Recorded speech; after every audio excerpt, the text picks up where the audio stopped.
Welcome aboard. Stay tuned and subscribe to Han Li's Wuxia Adventures for more thrilling content. Chapter 3037. In the entire civilization, there were only 3 people who could move. One was the middle-aged man, another was the phantom master who was walking toward them step by step, and the last was a child who was happily doing his homework and lighting up the only lamp in this civilization. He did not know anything about the outside world. He only knew that he had to finish his homework so that he could see his uncle perform magic. The Void Master walked over to the middle-aged man. "Zombie God, I didn't expect you to be hiding here." The middle-aged man was the zombie god, and he stared at the Void Master. "You've ruined a child's beautiful dream." The Void Master laughed. "You're the one who ruined his dream. You shouldn't be in his dream. What are you doing?" Hui Wu only knew that the zombie god was hiding here, but he did not know what he was doing here, nor did he dare ask. They were certain that the zombie god was healing, but the Void Master had discovered this illusory civilization after entering. This was a fake world, and the zombie god was actually playing a role in this world. This was strange. The zombie god was a zombie king, but he was also playing a role in protecting this world. No one would believe this. The stranger something was, the more careful one had to be. The zombie god's actions meant that he had a motive. The one who had created this illusory world was that child, the one who had created the giant's hell. The wind and clouds surged as void god power poured down, crushing the zombie god. Along the way, the civilization skyscrapers were all crushed, and the lakes and seas were swept away. It was truly the end of the world. The zombie god clenched his fist and stepped forward, punching the Void Master. Fragments of a tortoise shell appeared in front of the Void Master to block the attack. Bang! The shell fragments were pushed towards the Void Master, and he was sent flying under the impact. The Void Master forcefully twisted his body in midair to disperse the force. The zombie god appeared again and punched him again. There was no other 7 heavenly gods with purer attacks than the zombie god. Whether it was attacking the Grand Celestial Tea Party or the endless battlefield, the zombie god's attacks were simple. However, the simpler the attack, the purer it was, the harder it was to block. Void god power surged in front of the Void Master, trying to disperse the zombie god's attack. However, the zombie god's punch split the Void god power apart and quickly approached the Void Master. With a whoosh, the world was torn apart by the punch.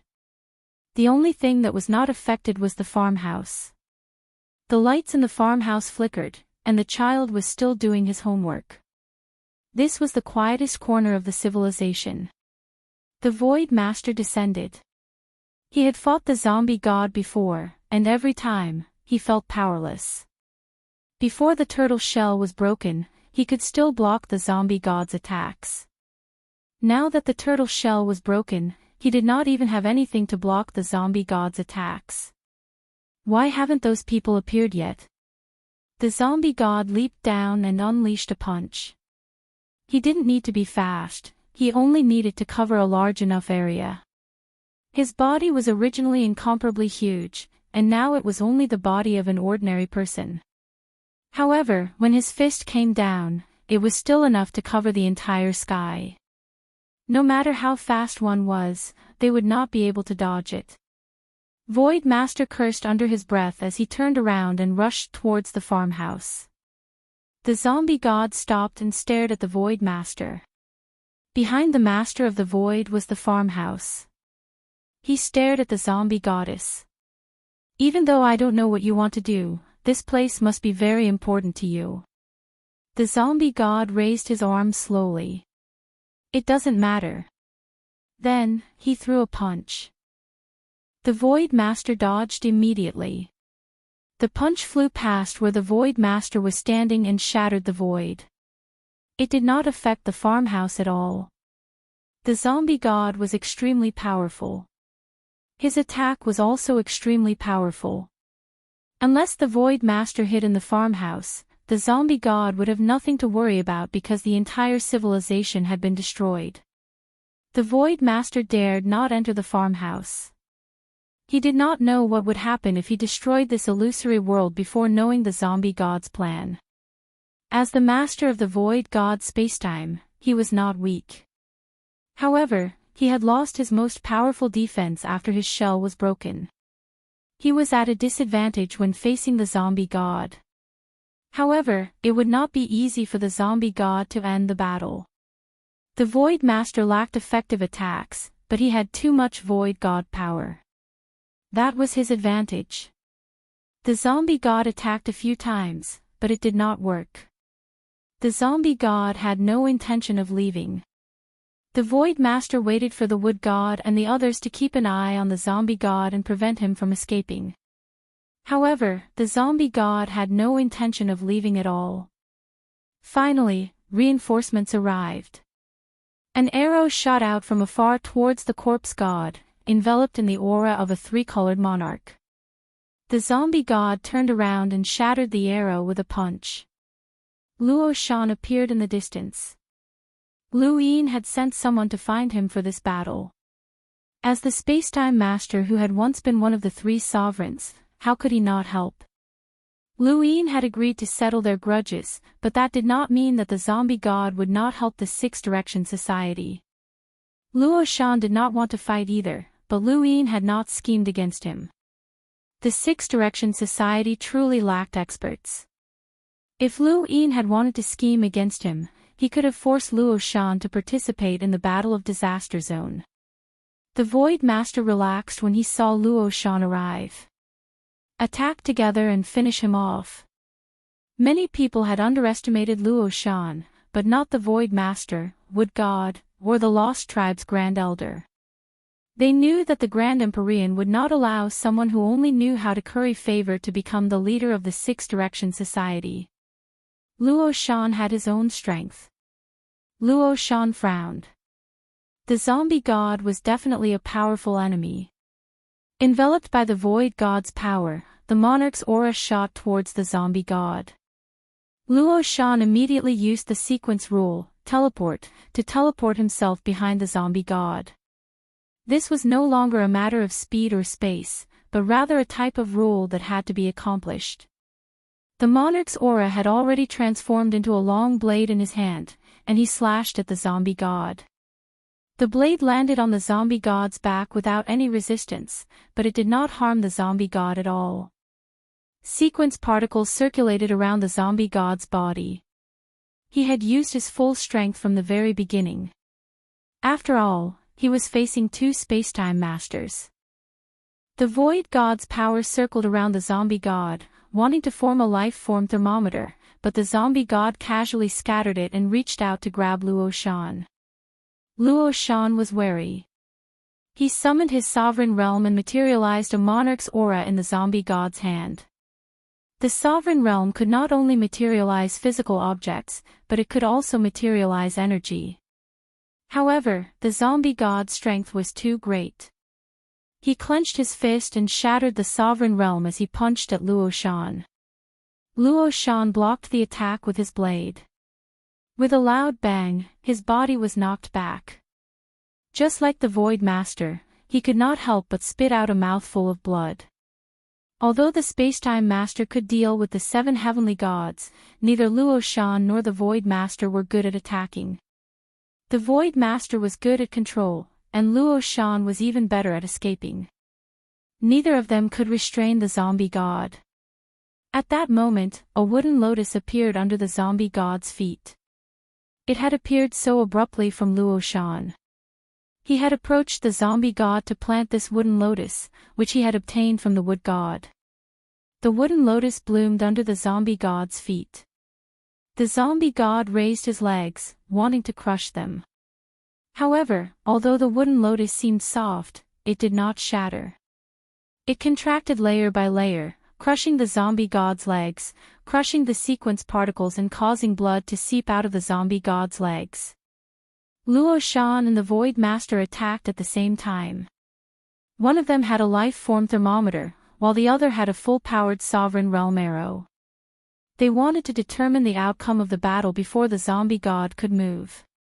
The zombie god's gaze was ferocious. The skin on his body suddenly split open. Although the attack had not yet arrived, the cracks were not caused by the attack. Instead, it was his own skin that had split open, forming unique patterns. At that moment, the sovereign realm arrow hit the zombie god's forehead. The sound of metal clashing resounded through the sky, causing the children who were doing their homework to frown. However, they were not affected and continued to do their homework. Life's thermometer had already formed. The Void Master gritted his teeth and increased the temperature.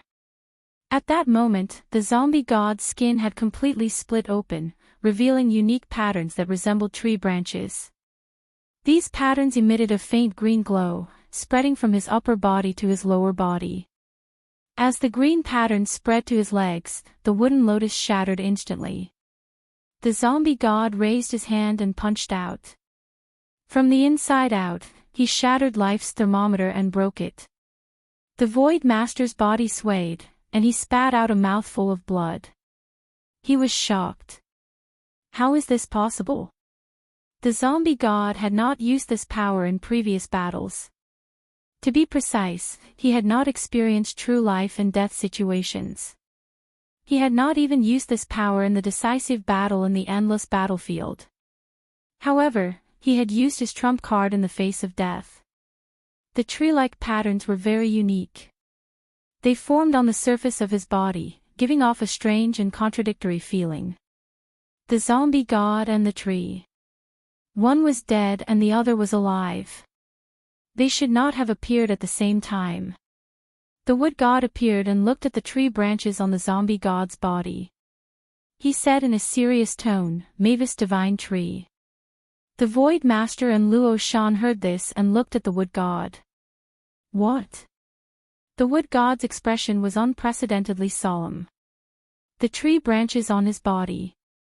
If I'm not mistaken, he should be the master of the second continent in the above heaven era, the Mavis divine tree. These words made Luo Shan and the Void Master's hearts sink. Anything related to the above heaven era was not simple. They also knew about the Mavis clan. They were a very strange clan. They had petite bodies and looked like elves, but they were extremely powerful. It was very strange and out of place. However, what did the Mavis clan have to do with the zombie god? The zombie god's legs were still bleeding. These tree-like patterns did not seem to have the ability to heal. What was the Mavis clan famous for? Strength. Just thinking about this word gave them a headache. The zombie god was already very powerful. How do you have the mark of the Mavis divine tree? The wood god could not help but ask as he stared at the zombie god. The zombie god looked at the wood god. We're both made of wood. Let's see if you can block it. As soon as he finished speaking, he threw a punch at the wood god. The wood god's pupils constricted. He raised his hand and a piece of wood appeared.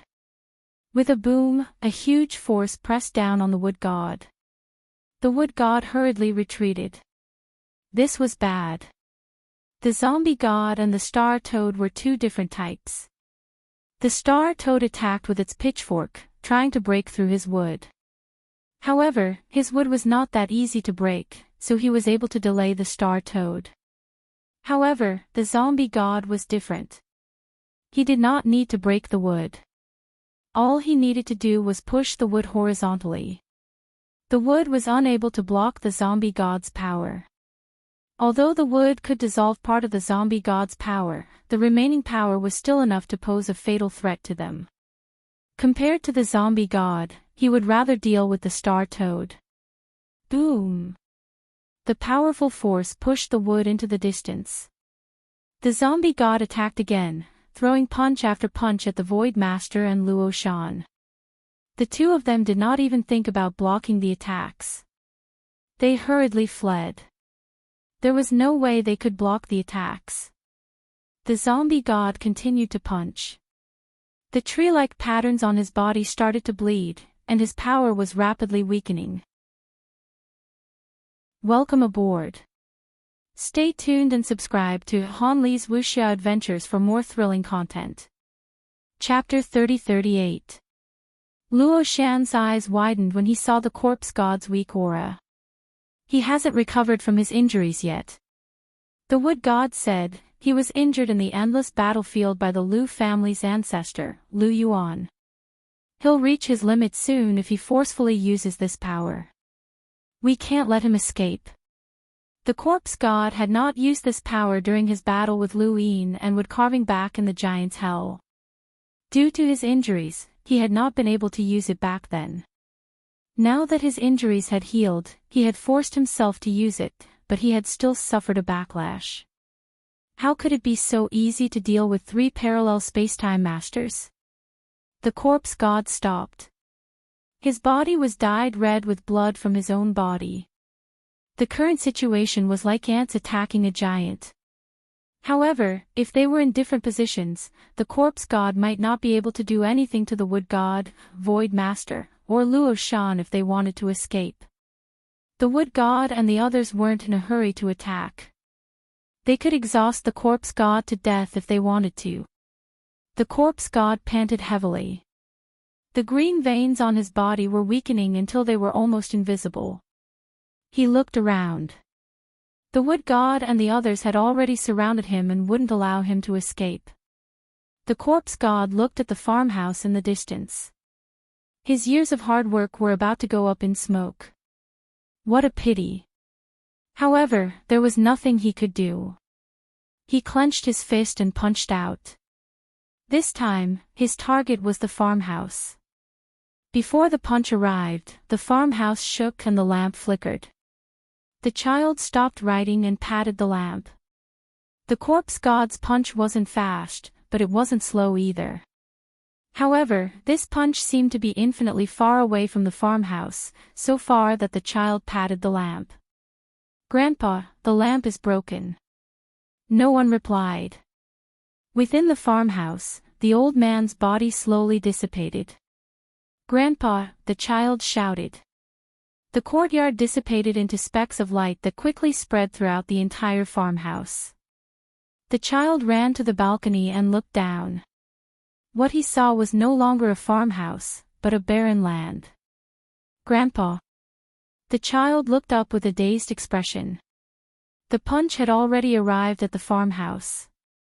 The pencil fell to the ground. The sound was very soft, but it exploded in the ears of the corpse god, the wood god, and the others. It was as if this illusory world had shattered. Behind the child, the stairs were disappearing. The attic, the desk, the lamp, and the homework were slowly disappearing. Everything was disappearing. In the end, only the child remained. The child stared blankly at the approaching punch. He didn't move. Boom! The fist wind shattered the earth and buried everything. The wood god and the other 2 looked into the distance. The farmhouse had disappeared. What was the corpse god doing? The zombie goddess' arm was dripping with blood as she stared intently in the direction of the farmhouse. The huge cloud of dust dissipated in the wind, revealing a figure lying on the ground. It was the child. He hadn't been shattered by the zombie god's punch. Instead, he lay on the ground as if he was in a deep sleep. His clothes didn't have a single wrinkle, as if the zombie god had never punched him.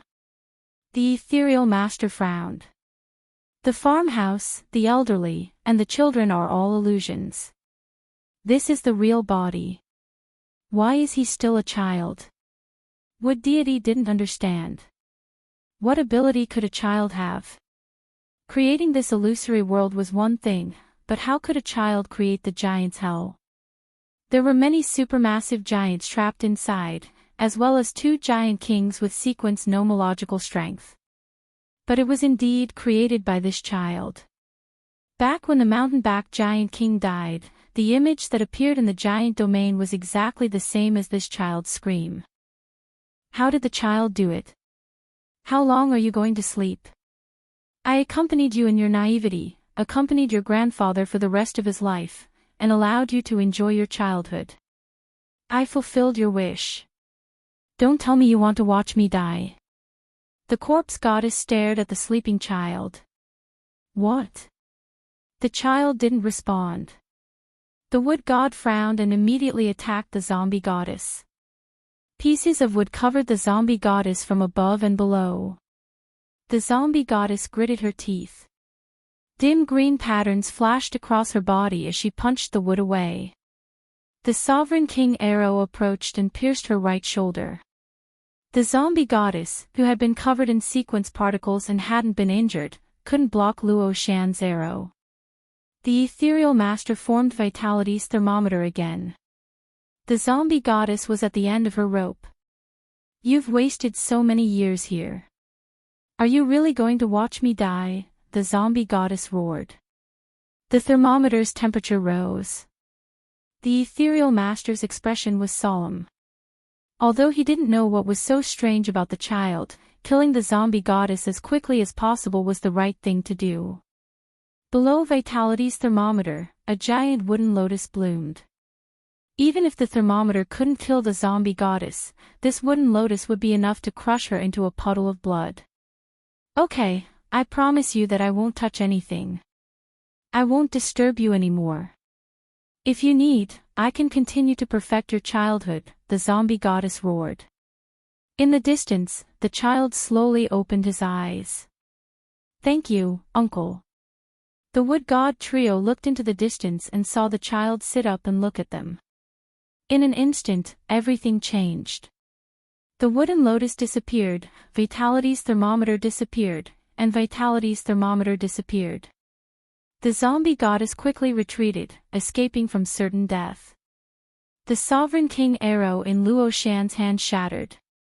All of this happened in an instant. The wood god trio felt their hair stand on end. How was this possible? This child had made all of their attacks disappear in an instant. Just how strong was he? The wood god was shocked. Bitter adversity.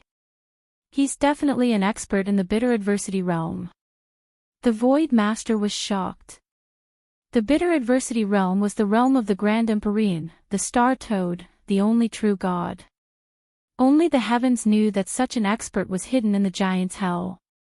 No wonder the zombie goddess had spent so many years here, living in an illusory world. If it was to rope in a bitter adversity realm expert, everything would have been worth it. What was wrong with the universe? Bitter adversity realm experts were appearing one after another. Luo Shan wanted to escape. Facing such a monster, death was inevitable. He knew how strong his master was and how strong the star toad was. To make an enemy of such an existence was to seek death. The zombie goddess panted. Thank you. The child looked at the wood god trio. You can leave. I have no intention of killing. He has been with me for a long time and can be considered my uncle. You can't kill him. The wood god looked at the child. You're also a human, right? He's the zombie goddess, the eternal race's zombie king. He won't rest until one of us is dead. He wants to exterminate the human race. You want to help such a monster? The child was indifferent.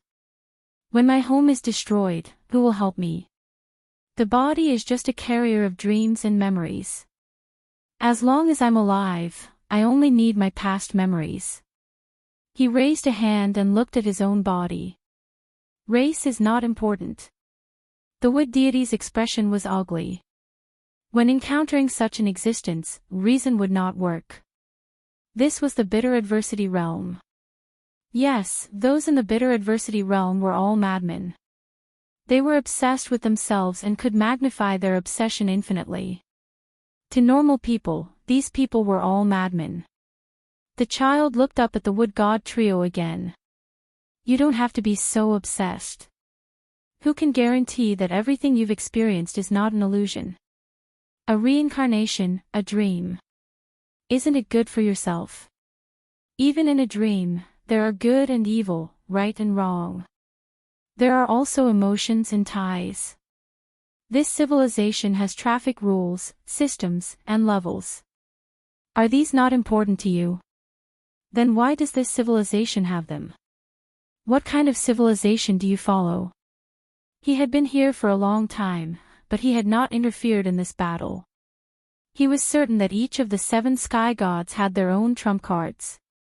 The fact that the zombie goddess had yet to use her divine power was proof of this. He wanted to wait for the zombie goddess to use all her trump cards before making a move.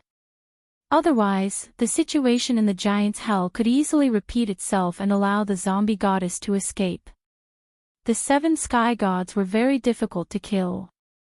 The witch spirit god, the undying god, and the zombie goddess were the same. The child looked at Luin and did not speak. Luin stared at the child. If race is meaningless, then what's the difference between humans and animals? Who can kill wantonly? Since we're here, we're considered to have joined this civilization. He pointed at the zombie goddess. He's a vicious criminal, and we're the protectors of the system. In the civilization you've created, we should act against him. The child was still looking at Luin. Luin did not speak and looked back at him. You're very good at debating. Can I invite you to join a debate in my civilization? The child asked. Luin took a deep breath. I thought too much and thought that I could convince you. You look like a child, but you've lived longer than anyone else. The giant's hell has existed for a long time, and you've lived from that time until now. It doesn't make sense that you have your own obsession. The wood god shook his head. How could someone from the bitter adversity realm be convinced? They were all madmen. The child stood up and looked at Luin. You guys should leave. Don't fight anymore. My hometown was destroyed like this. I've already created a giant's hell, and I don't want to create another one. Luin was apprehensive. This child had easily saved the zombie goddess, leaving the wood god and the others helpless. Under his protection, it was impossible to kill the zombie goddess. It was no wonder why the zombie goddess was so fearless and had remained here without any intention of escaping. Luin was helpless. We might not be able to kill him under your protection, but we can't give up just like that. This is a rare opportunity. It's not my intention to destroy your hometown, but please don't interfere since I'm going to continue torturing the Cyclops King for you. After he finished speaking, the general appointment platform appeared. The 7-star mantis, empty silence, and the Cyclops King all came out. They could not give up on this battle. When Luin summoned the Cyclops King, the zombie goddess expression changed. The child's expression changed as well. Cyclops. Luin explained, the Lu family's innate gift, the commander appointment platform. The mountain-backed giant king has been killed by us, and the Cyclops King has been appointed by me. From now on, he won't be able to rest in peace even if he dies. For the main culprit who destroyed your hometown, this punishment should not be light. The child stared at Luin in a daze. The mountain-backed giant king is dead. Luin frowned. The child's reaction was not right. How could he not know that the giant's hell had been destroyed? Although Luin was surprised that the expert who had created the giant's hell had remained here and had never appeared before, since this person had created the giant's hell, it was impossible for him to not know what had happened there. Decades ago, the giant's hell was destroyed by me leading experts. Before the mountain-backed giant king died, his body resonated with the giant's hell, allowing us to know why you created the giant's hell. It was because their battle had destroyed your hometown. Now, the mountain-backed giant king has been killed, and the Cyclops King has been appointed by me. Don't you know? Welcome aboard.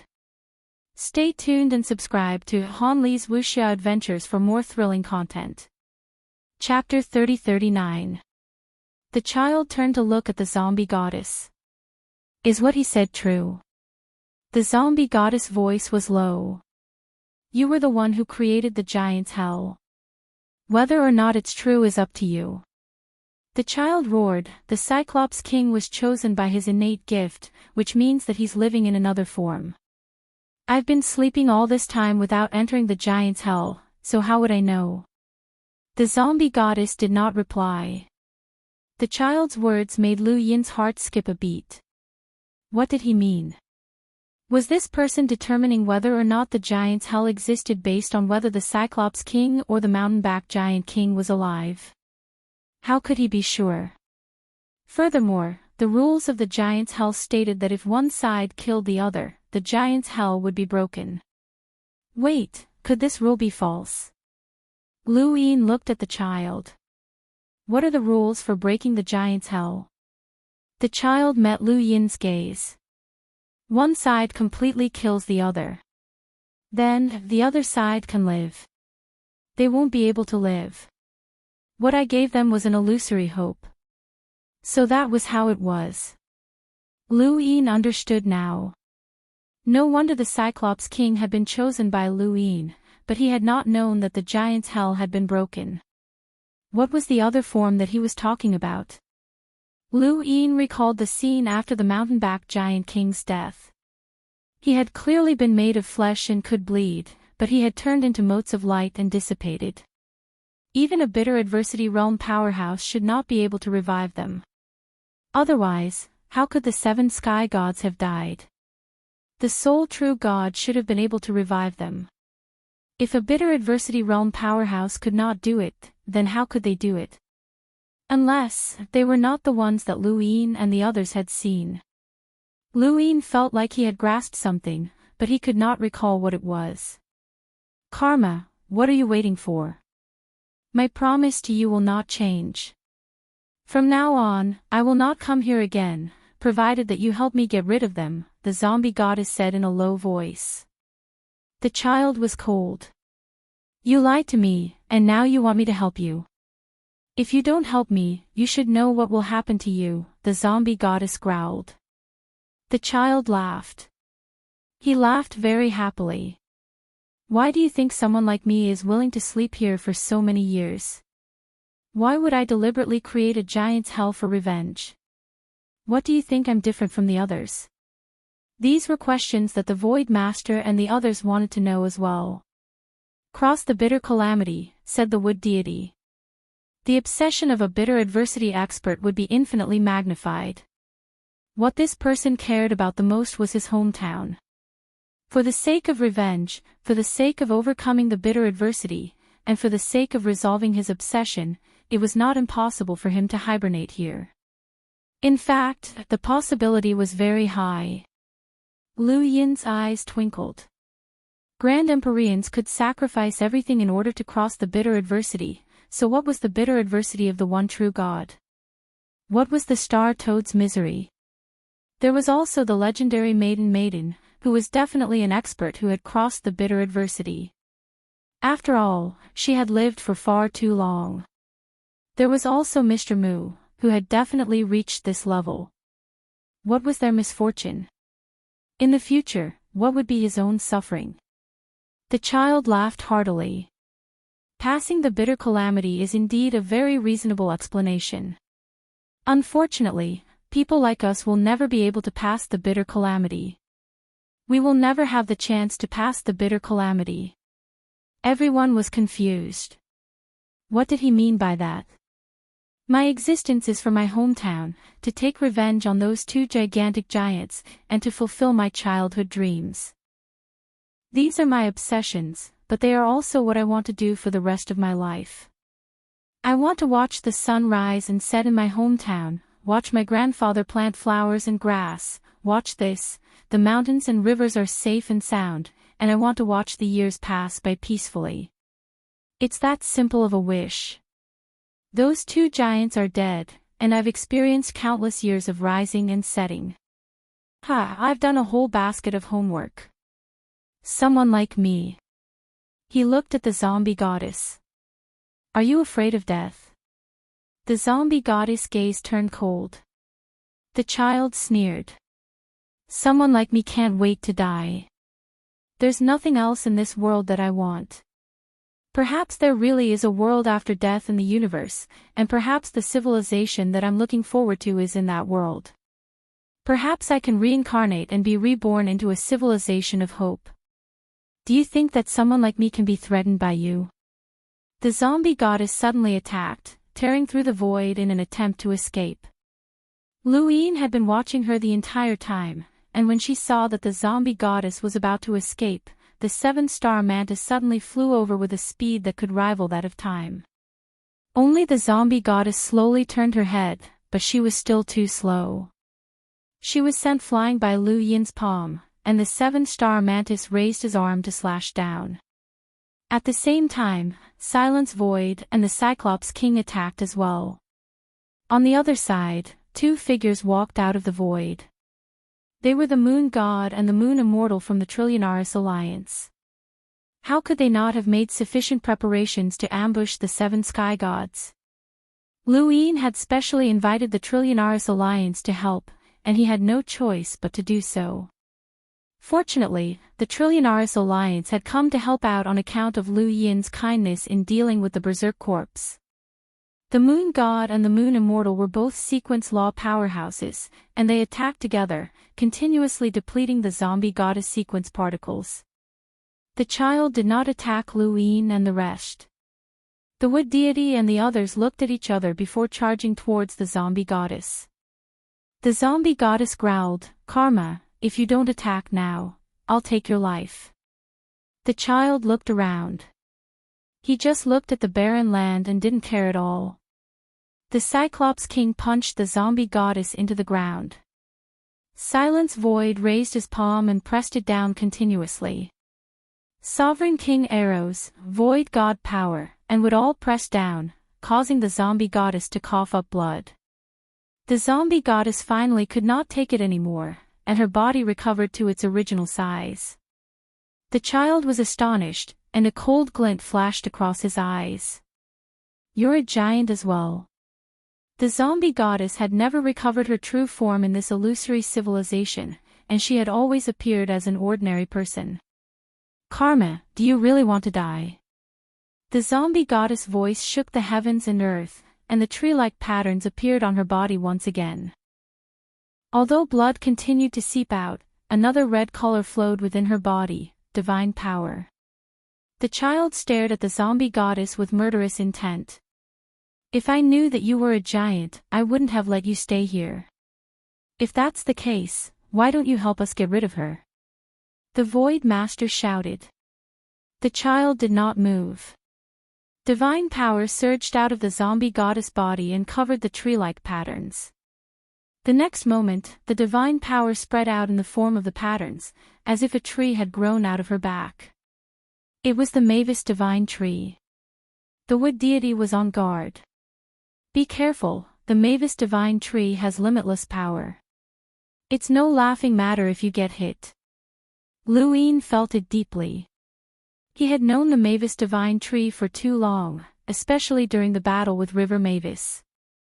The rhythm of life, the wheel of life, the heart of the tree, the fruits that he had eaten, and the Mavis divine tree called Achi, everyone had been shocked by their strength.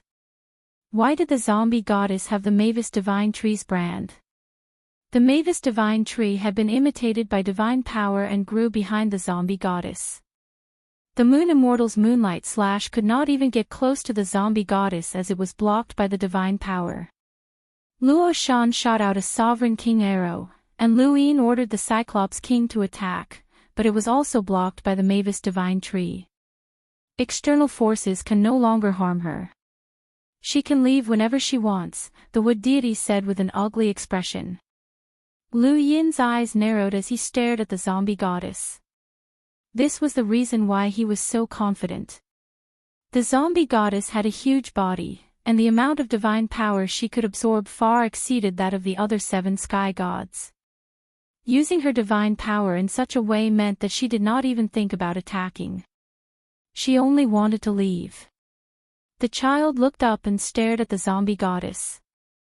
"I know how painful it is for my civilization to be destroyed. What you're doing now is also destroying their civilization. This is a sin, and I will be punished." As soon as she finished speaking, an invisible force appeared from the zombie goddess body and turned into a cage that trapped her. Lu Yin and the others were shocked. What kind of power was this?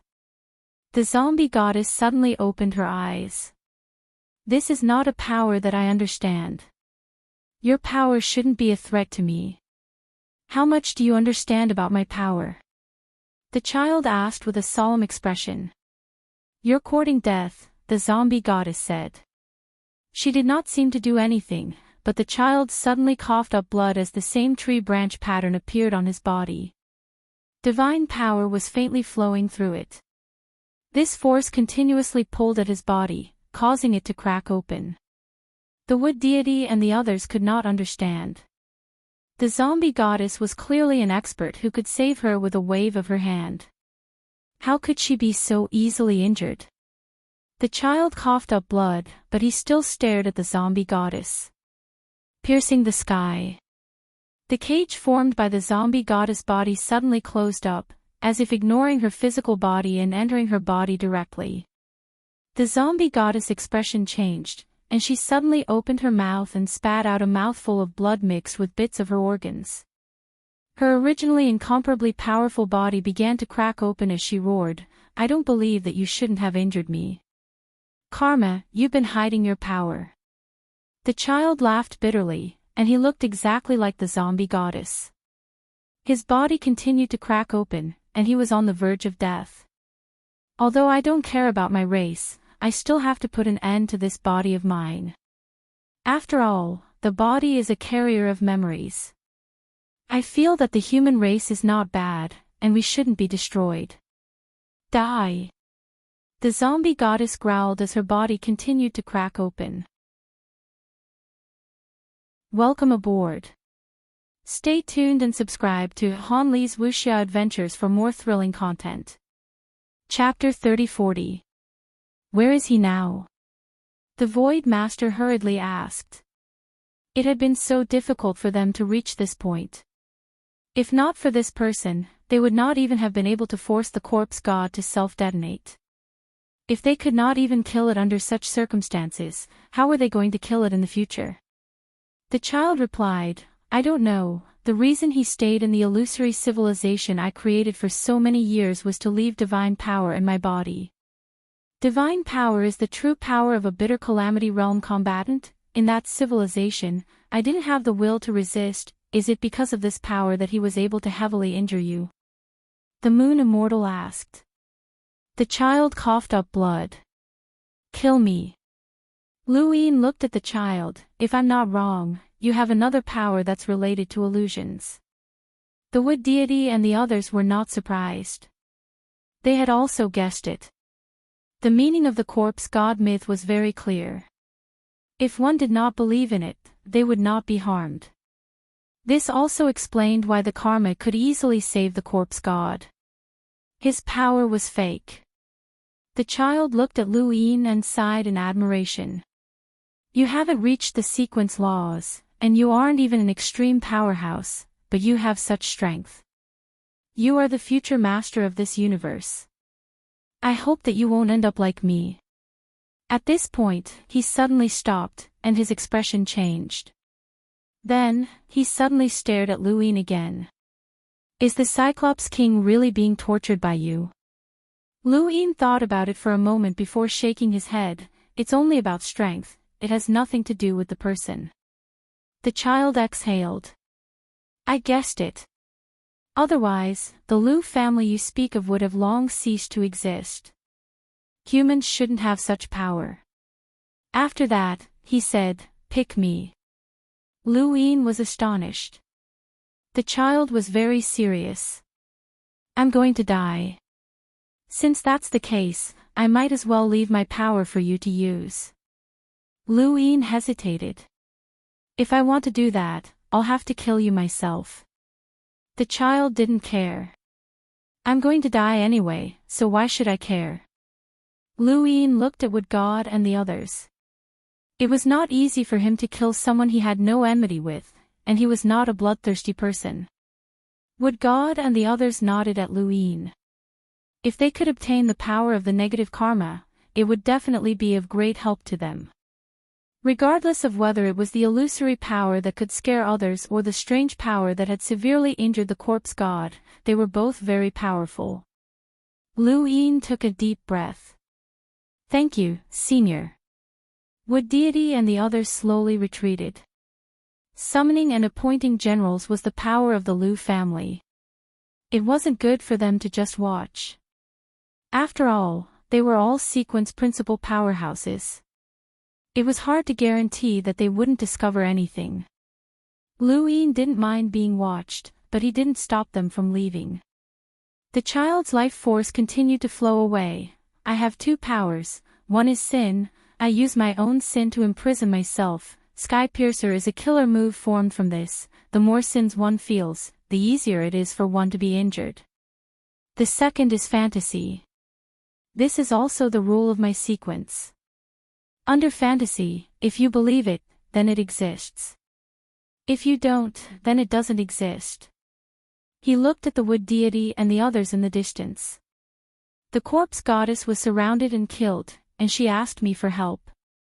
You all thought that I had the power to save her, so I took action.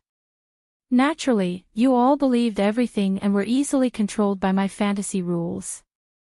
It's the same in the Hell of the Giants. The mountainback giant king, the cyclops giant king, and the others all believe in the rules here, so they won't die even in death. As long as they believe, they will continue to exist. This is the power of fantasy. Lu Yin was shocked. The power of a fantasy was actually so terrifying. It seemed easy to decipher, and if one believed in it, it would exist. If one didn't believe in it, it wouldn't exist. But how could one not believe in it? If the karma formed a cage with the power of imagination, everyone who saw it would believe that it was a cage. Once they believed it, they would fall into the rules of imagination. This was because no matter what the cage was, they would not be able to break it. If the karma formed an apocalypse with the power of imagination, then everyone who saw this scene would naturally believe it as well. Then, the apocalypse would truly descend. The power of imagination seemed simple, but it was actually the most difficult to deal with. People often lost themselves in the illusion and were unable to extricate themselves. As long as they did not speak of it, this was an unsolvable power. Lu Yin exhaled deeply. Senior's strength is admirable. The child smiled bitterly. This power was also imparted to me by someone else. I finally cultivated it to the level of a sequence law. Senior's master. Lu Yin's heart skipped a beat.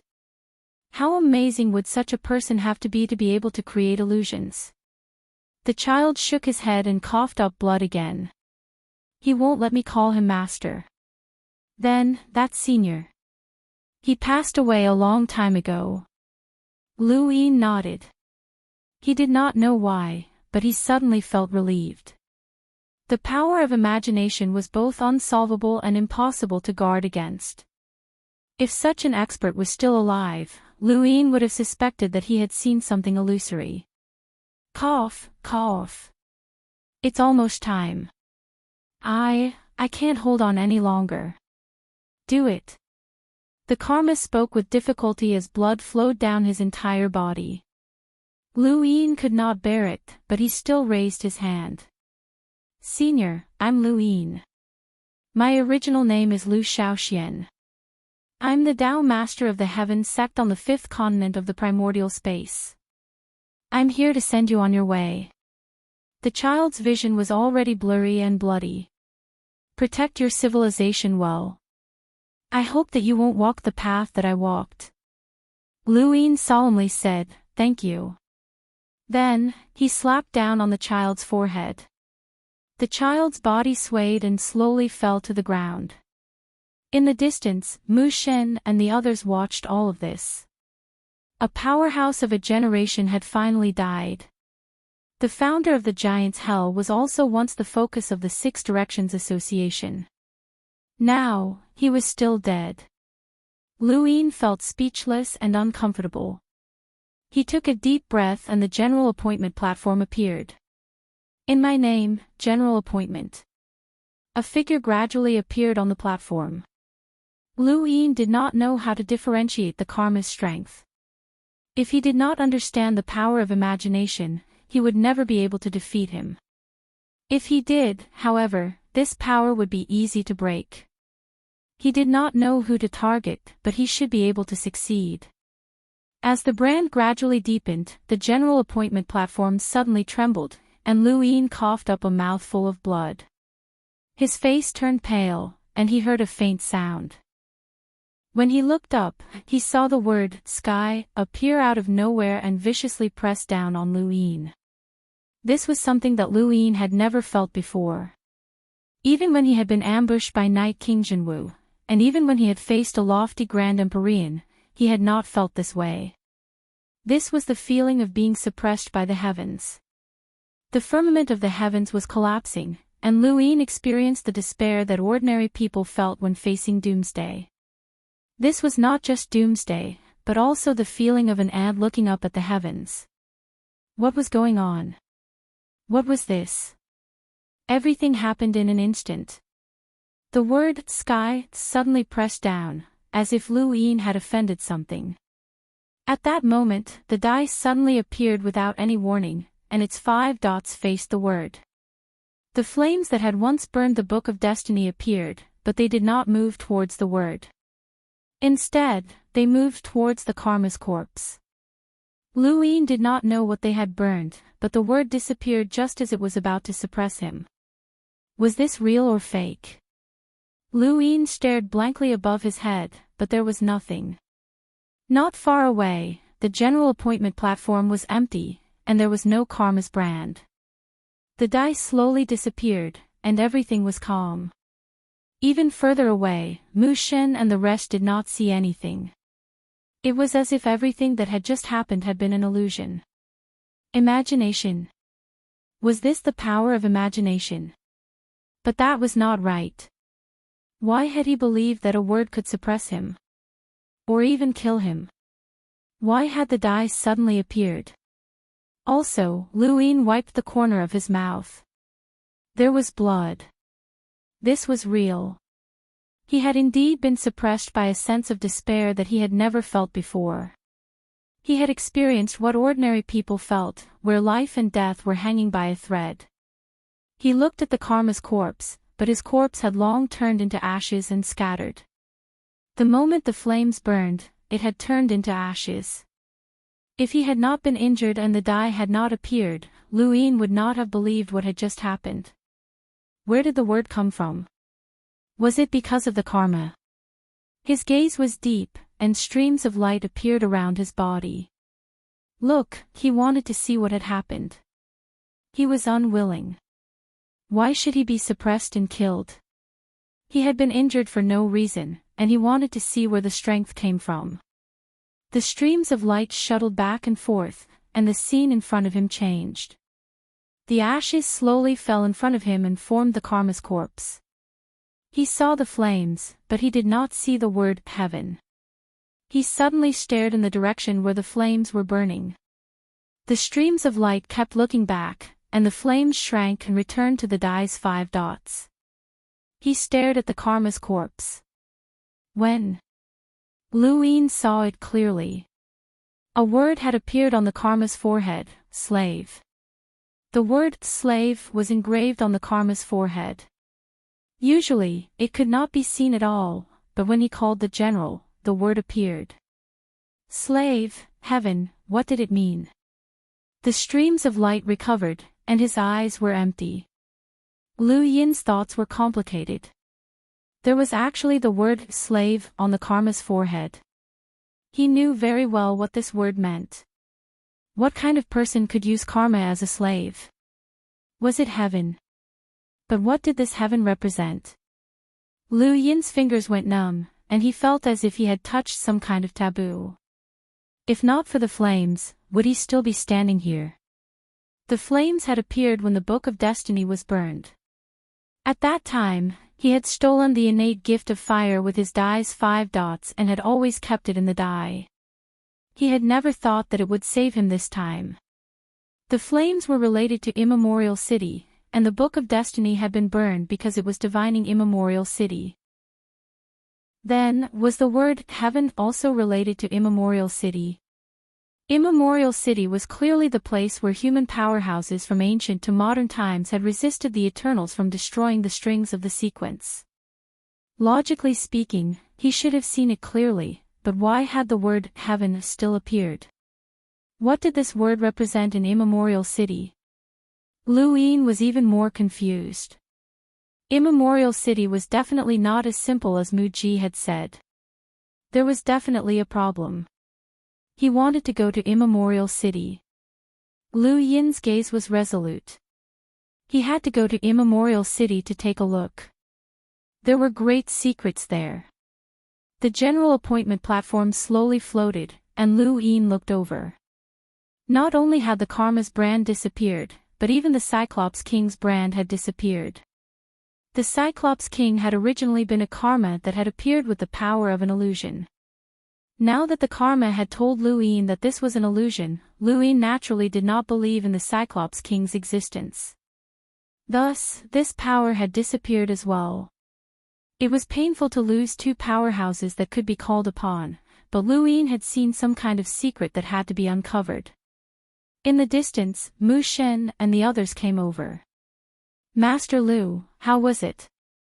Lu Yin did not know how to tell them, so he could only nod. It's over. The Void Master had a headache. It wasn't easy to beat the corpse god to such a state, but he's still alive. It'll be even harder to kill him in the future. The Moon Immortal said, "It wasn't us. It was that child." Welcome aboard. Stay tuned and subscribe to Han Li's Wuxia Adventures for more thrilling content. Chapter 3041.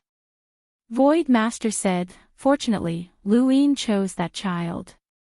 The next time we meet the zombie god, we'll use the same power to heavily injure him." Speaking of which, what kind of power was that? We couldn't destroy the branch, but that power actually injured the zombie god from the inside. Wood Deity glanced at him. It's time to go back. This question was tantamount to prying into someone else's strength. Lu Yin had pointed out the karmic barrier earlier, and they had avoided the question because of this.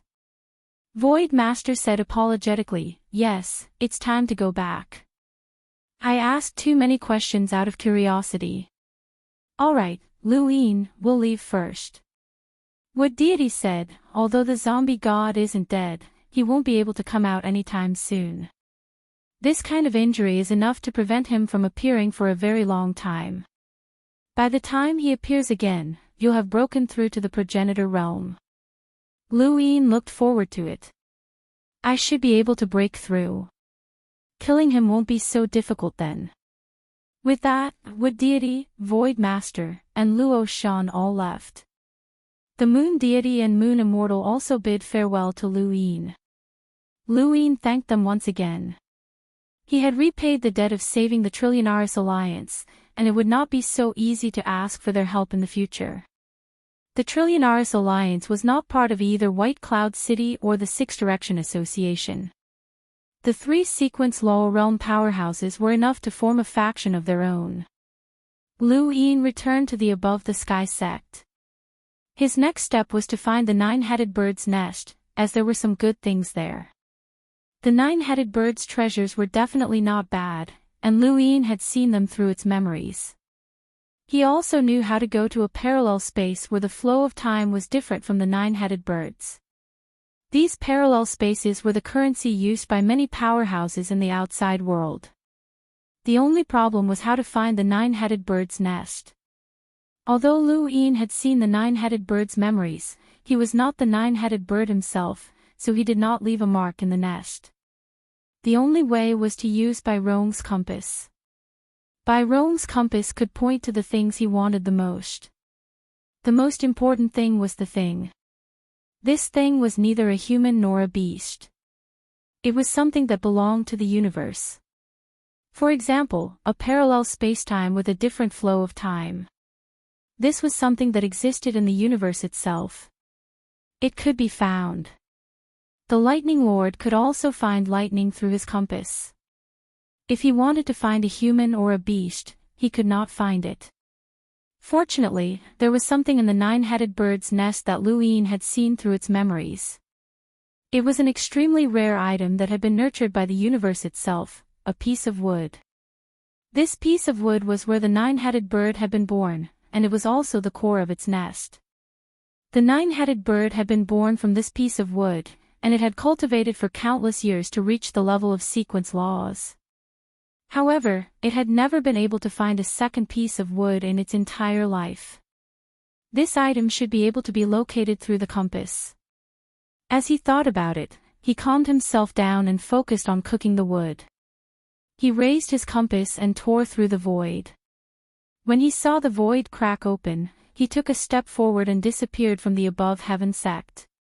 When he reappeared, he was already in an unfamiliar region of space. He opened his heaven's eye and looked into the distance. He was excited, as he had found the nine-headed bird's nest in an instant. This region of space was the parallel spacetime where the nine-headed bird resided. This was different from finding a parallel spacetime with a different flow of time.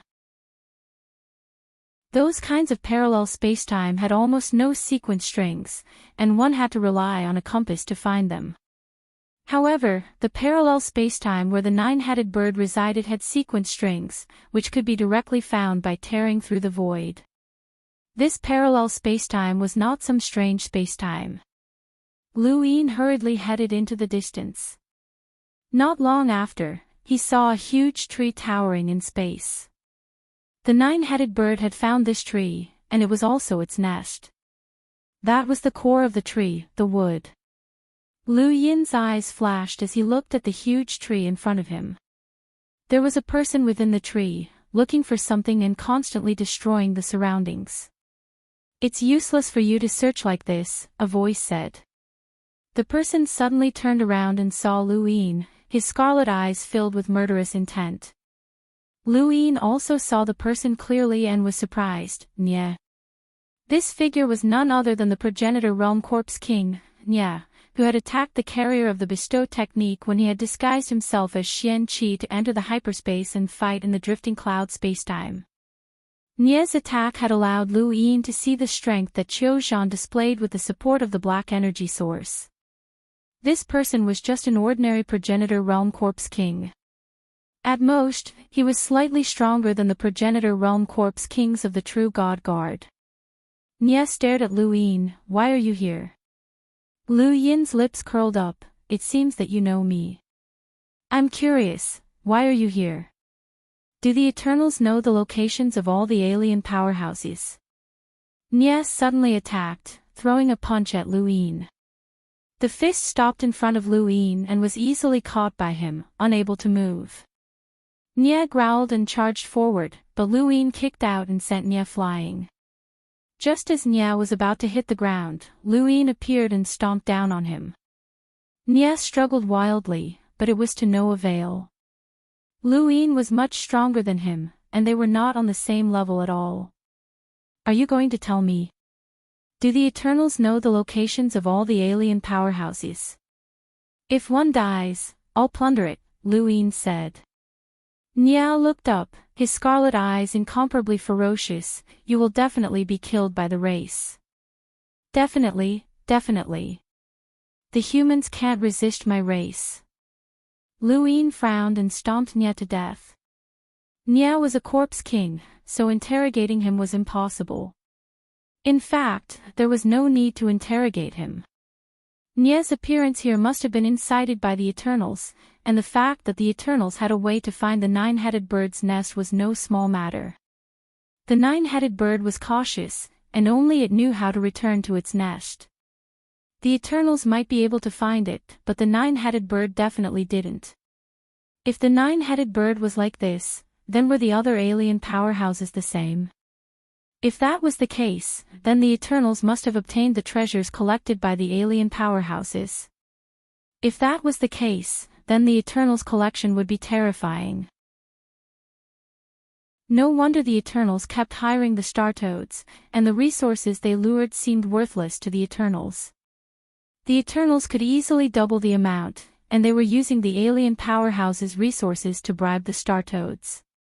The question was, did the Eternals know where the Star-Toad's nest was? If they did, then did that mean that the Eternals were confident in getting back the resources that they had paid the Star-Toads? The more Lu Yin thought about it, the more he realized that the Eternals were ruthless in their dealings. The more Lu Yin understood the Eternals, the more amazed he was. While most of the Eternals were corpse kings, they were actually extremely intelligent. It was no wonder that the Ether sect had been destroyed. Many things seemed simple, but they were actually linked together.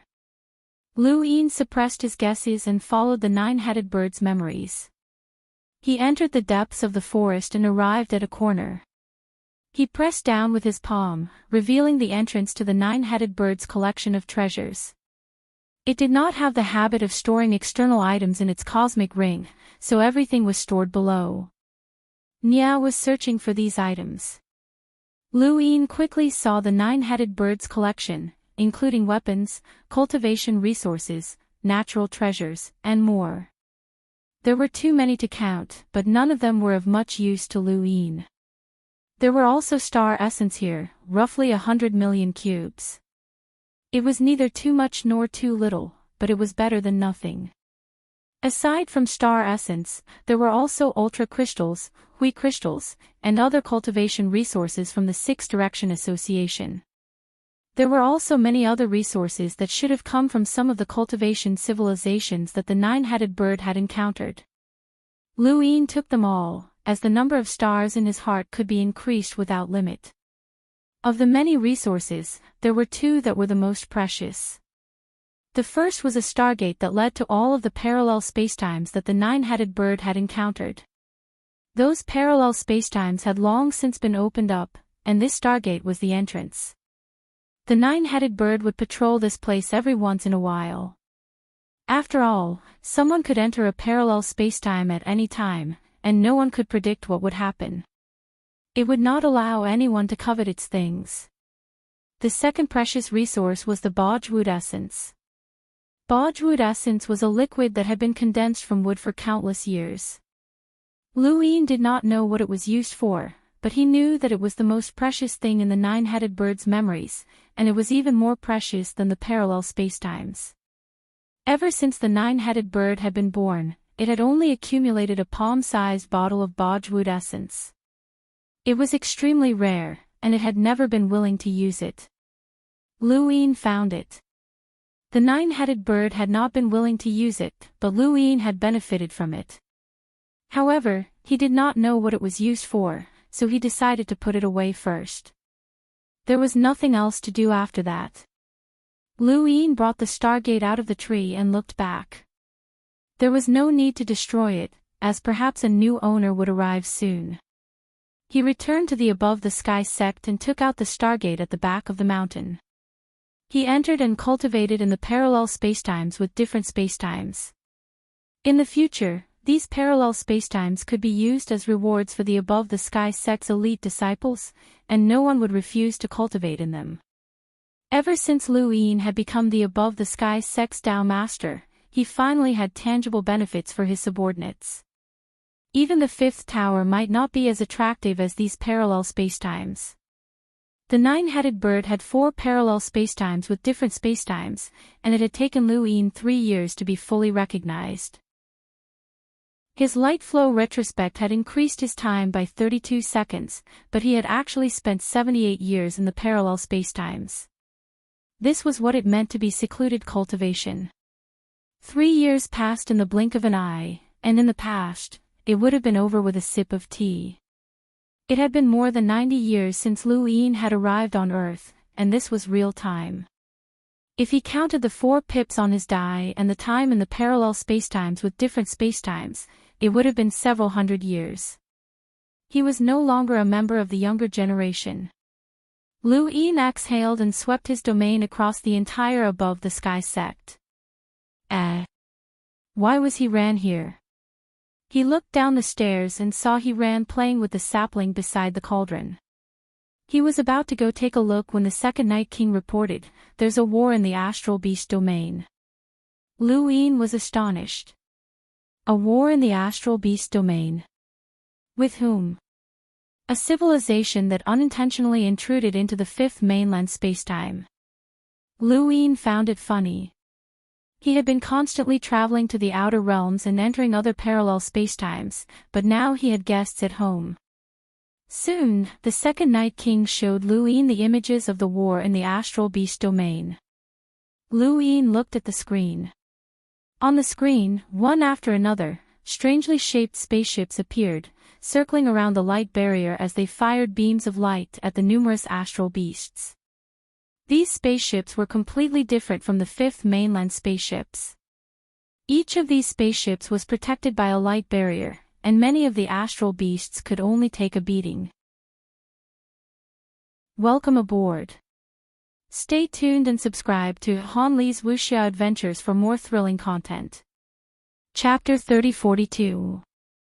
Lu Yin saw a familiar astral beast charge towards the spacecraft. It was the soaring Flamer Emperor, one of the 7 strongest beasts of the desolate Beast Alliance that had clashed with the human domain's erudite flow zone. It only had the power of an enlighter, and it hadn't changed much even after so many years. Lu Yin had experienced its pressure when he was a melder.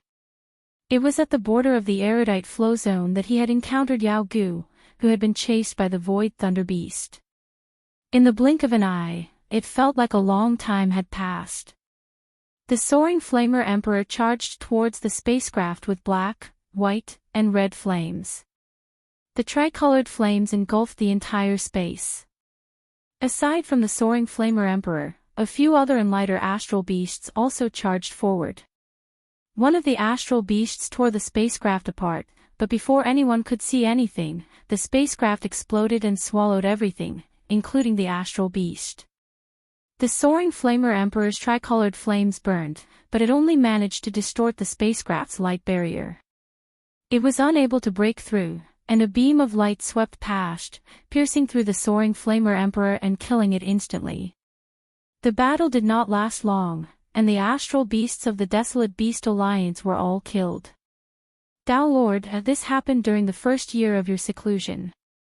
The desolate Beast Alliance was destroyed, and this extraterrestrial civilization left behind a notice, the second Night King whispered. Lu Yin was intrigued. Go on. The Limitless Empire's order states that all spacetime civilizations are not allowed to resist or evade. Those who violate it will be exterminated. Lu Yin was stunned, but then he laughed. The second Night King laughed as well. Interesting, very interesting. The Limitless Empire, what an interesting name. Lu Yin smiled. The second Night King whispered, so far, the Limitless Empire has attacked 3 times. The first time was to destroy the Desolate Beast Alliance, the second time was to destroy the Swimwater Alliance, and the third time was the Soaring Flamer Tribe. They took the initiative to attack the spatial tunnel that the Limitless Empire used to connect to the Astral Beast domain. The Soaring Flamer Emperor is from the Soaring Flamer Tribe, and even though he's a traitor, the Soaring Flamer Tribe could not take this lying down. The Astral Beast domain lost all 3 wars? Lu Yin asked. The second Night King nodded in agreement. Lu Yin muttered to himself. He had met the Soaring Flamer Tribe's leader before, who had a power level of 1,000,000. He was considered one of the top powers in the Astral Beast domain, as the Soaring Flamer Tribe was ranked 10th on the Celestial Beast list. In the current Above Heaven sect, having a combat power of 1,000,000 wasn't anything strange. There were quite a few progenitors. However, when he had just started cultivating, that is, a few decades ago, a combat power of 1,000,000 was already considered a heavenly expert. After all, there were no progenitors at that time. Demi-progenitors were the peak. In the entire Astral Beast domain, there were only 2 demi-progenitors, the Yao Di and Butian. How did the Flying Flames clan lose? Tell him to come see me, Lu Yin said indifferently. He did not underestimate this limitless empire of it. Not long after, Little Bear arrived. He still had the appearance of a bear. Little Bear greets the Pathmaster. Lu Yin looked at the honest bear in front of him and laughed. You really like this kind of appearance? Little Bear replied respectfully, it's mainly because I looked like this the first time you saw me, Path Master. I didn't dare to change my appearance. Lu Yin grunted. Tell me about this limitless empire. What did you see? Little Bear replied respectfully, from the data we've obtained, this civilization is a technological one. They use a strange power to create defenses and attacks. Apart from that, I can't see anything else. I only obtained fragments of spaceships. But there's one thing worth noting. This civilization is very rich in materials, and the materials for their spaceships are extremely rare. These materials are the core of our manufacturing technology, but the Limitless Empire actually used them to create ordinary spaceships. Ordinary spaceships? Lu Yin raised a brow. Little Bear replied, yes. The spaceships that have appeared so far are all ordinary battleships. They wouldn't have revealed their trump card right from the start. I suspect that spaceships aren't their means of attack, and the power that powers them is very strange. I need to continue researching it. Lu Yin asked, how did they come to the fifth mainland? Little Bear replied, by tearing through the void. By themselves. Yes, by themselves. Lu Yin retracted his gaze. Tearing through the void and declaring war on an unfamiliar civilization, the Limitless Empire had issued a notice of surrender right from the start. This Limitless Empire was truly confident. Path Master, I estimate that the Limitless Empire's main means of war are mechas, Little Bear said. Lu Yin looked at him. The mecha that defeated the Flying Flames clan's leader.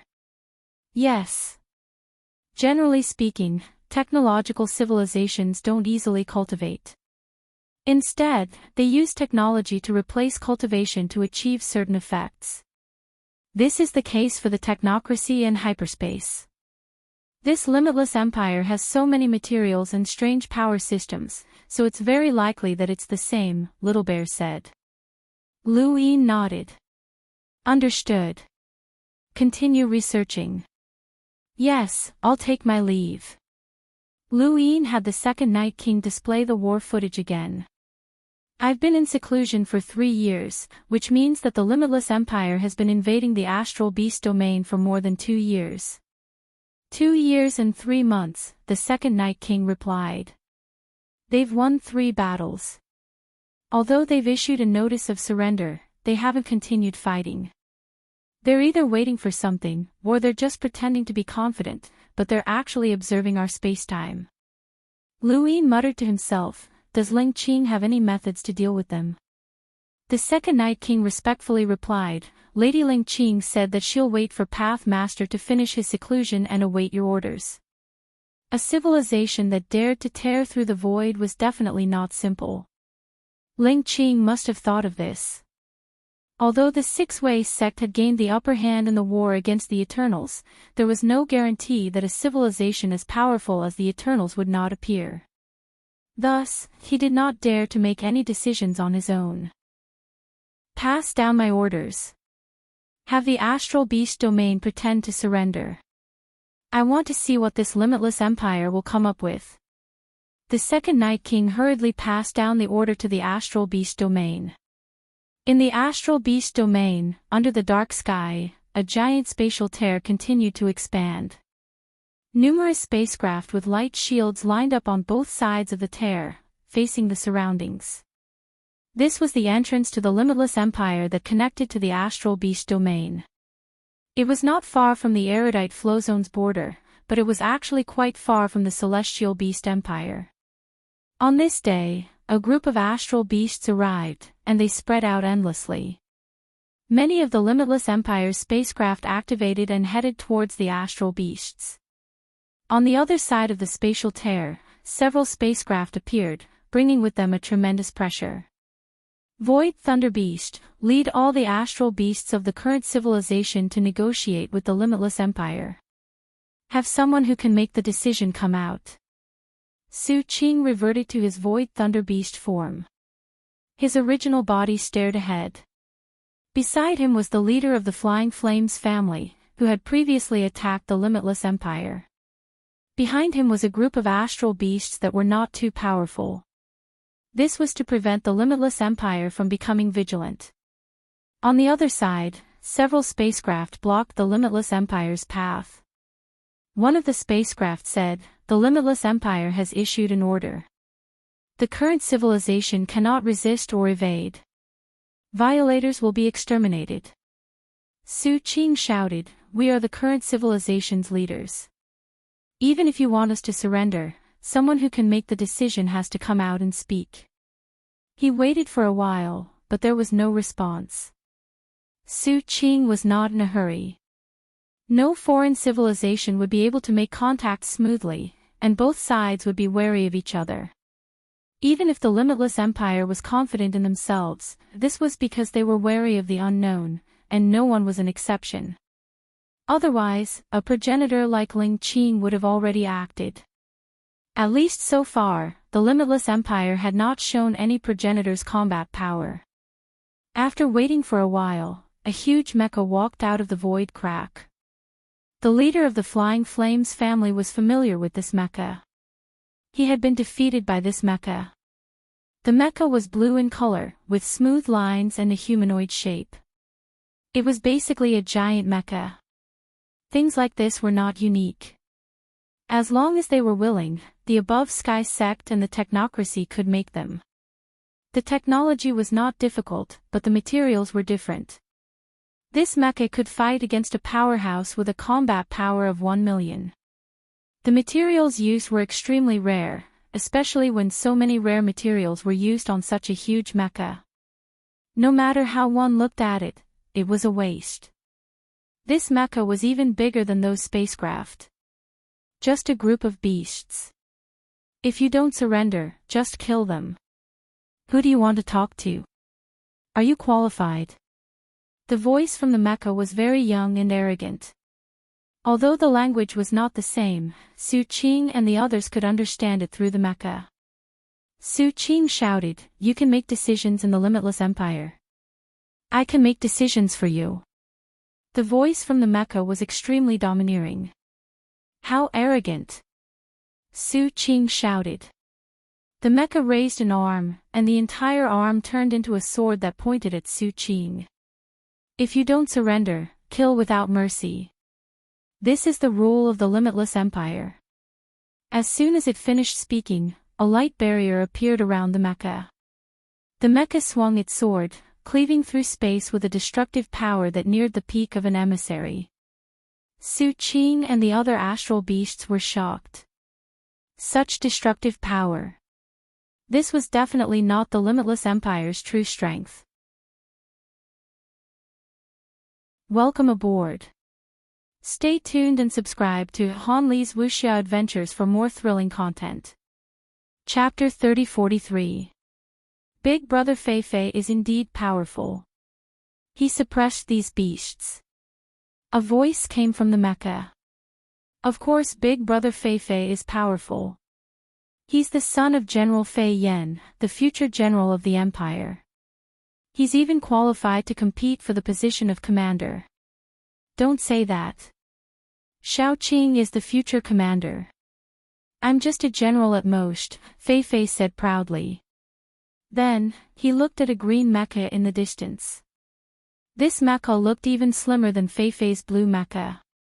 It even had a sense of elegance and was full of a different kind of attractiveness. Xiao Qing, you can report to the commander that this spacetime has surrendered.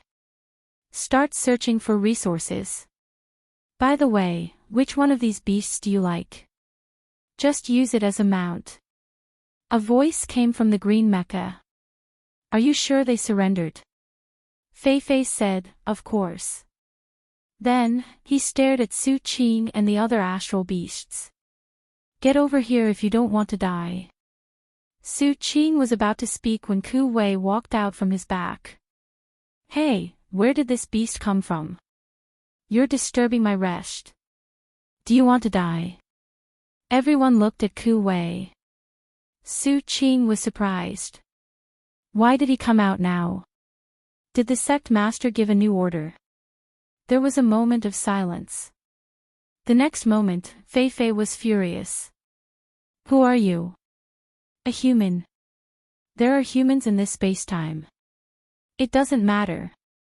We've conquered many human civilizations. If they don't listen to us, we'll just destroy them. Ku Wei picked his ear and looked at the blue mecha. Are you talking to me? Listen, I'm the commander of the Astral Beast Domain's giant army. You trash barged into the Astral Beast Domain and tried to conquer this place. What a joke. Are you here to tell me a joke? You're courting death. Fei Fei raised his sword and slashed down. The sword was huge like a giant's arm. It slashed at Su Qing. Su Qing swung his twin thorns, and thunder rumbled as he smashed them against the huge sword. With a boom, the thunder spread along the blade toward the mecha, but it was ignored. The huge sword pressed down hard, pushing Su Qing down. The Flying Flames patriarch was shocked. This sword was even more powerful than the one he had fought before. This mecha was hiding its strength. In the distance, Lu Yin's eyes flashed. A peak emissary. Not bad. Su Qing was clearly not a match for this sword. The lightning was restrained for a moment before it hurriedly retreated. Fei Fei sneered, You want to run? I want to wash this spacetime with blood. What are you waiting for? Around him, more than a dozen mechas were activated at the same time. They charged towards Su Qing and the other astral beasts. Mechas were huge, and each of them had the destructive power of an emissary. These astral beasts were no match for them. The astral beasts in the front row who had come to surrender all retreated. Behind them, the astral beasts at the emissary level charged forward, as well as the giants Chen Huang and Chen Ling. The two giants were about the same size as the mech, so they immediately attracted the mech's attention. It's a giant. Interesting. Let's capture him. Flying Dragon shouted. He forced Su Qing back with his sword and charged at Chen Huang. 9-line battle force emanated from Chen Huang's body as he roared and punched at Fei Fei. The mecha seemed huge, but its speed was extremely fast. It easily dodged the attack, raised its sword, and swung it horizontally from the side. With a bang, Chen Huang was forced back, and his arm cracked. Chen Ling leaped over and punched the mecha viciously. The mecha did not move an inch. Not bad, but it's still too weak. Unfortunately, it's still not enough. The mecha's foot kicked out, sending Chen Ling flying. It was a spectacular sight to see the giant being sent flying. Around them, the astral beasts were easily suppressed by more than a dozen mechas. Some of them even had the destructive power of peak emissaries, and even the weakest had a power level of nearly 800,000. Destructive power was one thing, but whether or not they could break through the mecha's defenses was another. Lu Yin looked up at the sky and saw the Flying Flames clan's patriarch use his tricolored flames to burn a mecha with a destructive power level of 900,000, but he was unable to burn through the mecha's protective shield. Instead, he was pushed back by the mecha in a strange manner. In a one-on-one battle, the astral beasts with the same destructive power were no match for the mecha, and this was only the protective shield. The mecha's material was also very sturdy. In Little Bear's words, the materials used to build the spacecraft were so rare that they cared about them. They should not have appeared on the spacecraft, so the materials used to build the mecha were even rarer. The astral beasts were completely suppressed, and Lu Yin ordered Ku Wei, grab a mecha and bring it over.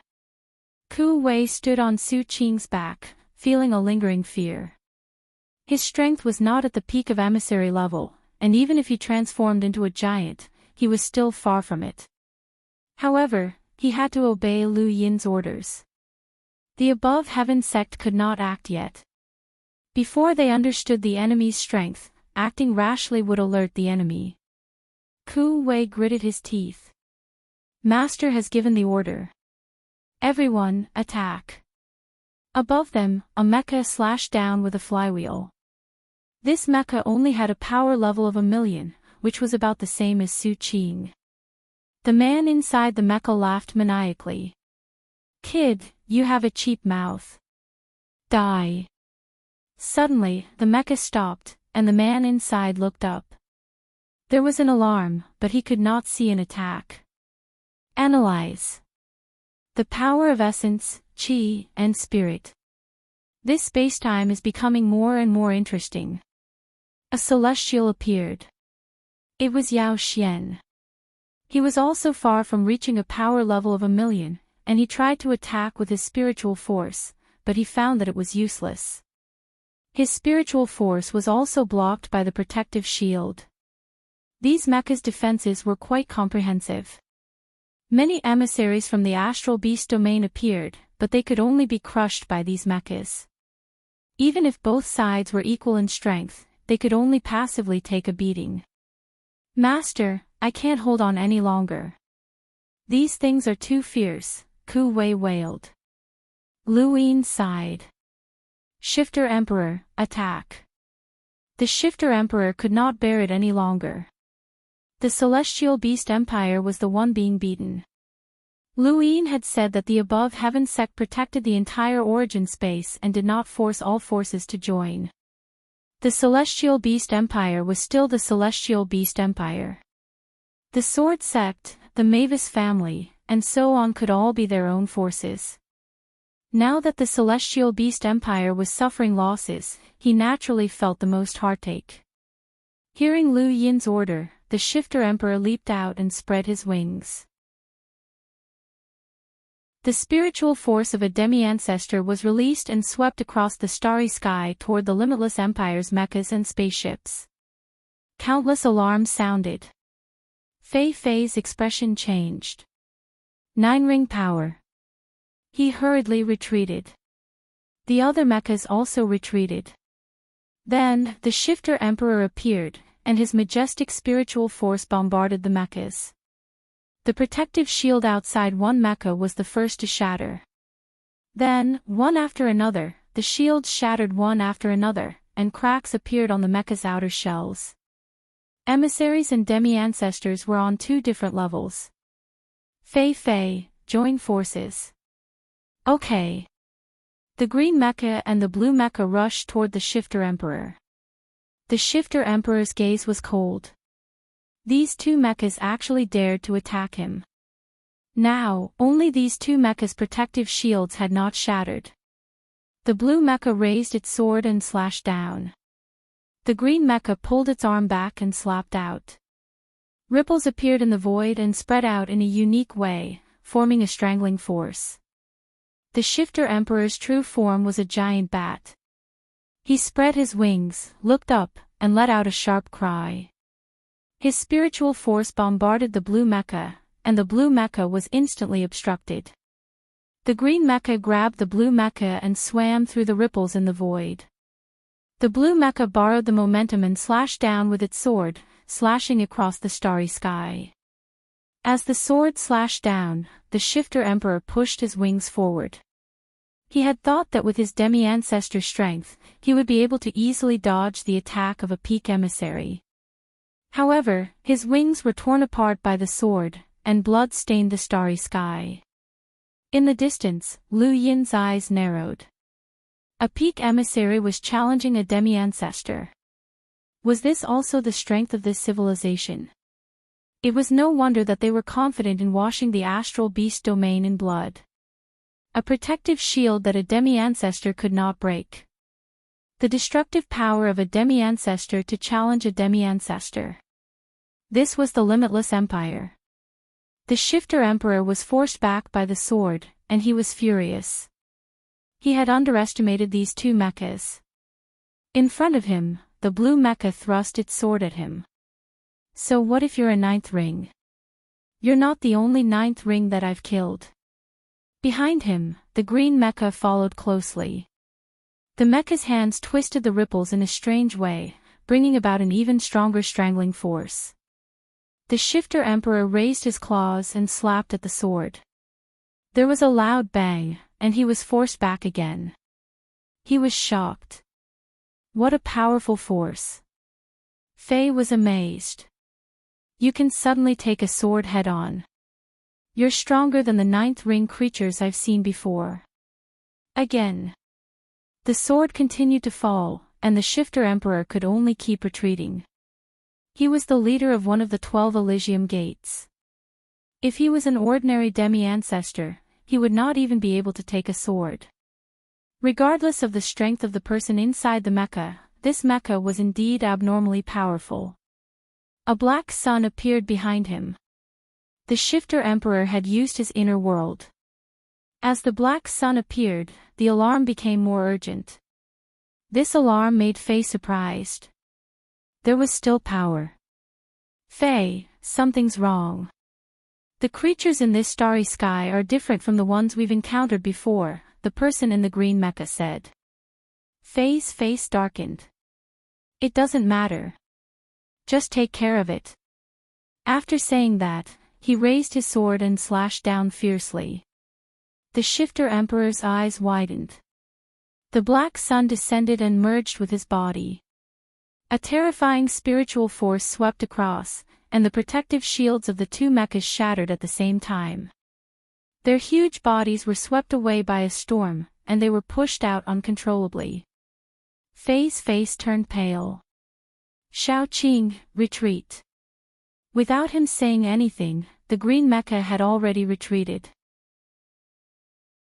The Shifter Emperor flapped his wings and grabbed the blue mecha with one hand. The blue mecha's speed increased sharply, and it retreated instantly. The Shifter Emperor grabbed the green mecha casually. The green mecha's speed was not as fast as the blue mecha.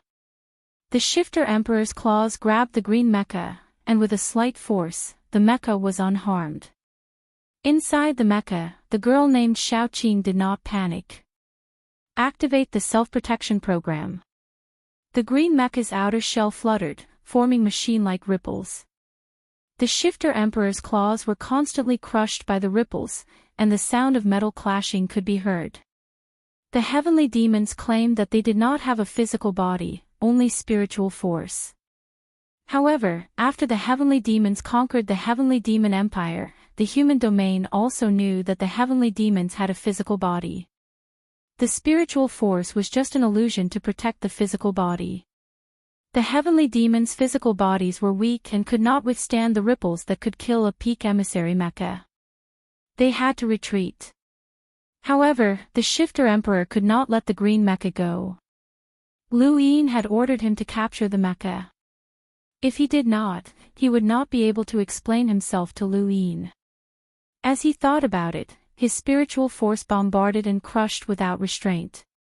Thank you, brothers, for your support. Thank you.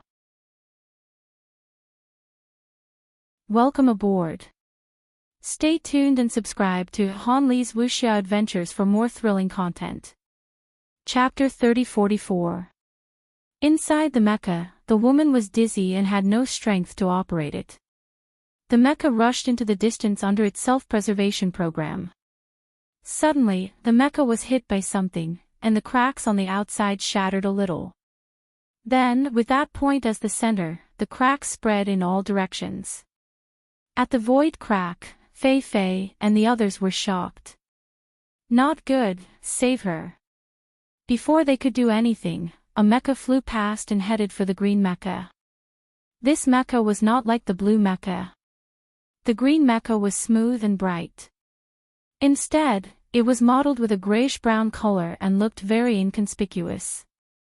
As this mecha appeared, the Shifter Emperor's body turned cold, and his essence rushed forward. The grayish-brown mecha raised its hand, and the mecha's arm instantly transformed into the shape of a blade. With a slash, it split the essence in half and pointed the blade at the Shifter Emperor. In the distance, Lu Yin raised his eyebrows. The strength of a demi-ancestor really existed. The previous batch was just children, and now an adult had appeared. However, it was still not enough. This grayish-brown mecha could completely block the Shifter Emperor. With the strength of the astral beast domain, they could not catch any mecha. Lu Yin did not want to test it slowly. He said, "Do it. Remember, be gentle. I want it alive." On his shoulder, the prison dragon flew toward the astral beast domain with a ferocious and excited look. In the astral beast domain, the shifter emperor stared at the grayish-brown mecha in front of him. "The limitless empire wants to fight us." Inside the green mecha, the woman finally recovered. She looked back and did not care. The grayish-brown mecha blocked the shifter emperor. "Surrender or die." The shifter emperor's wings were still bleeding. The limitless empire was very strong.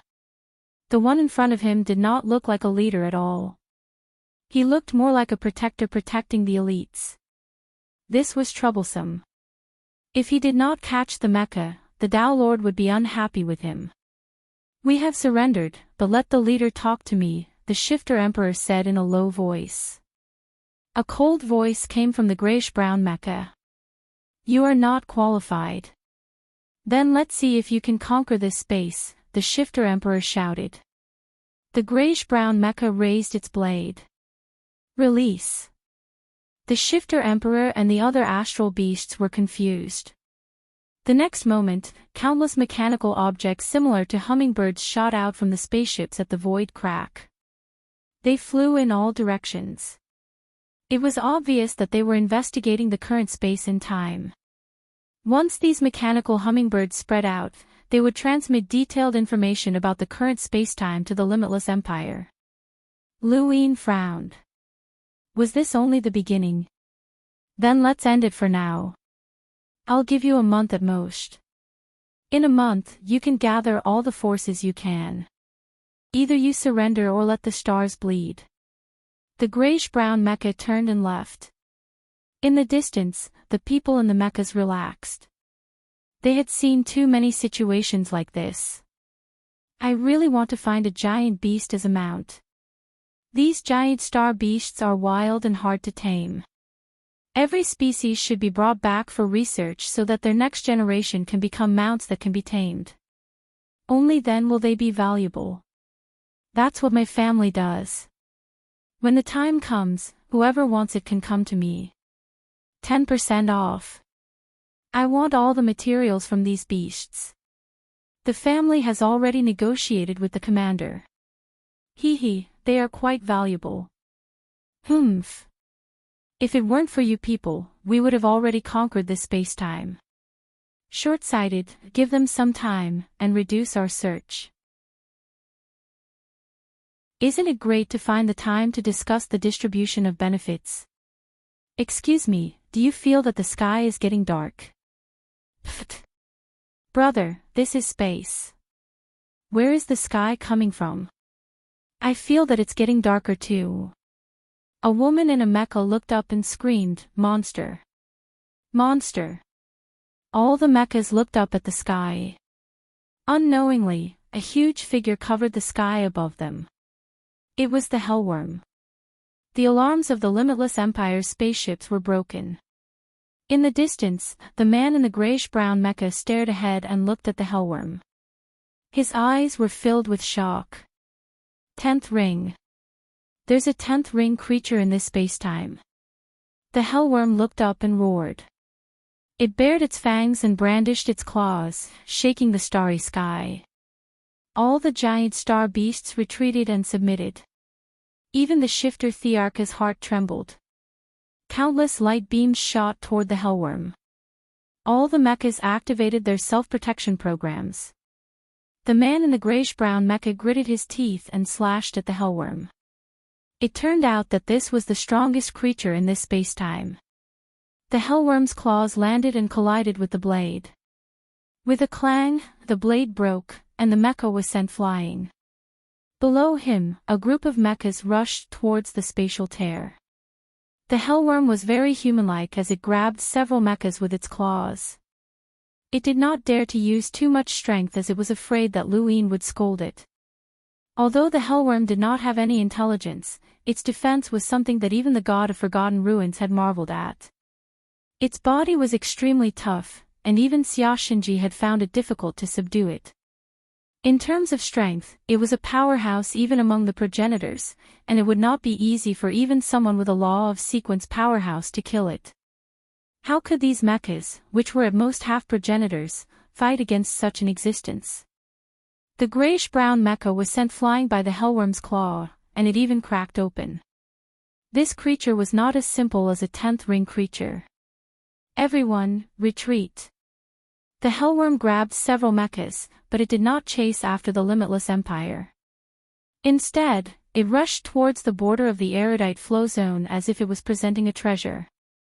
Its mission was to capture these mechas and give them to Lu Yin. In the distance, Lu Yin smiled. Although the hellworm was not very smart, it was becoming more and more obedient. Of course, it would be even better if it did not run away when it encountered an expert. The people in the grayish-brown mecha were stunned.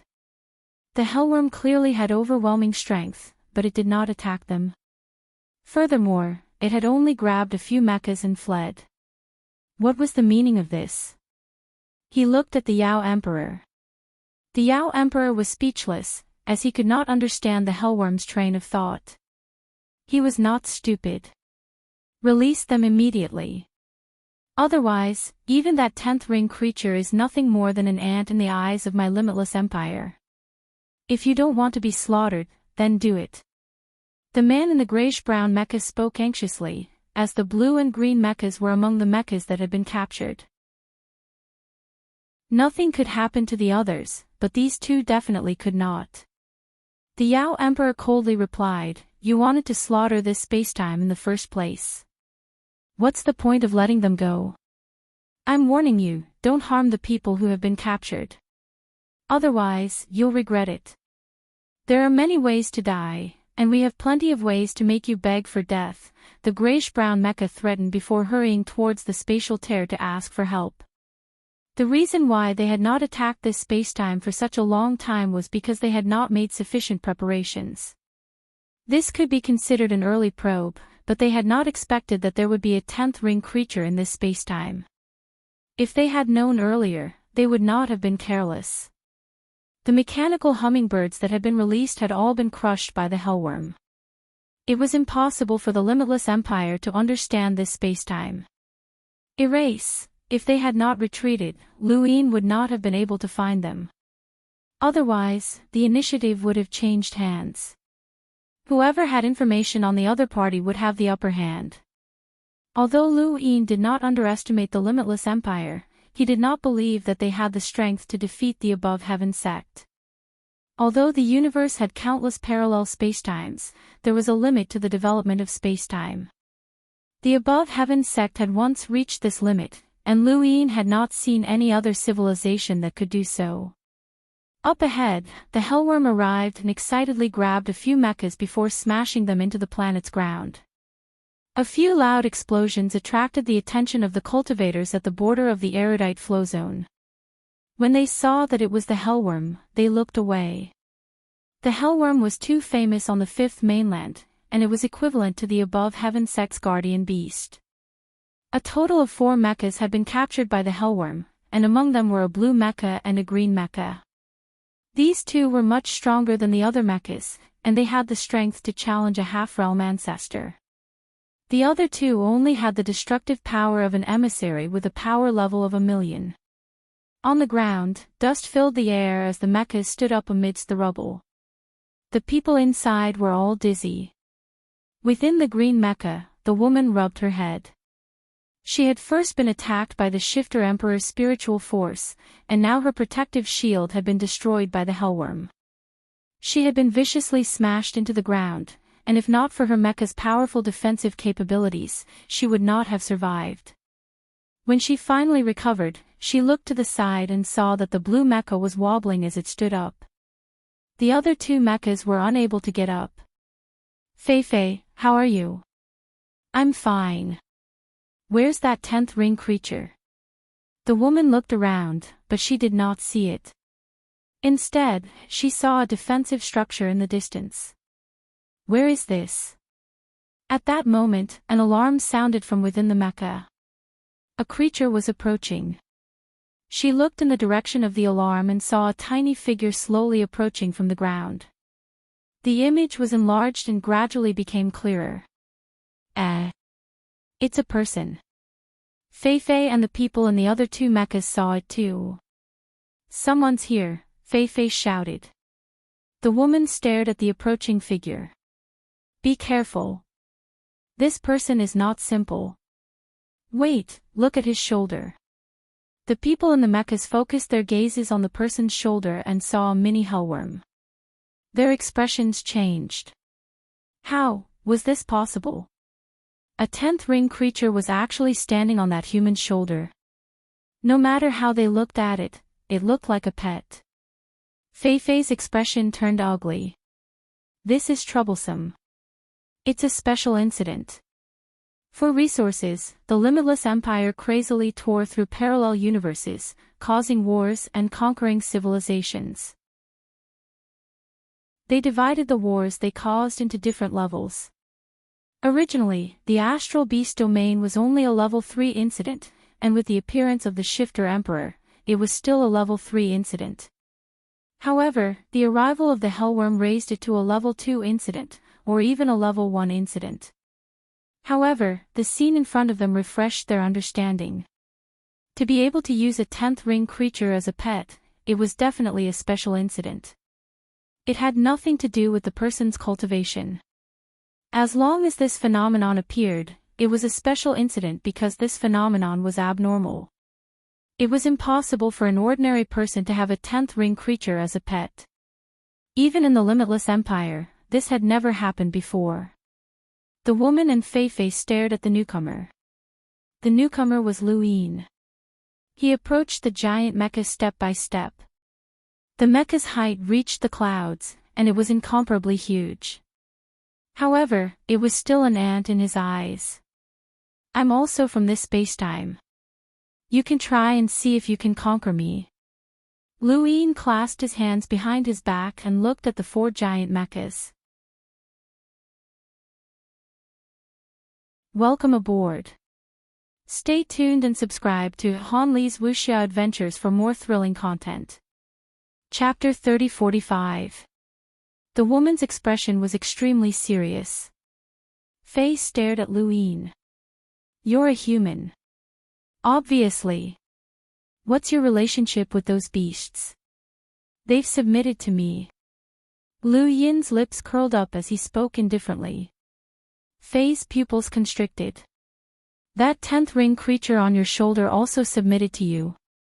Lu Yin looked up. I've answered the 3rd question. You have to answer mine too. That's right, it submitted to me. The woman's heart sank. Submitted, this word represented a pet. She operated the mecha to probe this person's strength, but there was no sign at all. Now it's your turn to answer my questions. But before that, I can give you a chance to conquer me. Make your move. I won't dodge, Luin said to the mecha in front of him. Fei didn't hesitate. He raised the mecha's arm, turned it into a sword, and slashed down fiercely. At this moment, the woman and the people in the other 2 mechas stared at Luin, wanting to see how strong he was. Luin stood in place. Above his head, the sword slashed down. This sword could split the void, and the entire planet trembled under this sword. The sword slashed down fiercely. Luin raised his hand. The world was silent.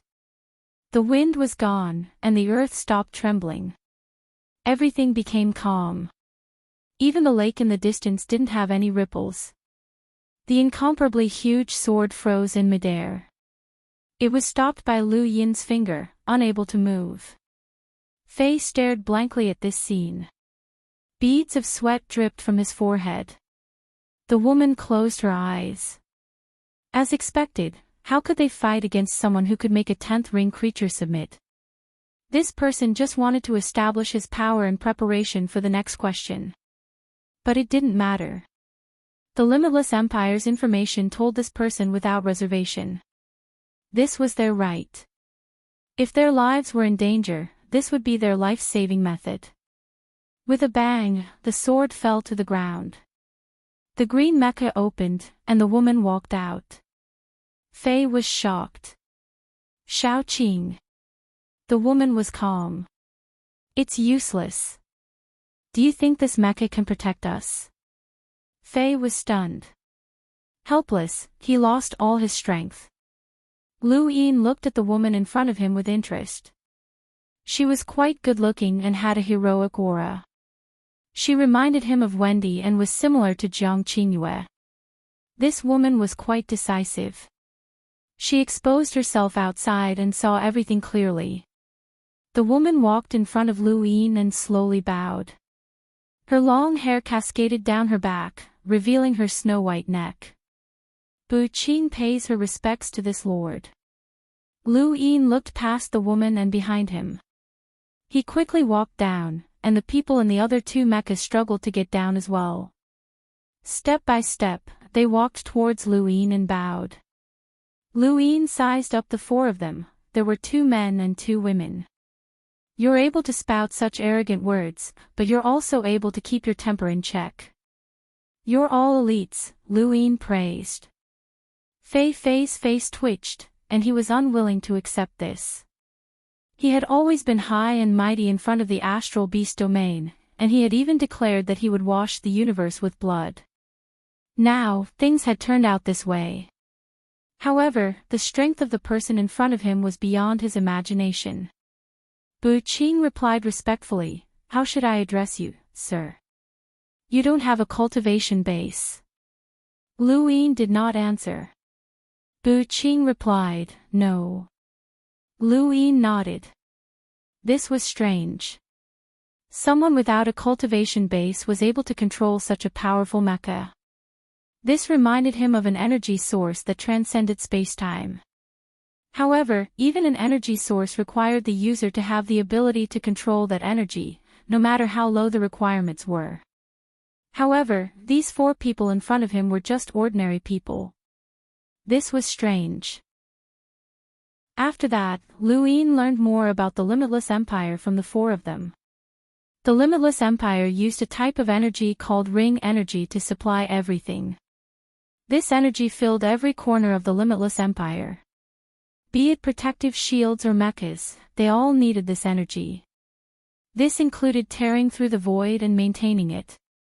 Ring energy was the foundation for everything. Under the premise of abundant ring energy, all sorts of combat weapons were developed. The Limitless Empire's ring energy was equivalent to the primordial space's astral source. In the early stages of cultivation, astral sources were used to open up the path of cultivation. Later on, those with strange innate gifts would be able to carve out their own paths. However, astral sources were still the most basic cultivation resource. As for how ordinary people could control such a large amount of ring energy, the Limitless Empire had its own way of adapting to it. Similarly, it was survival of the fittest. Not everyone could control ring energy. The Limitless Empire had a large fleet of battleships, and even those spaceships had a large number of mechas. These mechas were very expensive to manufacture, and they required a lot of rare resources. The Limitless Empire's own spacetime had far more resources than other parallel spacetimes, which was why they had been able to support the production of mechas from the beginning. Later on, they went on expeditions to other parallel spacetimes to maintain the production of rare resources. The leader of the Limitless Empire was called Emperor Shang, and he had an unlimited mecha with 12 rings, the Sovereign. Ring energy was differentiated by rings. Bu Qing and Fei were both at 8 rings, which was equivalent to a peak emissary. 9 rings were equivalent to a half-ancestor, 10 rings were equivalent to a progenitor, and 11 and 12 rings were equivalent to progenitors. However, they did not know what the difference was, as they had never seen Emperor Shang in action. When Lu Yin heard this, his expression turned serious. If 10 rings were equivalent to a progenitor, then 11 rings would be equivalent to a peak progenitor like Xiaoshenji. 12 rings would be equivalent to a progenitor, right? This refreshed his understanding of the upper limit of the Limitless Empire's power. This limitless empire really could not be underestimated. Bu Qing and Fei Fei did not hide anything from Lu Yin. Preserving their lives was their number one priority, and the limitless empire did not care if information was leaked. Strength was strength. However, the fact that they had spoken so straightforwardly made Lu Yin feel that there was something wrong with this limitless empire. Lu Yin's gaze swept across the four people in front of him. Of the four, Bu Qing had the highest status as the daughter of the limitless empire's general, Bu Wu. She had the air of a great general and was decisive in her actions. Fei Fei was the son of the limitless empire's general, Fei Yan. Although he seemed arrogant and insufferably arrogant, he was not the type to cry and beg for mercy in the face of death. The other two were different, and their gazes were clearly different from Bu Qing and Fei Fei's. They were people from two different worlds. Lu Yin separated the four of them, leaving only one of the girls to talk to each other alone. You seem to have something to say, Lu Yin looked at her. The woman was terrified and hurriedly bowed. Sir, I have a request. Lu Yin's expression was indifferent. You have no right to make a request of me. I know. With your strength, you didn't attack the limitless empire immediately. I'm sure you have your considerations. I'm willing to tell you some things about the limitless empire so that you can have a better understanding of the limitless empire and have a way to deal with it. Lu Yin was interested. Tell me. The woman gulped. In the history of the limitless empire's expeditions, there are very few examples of failure. Many years ago, the limitless empire entered a parallel universe, but they were forced out as soon as they entered. Coincidentally, Emperor Shang also participated in that expedition. When the void was about to close, he used his ring energy to maintain it and forced his way into the parallel universe. There were two limitless empire mechas that had 11 rings of power. No one knows what happened to them inside. They only know that the Prime Emperor mecha came out and the other two mechas disappeared forever. This was a huge loss to the limitless empire. After this battle, Emperor Shang gave up on conquering this parallel universe. It was a very small matter that didn't seem strange at all, but Lu Yin could tell that she was trying to say that once the limitless empire realized that they couldn't conquer this spacetime, they would give up, including Bu Qing and Fei Fei. If the limitless empire could give up even an 11-ring mecha, then there was no need to mention Bu Qing and the other youngsters. Lu Yin sized up the woman. What is your name? The woman respectfully replied, I am Hong Yi. My father is the chief minister of the limitless empire, Hong Nian. Chief Minister. He is in charge of all the equipment in the limitless empire, including the battleships, mechas, and a portion of the ring energy distribution. Lu Yin was surprised. That's a lot of power. Hong Yi respectfully replied, yes, that's why I know some things about the limitless empire.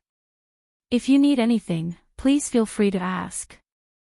Lu Yin sized up Hong Yi. This woman wasn't too beautiful, but she wasn't bad either. She looked delicate, but her thoughts were deep. She only mentioned a small matter, but it gave him a direction for his next deployment. This woman's eyes were sharp, and she could easily see through current affairs. She was a talent. Why are you telling me this? You don't know me. Lu Yin was curious. Hong Yi respectfully replied, my lord is very young. These 5 short words shocked Bu Qing and the others. Yes, Lu Yin looked very young, and this youth wasn't an act. Young and old had different temperaments, and some people could tell at a glance. Hong Nian could become the chief minister of the limitless empire because his methods and thoughts were extraordinary. Hong Yi's insight must have something to do with her father's teachings. She saw things too clearly. However, she misunderstood. She thought that since Lu Yin was so young, there must be a powerhouse behind him that controlled this part of the universe. This was true, but she definitely didn't expect Lu Yin to be the master of this part of the universe. However, she was right about the general direction. Lu Yin wanted to lure out the entire limitless empire, which was why he sent the prison drake to play with them. Lu Yin also understood why Bu Qing and the others didn't hesitate to reveal information about the Limitless Empire. If things went south, they knew that the Limitless Empire wouldn't save them. They could only protect themselves. Even the Limitless Empire could forgive such behavior. This was a civilization with a clear goal. If he wanted to lure the Limitless Empire over, he couldn't reveal too much of his strength. What's the civilization that defeated Emperor Shang and forced the Limitless Empire to give up on their conquest? The Limitless Empire wasn't weak. If there was a civilization that could defeat them, then it was worth Lu Yin's attention. Hong Yi thought about it. I think it's called the Divine Kingdom. Lu Yin's eyes widened. Divine Kingdom. Yes, this name isn't recorded in the Empire's records. I only heard my father mention it by accident, Hong Yi said. She didn't dare to look at Lu Yin, as his voice had revealed some things. She could tell that Lu Yin knew about this divine kingdom. No way, could this still be a divine kingdom? He couldn't be that unlucky. Welcome aboard. Stay tuned and subscribe to Han Li's Wuxia Adventures for more thrilling content. Chapter 3046. Lu Yin was surprised as well, as it was such a coincidence that the Limitless Empire had encountered and been repelled by the Divine Manor. Lu Yin was not surprised that the Divine Manor had the ability to repel the Limitless Empire, as the Divine Maiden's strength had definitely reached the level of the 7 sky gods. Even if Emperor Shang's 12th ring had reached a level comparable to the laws of the sequence, it would still be impossible for him to surpass the 7 sky gods. If the Limitless Empire had such strength, they would not have been defeated. Lu Yin muttered to himself. The Limitless Empire and the Divine Kingdom were both interesting. After leaving the Divine Kingdom, he had given the Eternal Kingdom's coordinates to the Divine Kingdom so that they could hide in the Genesis space if they encountered any danger. However, no one knew when the danger would appear. The Divine Kingdom's danger originated from Di Qiong. If the Limitless Empire had encountered the Divine Kingdom before, it meant that the Limitless Empire might also encounter Di Qiong and the Everlasting Race. Lu Yin wanted to attack the other zones of calamity of the Everlasting Race. The first zone of calamity had been forced into hiding, so it was time to deal a heavy blow to the other zones of calamity. The Limitless Empire had to be lured over. Lu Yin had left the Hellworm in the astral beast domain, but he could only expose one progenitor for the time being. As for Bu Qing and the others, their mechas had already been taken away for research. They did not have much value, and Lu Yin had already thought of what to do with them. Half a month later, in the astral beast domain, the Hellworm bared its fangs and brandished its claws. From time to time, it would threaten the Limitless Empire's battleships that were stationed at the spatial tear. The Hellworm gave them too much pressure. They worshipped large creatures, which was why their mechas were so large. However, they naturally feared the Hellworm as well. The Hellworm was very comfortable, as it had not intimidated anyone in a long time. On this day, a mecha walked out of the spatial tear and faced the Hellworm. The mecha was completely blue, similar to Speedy's, but it was darker. The mechas of Bu Qing and the others were much smoother. They had experienced too many battles and were covered in scars. Are you the strongest creature in this spacetime? My name is Fei Yan, the general of the Limitless Empire, a voice came from within the mecha. The Hellworm raised its body and roared, threatening Fei Yan. Inside the mecha, Fei Yan frowned, I'm talking to you. The Hellworm continued to roar and its claws were sharp. Fei Yan's expression turned ugly. You're not smart, or are you unwilling to communicate with me? The prison flood dragon raised its claws and continued to scare him. Fei Yan was enraged. You're courting death. As he spoke, he took a step forward. A blue light flashed and the mecha appeared in front of caged WIRM. Under caged WIRM's confused gaze, the mecha threw a punch. The mecha's fists were large and hard. This punch forcefully bent the prison flood dragon's neck. Following that, Fei Yan continuously attacked the prison flood dragon's neck. This kind of creature's neck was its weakest point. He relied on the mech's speed to continuously attack. The caged WIRM was enraged after being hit a few dozen times. It raised its claws and waved it wildly. With a bang, the mech was sent flying. Inside, Fei Yan was unharmed. The caged WIRM's claws did not break the protective shield. However, his attack did not do much damage to the prison flood dragon. He sized up the prison flood dragon in bewilderment. What a strong defense. Prison flood dragon opened his eyes wide. He rushed towards Fei Yan and attacked. In the next period of time, under the gaze of many astral beasts, the two behemoths fought in the starry sky. Fei Yan's mecha was fast and had high defense.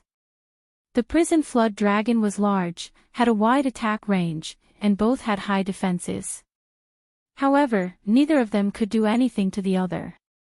In the distance, Lu Yin watched calmly. As time passed, the hellworm would definitely emerge victorious. He had seen the hellworm's ability to withstand beatings before, and the mech was, after all, made from external materials. It might be able to withstand the attacks for a short period of time, but it would not be able to do so in the long run. Furthermore, its ring energy was not endless. After fighting for a long time, Fei Yan panted heavily as he looked forward. The prison flood dragon's eyes were wide as it bared its fangs and brandished its claws. It did not seem to be exhausted at all. This was definitely the strength of an 11th ring creature. Fei Yan knew that he could not win. Fortunately, this creature only had a higher defense, and its speed and destructive power were not as terrifying as an 11th ring creature. It also did not seem to have a brain, or else he would already be dead. There was no way he could win, and there was no way he could negotiate. Since that was the case, he would have to explore this spacetime. Even though he was unwilling, the Empire had ordered him to explore this spacetime. If there were any more powerful creatures, the Empire might give up on conquering this region. As for Bu Qing, Fei Yan, and the others, they could only fend for themselves. This was war. The Limitless Empire's conquest of a parallel spacetime brought about many deaths, and they had to bear the consequences themselves. 4 of Emperor Shang's sons had died, and the commander had lost one as well. This was unavoidable.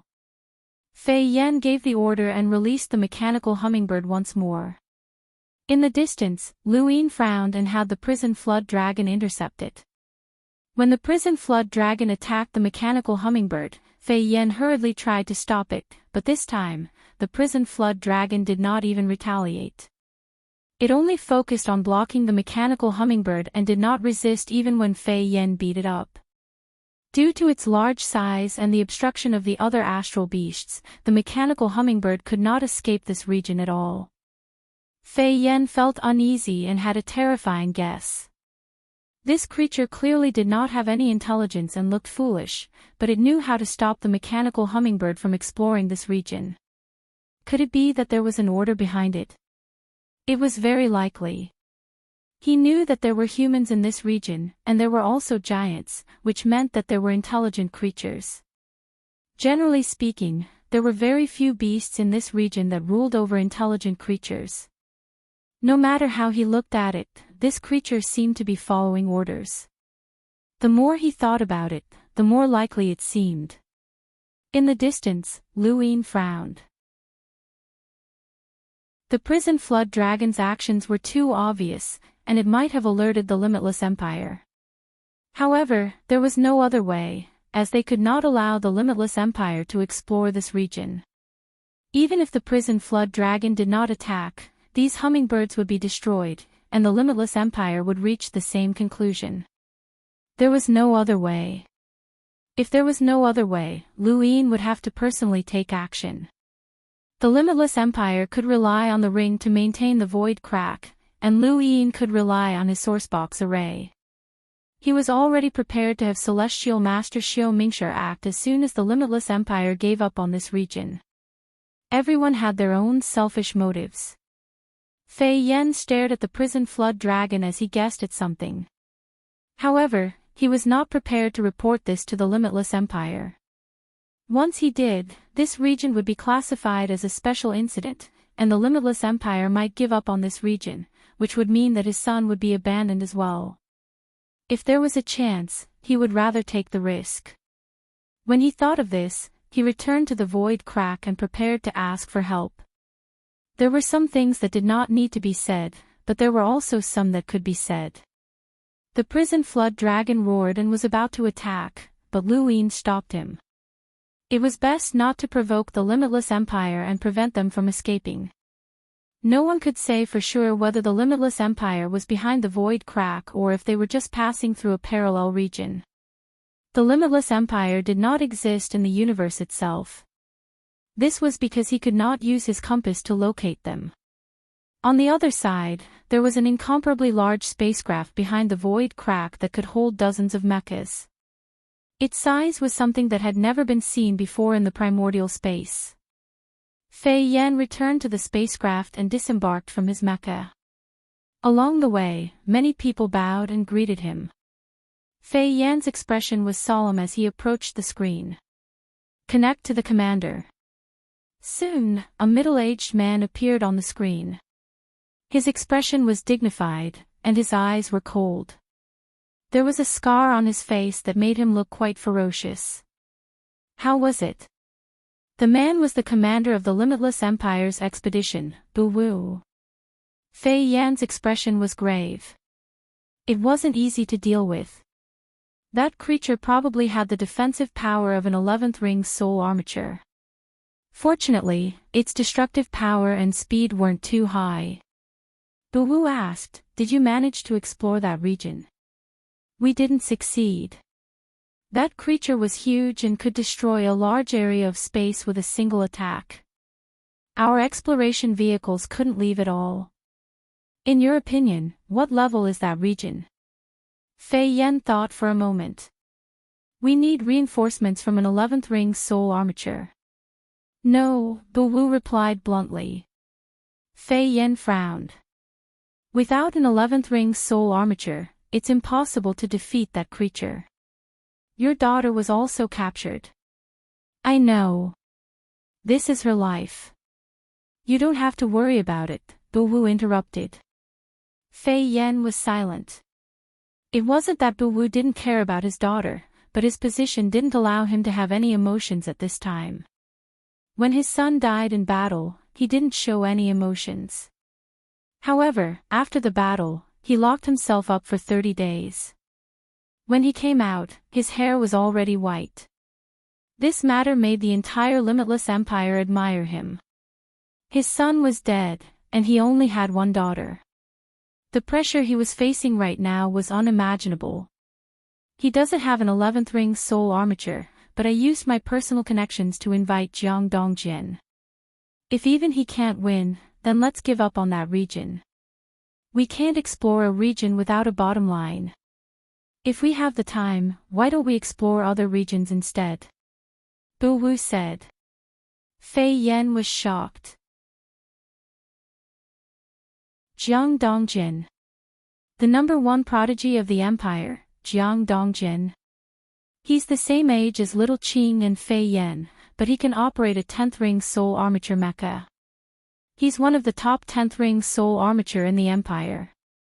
If he can't win, then forget it, Bu Wu said and turned off the screen. Fei Yan sighed. Jiang Dongjin. Although this person didn't have an 11th ring soul armature, he wasn't far off. If he delayed that creature, then he might be able to save Fei Yan and the others. He had some confidence in Jiang Dongjin. After all, he knew that he wasn't Jiang Dongjin's match. But how did the commander have a personal relationship with Jiang Dongjin? Time continued to pass, and soon, half a month had passed. During this time, Fei Yan went to the astral beast domain several times and tried to find Fei Yan and the others by bypassing the caged WIRM. However, he was stopped by the caged WIRM. He tried to communicate with the caged WIRM, but the caged WIRM ignored him. He wanted to find the Shifter Emperor, Ku Wei, and the others who had communicated with the Limitless Empire before, but no one bothered with him. Finally, after another 10 days, Jiang Dongjian and his limitless mecha divine sword arrived. Jiang Dongjian was about the same age as Fei Yan and Buqing, but he was colder. He was like an unsheathed sword. Although he was an ordinary person, he was dazzling. This had nothing to do with cultivation. This was Jiang Dongjian's temperament. He was liked by countless girls in the Limitless Empire. His reputation as the #1 prodigy, coupled with his handsome appearance and rough background, even Emperor Shang paid attention to him. Welcome aboard. Stay tuned and subscribe to Han Li's Wuxia Adventures for more thrilling content. Chapter 3047. Other than Jiang Dongjian, the 5th prince of Limitless Empire, Shang Qing, and the 9th princess, Shang Ainen, also came. Fei Yan didn't expect the princes and princesses to come. Fei Yan, general of punitive expedition, greets the 5th prince and the 9th princess. Fei Yan quickly saluted. Shang Qing smiled. General Fei Yan, you don't have to bow. Fei Yan got up. Why is the 5th prince here? Shang Qing said, we came here with brother Jiang to train and see how powerful he is. Fei Yan nodded and didn't say anything. However, he was even more afraid of Jiang Dongjian. Not only was this person powerful, but he was also with the princes and princesses. In the future, his status in Limitless Empire would definitely be very high. The 5th prince Shang Qing was kind and humble, but those who knew him knew that he had the ambition to inherit the throne, and he showed it without holding back. His unlimited Mecca was called the Imperial City. Who else could it be other than the Emperor in the Imperial City? He was very kind to Fei Yan and the others, but he was very cold to the 1st prince, Shang Tianzong. The 9th princess, Shang Ainen, was called the #1 beauty of Limitless Empire. She was also the favorite daughter of Emperor Shang. She was also very talented and could control a 9th ring unlimited mecha, which was on the same level as Shang Cheng's mecha. She was the pride of Limitless Empire. Fei Yan glanced at the 3 of them and saw the passion in Jiang Dongjian's eyes when he looked at Shang Ainen. Did this person want to marry the 9th princess? It wasn't impossible. He was qualified. In the future, Jiang Dongjian would definitely be an 11th ring or even 12th ring user. He was the protector of Limitless Empire. General Fei Yan, please tell me more about that space-time, Shang Ainen said. Her voice was as clear as flowing water. Fei Yan gave a simple introduction. Jiang Dongjian said coldly, it's just an 11th ring giant beast. I can take care of it. Let's go. Fei Yan reminded him that giant beast's defense is very strong. You have to be careful. His main purpose was not to warn Jiang Dongjian to be careful of the giant beast, but to prevent even more powerful experts from appearing. He guessed that there were definitely such experts, but because of his selfishness, he did not reveal his guesses. As long as there were no serious consequences, he could bear the consequences in order to save his son. However, if Jiang Dongjian died because of his concealment, the consequences would be severe. Jiang Dongjian looked at Fian and said, General, you worry too much. It's just a wild beast. No matter how strong its defense is, it won't be able to withstand my divine sword. Fei Yan couldn't remind him directly, so he could only say, I'll stand guard at the side. Jiang Dongjian did not care. Lead the way. Shang Qing laughed heartily. I've been looking forward to seeing the might of Brother Jiang's divine sword for a long time. Finally, I can see it. Royal sister, you must be looking forward to it as well. Shang Ainen's lips curled into a beautiful arc, of course. Jiang Dongjian's eyes flashed with passion again. He quickened his pace, eager to show off in front of Shang Ainen. After almost a month of silence, changes began to appear in space. Caged Drake looked up. In front of him, mechas walked out one after another. Other than Blue Mountain and Fei Yan's infinite mecha, there was another mecha that caught his attention. It was a mecha that looked like a sharp sword. The entire mecha was designed with sharp edges everywhere. It looked like countless sharp swords had been combined together. This mecha was Jiang Dongjian's divine sword.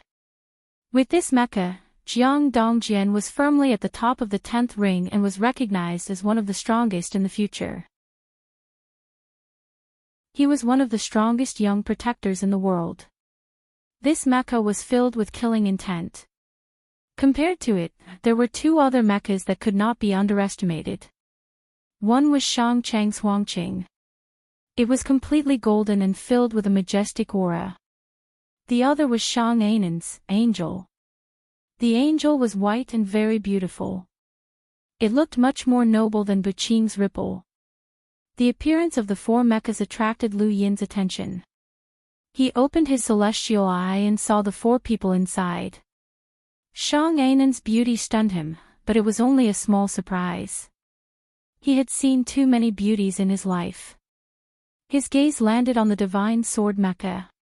What an extreme mecha!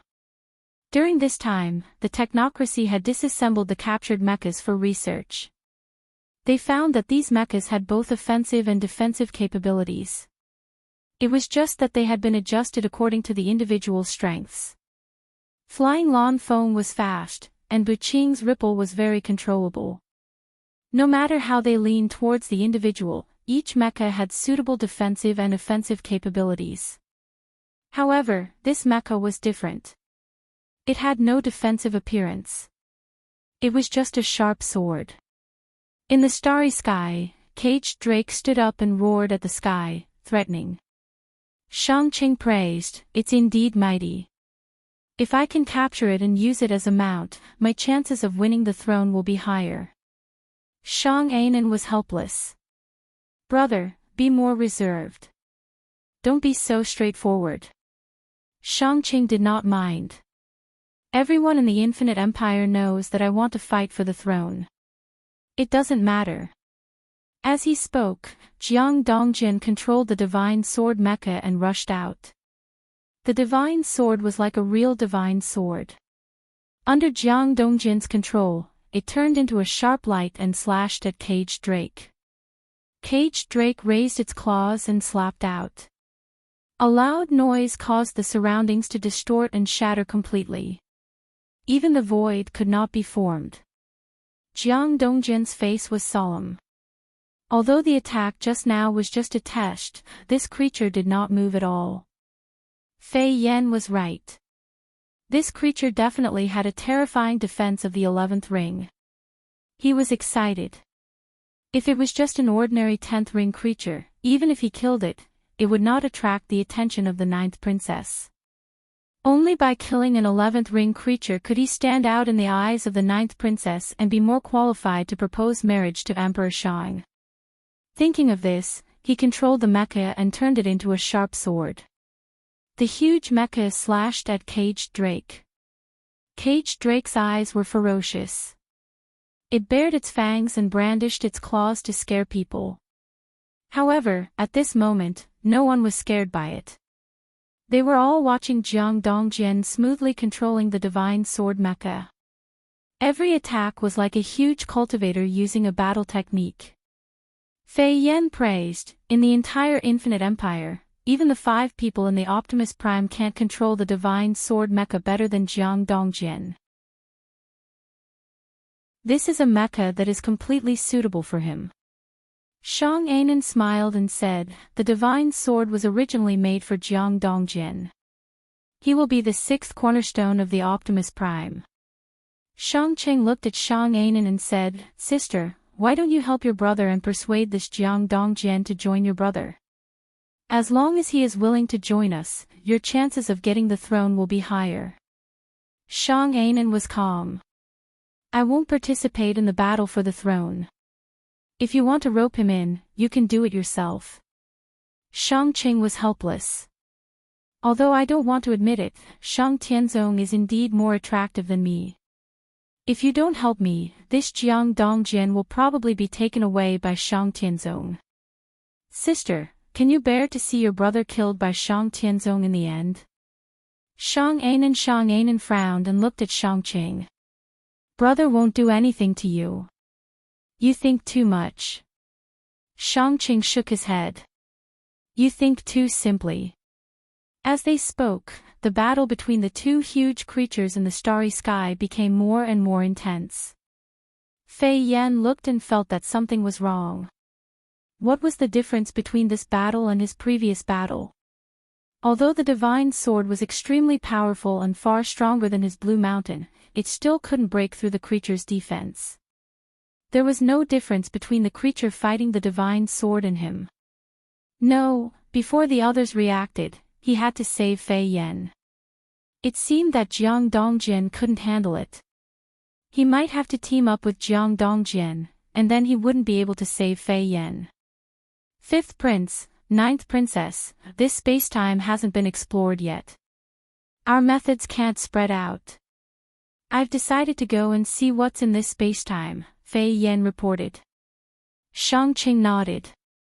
You want to save your son and the others? That's normal.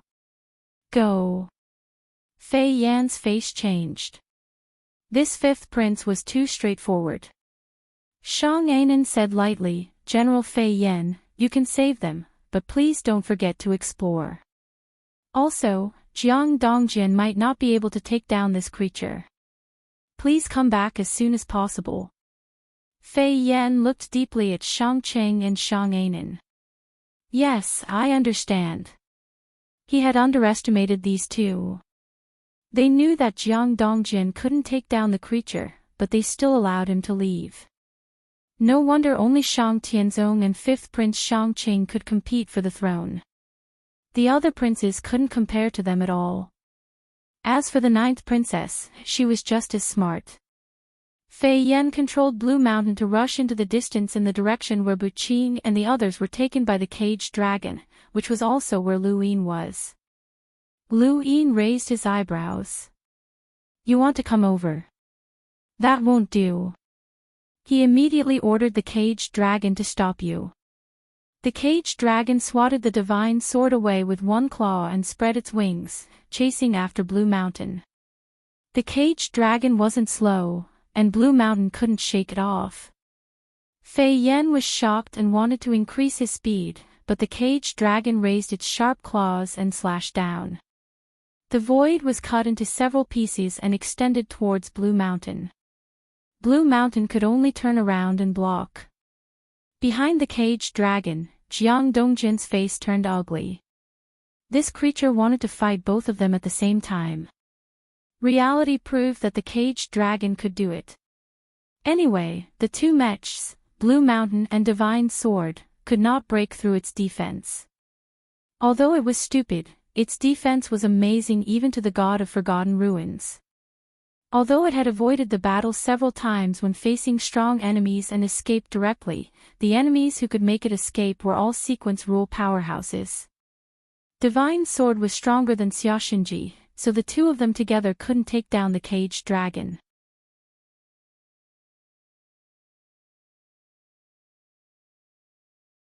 Welcome aboard.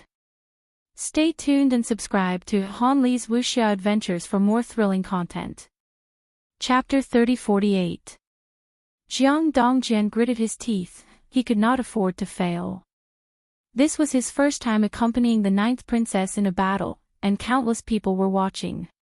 If he failed, he would be too ashamed to ask Emperor Shang for her hand in marriage, and he did not know what would happen if he continued to wait. His attacks became fiercer and fiercer. Previously, he had been worried about Fei Yan's Blue Mountain, but now, he only had eyes for the prison drake. Fei Yan hurriedly retreated in fear of being caught in the crossfire.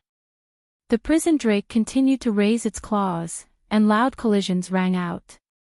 In the distance, Lu Yi knew that it was about time. The limitless empire was hesitating, they could not give up on this spacetime. It was time to reclaim the sixth mainland. The divine sword slashed down with a bang, and the prison drake retreated with a low growl. Jiang Dongjian panted heavily, sweat dripping from his forehead. How did this creature have such a strong defense? Shang Cheng and Shang Ainen looked at each other again. Let's retreat first and discuss this. Jiang Dongjian shouted, wait, I still have one more move. If I can't deal with it, I'll retreat. Shang Ainen advised, don't force yourself. The Empire has encountered more than one powerful creature, and there have been cases of people giving up. The universe is vast, and there are countless strange creatures. Jiang Dongjian insisted, one more move, just one more. Shang Qing sighed. No wonder you're the Empire's top genius. You're the same age as us, but you can face such a creature head-on. Brother Jiang, you're already very strong. Alright, let's see what else you have to show off the brilliance of the tournament. The Limitless Empire had been fighting for many years, and they had naturally encountered many cultivation civilizations. There were many cultivation battle techniques in the Empire, but because of ring energy, the people of the Limitless Empire did not cultivate them. Cultivation and ring energy clashed, and they would rather give up on cultivation. Of course, battle techniques were sometimes useful, and many of them could inspire the Empire to develop mecha. Although the people of the Limitless Empire were ordinary people, they could still improve in certain aspects through battle techniques. They were equivalent to powerhouses among ordinary people. The Limitless Empire held an unlimited tournament every 5 years, and everyone could participate. The reason why Jiang Dongjian had stood out was because he had single-handedly defeated all the other experts who had entered the semi-finals. Among them was someone from a prominent family like Fei Yan, and he had only relied on battle techniques that were well known to the public. Because of this, his meteoric rise had earned the recognition of Emperor Shang. Thus, he had an innate sensitivity towards battle techniques. This was something that others could not compare to. It was said that the divine sword mech had the ability to coordinate with him to comprehend battle techniques, but no one had seen it before. In the starry sky, the divine sword and the prison flood dragon faced each other. Fei Yan's blue mountain was already far away, and he did not rush further. The prison flood dragon was constantly blocking him, making him helpless. At the same time, he was even more certain that there was a creature controlling the prison flood dragon behind him. This spacetime was not simple. Jiang Dongjian stared at the prison flood dragon. He took a deep breath and slowly calmed down. Prison flood dragon did not take the initiative to attack. It looked curiously at the divine sword in front of it. It was so tough. Although the divine sword could not break through its defense, it could not break through the divine sword's protective shield. This made it think of the ancestral turtle. It looked like a turtle shell. Inside the divine sword, Jiang Dongjian had completely calmed down. He raised his hand and grabbed a sword from the inside of the mech. He slowly raised the sword. His breathing was sometimes fast and sometimes slow. Gradually, he could not see anything in front of him. Even the prison flood dragon was gradually ignored. All he could see was the sword. It was as if he had returned to the last battle of the tournament. All the experts who had made it to the semi-finals had surrounded and attacked him. Those people were all from prominent families and knew each other. Only he was from the bottom. These people looked down on him and wanted to kick him out first. At that time, he was like this. He held the sword with both hands and ignored everything. He raised the sword and slashed. This slash merged with heaven and earth. It was as if he had broken through all illusions. If someone had not interfered with this slash, those people would not have survived. The same scene appeared again. Shang Cheng's face was solemn. Even so, he had also seen the semi-finals. Jiang Dongjian's slash had completely entered everyone's eyes. He had become the true #1 genius of the Empire. This was the slash.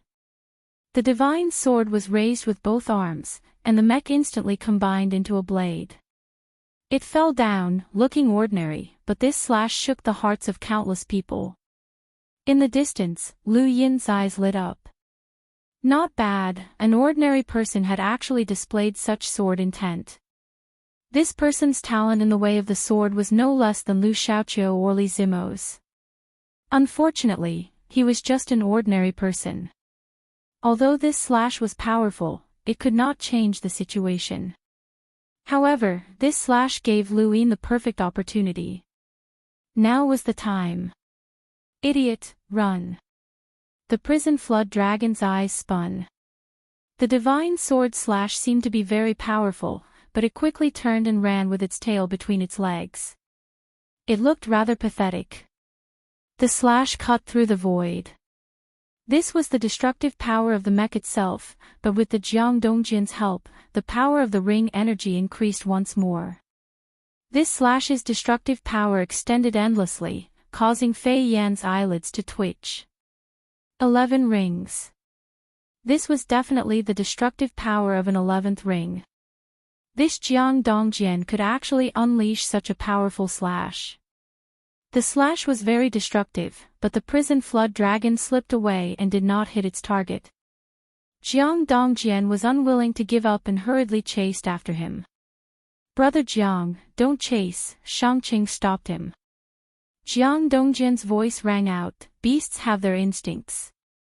It knew that it couldn't withstand my slash, so it ran away. Fifth Prince, I will definitely take this spacetime.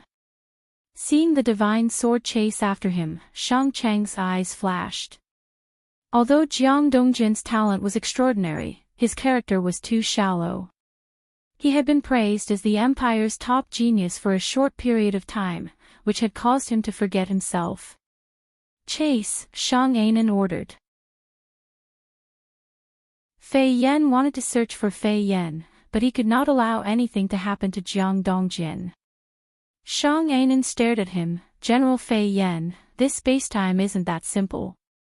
If something happens to Jiang Dongjian, I'm afraid that you won't be able to bear the responsibility. Fei Yan's heart sank, I understand. I will not let anything happen to Jiang Dongjian. With that, he chased after Jiang Dongjian. Mechas appeared one after another behind the spatial crack. Some of them had appeared in the battle with the Yao Emperor, while others looked like they had been fighting for a long time. There were more than 20 mechas, and nearly half of them chased after Jiang Dongjian. In the distance, many astral beasts were on guard against Shang Ainen's group. Sister, let's go and take a look, Shangqing said. Shang Ainen looked at Shangqing, brother, aren't you afraid of danger? I am. That's why it's safe to follow Jiang Dongjian. If there really is an unknown danger, it's even more dangerous here, Shangqing said. Shang Ainen nodded and controlled her mecha to chase after Jiang Dongjian. Shangqing also chased after Jiang Dongjian. At the front, a caged flood dragon headed towards the connection point between the 6th mainland and the astral beast domain. The connection point had been sealed, but now, it was time to open it. The 6th mainland also belonged to the origin space. Now that even the endless battlefield belonged to the 6 Directions Guild, the 6th mainland naturally had to be reclaimed. Soon, caged flood dragon arrived at the connection point. He opened it at the right time and rushed over. Although Jiang Dongjian was arrogant, he was not stupid. Seeing the connection point in the distance, he hesitated. At this time, caged flood dragon had already arranged for Fei Yan, Bu Qing, and the others on a meteorite not far from the connection point. They rushed into the connection point without looking back. Jiang Dongjian was surprised. Were those the people from the Limitless Empire who had been captured?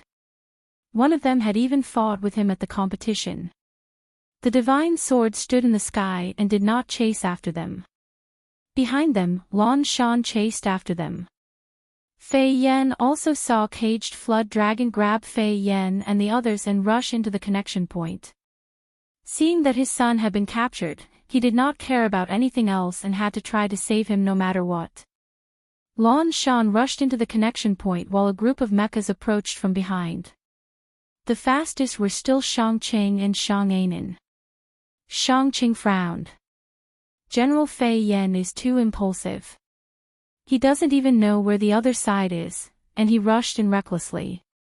Jiang Dongjian said, the people who were captured before have also been captured. Shang Ainen was surprised. Bu Qing and the others. No wonder General Fei Yan is so impulsive. What should we do? Jiang Dongjian asked. He also did not want to rush in recklessly. Wait, Shangqing said. Just this one word. If there was an unavoidable danger on the other side, at least they could ensure that nothing would happen to them. Outside the connection point, a group of mechas from the Limitless Empire was waiting. Lu Yin was also waiting. He did not know what the situation on the other side was, but he knew that it was the sixth mainland. However, there was no danger to caged flood dragon. The first zone of disaster no longer had the ability to fight against the above heaven sect unless the remaining 7 sky gods recovered. However, 2 of the 7 sky gods were dead, and 1 was seriously injured. It was impossible for them to appear in a short time. Not long after, Lan Shan's mecha returned. Fei Yan said in a serious tone, 5th prince, 9th princess, you'd better come with me. Lan Shan's mecha reappeared on the 6th mainland, followed by Divine Sword, Imperial City, Angel, and other mechas. Huge mechas suddenly appeared. In the distance, there was an eternal kingdom. Shang Ainen and the others looked around. Where is that creature? Fei Yan shook his head. I don't know. It disappeared after I came in. However, I saw a creature in this space-time. As he spoke, he opened his hand. In the palm of the huge mecha, there were dozens of corpse kings. Humans. Similar. What do you mean? To be precise, this is a kind of human-like creature that has transformed. Fei Yan told Shangqing and the others about the mecha's analysis. Other than fighting, the limitless mecha could also detect, analyze, and so on. Many times, if the detection method did not work, the limitless mecha could be used to detect. Fei Yan told Shang Ainen and the others about his analysis of the Eternal's corpse kings, which confused them. They did not know if they were lucky or unlucky, but they had not encountered the Eternals at all. There were too many parallel spacetimes in the universe. A human-like creature. It can also be used for cultivation. These are all dead. It's meaningless. Shangqing looked at the Eternal Kingdom in the distance. Let's go there and take a look. Coincidentally, there were corpse kings in the Eternal Kingdom that had discovered them. Among them, there was a half-ancestor corpse king.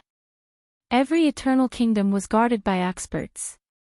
In the past, Lu Yin only thought that the Eternal Kingdom was a place used by the Eternals to create an illusion of harmony with the human race. However, after wandering outside and fighting against a Hui, he realized that the Eternal's purpose in creating the Eternal Kingdom was to destroy the human race's dependence and sense of belonging to the human race.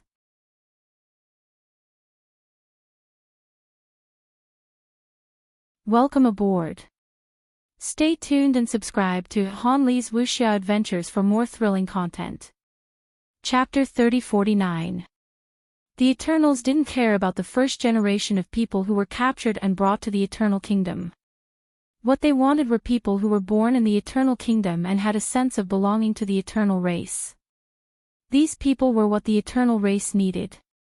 This was a weapon to destroy the human race. After returning to the above heaven, Lu Yin gave the order to destroy any Eternal Kingdom they encountered. The duration of the Eternal Kingdom's establishment determined how the people inside would be dealt with.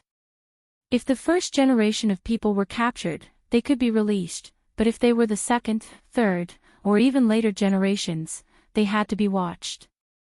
Although these people were different from the Corpse King in appearance and were also human, their hearts belonged to the Eternals. Now that he wanted to reclaim the sixth mainland, he wanted to destroy all the eternal kingdoms in the sixth mainland. The Eternals not only had powerful combat strength, but they were also unafraid of death, cunning, and had outstanding foresight. The more Lu Yin understood the Eternals, the more he feared them. The Corpse King saw the mechas from afar, and a group of mechas headed for the Eternal Kingdom. Fei Yan's Blue Mountain was at the forefront. The Corpse King used Corpse King transformation, and its scarlet eyes turned green. Its physical strength skyrocketed as it charged at Blue Mountain. Inside Blue Mountain, Fei Yan was shocked when his mecha detected that the Corpse King's combat strength had skyrocketed. With a bang, the Corpse King was sent flying. Even Corpse King transformation couldn't make up for the gap between him and Blue Mountain. Blue Mountain reached out to grab the Corpse King. The Corpse King's bones were shattered, and it couldn't move. Blue Mountain grabbed it and asked, "What civilization are you from?" The Corpse King's green eyes faded, and its scarlet vertical eyes stared at Blue Mountain as it struggled. "I'm asking you, what civilization are you from? If you don't answer, you'll die," Fei Yan shouted. The Corpse King growled and roared. Blue Mountain's mecha clenched its fist and crushed the Corpse King, causing blood to splatter everywhere. The Limitless Empire had been conquering other civilizations all year round, and they were ruthless and ruthless. However, this scene was normal in the eyes of Shang Qing and Shang Anan. "There's no powerful force in the city ahead. Investigate immediately." Behind them, mechas flew towards the Eternal Kingdom. Soon, the Eternal Kingdom was engulfed in the flames of war. The zombie kings were like ants in front of the mechas. They were easily killed.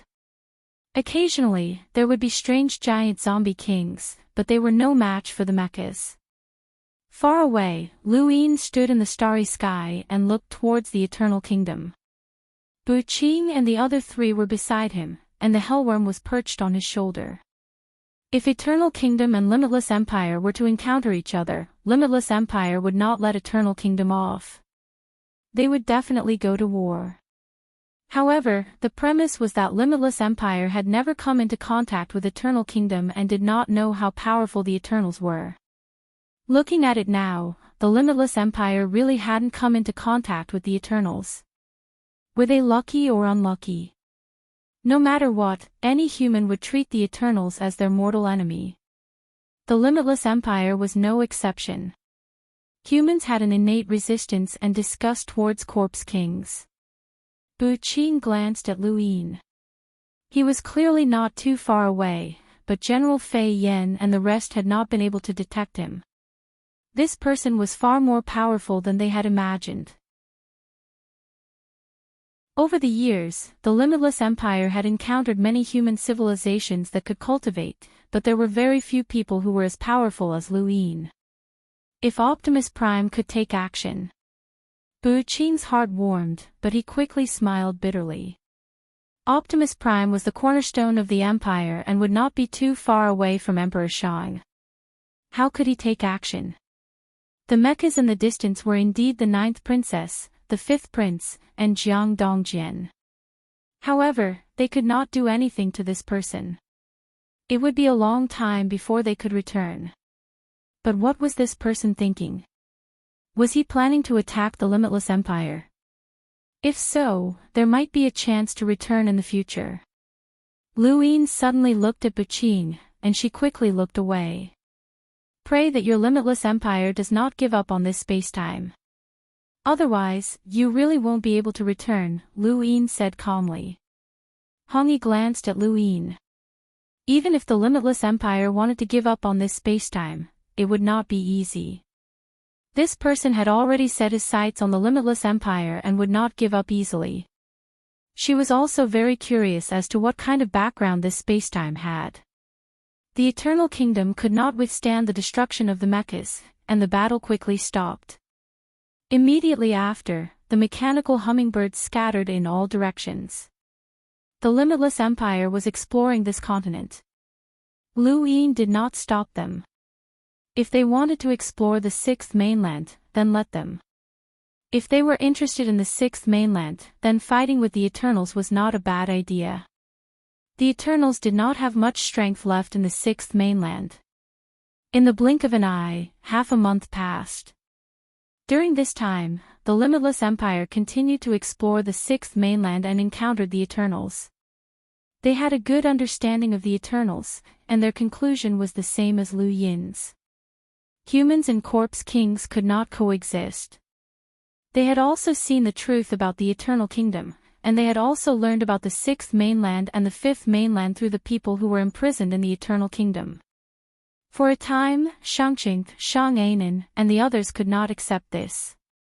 They could understand that humans had been wiped out, destroyed, or even enslaved by powerful enemies, but they could not understand the existence of the Eternal Kingdom.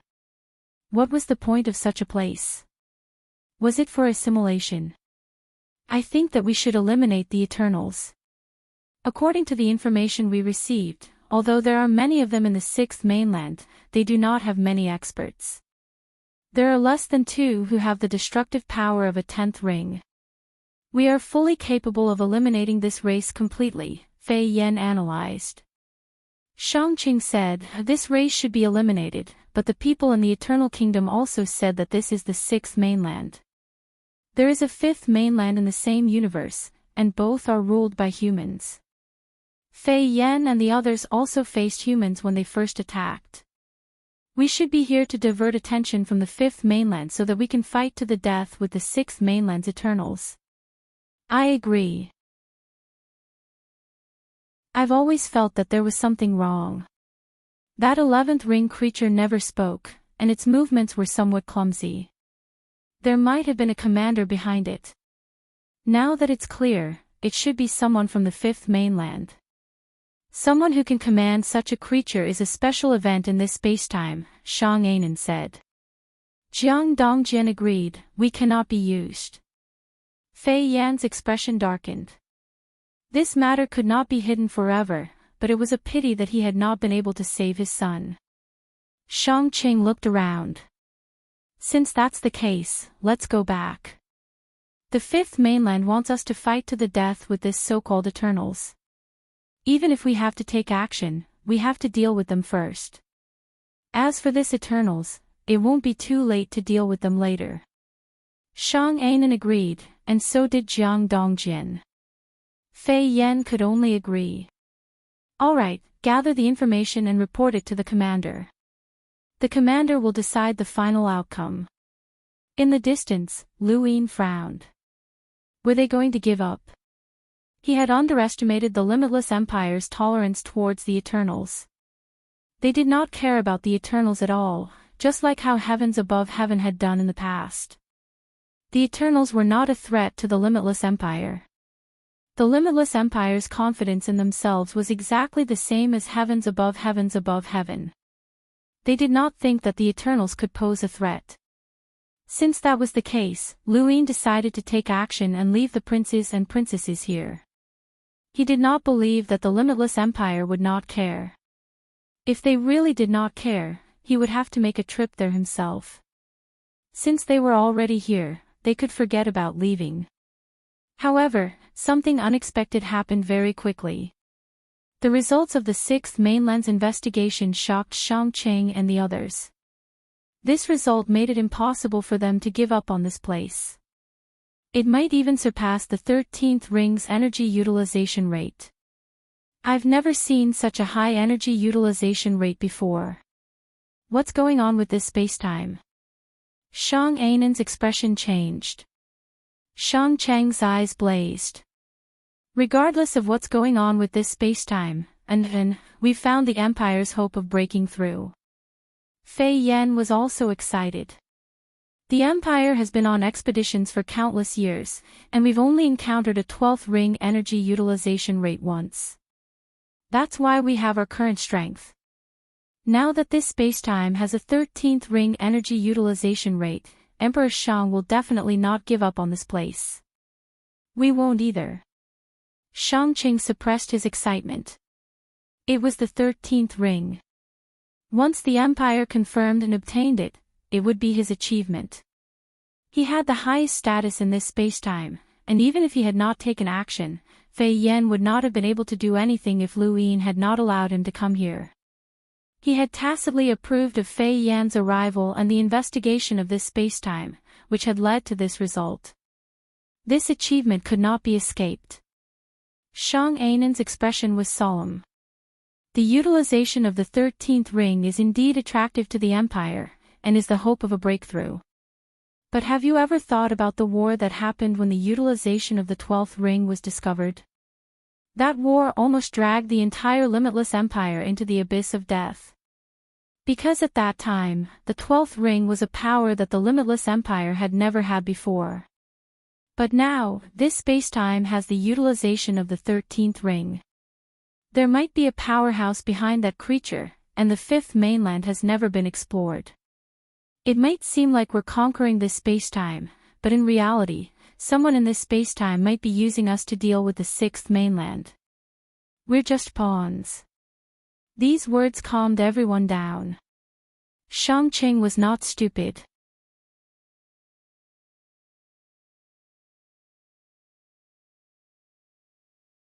Welcome aboard. Stay tuned and subscribe to Han Li's Wuxia Adventures for more thrilling content. Chapter 3050. This meant that Limitless Empire could increase the power of human cultivation through movement, which was how ring energy had appeared. The reason why Limitless Empire's people couldn't cultivate was because the ring energy they controlled was a power that humans could cultivate. Once they cultivated, they would gain an additional power that would clash with each other, causing the ring energy to be unable to move accurately. In the end, the Limitless Empire chose the latter and gave up on cultivation. From their point of view, ring energy was much more powerful, and there was no need for them to fight for it. This was the technology of the cultivation world. Every energy movement or collision will produce a different level of destructive power, which corresponds to the number of rings. The number of rings one can reach depends on the ring energy utilization rate. The highest ring energy utilization rate in the Empire right now is the 12th ring, Bu Qing replied. Lu Yin looked at her. What would happen if there was a 13th ring energy utilization rate? 13th ring.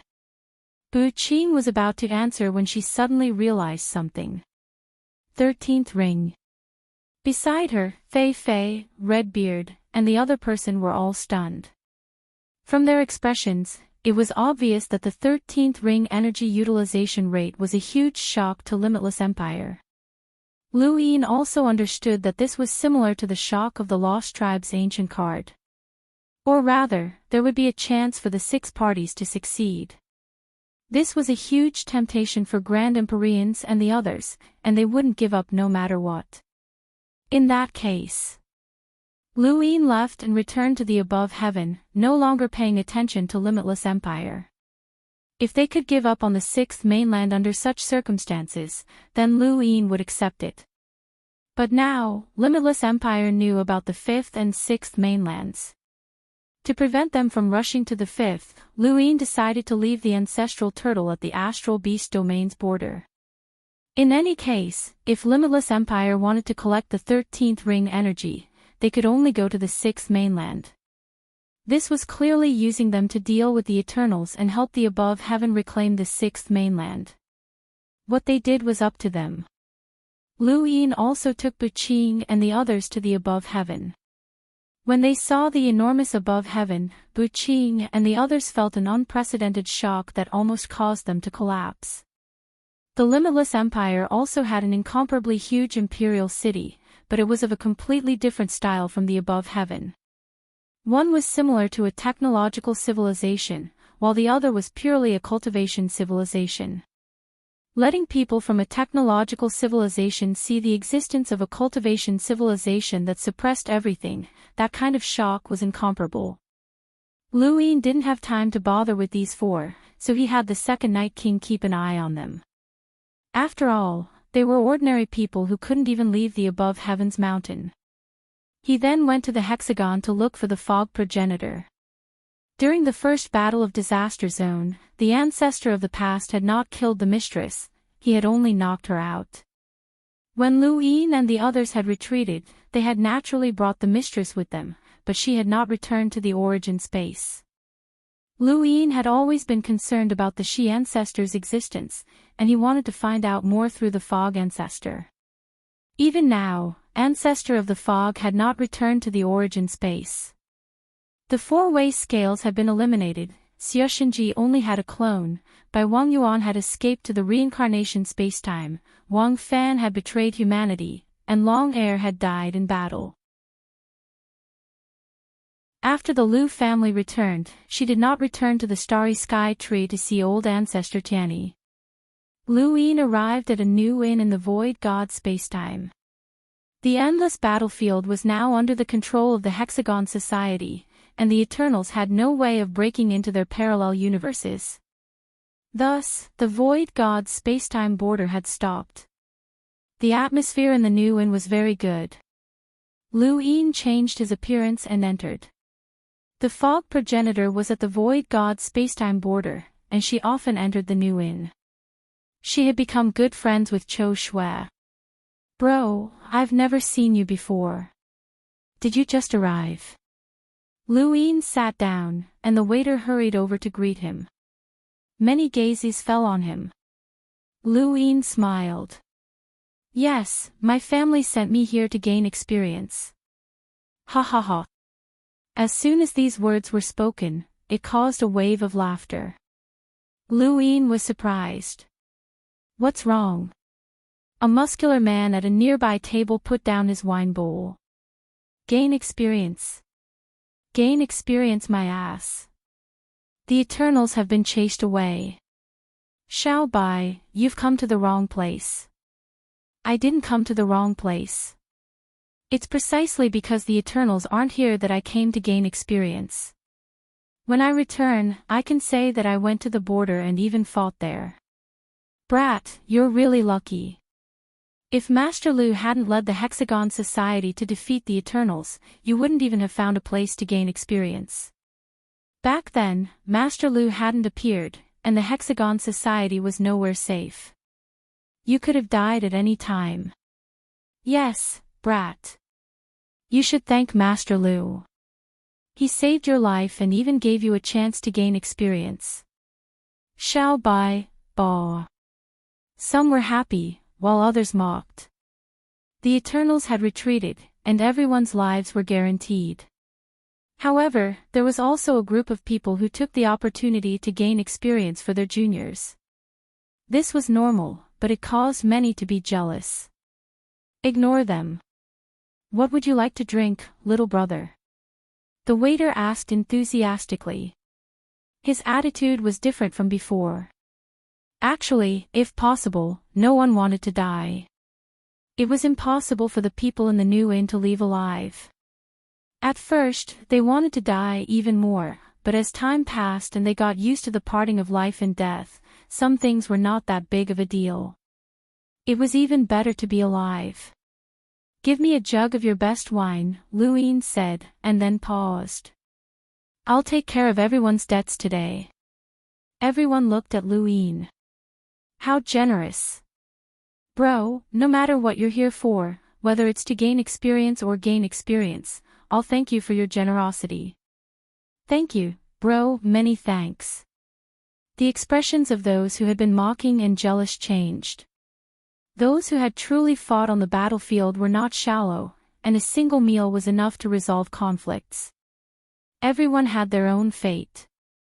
Some people were able to climb up from the bottom because of their ability, while others were born with a silver spoon in their mouths because of their ability. Jealousy was just a waste of one's life. After the Lu family had been exiled, Lu Yin had climbed up step by step from an ordinary person. He had experienced many life and death situations, and he had endured many hardships. His current status was something he had fought for. Everyone only had one life, and since he was born into this world, why not fight for a future? Actually, the joy of climbing up from the bottom was far from what someone who had been born at the end could experience. This was a blessing bestowed upon him by the heavens.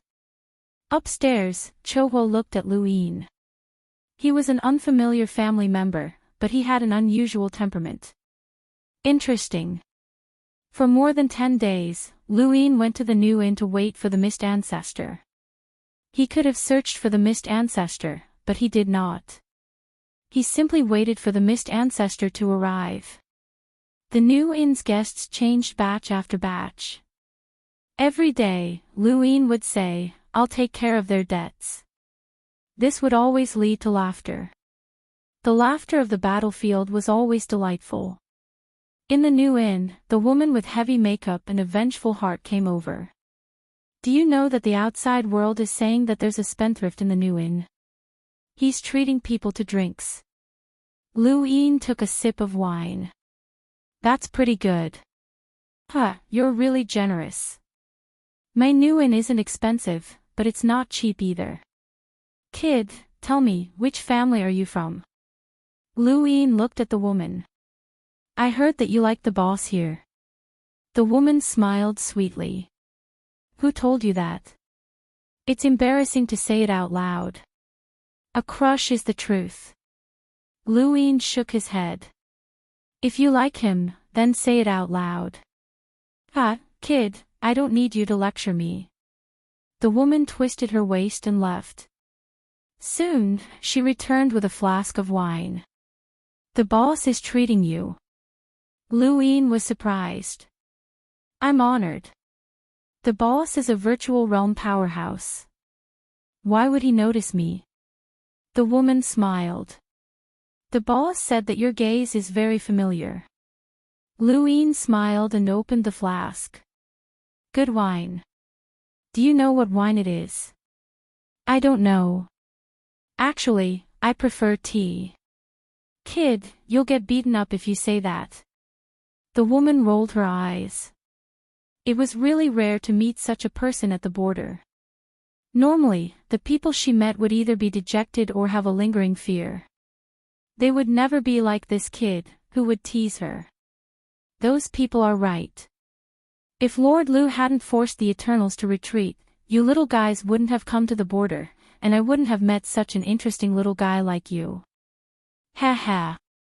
With that, she swayed her hips and walked away in a seductive manner. Luin poured himself a cup of wine and raised his glass naturally. Shou Huo was standing there quietly. When he saw Luin propose a toast, he nodded and raised his glass as well. The woman saw this and looked back at Luin. Something was wrong. Who didn't know about the boss's temper? Even a powerhouse at the same level might not be so polite. Who was this kid? "Today's debt is on me," Luin shouted, startling the woman. She couldn't help but roll her eyes at Luin. Everyone cheered. It had been many years since this new inn had heard so much laughter. This was a battlefield of life and death, but now it really seemed like an ordinary inn. On this day, the woman sat at Lu Yin's table and chatted with him. She was becoming more and more curious about Lu Yin's identity. A woman walked in from outside. Lu Yin looked over and his eyes flashed. "She's here." The woman with heavy makeup looked up and frowned. She muttered, "Why is she here again? Annoying."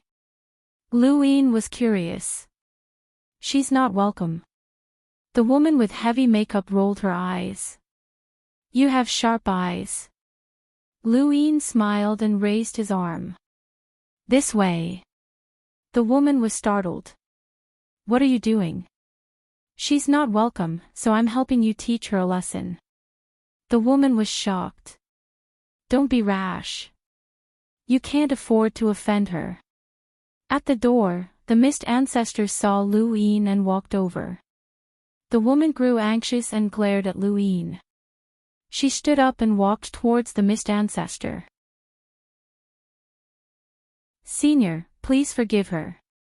That kid didn't do it on purpose." The missed ancestor's expression was calm. "Make some tea." He walked past the woman and sat down at Lu Yin's table.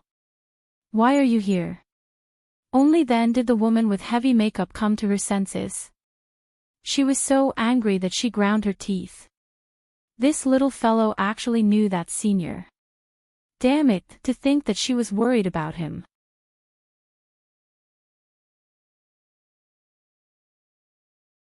Welcome aboard. Stay tuned and subscribe to Han Li's Wuxia Adventures for more thrilling content. Chapter 3051. Lu Yin looked at the mist ancestor and said, "Senior, since you didn't want to go back, I had no choice but to come here. How did you feel after meeting your master?" The mist ancestor frowned. "I didn't know that master had joined the Eternals." "Senior, do you know that your master is the Qing Luo Jiantian, an absolute powerhouse who has lived since the above heaven sect era?" Lu Yin asked. The mist ancestor shook her head. "I don't know. When I was young, I accidentally met her. She taught me how to cultivate and gave me the name Shi Wei. She raised me, but after I broke through to the ancestor realm, she disappeared and never appeared again." Lu Yin's expression turned solemn. The Qing Luo Jiantian is a powerhouse who forced the Lu family to change their cultivation path. She knows the Grand Empyrean and the Star Toad. If I'm not wrong, she might also be a powerhouse who went through bitter adversity. "Senior, if possible, I hope that you can tell me everything about your master." The mist ancestor sighed. "If possible, I would tell you as well, but I really don't know anything about master. I don't even know the name, Qing Luo Jiantian. You probably haven't heard of it either. Even after the Lu family returned, Senior Soul Sky never mentioned it to you, right?" Lu Yin did not deny it. "That's because that name has long since disappeared with history. If not for the Battle of Calamity Zone, which put the Eternals in a critical situation, Master might not have revealed the name of the Qing Luo Jiantian," the mist ancestor said. At that moment, a woman with heavy makeup came over with a teapot and poured tea for the two. She moved very slowly, as she wanted to listen in on their conversation. Mist rose into the air. Tea was a rare sight in this new inn. The misty ancestor was very famous here, and everyone knew that she was an unimaginable expert. When they saw that Lu Yin was actually sitting down and conversing with the misty ancestor, the surrounding people looked at each other. They knew that they had misjudged Lu Yin.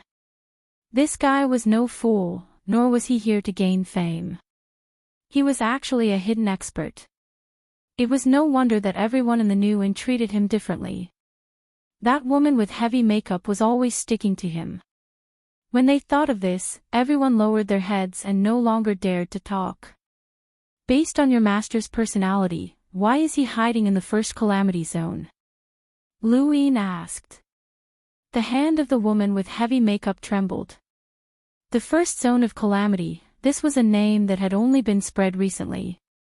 Experts from the Outlands had besieged and killed Heavenly Lord Victor, and the Six Direction Society, under the leadership of Lord Lu, had charged into the zone of calamity. The truth about the everlasting race had gradually surfaced. Although the upper echelons of the Six Direction Society did not know that the everlasting race had 6 zones of calamity, they knew that they were currently at war with the first zone of calamity. The woman had also heard this from Cho Hua. This news brought despair to many members of the Six Paths Guild. Those at the bottom thought that the Eternals had been beaten back and cheered, but in reality, they had only beaten back the first realm of disaster. Anyone who knew about the first calamity region was not someone an ordinary person could provoke. When she heard Lu Yin mention the first calamity zone, the woman with heavy makeup turned around and left. She knew that Lu Yin wasn't an ordinary person, just as she had guessed. This person might be someone that even the boss couldn't afford to offend. Suddenly, she turned back to look at Lu Yin. His gaze was familiar, and he was also familiar with this woman. Was this person really him? The mist ancestor picked up her teacup and watched the rising steam. Master has always been a quiet person who stands aloof from worldly affairs. From the moment I was conscious, she had never interacted with the outside world. Even when I was in danger, she never acted. In the Daosor sect, Xiaoshang, Ku Jia, and the others from the same generation did not know of Master's existence. I've asked her about her origins, but she did not tell me. I never would have imagined that we would meet again. She watched the ripples in her tea. She had never dreamed that she would run into her master during the battle of the first zone of calamity. Why was master in the everlasting race? Who exactly was she? What did ancestors she say to you during that battle? Luwine asked. The mist ancestor's voice was gloomy. I repeatedly asked her why she was in the zone of calamity and why she had joined the everlasting race, but master did not give me an answer. She only said 4 words. She looked at Luwine with a solemn expression. She had no choice. Lu Yin's eyes narrowed. She had no choice. These 4 words caused his heart to sink, as this was not good news. How powerful was the Qing Luo sword art? She had been able to end the battle with a single sword strike and even had the star toad take the initiative to greet her. If even someone like that had no choice, then the everlasting race's foundation was too terrifying. The atmosphere was heavy. After a while, Luwine finally spoke up. You're a disciple of the Qing Luo sword art. Does that mean that you also have spiritual force? The mist ancestor shook her head. Master has never taught me anything related to spiritual force. I also relied on myself to reach the progenitor realm step by step. Master only gave me a few pointers at the most critical moments. It's just like how I became one of the 9 mountains and 8 seas and obtained a battle technique. That was also because of Master's pointers. Master has never taught me any battle techniques.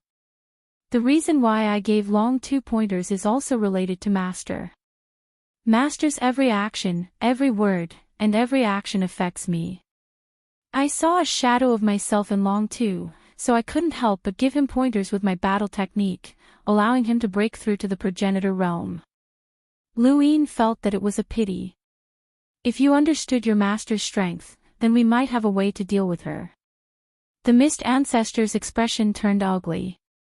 It was difficult for her to deal with her own master, but her master belonged to the everlasting tribe and was her mortal enemy.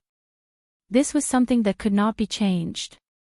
Luwine asked, Senior, now that everything has been settled, why haven't you returned to the origin space?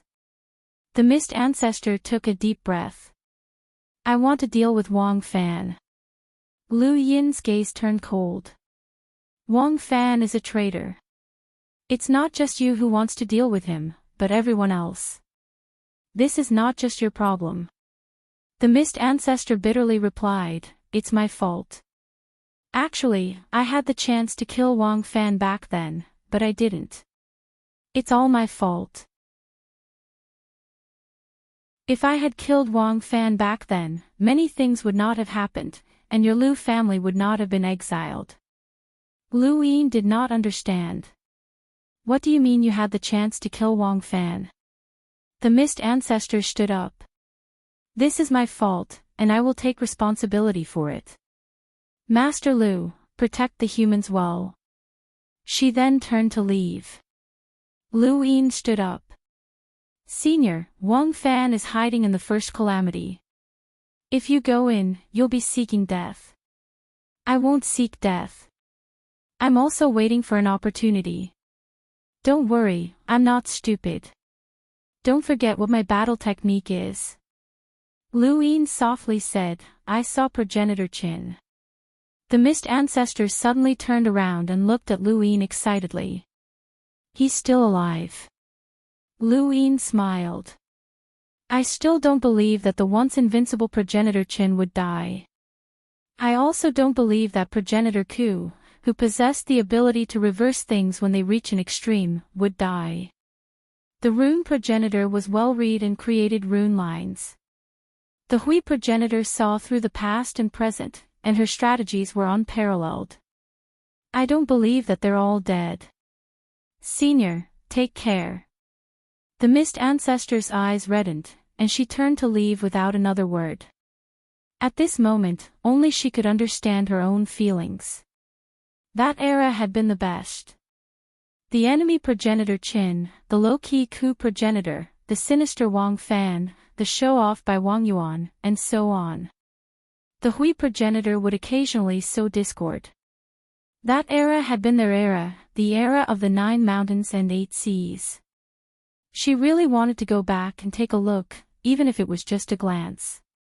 She had thought that she would never be able to return to that beautiful era, but were those people really dead?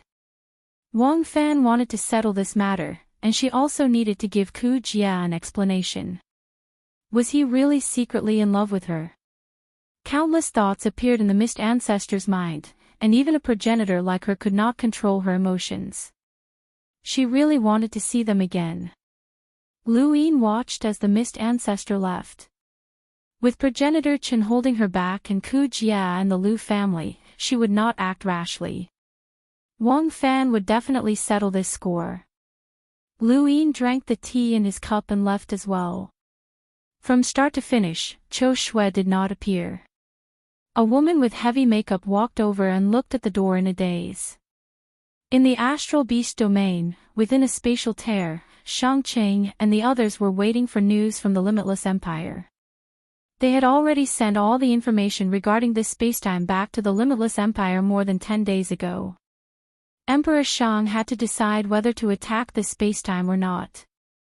That creature that suddenly appeared was a turtle, right? Shangqing looked at the ancestral turtle on the screen. Fei Yan was solemn. Another 10th ring creature. No, its defense might not be any weaker than the previous one. It's an 11th ring creature. According to our understanding, this is only the astral beast domain.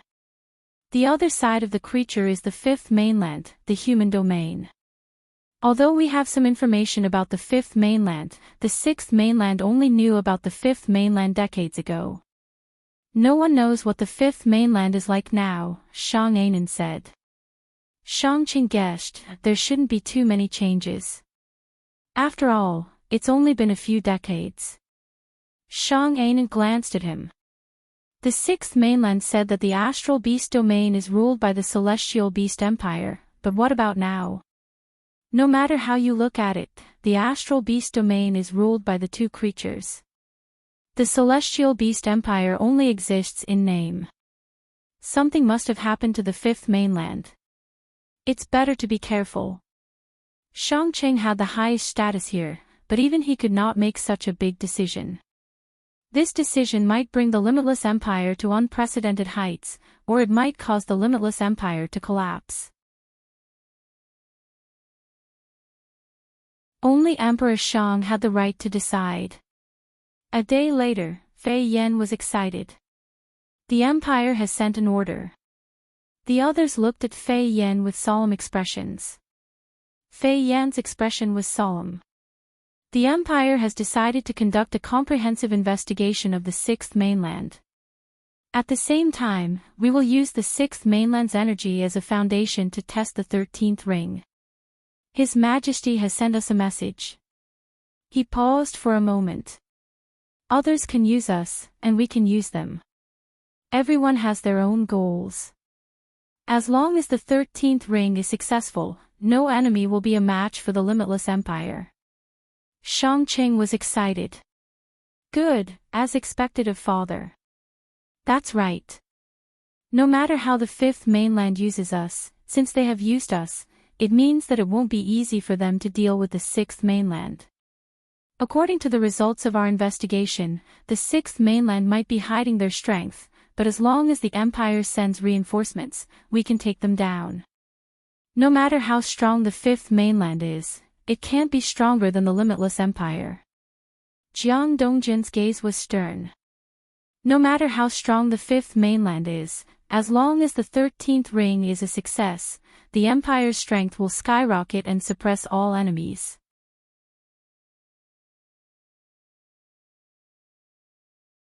Welcome aboard. Stay tuned and subscribe to Han Li's Wuxia Adventures for more thrilling content. Chapter 3052. If the strategy in this dimension succeeded, it would be a great achievement for Shangqing. As for Jiang Dongjian, he cared more about the 13 ring ability. He was the top genius of the limitless empire and was very close to the 11th ring ability. Everyone was sure that he could control the 12-ring ability and become the 6th cornerstone of the Optimus Prime. If the Empire developed a 13-ring ability, he was confident that he could use it. At that time, the 9th princess would definitely be his. A protector who could use the 13-ring ability, even if she was a princess, was definitely worthy of him. Fei Yan was glad that the Empire's decision gave him hope to save his son. Only Shang Ainen looked into the distance and felt uneasy.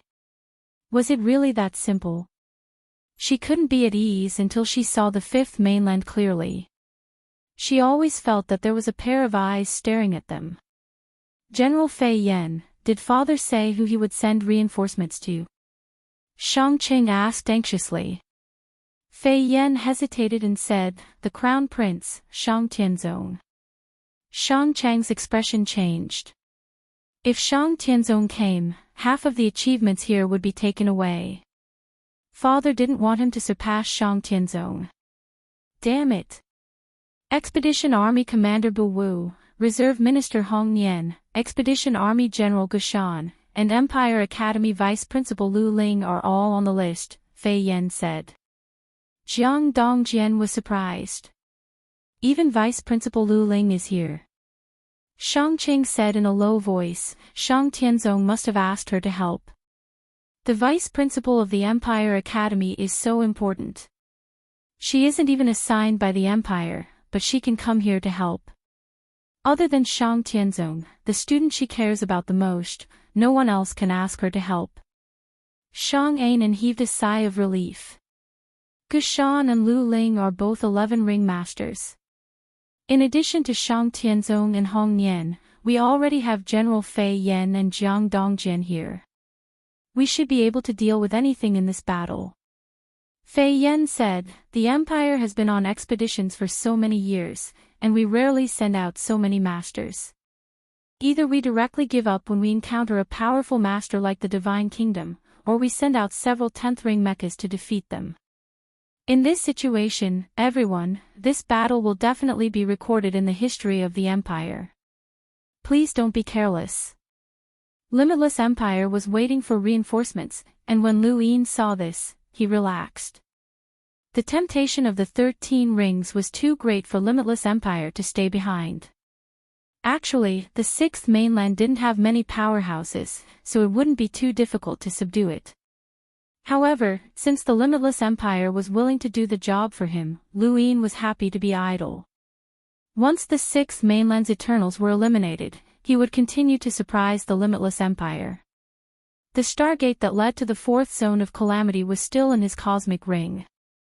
As for the 13th ring, it was not that easy to succeed. If it was that easy, the Limitless Empire would have been invincible long ago. Lu Yin's current goal was to break through to the Ancestor Realm. With his current strength and various techniques, he could barely deal with an expert from the sequence laws. However, he was still far from being able to reach the level of the 7 sky gods. The first battle in the disaster region had left a deep impression on him, and he wanted to break through to the Ancestor Realm. At the very least, he was close to breaking through to the Ancestor Realm. When others broke through to the Ancestor Realm, their inner world would transform into an ancestral world, and they would succeed if they could survive the origin tribulation. However, Lu Yin was different. Firstly, the astral source within his body was incomparably vast, and even he did not know what he would encounter during the origin tribulation. Secondly, he had 4 inner worlds, and none of them were simple inner worlds. The limitless inner world was fine, as it seemed more normal. However, flowing light, which used space to chase after time, was something that Lu Yin had no idea about before. Now, after his journey to the outer realm, he had gradually found a direction, so he should be able to solve this problem. However, the worldly textless heavenly tome would be troublesome. He had no idea how to transform these 2 inner worlds into ancestral worlds, especially the earthly tome. Even now, he still did not know how to use the earthly tome. He had never used the earthly tome to fight an enemy before, so he was at a loss. He didn't even know how to use it, let alone transform it into an ancestral world. Rashly breaking through to the ancestor realm would only result in death. Lu Yin's head hurt, and he could not figure it out even after thinking about it for a long time. Feeling vexed, he walked over to the cauldron and looked over. The sapling had poked out and cutely extended its branches and leaves to rub Lu Yin's chin. Only then did his mood improve. Oh, that's right, the rosewood essence. It was the nine-headed bird's most precious treasure, and it was even more precious than a parallel universe with a different flow of time. However, Lu Yin did not know how to use it from the nine-headed bird's memories. Lu Yin took out the essence and stared at it. At that moment, the sapling's entire body poked out of the cauldron as if it was staring at the essence. Lu Yin was astonished. You like it? The sapling's leaves constantly flickered with a faint light, as if responding to Lu Yin's words. Lu Yin was surprised. How do you plan to use it? The sapling's leaf slowly approached the bottle, and Lu Yin opened the cap to pour a drop of the essence onto the leaf. The essence was immediately absorbed by the leaf, and the sapling grew excited. The leaf's green radiance grew even more dazzling, but it was gentle and not blinding. Lu Yin looked at the leaves and noticed that the surface of the leaves seemed to have darkened. Could it be that the essence's effect was to promote the growth of trees? After thinking about it, Lu Yin brought the sapling outside of the Starfall Sea's horizontal black hole. Come, let me see how big you are. The sapling bounced away from Lu Yin and began to stretch out. There were people from the fifth mainland entering and exiting the Starfall Sea, and they soon saw a giant tree that reached into the sky. Everyone was shocked. What the hell? Lu Yin raised his head and sighed in admiration. The sapling had indeed become very large, but it was still very far from the mother tree. There was no comparison at all. However, how long had the mother tree been growing? The sapling was only a few decades old. Seeing that the sapling was no longer stretching, Lu Yin knew that it had reached its peak. Not bad. The sapling heard this and swayed a little, causing the sky to shake and the earth to shake. The surrounding people were so frightened that they hurriedly fled and reported to the above heaven that a giant tree had appeared in the Starfall Sea. Lu Yin poured out another drop of essence onto the sapling. The leaves at the top of the sapling received the essence, and as the essence merged with the tree grew even larger. So that's what it was, it really did promote the growth of trees. However, what did this have to do with the nine-headed bird? Why did it care so much? The nine-headed bird was born from this wood, so could it be that the wood had accompanied it? Or could it be that it could recreate another piece of wood from the essence of the wood? Did it think that it could create a nine-headed bird just because it had one more piece of wood? It was not impossible. Although these creatures were very smart, their biological nature had not changed. Their thinking was different from that of humans. Lu Yin was about to pour out more essence when he suddenly slapped his head. He had forgotten that he had actually used it like that. What a waste. He should have used his die's 3 pips before giving it to the sapling to absorb. Lu Yin patted the sapling. Alright, turn back. The sapling's body continued to shrink until it returned to its cute and petite form. It jumped into Lu Yin's embrace and rubbed its chin with its leaves like a child. Lu Yin laughed. Let's go. I'll take you home and let you grow up quickly. The sapling grew even happier and continued to act like a spoiled child in Lu Yin's embrace. After they left, in a certain direction of the Starfall Sea, a star sovereign opened her eyes. Had they left? Ever since she had joined the Above Heaven sect, she had initially stayed there, but she had later volunteered to guard the Starfall Sea. She did not want to interact with others. After joining the Above Heaven sect, she had been promised that she would stay behind to guard the Starfall Sea. Lu Yin knew that the Star Sovereign was here, but he did not greet her. This woman had only wanted to protect her hometown and was not on the same side as the above heaven sect, so it did not matter to him. After returning to the above heaven sect, Luin began to roll his die. The first 2 times, he had rolled 1 pip and obtained something useless, but the third time, he had rolled 3 pips. He took out the essence and placed it on the upper screen. Then, he began to frantically toss in star essence. The essence dropped, and it could be upgraded. Luin watched as the gurgling wood essence continuously decreased, then increased, decreased, and increased again. A single drop of gurgling wood essence had consumed 800 billion star essence, which was a rather exaggerated figure. It should be known that even Ching Kong's dreamscape had only cost him 3 trillion star essence to upgrade it to the point where it could deceive a powerhouse who had comprehended the laws of the sequence. As expected of something that even a creature like the 9-headed bird cherished, this essence could be considered a supreme treasure on the level of the sequence. A bottle of essence still contained about 20 drops, and upgrading all of them would require more than 1 trillion star essence. Luin only had 74 trillion star essence on him, and he had used up so much in one go.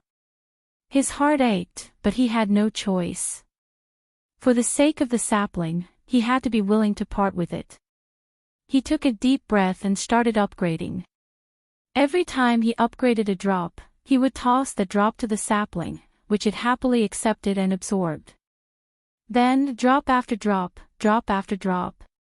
By the time all of the essence had been upgraded and absorbed by the sapling, Luin was left with 56 trillion star essence. Luin looked at the sapling, which was still as large and adorable as ever. However, did it have an extra leaf? Luin blinked, as there really was an extra leaf, but he didn't know how old it was now. He reached out to pet the sapling. "Are you happy?" The sapling jumped up and almost bumped into Luin, but he laughed and hugged it. "All right, go play." The sapling was reluctant to part, and Luin played with it for a while longer before it returned to the cauldron. It really liked the cauldron. After playing with the sapling for a while, Lu Yin's mood improved. If he couldn't figure it out himself, then he would ask someone else. The first person he thought of was the Fog Ancestor, as her mountain sea battle technique was especially suited for helping others. However, he had just met her, and he didn't know where she was right now. Lu Yin could only look for Forefather Tianyi. With Forefather Tianyi's experience, he should be able to help him sort out his thoughts. Forefather Tianyi had been injured considerably during the first battle of Calamity Region, but it wasn't to the point where he needed to go into seclusion to recover. Lu Yin looked for him and asked about his 4 inner worlds. Forefather Tianyi replied, "I've been thinking about this for a long time. You'll eventually break through to Ancestor Realm, and since that's the case, your inner world will transform into an ancestral world. However, it won't be easy for your inner world to transform. My Lu family specializes in strength, and your first realm, an unlimited inner world, perfectly matches my family's strength. If you can complement it with the direct descendant visualization method, it'll be quite good." Lu Yin was puzzled. The 5th mainland's visualization method.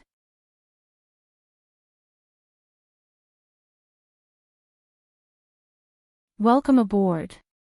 Stay tuned and subscribe to Han Li's Wuxia Adventures for more thrilling content. Chapter 3053. Lu Tian nodded and sat across from Lu Yin. "You know about visualizing the 5th mainland, but visualizing it first and then thinking about it later. Have you really visualized the 5th mainland?" Lu Yin's eyes lit up. Indeed, he had never visualized the 5th mainland before. The Fate Zan in his heart had formed the 5th mainland, and he believed that it was his own visualization. However, he had never used it to increase his strength. The Lu family's visualization is divided into the direct line and the collateral line. You've been visualizing the Akalanatha king for years, and now that you know that it's dead, you've reached the end of this path. The only reason you can still visualize it is because you've intentionally forgotten that it's dead. But how long can you persist? Even if you persist forever, how much can you improve? The direct line of visualization will always be the fifth mainland. My Lu family is the ruler of the fifth mainland, and what the fifth mainland can give us is this visualization power. And you have a unique advantage in this aspect because you have the wordless heavenly book. You're the Tao Lord recognized by the fifth mainland, and you've been recognized by the fifth mainland's will.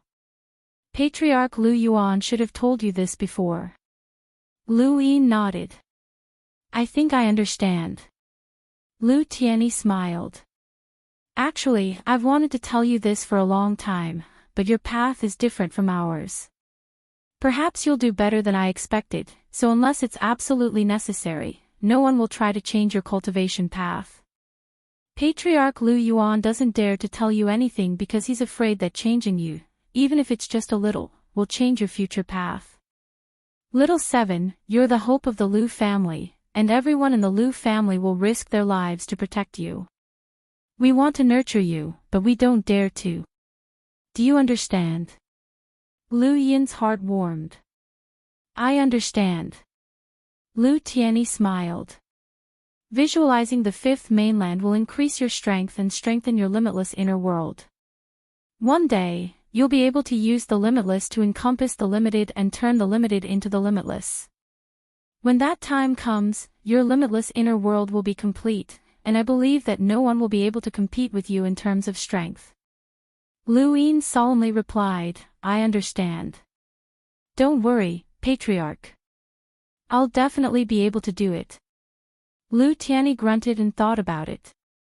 As for the other 3 inner worlds, I can't do anything about them, but there's something I need to tell you. He looked at Lu Yin seriously.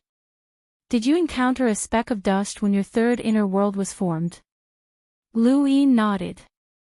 The Lu family hadn't returned yet when he underwent his half-progenitor origin tribulation, so he hadn't seen it with his own eyes. Lu Tianyi said solemnly, if I'm not mistaken, that speck of dust should be the primogenitor's weapon. Its name is First Dust. The primogenitor's weapon. No one had ever told him that an ancestral weapon had appeared during his origin tribulation. How was this possible? It actually involved the primogenitor. That was a primogenitor, an unimaginable expert. Although the only true God and Grand Empyreans were powerhouses that had crossed the bitter adversity, in that ancient era, the ancestors stood above all life. Whether it was the only true God or Grand Empyreans, they were all suppressed. Although no one knew whether the ancestor was dead or alive, no one believed that he had been killed by the only true God. After the collapse of the first mainland, the primogenitor had not made a move. No one knew what had happened to the primogenitor. As for the strength of the primogenitor, no one knew. Logically speaking, he should have been in the bitter adversity realm. After all, if he was an eternal powerhouse, how could he have allowed the only true God to destroy the above heaven? But no matter what realm he was at, the primogenitor was still the strongest existence known to humanity. No matter how high Mr. Mu's status was in Lu Yin's heart, he did not believe that Mr. Mu could surpass the primogenitor. The primogenitor's weapon had actually appeared. It had appeared during his own origin tribulation, making Lu Yin feel as if he had exchanged blows with the primogenitor. It was an indescribable feeling. Was it fear? Or was it honor? It was hard to say. He only knew that he was in big trouble. His 3rd inner world was just a speck of dust, and no matter how he looked at it, it was similar to first dust during his origin tribulation. Could it be that he had stolen the primogenitor's weapon? Lu Yin laughed. How could that be? The mortal realm was just an inner world, and no matter what, it could not involve the primogenitor's level. Then what exactly was going on? Lu Tianyi did not understand either. Lu Yuan had been the one to tell him about this, but he had not told Lu Yin because he was afraid of scaring him. Now that Lu Yin had come to ask about his inner world, he had to tell him. When he saw Lu Yin's expression, Lu Tianyi coughed. Little 7, don't think too much about it. Just treat the primogenitor as a cultivator. Lu Yin smiled bitterly. That's easy for you to say. If it really is related to the primogenitor's third inner world, then no matter how powerful it is, it will be difficult to transform it. Lu Tianyi obviously knew this, but what could he do? Sometimes, it was not good to be too talented. Speaking of which, Lu Yin not only had 4 inner worlds, but he also cultivated divine power. There had never been such a person in human history. Even the 3 realms and 6 Daos had not been so strange. Who would have thought that Lu Tianyi, the leader of the 9 mountains and 8 seas, would one day be stumped by a half-ancestor? Lu Yin left and returned to the above heaven sect. Forefather Tianyi promised that he would do his best to help Lu Yin think of a way to transform his inner world. Of course, Lu Yin did not hold out much hope. Forefather Tianyi had lived for so many years, and if he could think of something, he would have thought of it long ago. He still had to rely on himself. He suddenly thought of the wisdom root tea. How great would it be if he had some more? The Hui ancestor was not dead, so Lu Yin could ask him for some the next time he saw him. He should have some. Little Can, who had been imprisoned by the Wang family in the mine, had been released after Lu Yin dealt with the 4-way Libra. Lu Yin had sent people to investigate, and this person seemed to be a descendant of the Hui ancestor's disciple, which was why he had a wisdom root. After returning to the above heaven sect, the wordless heaven book appeared in front of Lu Yin. He wanted to use it to visualize the 5th mainland and strengthen his limitless inner world. At the same time, he wanted to explore more ways to use the wordless heaven book. How shocking it had been when he had first formed 4 inner worlds was now a headache for him. However, once all 4 of his inner worlds transformed into his ancestral world, things would be different. Lu Yin could imagine just how powerful he would be at that time. He was very sure that the moment he broke through to Ancestor, he would be able to rival the 7 sky gods. The gap between him and other cultivators was just too great. The prerequisite was that he had to break through to Ancestor. Lu Yin took a deep breath and calmed himself down. He looked at the wordless heaven book and began to visualize the 5th mainland. At the same time, a continent formed from fates and appeared in the void of space in his heart. A month quickly passed, but there was still no movement from the limitless empire. During this month, Lu Yin rolled his die and obtained enhance. He had visualized the 5th mainland for an entire year in the time-stop space, and he had continued to roll his die after coming out. However, he had not rolled a single enhance during the 2nd round. 10 days passed, and he rolled his die again. This time, he obtained enhance and continued to visualize. The scene in front of him changed, and Lu Yin returned to the real world. 1 second in the real world was equivalent to 1 year in the time-stop space. He had already spent 2 years visualizing the 5th mainland. The wordless heaven book floated in front of him. Yin began to recite the primogenitor scripture. He had relied on the scripture to transcend his tribulation and obtain the wordless heaven book's inner world. He had not thought much about it in the past, but now, he wanted to try all sorts of possibilities. As he recited the primogenitor scripture, the wordless heaven book emitted a faint glow. At the same time, various voices rang out in Lu Yin's ears. "Little brat, give me the money, or I'll beat you to death." "No, I want to cultivate. I only have this much star energy left." "Scram, Master, look at Master Lu's statue. Quickly pay your respects. If not for Master Lu, who knows what the 5th mainland would be like?" "Okay, grandmother, I don't want to cultivate anymore." "Why, child?" "Little Ku's family spent money to buy an energy source that immediately gave me the strength of a hunter. How long will I have to cultivate for? Anyway, there's no war right now, so it doesn't matter if I don't cultivate. I'll just focus on buying energy sources." "Nonsense. Do you know that cultivation is the foundation of everything? But now that there are no more enemies, I want to do what I want to do." "You fool. If war breaks out again, those who don't cultivate will only become trash. Even if their families are destroyed, they will still be able to rise again if they cultivate. Little Ku's family has no vision, but how can our family not? The peace that Master Lu fought for was not easy to come by, and it is not for you to waste it. Kneel in front of Master Lu's statue and admit your mistakes. Lu Yin opened his eyes, and his gaze was complicated. The world of mortals was filled with all sorts of sentient beings, and each of them had their own unique characteristics. There was the cruelty of cultivation, and there was also the uneasiness of peace. The divine kingdom was an example. If the goddess was unable to stop Di Qiong one day, then the divine kingdom would eventually be destroyed. A person's path could not be stopped, even if it was a winding path. Was there peace? Of course not, but there were some things that he could not tell them, so he had to give them another path. A few days later, the heavenly sect announced that a six-way martial competition would be held. It would be divided into sentinels, melders, limiters, explorers, cruisers, hunters, enlighters, and even emissaries. The strongest person in each realm would be able to enter the heavenly sect to cultivate and receive the resources of the Six-Way Association to prepare for the upcoming war. The moment this news spread, the entire Six-Way Association boiled over. Ever since the first calamity domain had been sealed, the everlasting tribe had been beaten into hiding.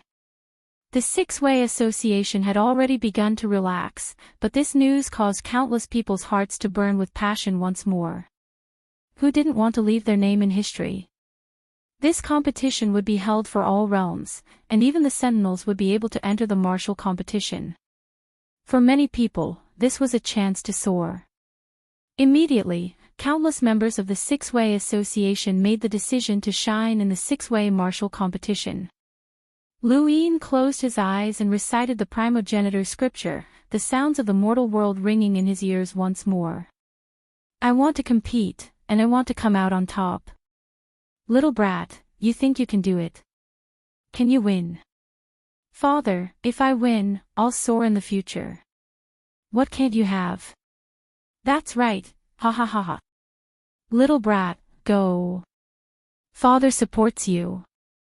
Whatever you lack, Father will snatch it for you. Master, I'll definitely win. I'm unrivaled in the limiter realm. Hee, Master will do his best to help you. When you win, send Master Lu my regards when you see him.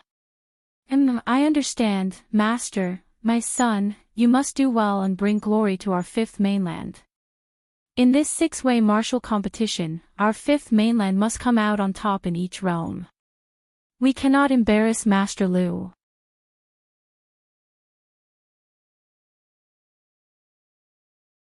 Welcome aboard. Stay tuned and subscribe to Han Li's Wuxia Adventures for more thrilling content. Chapter 3054. Elder Chan arrived at the above heaven and saw Lu Yin. Why did you suddenly decide to participate in the six-party tournament? Lu Yin looked into the distance. Regardless of whether it's passive or active, humans always have goals. Elder Chan smiled. I thought you didn't care. With the Eternals defeated, the iron-blooded cultivation style will change.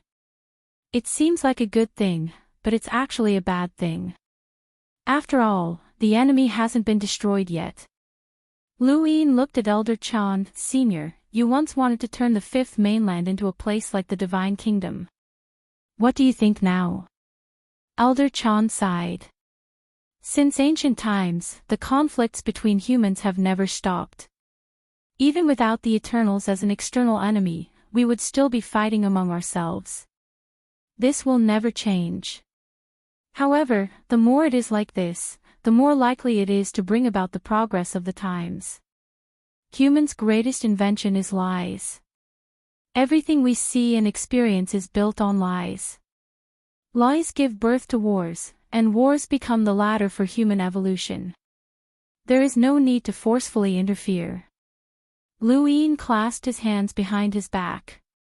Wars have their limits. The wars we participate in are to protect the entire human race. This belief will never change.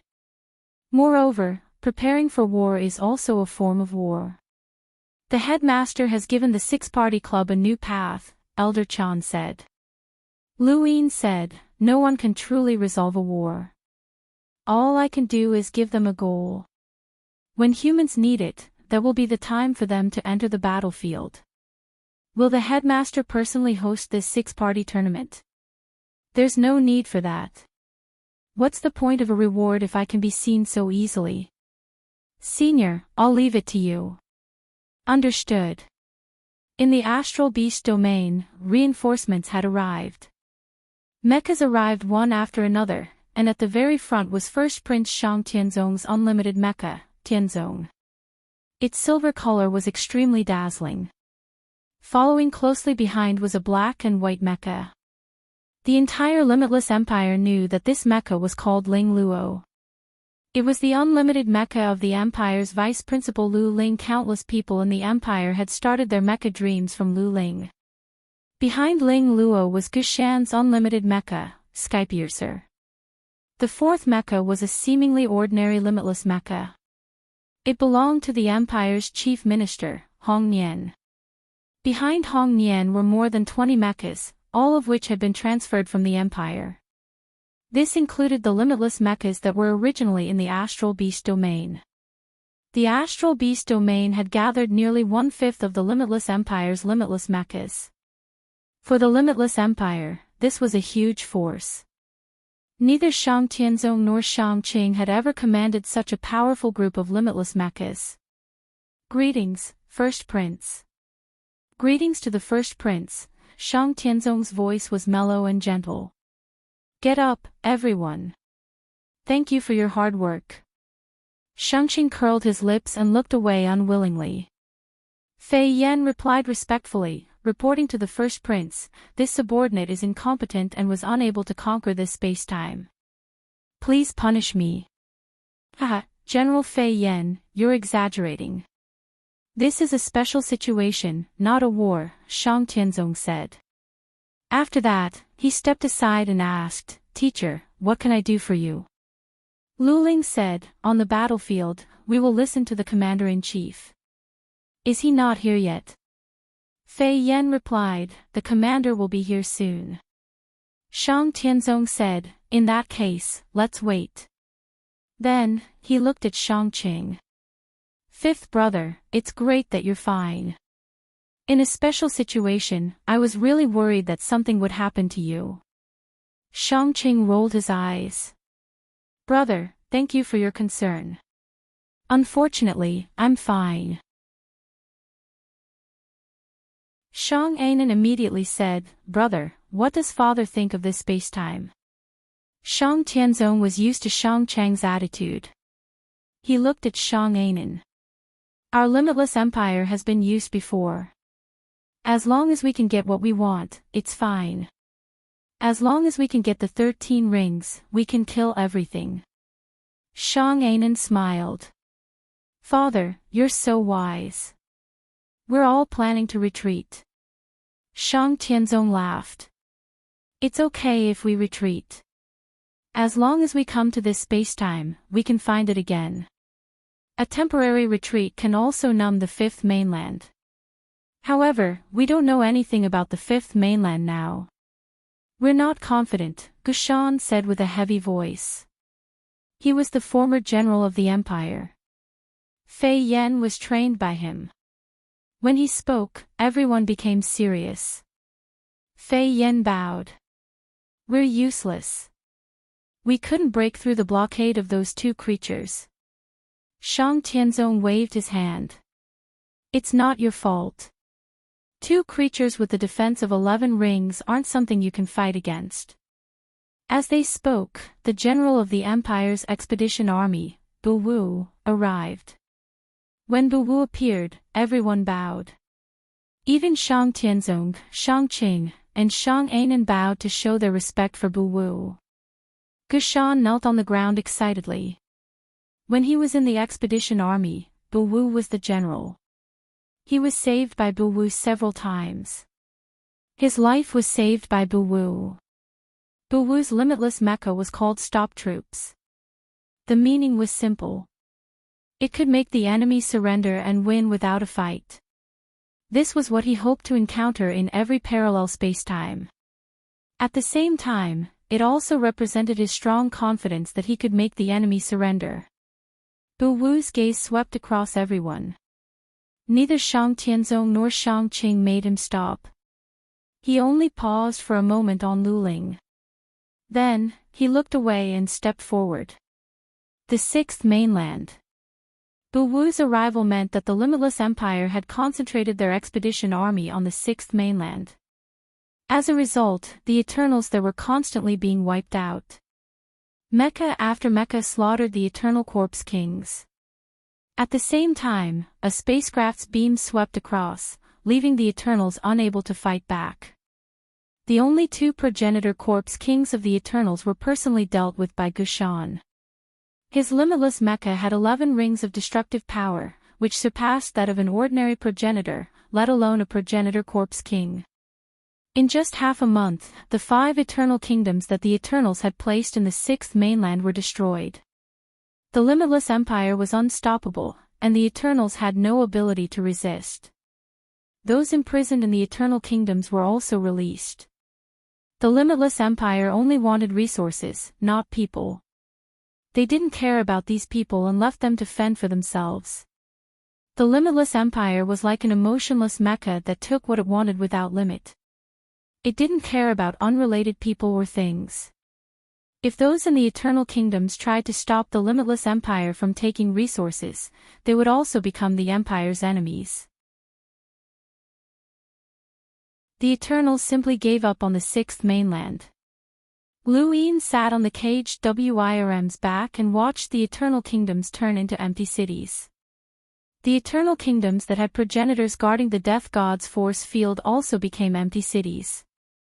The Limitless Empire's mechanical hummingbirds had come to detect the death energy, but they never came out again after entering. Death energy wasn't a stellar source, and it wasn't that gentle. The Limitless Empire would definitely find out about this, and they would definitely investigate the Death God's force field again. Now, the Eternals had also given up on the Sixth Mainland. He couldn't just let the Limitless Empire push its energy to 13 rings. Lu Yin wasn't sure how strong the Limitless Empire's mecha would be once it reached that level. He was ready to open a stargate. He would connect the fourth zone of calamity to the Sixth Mainland and bring a powerful enemy to the Limitless Empire. He didn't know if the Limitless Empire was lucky or unlucky. Last time, when Lu Yin had planned to attack Shangqing and leave the Limitless Empire here, the Limitless Empire had coincidentally discovered the resources that could reach 13 rings. Lu Yin didn't need to do anything as the Limitless Empire had continuously sent reinforcements to this spacetime. This time, the Limitless Empire had encountered a powerful enemy before Lu Yin could open a stargate. Looking at the 9 giant wolf heads in the distance, Lu Yin was surprised. Why was the Forgotten Ruins deity here? In the Sixth Mainland, under the starry sky, the 9 wolves devour the heavens caused the Limitless Empire's alarm to ring out.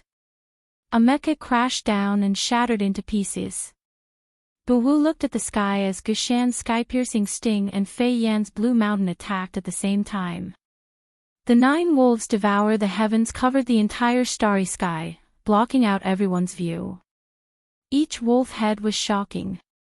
Even though Buwu had experienced countless years of battles and seen all kinds of creatures, he was still shocked by the 9 wolves devour the heavens. Was this a realm that humans could cultivate too?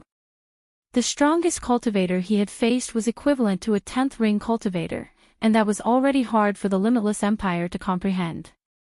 What was going on now? Under the starry sky, the Forgotten Ruins deity looked ahead in surprise as Blue Mountain rushed towards her. Interesting toy. I thought that the one who found me would be that little brat Lu Yin. Who do you think you are? As soon as he finished speaking, a wolf head fell and opened its mouth towards Blue Mountain. The wolf head was so huge that it could swallow the Limitless Empire's mecha whole.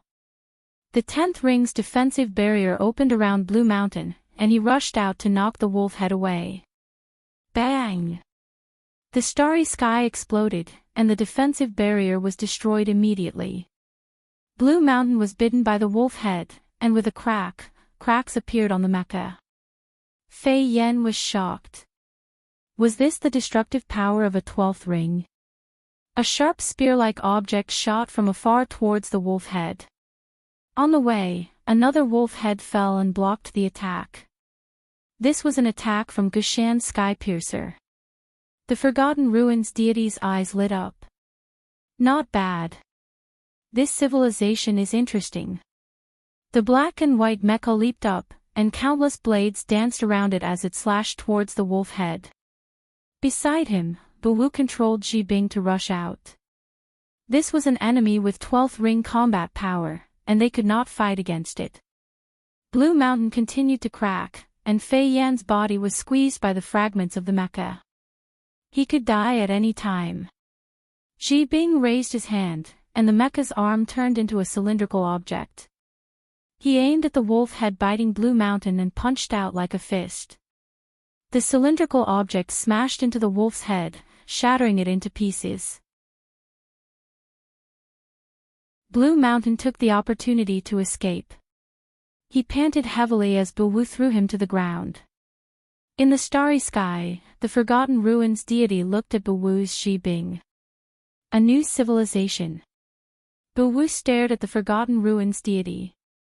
There were 8 wolf heads above his head, and Gushan and Lu Ling were no match for him. You're the one who controlled the 2 creatures from the 5th mainland? The Forgotten Ruins deity smiled. Although I don't know what you're talking about, you seem to have been played. It's a familiar feeling.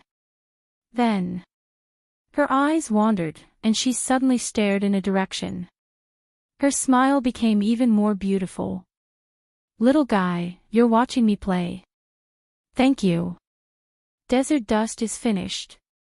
Brother's Injuries, I'll add more chapters, thanks. Today is the 100th day celebration of my brother's daughter. I wish the little princess a bright, healthy, and happy life. By the way, our daughters are about the same age. There's only a difference of about a month.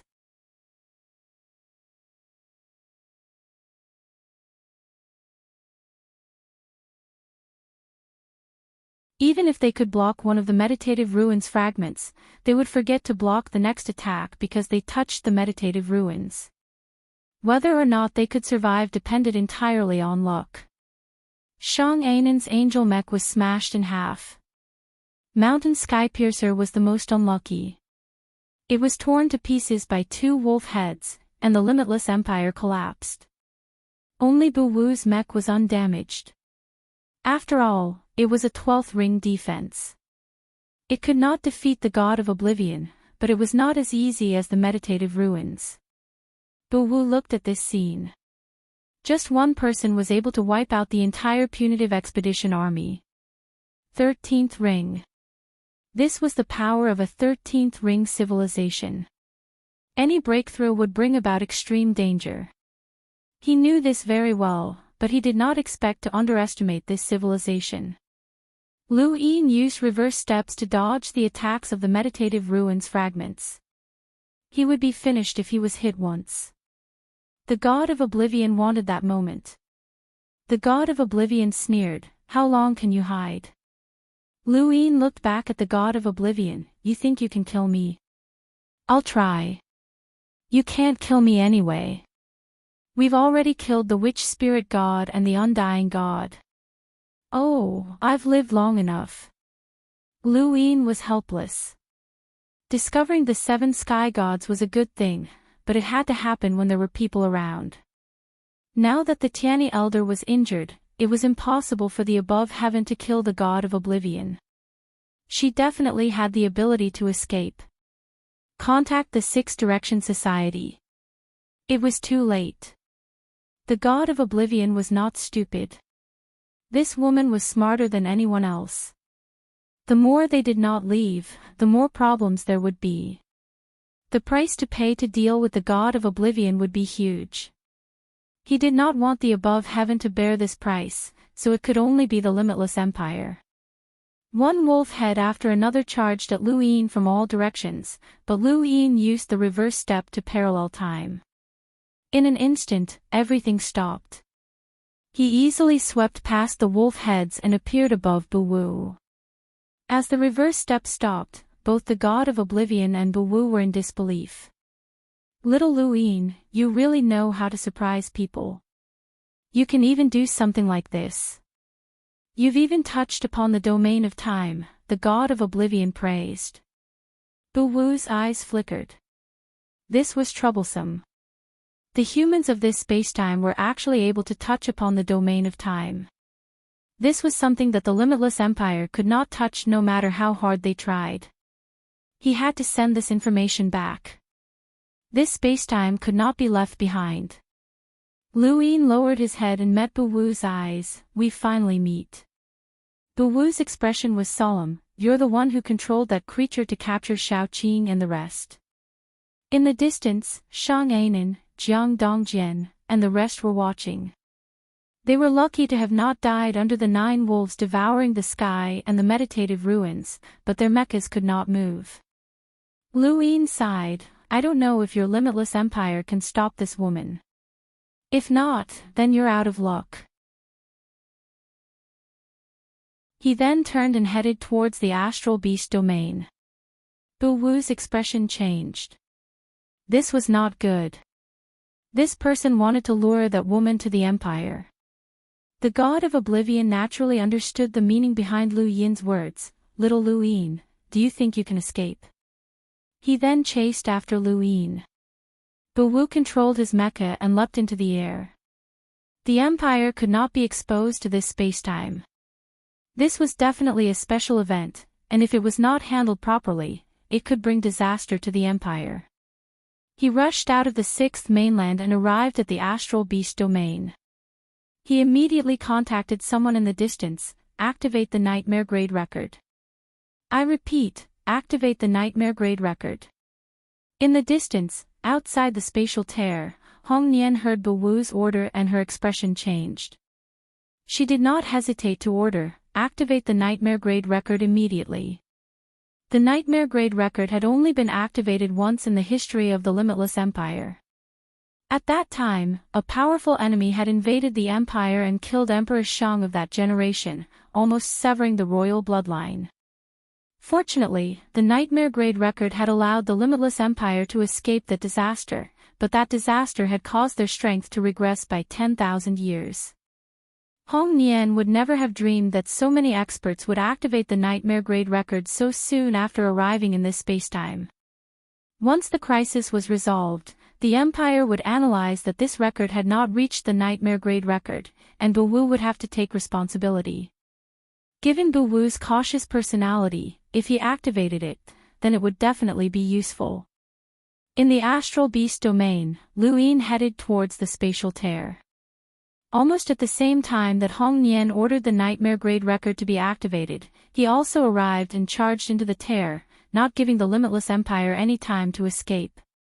The next moment, the Forgotten Ruins god arrived as well. He stopped at the spatial tear, rolled his eyes, and disappeared. He knew that it was a trap, so why did he still go? She was not stupid. This little Lu Yin was really smart, and he had said that on purpose to force her to leave. She could not go, as going meant that she would be lured into a battle with that mecha civilization. If she did not go, then she would definitely be surrounded by the above sky sect. Little Lu Yin was really cunning. Today's game would end here. The Forgotten Ruins god's appearance brought great pressure to the astral beast domain. His aura suppressed everyone, including the astral beasts, and made it hard for them to breathe. Hong Nian had already despaired, but he had not expected the Forgotten Ruins god to suddenly disappear. He hurriedly shouted, "Has the nightmare grade record been activated?" "My lord, it has been activated." Hong Nian was helpless. If he had known that this terrifying powerhouse would leave, then it would have been better to activate it a little later. However, it had nothing to do with him, as it was Bu Wu who had ordered it to be activated. He looked towards the spatial tear, but what was up with that person who had just charged in? At the same time, Luin charged into the spatial tear, but what he saw was not the limitless empire's giant spacecraft, but the divine kingdom. Luin was stunned. How had he come to the divine kingdom? Coming to the divine kingdom was one thing, but when he looked up, he saw that the divine kingdom was trembling. There were cracks everywhere, and in the distance, Luin saw a shocking battle. 3 incomparably huge elephants towered between heaven and earth, trampling on the ground of the divine manor country. Golden light palm imprints fell unceasingly, blasting towards a human figure. The human figure held a spear, breaking through the golden palm imprints and piercing forward, piercing through the elephants and dyeing heaven and earth red. Luin turned back, and the spatial tear that he had come from instantly disappeared. Something was wrong, this was the limitless empire's doing. Without much time to think, Luin summoned the 7-star mantis and rushed forward. If he was not wrong, that figure was Di Qiong, one of the eternal race's 3 pillars and 6 limitless. Luin was no match for Di Qiong, but he had no choice but to fight. He could not just ignore the destruction of the divine kingdom and run away. If the divine kingdom had a way to contain Di Qiong, then he would not have been able to attack them. However, how had Di Qiong managed to enter the divine kingdom so quickly?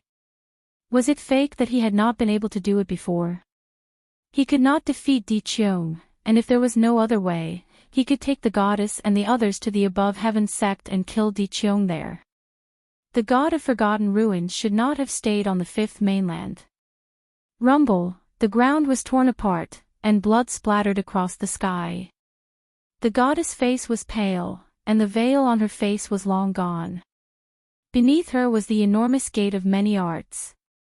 The elephant swung its trunk, sweeping past the closest virtuous rebirth elephant as if it was nothing, and aiming straight for Di Qiong. Di Qiong's spear pierced into the elephant's body. As the elephant swung its trunk, the elephant roared at the sky, and the sequence particles around it suppressed Di Qiong, making it difficult for him to move. Thank you. Desert dust. Brother's tip, I'll give it to you, thank you.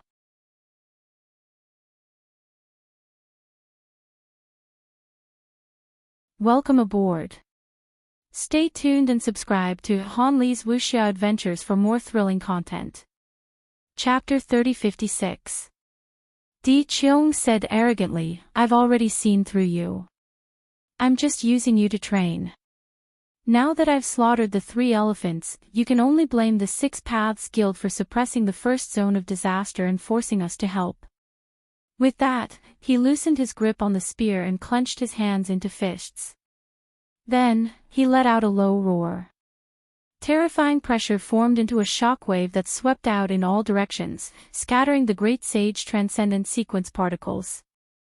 Then, he looked up and punched out, shattering the golden palm that had suddenly appeared. Then, he turned around and kicked out, colliding with the trunk of the Gate of Arts. Lu Yin's eyelids twitched. Without the sequence laws, Di Qiong had defeated the 3 elephants with his physical strength alone. The goddess was helpless. This was the strength of the 3 pillars and the 6 stars.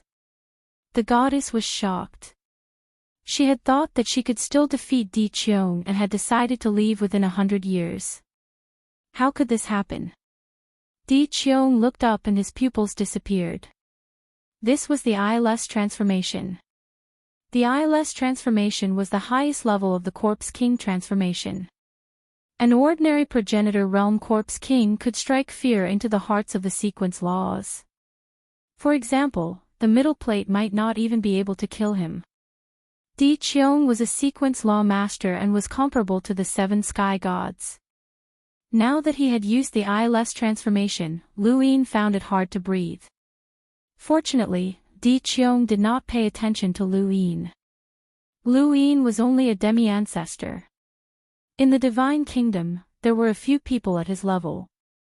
The goddess saw Luin and was surprised. Why was Luin here? Luin gestured for the goddess to keep quiet and flew toward Di Qiong with the speed of a demi-ancestor. It seemed that he was not afraid of death. The supreme sage elephant charged toward Di Qiong. However, Di Qiong blocked it with one hand. I knew a long time ago that the Akalanth, the heavenly king elephant, was not in the divine kingdom. I know where it is. The goddess was shocked. You know where the Akalanth, the heavenly king elephant is? Di Qiong held back the supreme sage elephant. He exerted force with his finger and pierced it into the supreme sage elephant's body. Boom!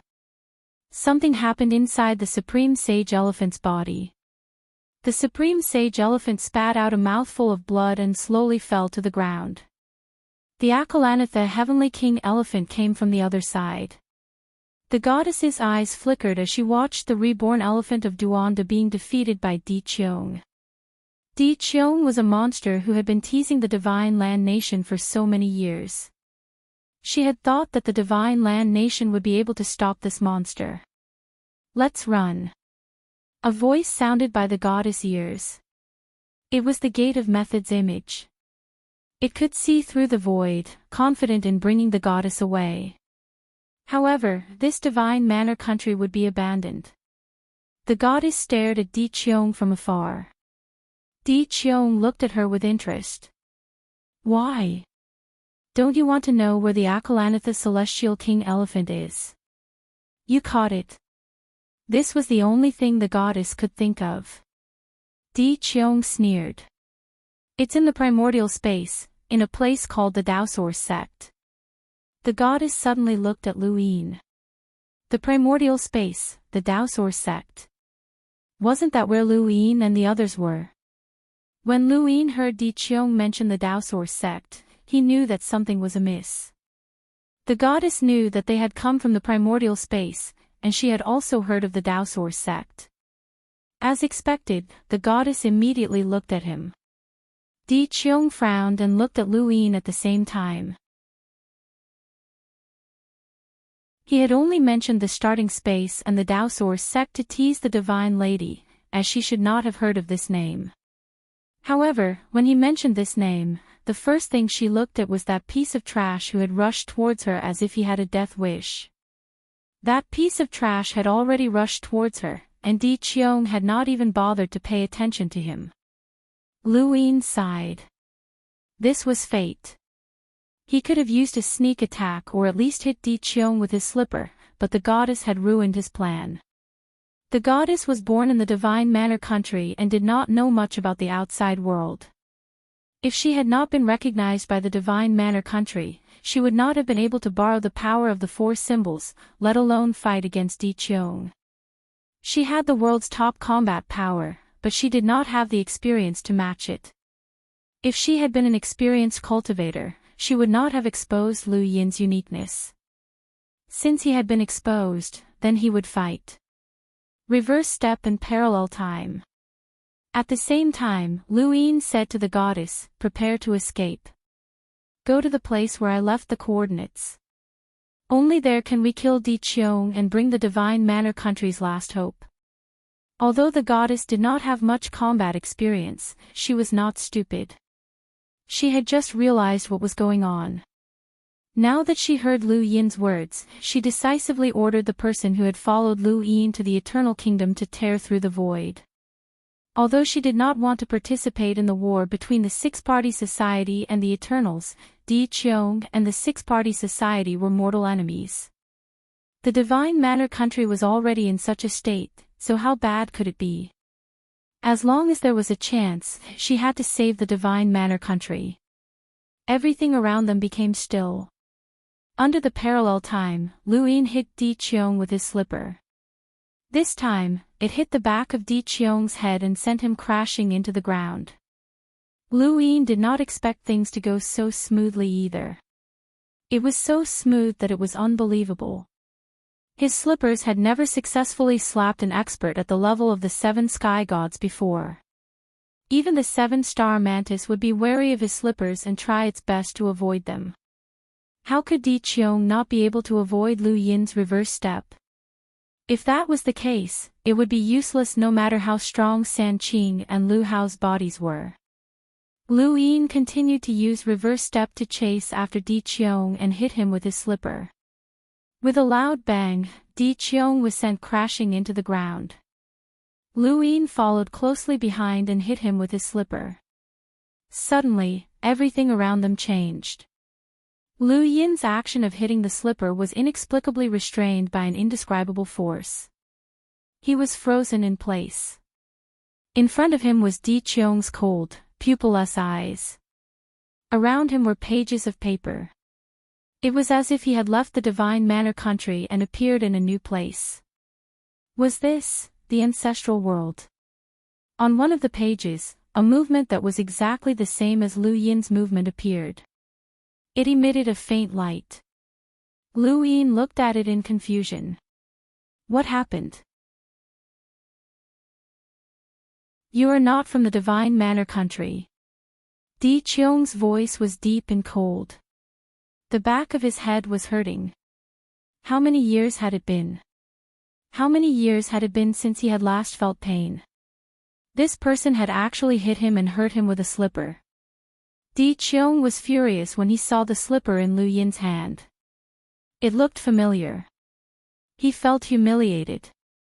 You are courting death. Lu Yin's expression changed. He hurriedly used reverse step to retreat. He realized that he could not hit the slipper off, but he could move back if he wanted to. Could it be that he could do something different from what was on the page, but he could not do something similar? Was there such an ancestral world? Parallel time forced Lu Yin to retreat continuously. Di Qiong's movements were frozen. Lu Yin tried to hit the slipper again, but he was still frozen. The power of time. Kid, who are you? Di Qiong raised his hand and a spear flew from afar towards Lu Yin. The entire divine manor country was collapsing, and countless people were wailing in pain. Lu Yin knew that he could not do anything to Di Qiong. He used reverse step to go to the goddess. Not far from the goddess, the void cracked open. It was the kingdom of eternity. Let's go. Lu Yin shouted and took the lead. The goddess gritted her teeth and rushed over as well.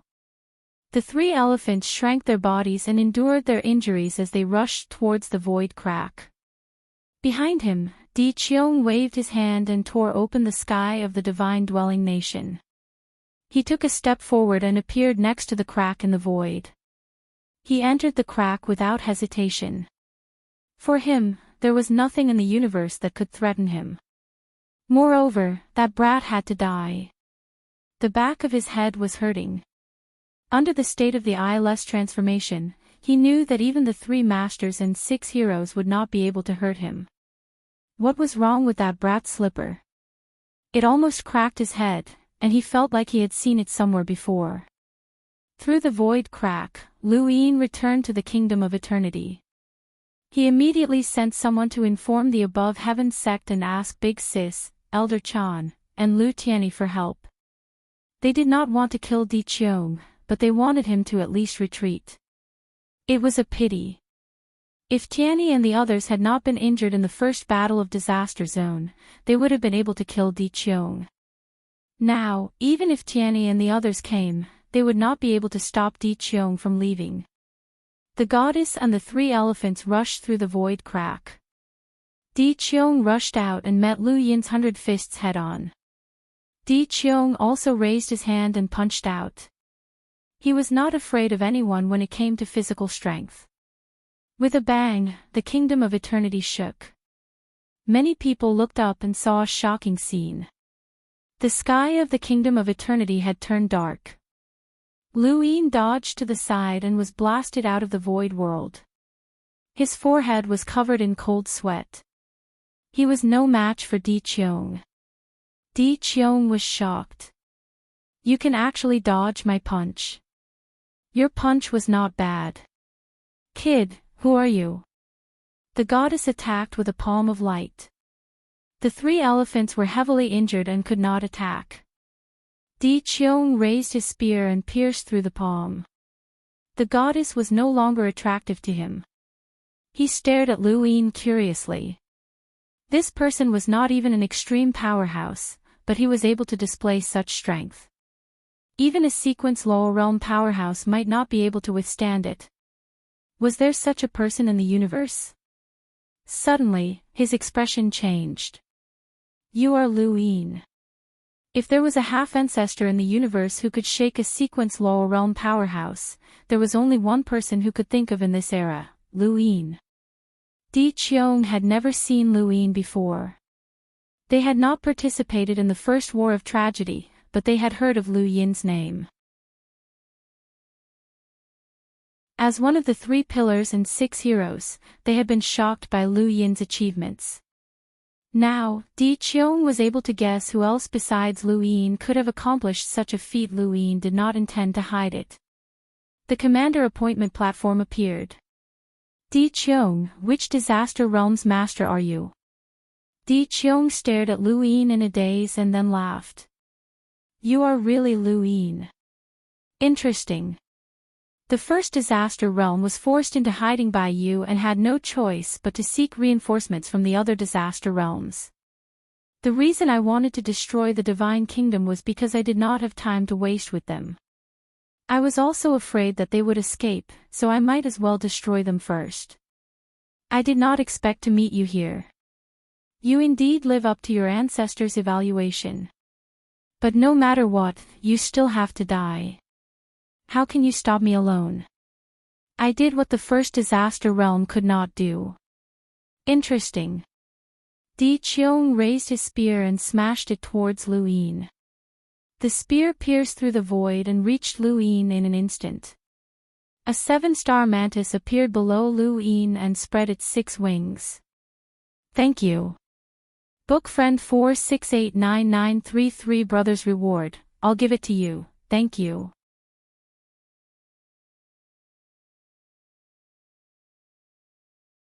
Welcome aboard. Stay tuned and subscribe to Han Li's Wuxia Adventures for more thrilling content. Chapter 3057. The 7-star mantis dodged the spear at a speed faster than the speed of time and flew towards Di Qiong. Lu Yin unleashed 100 confinement punches on the mantis back with a bang, but it only managed to make the mantis move slightly. Lu Yin gritted his teeth and continued to throw punches. He refused to believe that he could not break through Di Qiong's defenses. However, after dozens of punches, Lu Yin's arms were numb, and Di Qiong was only pushed back dozens of meters. Di Qiong was like a towering mountain that Lu Yin couldn't do anything about. He could only take out the slippers again. Di Qiong turned around and stared at Lu Yin.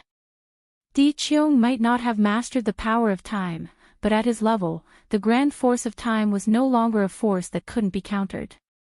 How many more punches do you want? Di Qiong's eyeless eyes sent chills down Lu Yin's spine. The mantis charged towards Di Qiong, and Lu Yin slammed the slippers down. The surrounding pages appeared again. Among the pages, one of them was emitting a faint glow. It was the paper that Lu Yin was holding the slipper on. As the paper appeared, Lu Yin stopped moving again. Fortunately, the 7-star mantis was not affected. It brought Lu Yin past Di Qiong and was only a few meters away from him. Lu Yin could clearly see Di Qiong's clenched fist and the returning spear in the distance. Above their heads, the palm of light pressed down, and countless particles spread out. The 3 divinities tried their best, but Di Qiong's spear rendered them useless. Di Qiong's eyes widened. The paper that surrounded them suddenly spread out and swept past Lu Yin, the goddess, and the 3 divine beasts. It almost covered the entire kingdom of eternity. The paper glowed brightly. There were pictures of Lu Yin holding a pair of slippers, the goddess using the power of the 4 divine beasts, the 3 divine beasts, and Lu Yin riding a 7-star mantis. Lu Yin and the rest couldn't move at all. Lu Yin was shocked. What kind of ancestral world was this? How could it be so unbreakable? Di Qiong sneered and stabbed his spear at Lu Yin. Lu Yin hurriedly recalled the 7-star praying mantis before he could move again. He instantly released the starry sky in his heart, and at the same time, he summoned Still Void and the other progenitors. One by one, the progenitors blocked Di Qiong's path. Di Qiong was stunned. This was the Lu family's general appointment platform. It was indeed mysterious, but it was useless. Under the spear, the ancestor realm experts were scattered one by one. The last one was Silent Void. He did not even have the chance to resist the returning void palm and was also scattered. In front of them was the halo of the world of nothingness. Di Qiong's spear pierced forward, and the world of nothingness intertwined with the current spacetime, producing a tearing force that even Di Qiong was wary of. However, the spear still continued to stab steadily towards Lu Yin. Lu Yin watched as the spear drew closer and closer until it was almost right in front of him. He took out the Perpetual Darkness card and slapped it towards Di Qiong. Di Qiong was instantly absorbed into the card. Eternal Darkness represented the Grand Elder of the Lost Clan. He was an expert close to the primordial realm, so he could obviously suck Di Qiong in. However, Di Qiong had only been in the Eternal Darkness for less than a second before he rushed out again. The Eternal Darkness could not trap him at all. However, this was exactly what Lu Yin wanted. When Di Qiong dashed out again, red spider lilies bloomed under his feet. Big Sister had arrived. The red spider lilies closed and tried to swallow Di Qiong. Di Qiong frowned and waved his spear, tearing the red spider lilies apart. Big Sister shouted, "Isn't it the god of forgotten ruins? Where did this bastard come from? How dare he cause trouble here?" The giant Pluto appeared and grabbed Di Qiong with one hand. His arm was entwined with sequence particles that constantly distorted the void. Di Qiong looked back. A master of sequence laws. These people must have been the ones who had entered the first zone of disaster. He raised his hand and attacked the Pluto's palm. Boom! The world turned upside down and the Pluto's arm that was wrapped with sequence particles was shattered. Big Sister took a step back and was shocked. Where did this freak come from? Be careful. His physical strength is extremely strong, Lu Yin reminded her. Let's see how his mortal world is like. The crazy Dean, Xiao Qin, had arrived and looked at Di Qiong from afar. Lu Yin did not know what he had done, but Di Qiong's gaze was unfocused. Was this someone else's experience? A master who had walked his own path could not be left alive. Di Qiong was too strong. Even though he was affected by the crazy Dean, he could not stop his attack. The spear continued to stab towards Lu Yin. At the same time, another spear appeared and stabbed towards the crazy Dean. Elder Zen and senior brother Qing Ping had arrived. Elder Zen transformed into the ancestral qi of the three sons and drew out Patriarch Tianyi. He pointed at Di Qiong and broke the spear in front of him. At the same time, Qing Ping's expression turned solemn, as if he was trying to decide what to do. Lu Yin used the reverse step and retreated step by step. Below him, the paramount sage elephant roared and charged towards him. Everyone worked together to force Di Qiong back. Di Qiong was especially wary of Patriarch Tianyi's finger that Elder Zen had conjured. Lu Yin panted heavily. This was the true strength of the seven sky gods. Without someone like Patriarch Tianyi, they would not have been able to kill him. Di Qiong's expression turned gloomy. The six-way gang could enter the first zone of disaster, and it was said that the ancient gods and ancestors of the past had participated in the battle. This meant that the six-way gang had powerhouses that were comparable to them. Although Di Qiong was confident that he was invincible, he still had to be careful if he encountered such a powerhouse. Although an ant was weak, it could still kill an elephant. Di Qiong scanned the crowd and decided not to waste any more time. He gripped his spear tightly and suddenly stared at Lu Yin.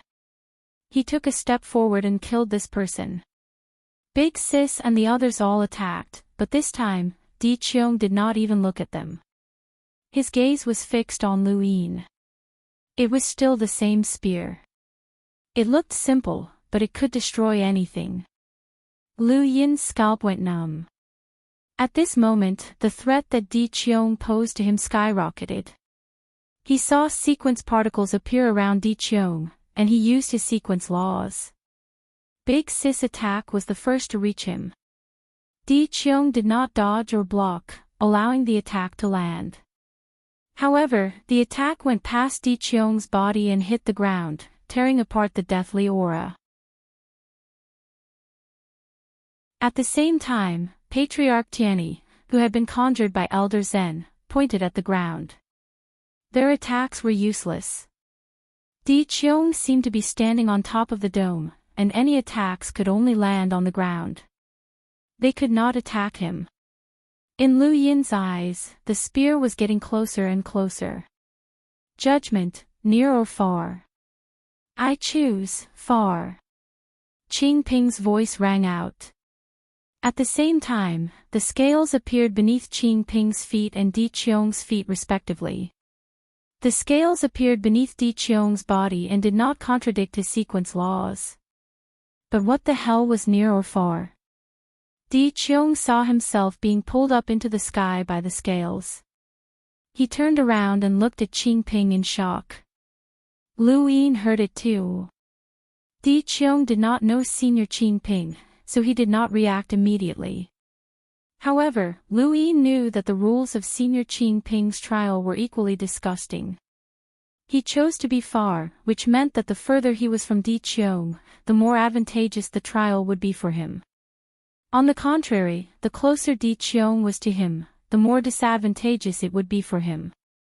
Now that Di Qiong wanted to kill Lu Yin, he was getting further and further away from Qing Ping. The outcome of the trial would be disadvantageous to Di Qiong, and he would be pulled up into the sky. The rules of the trial were fair and could even be said to be advantageous for Di Qiong. He only wanted to be close to Senior Qing Ping.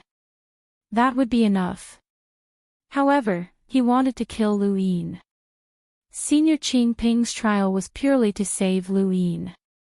If Di Qiong wanted to kill Senior Qing Ping, Senior Qing Ping would not only face Di Qiong's attack, but also the outcome of the trial. Senior brother. Lu Yin's heart trembled. Di Qiong was completely enraged when he was pulled up into the sky by the trial. Majestic sequence particles burst out and suppressed the sky. They broke the scales and caused Qing Ping to vomit blood and retreat. Lu Yin took out the Grim Reaper's left arm, held Go Lian, and slashed at Di Qiong. There was a deathly aura below. Di Qiong's body was surrounded by a vast number of sequence particles, isolating him from everything. The spear and Go Lian collided in midair, one from top to bottom, and the other from bottom to top. Bang! The void distorted, and the entire eternal kingdom was torn apart horizontally. Lu Yin held Go Lian tightly, and countless inner world lines merged into it. At the same time, the visualization of the fifth mainland appeared behind him, and his power kept increasing. Above him, Di Qiong's eyes were ferocious. Is the power of the Grim Reaper enough? So what if the Grim Reaper is here? Go Lian cracked open, and the spear pierced through it. It pierced through the Grim Reaper's left arm and into Lu Yin's palm. Blood flowed out of Lu Yin's palm. Behind him, Big Sis and the rest were all pushed back by Di Qiong's sequence laws. No one could help Lu Yin. Blood flowed down his arm and gradually turned golden. Lu Yin used the victorious fight technique, and his arm withered at the same time. Great power flowed down the spear, and Lu Yin's arm kept recovering.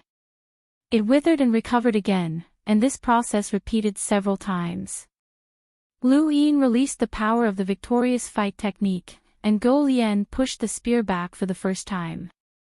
Due to the influence of the death aura, the people of the Two Blades sect, Heavy Ghost, and Thousand Faces game all looked up with shocked expressions. The majestic deathly aura was corroding their bodies, and they knew how powerful it was. How could that person suppress the deathly aura? They did not know Di Qiong, but Di Qiong recognized them. Di Qiong did not know Two Blades sect and the rest, but he could recognize the divine power in their bodies. Since they had divine power, they must be Eternals. It turned out that this was the place where the Eternals were imprisoned. With the power of the Grim Reaper, it was no wonder that he could suppress progenitors. Go Lian cracked open continuously, and Lu Yin gritted his teeth. In the end, he could not withstand Di Qiong's spear. As the spear fell, Lu Yin borrowed the force to crash into the ground to avoid being stabbed. Di Qiong quickly chased after him, but he did not realize that there was a flash of light around him. In that 1 second, he could not catch up with Lu Yin, and Lu Yin crashed into the ground, overturning the earth. Di Qiong was about to continue attacking when he suddenly turned around. His expression changed, and he threw the spear away. At the same time, he grabbed the ground with one hand, trying to capture Lu Yin and Two Blades sect. Where did this bastard come from? How dare he touch my little seven? His furious voice shook the Eternal Kingdom. Lu Yuan suddenly appeared and faced Di Qiong. He slapped the spear along the way, and Di Qiong's face turned gloomy. Lu Yuan. Facing Lu Yuan's slap, Di Qiong clenched his fist and punched out. The pupilless transformation increased his physical strength to a terrifying degree, and he suppressed Lu Yin and the rest until they could not breathe. However, his fist was bent by Lu Yuan's slap, and his wrist was broken. Lu Yuan was surprised. You can withstand my slap? Di Qiong was shocked. How could he not be able to defeat Lu Yuan? He thought that even the Grim Reaper might not be able to defeat him. How powerful was Lu Yuan?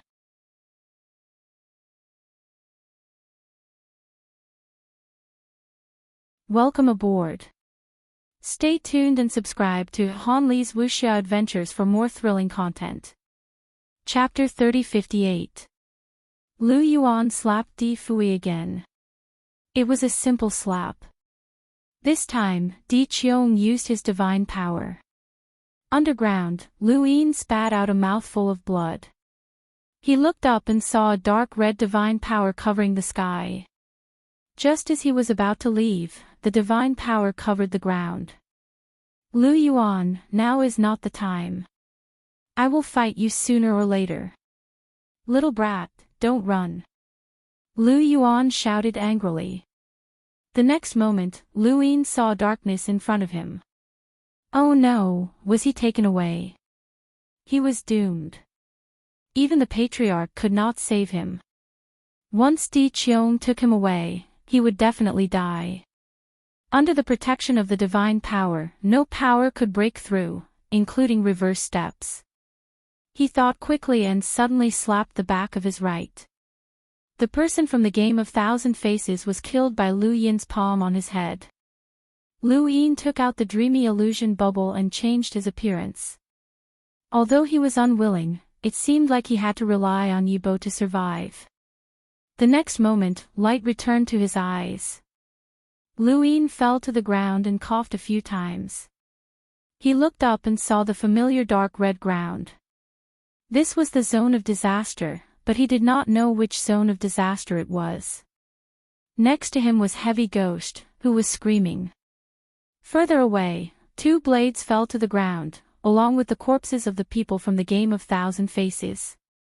Where is Lu Yin? Di Qiong looked down at them and was puzzled. He stared at Lu Yin and the rest. Lu Yin covered his chest and looked up. Where is this? Zone of disaster, this is the zone of disaster. Brother, we are back. This is the zone of disaster. Wow, the zone of disaster, the return of love. This is the return of love. I am back. Ha ha ha. Di Qiong frowned and looked at them. It was not Lu Yin. Did he run away? He thought about how he had been reversed by 1 second. It was possible that he had run away. However, he stared at them and asked, "Who are you?" Among Two Blades, the man with short blue hair stood up and replied respectfully, "Greetings, Master. I am Two Blades, captain of the True God Guards." Heavy Ghost also stood up quickly, Greetings, Master. I am Heavy Ghost, Captain of the True God Guards. Luin bowed respectfully. Greetings, Master. I am Yi Bo, Captain of the True God Guards. Di Qiong stared at them. True God Guards. There is one in the zone of disaster. Do you know the Middle Plate? Middle Plate. He is also one of the captains of the True God Guards. Did he come from here? Di Qiong stared at Heavy Ghost and said, I can feel the divine energy in your body. I am sure that you are from the Eternal Tribe. He looked at Dual Blade Flow and Lu Yin and asked, what about you? Two Blade Streams said respectfully, Sir, our divine power has been exhausted, but Heavy Ghost can testify for me. I am the captain of the True God Guard. Heavy Ghost shouted, Sir, Two Blade School is the captain. We are friends. No. The pink-haired girl mumbled. She despised the Heavy Ghost. This fellow loved all day long. It was disgusting. Di Qiong looked at Lu Yin. Lu Yin replied, this subordinate's divine power has also been depleted, but Dual Blade Stream can testify for this subordinate. Furthermore, if my lord does not believe me, this subordinate can absorb the divine power for you to see. Di Qiong was disappointed. Were they really the captains of the True God Guards? Unfortunately, he had hoped that Lu Yin was among them. Lu Yin's methods were strange, and it was not impossible for him to disguise himself and hide from the first zone of disaster. As long as he could capture Lu Yin, the first zone of disaster would lose face. What a pity. After a moment of silence, Di Qiong said, this is the third zone of disaster. Wait here. After a while, I will bring you to the first zone of disaster. You can also return by yourself through the Stargate. The blue-haired man looked at Lu Yin. Yi Bo, do you have a Stargate? Lu Yin shook his head, no. We don't have one either. The third zone of disaster. We have not seen the other zones. Thank you for bringing us back, but we do not have a Stargate, so we cannot return. Di Qiong looked at the corpse of the Thousand Faces Checker. Is he also a captain of the True God Guard? How did the Checker die? Heavy Ghost asked. The pink-haired girl said, it should be that Lu Yin fell and smashed him to death. Or he killed him before he escaped, the blue-haired man said. Yi Bo was silent. Di Qiong frowned. It did not matter if he was dead. The captain of the first zone of disaster was also a valuable person. After all, he could cultivate divine power. Soon, Di Qiong left. It would take some time before he could send them to the first zone of disaster. After Di Qiong left, the pink-haired girl heaved a sigh of relief. That's terrifying. He must be at the level of the 7 sky gods. The blue-haired man said solemnly, 3 pillars and 6 boundless, extremely powerful. Heavy Ghost screamed, I'm back. I'm back. My babies, I'm back. Ha ha ha. The pink-haired girl looked at him with disdain, disgusting. Then, she looked at Lu Yin. Yi Bo, why are you still so cold? Are you not happy to be back? Lu Yin did not know how to feel. Happy. Muji knew that he was pretending to be Yi Bo. Once he returned to the first zone of disaster and bumped into Muji, it would be troublesome. He should have gone back, but this was the third zone of disaster. Wu Tian should be here, and he should have no problem staying here as Yi Bo. Perhaps he could find out the truth about Wu Tian. Was he happy or not? He could not tell, so he could only treat it coldly. For the time being, he should stay here and investigate Wu Tian. If Wu Tian was trapped here, he could take him with him. Thinking of this, Lu Yin looked into the distance. He would never go to the first zone of disaster. It was too dangerous. At the same time, in the Eternal Kingdom, Patriarch Lu Yuan and the rest could not find Lu Yin. They guessed that Di Qiong had taken him away. The headmaster should be fine. He can disguise himself as Yi Bo, Elder Chan said. Big sister also said, nothing will happen to that kid. He's more cunning than anyone else. Patriarch Lu Yuan frowned. He hoped that nothing would happen. Little Seven must come back. No matter how worried everyone was, he still had to do what he had to do. The goddess mourned. The 3 sacred beasts were all dead. Before Di Qiong left, he used his divine power to kill them. This was his original goal, and he had achieved it. This was the Eternal Tribe's method. Under many circumstances, they could achieve their goals. The god of forgotten ruins left the 5th mainland. The limitless empire was frightened by the god of forgotten ruins. Without Lu Yin, the above heaven sect lost its direction. In the blink of an eye, Lu Yin and the other true god guard captains had been in the 3rd zone of disaster for half a month. During this time, Di Qiong did not appear, and no one came to look for them. It was as if they had been forgotten. Lu Yin was happy, but waiting was not a solution. Once Di Qiong appeared, he would take them to the 1st zone of disaster. He could not directly tell Di Qiong that he wanted to stay in the 3rd zone of disaster. He had to think of a way to stay. In this half a month, Lu Yin and the rest saw many corpse kings. There was no difference in the 1st zone of disaster. However, the difference was that the corpse kings here had all cultivated the corpse king transformation. Legend has it that Di Qiong is the creator of the corpse king transformation. Therefore, the corpse kings in the 3rd zone of disaster are all cultivating the corpse king transformation. Those who do not can't stay in the 3rd zone of disaster, the blue-haired man lamented as he looked at the corpse kings who were trying to cultivate the corpse king transformation. Zhong Gui screamed, how did you know? We are forbidden to talk about the other zones of disaster in the 1st zone of disaster. This is a betrayal of love. The pink-haired lady made a face, the ancestor said so. We were brought here by the ancestor. She told us many things and asked you to mind. Lu Yin's heart skipped a beat. You were brought here by the ancestor. The pink-haired lady's eyes lit up. Yi Bo, are you interested in talking? Lu Yin looked cold and did not answer. The pink-haired lady rolled her eyes. If you don't want to talk, then don't talk. It's rare. Lu Yin looked at the black mother tree in the distance. Although only a few days had passed, he was still nervous. Di Qiong had told the ancestor about his appearance, and the ancestor had told Mu Ji and the rest about it. He could not guarantee that Mu Ji would not reveal his suspicions. This was very dangerous. Regardless of whether the ancestor believed it or not, she would definitely verify it, and Lu Yin could not afford to do so. He had stayed in the 3rd zone of disaster to investigate Wu Tian's situation, but he could not just run around everywhere. After waiting for a few days, he felt that it was time.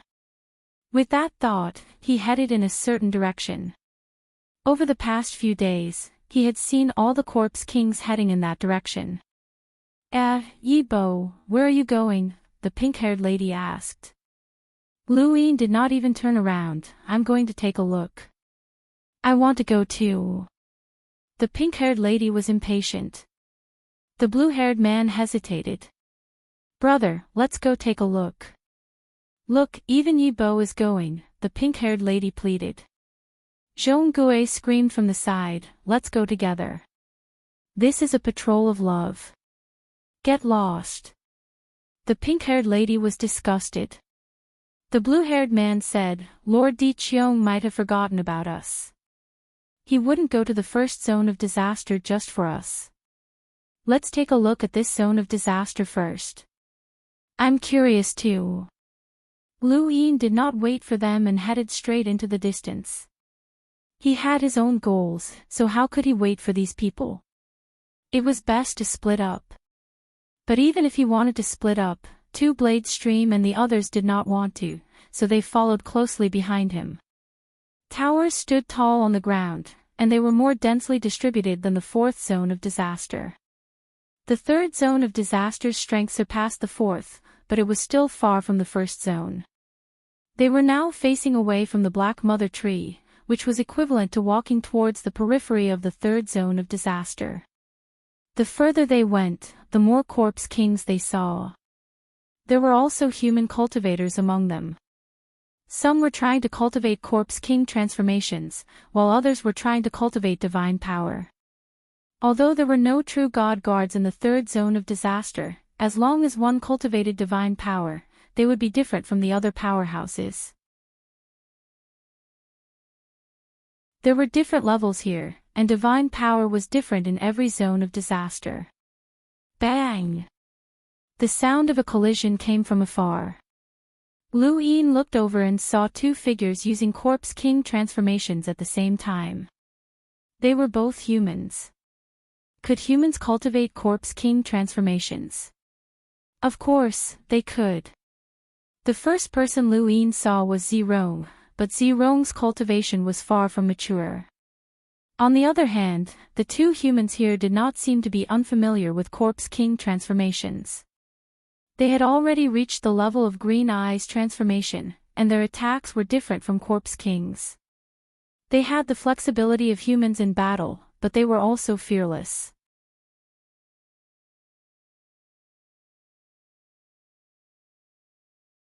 Welcome aboard. Stay tuned and subscribe to Han Li's Wuxia Adventures for more thrilling content. Chapter 3059. Lu Yin was well aware of how the corpse king transformation was cultivated. Back when the undying god had been trapped by the ancestral Mang, Lu Yin had almost killed him with his slippers. It had only been the sole true god who had stepped in to save the undying god. Before that, the undying god had spread the corpse king transformation technique throughout the entire cosmic tree realm, which had caused a huge commotion. Fortunately, it had been suppressed. The corpse king transformation was no secret to Lu Yin. However, he had never thought of cultivating it.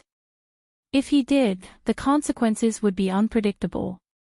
The technique's ultimate goal was to turn a person into a monster that was neither human nor corpse.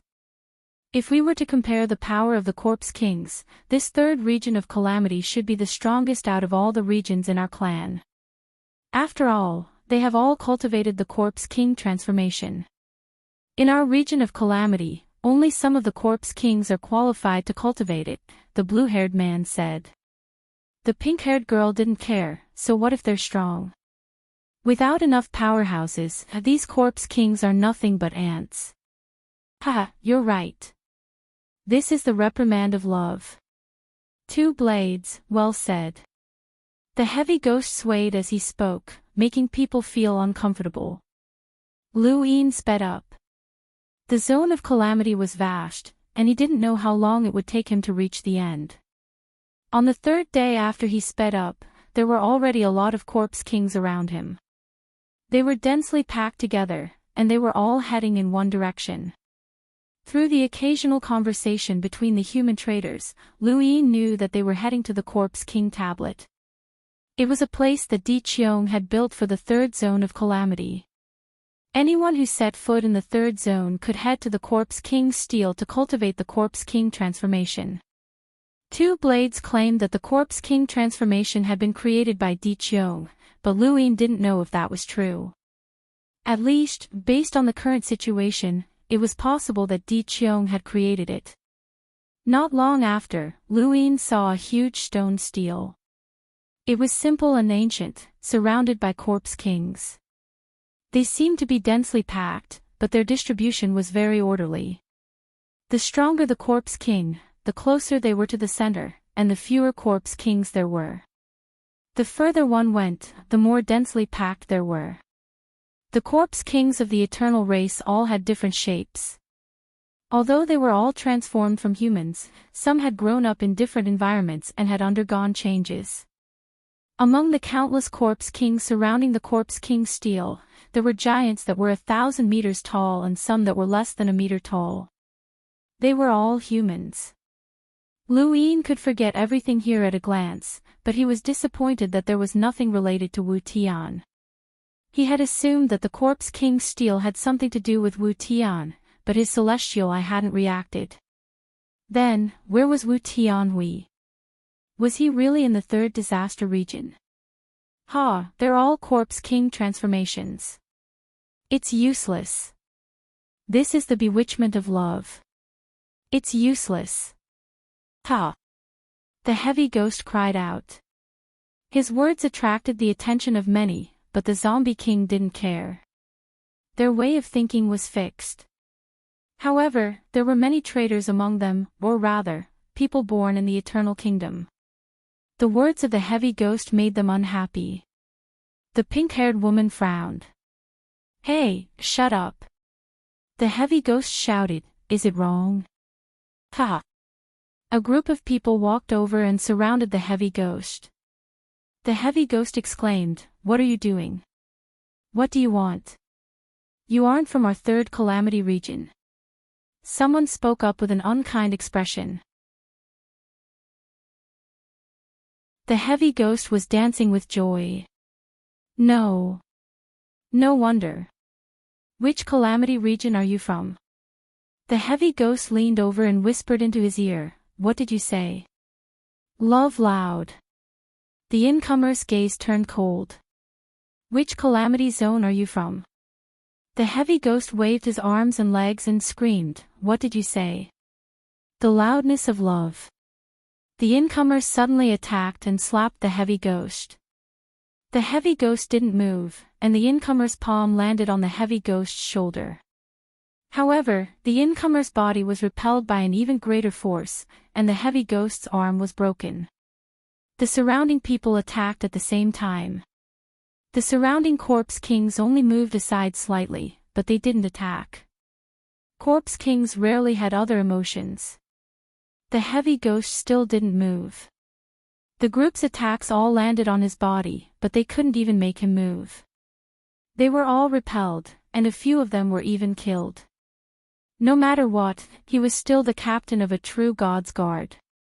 Of the people surrounding him, only the first to speak was a half-ancestor. The rest weren't even half-ancestors. It's useless. It's useless. The Corpse King transformations are useless. The heavy ghost laughed. The pink-haired woman was disgusted. This guy has a cheap mouth. He'll be unlucky one day. The blue-haired man said in a low voice, you can't blame him. He's very special. The pink-haired woman suddenly thought of something and clicked her tongue. Lu Yin opened his heaven's eye and looked into the distance, hoping that it would help him find something related to Wu Tian. However, he found nothing. Suddenly, he looked into the distance and saw a figure shooting through the air like a meteor. Its target was the heavy ghost. The heavy ghost turned around, but before he could see anything, his body was sent flying by a huge force. There was a loud bang, and the ground trembled. The void distorted and spread out, causing the entire area to tremble. A 9-meter-tall giant had suddenly appeared. Its red eyes were malevolent as it stared at the heavy ghost. Its entire body seemed like it would explode at any moment. This was a giant with red eyes. Lord Xinwu. Greetings, Lord Xinwu. Greetings, Lord Xinwu. Lu Yin's gaze trembled. This fellow wasn't weak, or rather, he was very strong. The feeling he gave off was similar to that of a mid-range cultivator. Two Blades was on high alert.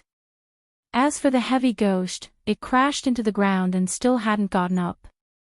This giant named Xinwu stared at the heavy ghost with red eyes. Is the Corpse King transformation useful? The heavy ghost coughed and slowly stood up.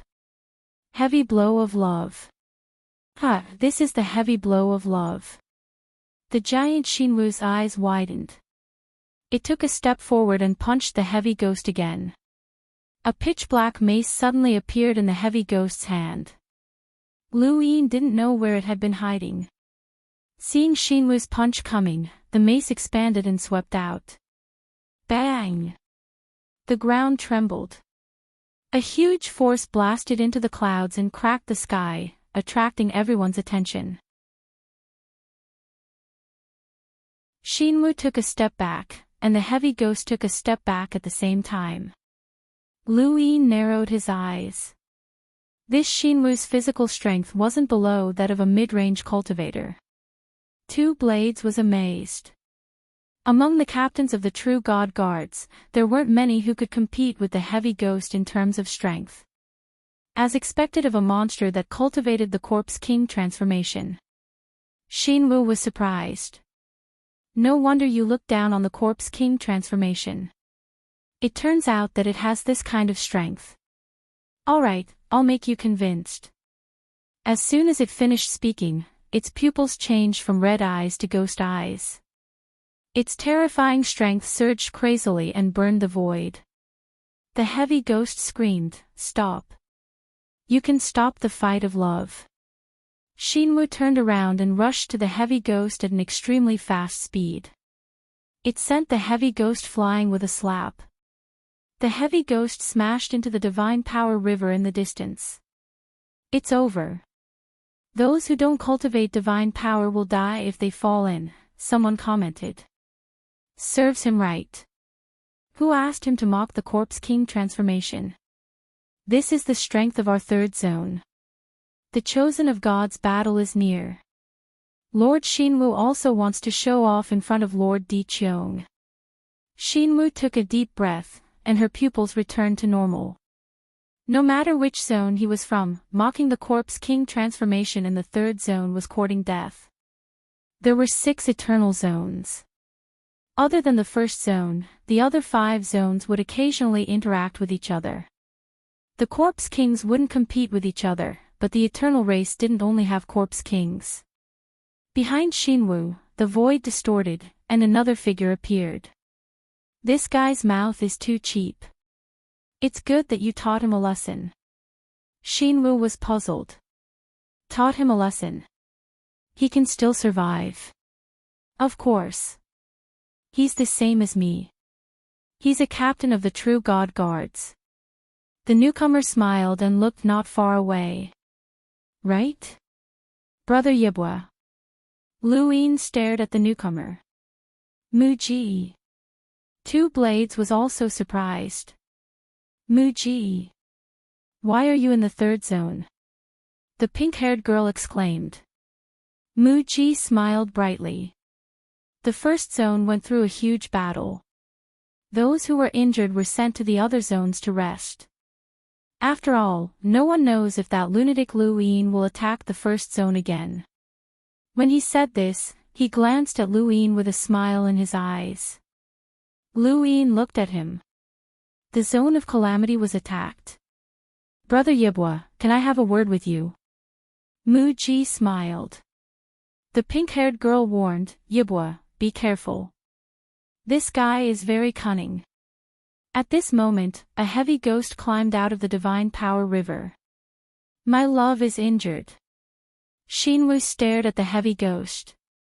No wonder he could withstand her attack.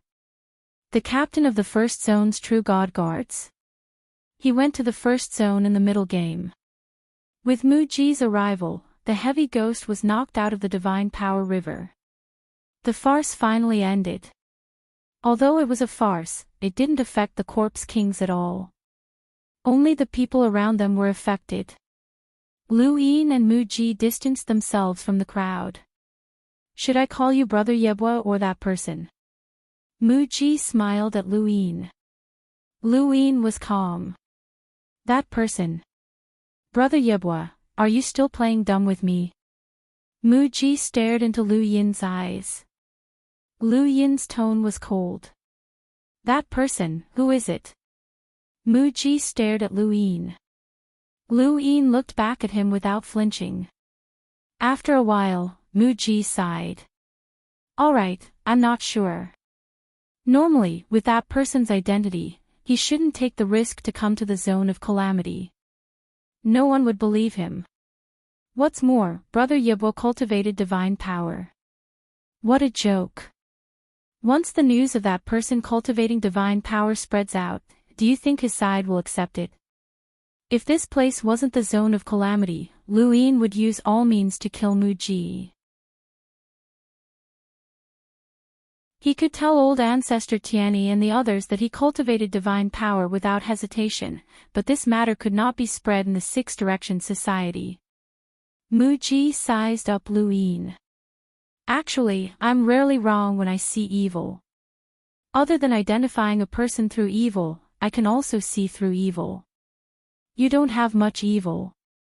This doesn't match your identity as the captain of the true God Guards. Lu Yin asked coldly, are you done? Mu Ji felt a headache coming. It's hard to communicate with you. Alright, whether you're that person or not, it has nothing to do with me. I only have one goal. He raised a finger and pointed it in front of Lu Yin's eyes. The true God's ultimate skill. Lu Yin raised his eyebrows. Another true God's ultimate skill. I want to obtain the true God's ultimate skill. Let's cooperate. Even if you're that person, it won't affect me. I won't give you the chance to silence me.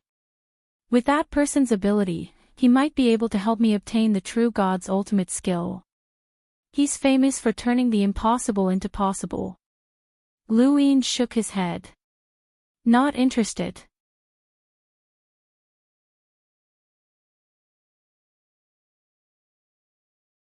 Welcome aboard. Stay tuned and subscribe to Han Li's Wuxia Adventures for more thrilling content. Chapter 3060. Mu Ji continued, we're working together. There are 3 true God ultimate techniques hidden under the river. If you help me, it's the same as me helping you. Don't you want them? Haven't you heard of the legend? You've cultivated divine power, so the true God's ultimate techniques will be much more helpful to you than to me. Lu Yin pretended not to hear the last part of Mu Ji's words. Instead, he was more interested in the legend. Someone in the 7 celestial skies obtained a true God's ultimate technique. Mu Ji shook his head. No. According to the legend, the only true God has 3 ultimate techniques. Cultivating any one of them will allow one to transcend and become the strongest since ancient times. Lu Yin coldly replied, not interested. You don't believe me. If the true gods were the strongest since ancient times, the Six Direction Association would have ceased to exist a long time ago. It's not only the true gods that can transcend. You know that humans are the best at creation, and they also have methods to transcend. Right now, it's a competition of who's faster. I want to participate as well. My innate gift is destined to be extraordinary, and I was revived by the ancestor's sword. That sword, TSK, was ruthless enough. Lu Yin looked at Mu Ji. Not interested. Mu Ji was speechless.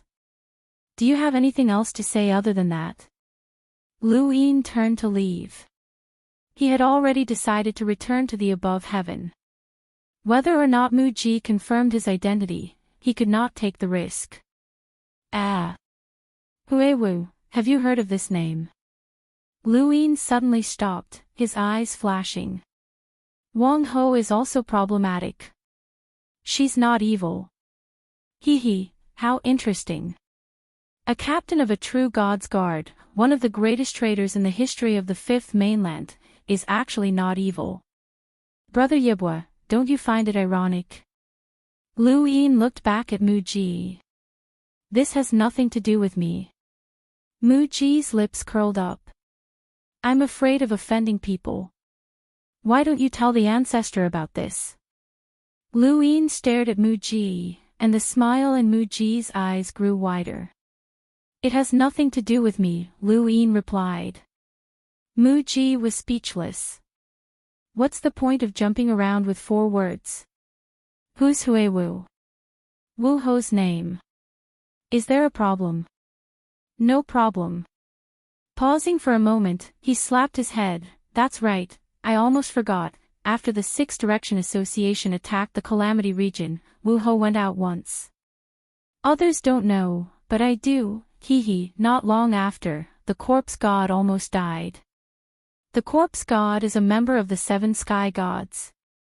He was almost killed by the 6 Direction Society, but he also caused a commotion in the first zone of calamity. Because of this, the ancestor of the ancients contacted the other zones of calamity, and those of us who were injured were also thrown out of the first zone of calamity to prevent any misfortune. Brother Yibo, don't you think there's a connection? It has nothing to do with me. Muji chuckled and moved closer to Lu Yin, whispering something into his ear before leaving. Lu Yin remained where he was, dumbfounded. Muji had just scolded the one true God right beside his ear, and her words had been rather sharp. He looked at Muji's back. Muji's back was facing him, and he waved his hand. The observation platform. Scolding the one true God didn't mean that Muji wouldn't expose Lu Yin, nor did it give Lu Yin any leverage. After all, Lu Yin had no proof that Muji had scolded the one true God. The biggest implication of this action was that Muji didn't belong to the Eternals.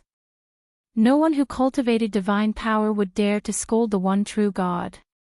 It was just like how an ordinary person would never scold the God they believed in, even if they believed that the God didn't exist. Muji was one such example. He had scolded the one true God, and his words had been sharp and vicious. Lu Yin felt like his worldview had been refreshed. This guy was ruthless. What was wrong with this Muji? He had betrayed Mu's spacetime. Senior Woodcarving had said that this was true. After joining the Eternals, he had tried to use evil to control the central plate. In the end, he had been thrown into the divine power lake, but he had come out unscathed. It wasn't likely that he was a spy planted by the humans in the Eternals. It was too obvious. The ancestor of the ancients wasn't stupid.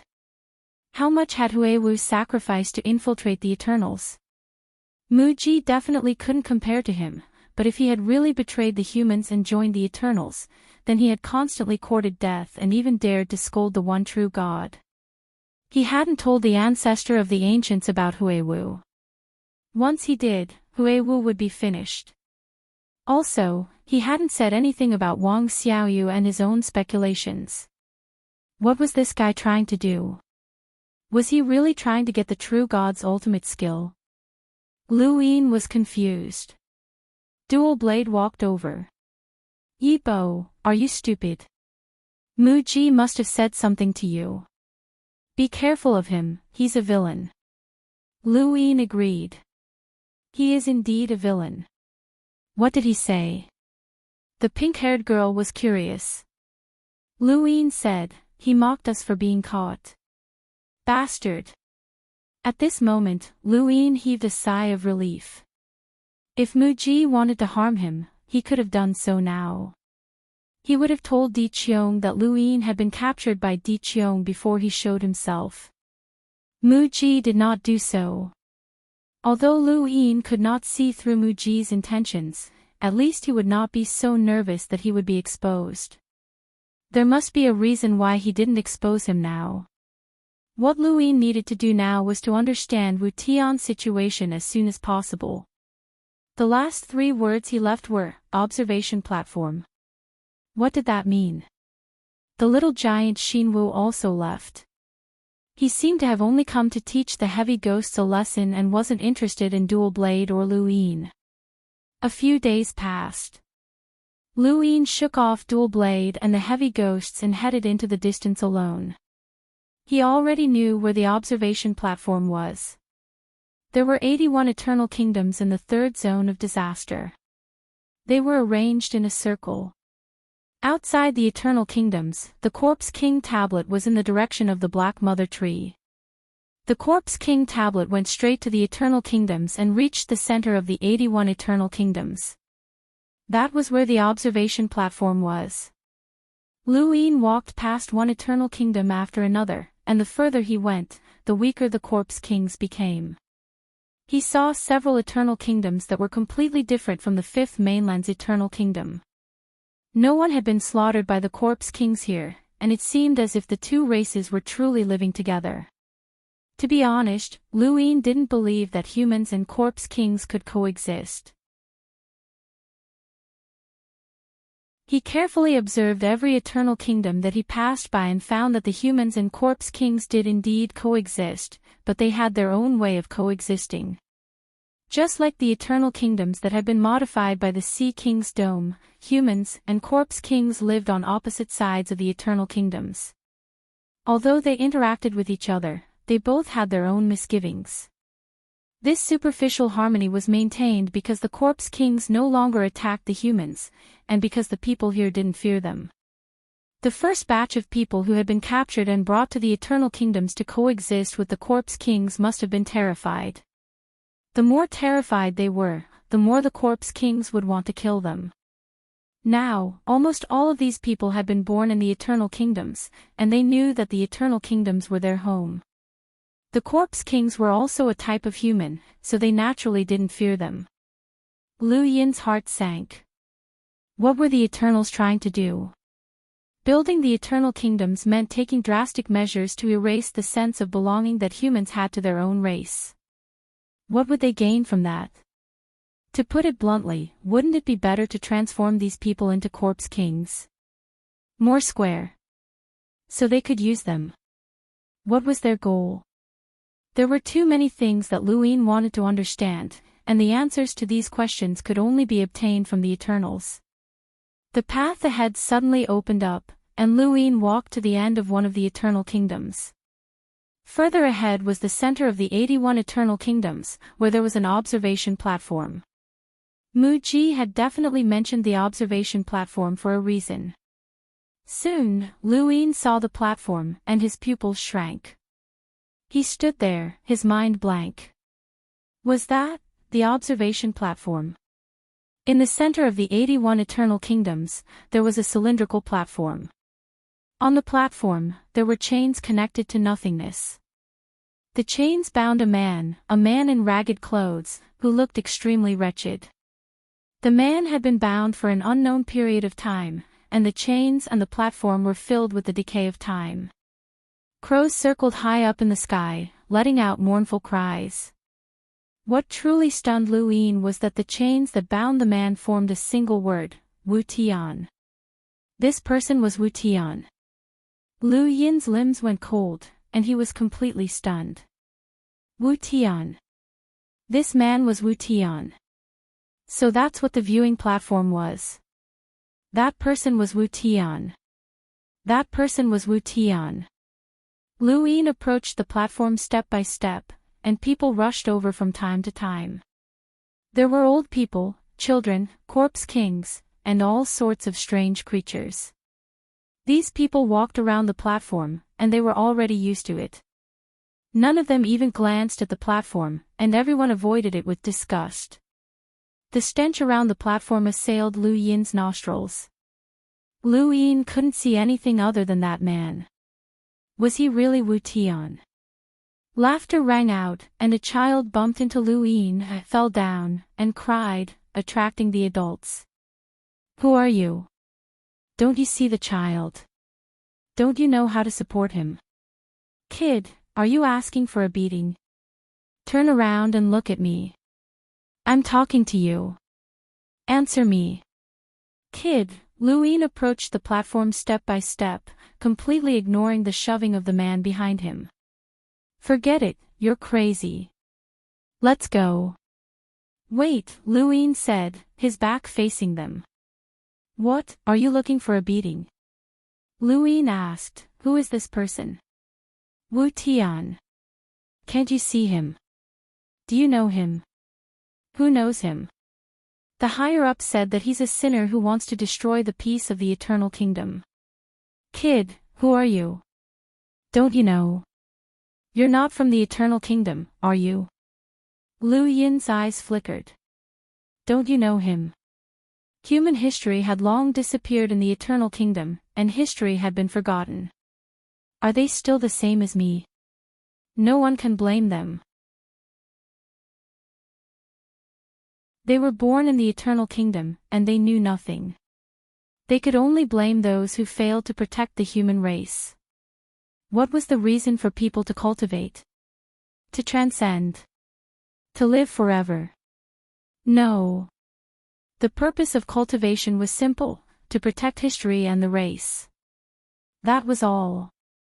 The people of the eternal kingdom avoided the viewing platform. Clearly, the viewing platform was a dirty place in their hearts. Their gazes towards the viewing platform were filled with disgust. Only Lu Yin stood below the observation platform. He wasn't worried that Di Qiong would see him, as his divine power was the best guarantee. A person who cultivated divine power would not be suspected. At least for now.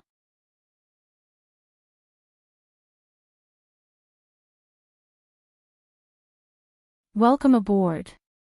Stay tuned and subscribe to Han Li's Wuxia Adventures for more thrilling content. Chapter 3061. Up on the observation platform, Wu Tian was chained to the bone and hung in the air like a fossil. Lu Yin stared at him, and before he knew it, the sky had turned completely dark. The glowing orbs above the eternal kingdom provided light, and with light, there was darkness. As darkness descended, Lu Yin stepped onto the observation platform. The moment he stepped onto the platform, the celestial eye on his forehead unconsciously opened, and he looked at Wu Tian. At the same time, Wu Tian opened his eyes and looked at Lu Yin. When their eyes met, they saw the shock in each other's eyes. Lu Yin had thought that Wu Tian was dead, as he hadn't sensed any signs of life from Wu Tian's body. This had made him wonder if the undying god really wanted to kill Wu Tian. However, Wu Tian was surprised to see the celestial eye. Lu Yin stared blankly at Wu Tian. Wu Tian's cloudy eyes suddenly became clear, and Lu Yin saw his own figure appear in his pupils. However, it was only for a moment before Wu Tian closed his eyes again, his body filled with a decaying aura. It was as if he had died. Lu Yin's eyes flashed. He hadn't seen wrongly, he had seen gratification in Wu Tian's eyes. What was he gratified about? Did he recognize that Lu Yin wasn't an eternal? Lu Yin didn't have much time to think about it, as a figure walked over from another direction. It was silent, like a shadow that slowly approached. Lu Yin looked over and saw that it was a girl with long black braids. Her face was delicate, and although she wasn't as beautiful as the girl with the long red hair, she had an unyielding determination. Lu Yin could see that determination written all over her face with a single glance. She walked up to the observation platform, ignored Lu Yin, and walked over to Wu Tian. "Do you think you can survive this time?" Wu Tian opened his eyes again, but he didn't speak. He just looked at her. Her voice was cold. "Let's see if you can survive." A curved sword appeared in her hand, and she stabbed it at Wu Tian. Lu Yin subconsciously wanted to block it, but Wu Tian's gaze suddenly swept over him, stopping him in his tracks. Lu Yin watched as the girl stabbed her sword into Wu Tian's neck, but no blood flowed out. Wu Tian's blood seemed to have been drained long ago. The tip of the sword pierced through the back of his neck, causing the sky of the third zone to distort. Far away, Di Qiong opened his eyes and looked through the void to the observation platform. He saw the girl stabbing her sword into Wu Tian's neck, and saw Lu Yin standing beside her. He didn't mind and slowly closed his eyes. Wu Tian wouldn't die so easily. Retracting her sword, the woman gazed upwards. Wu Tian was still the same, as if he could die at any moment, but at the same time, he wouldn't die. "You can't even die from this. You deserve to be tortured here. I will do my best to kill you." The woman coldly spoke. She didn't receive any reply from Wu Tian. Her sword vanished as she turned and prepared to leave. "Wait," Lu Yin said. The woman turned around and looked at Lu Yin. "Why do you want to kill him?" Lu Yin asked. The woman coldly asked, "Who are you?" "Captain of the True God Guard, Yi Bo, First Calamity Zone, Captain of the True God Guards." The woman's eyes flashed, and she sized up Lu Yin. She did not say anything as she took a step forward, intending to distort the void and disappear. At the same time, Lu Yin took a step forward and arrived at the woman's side.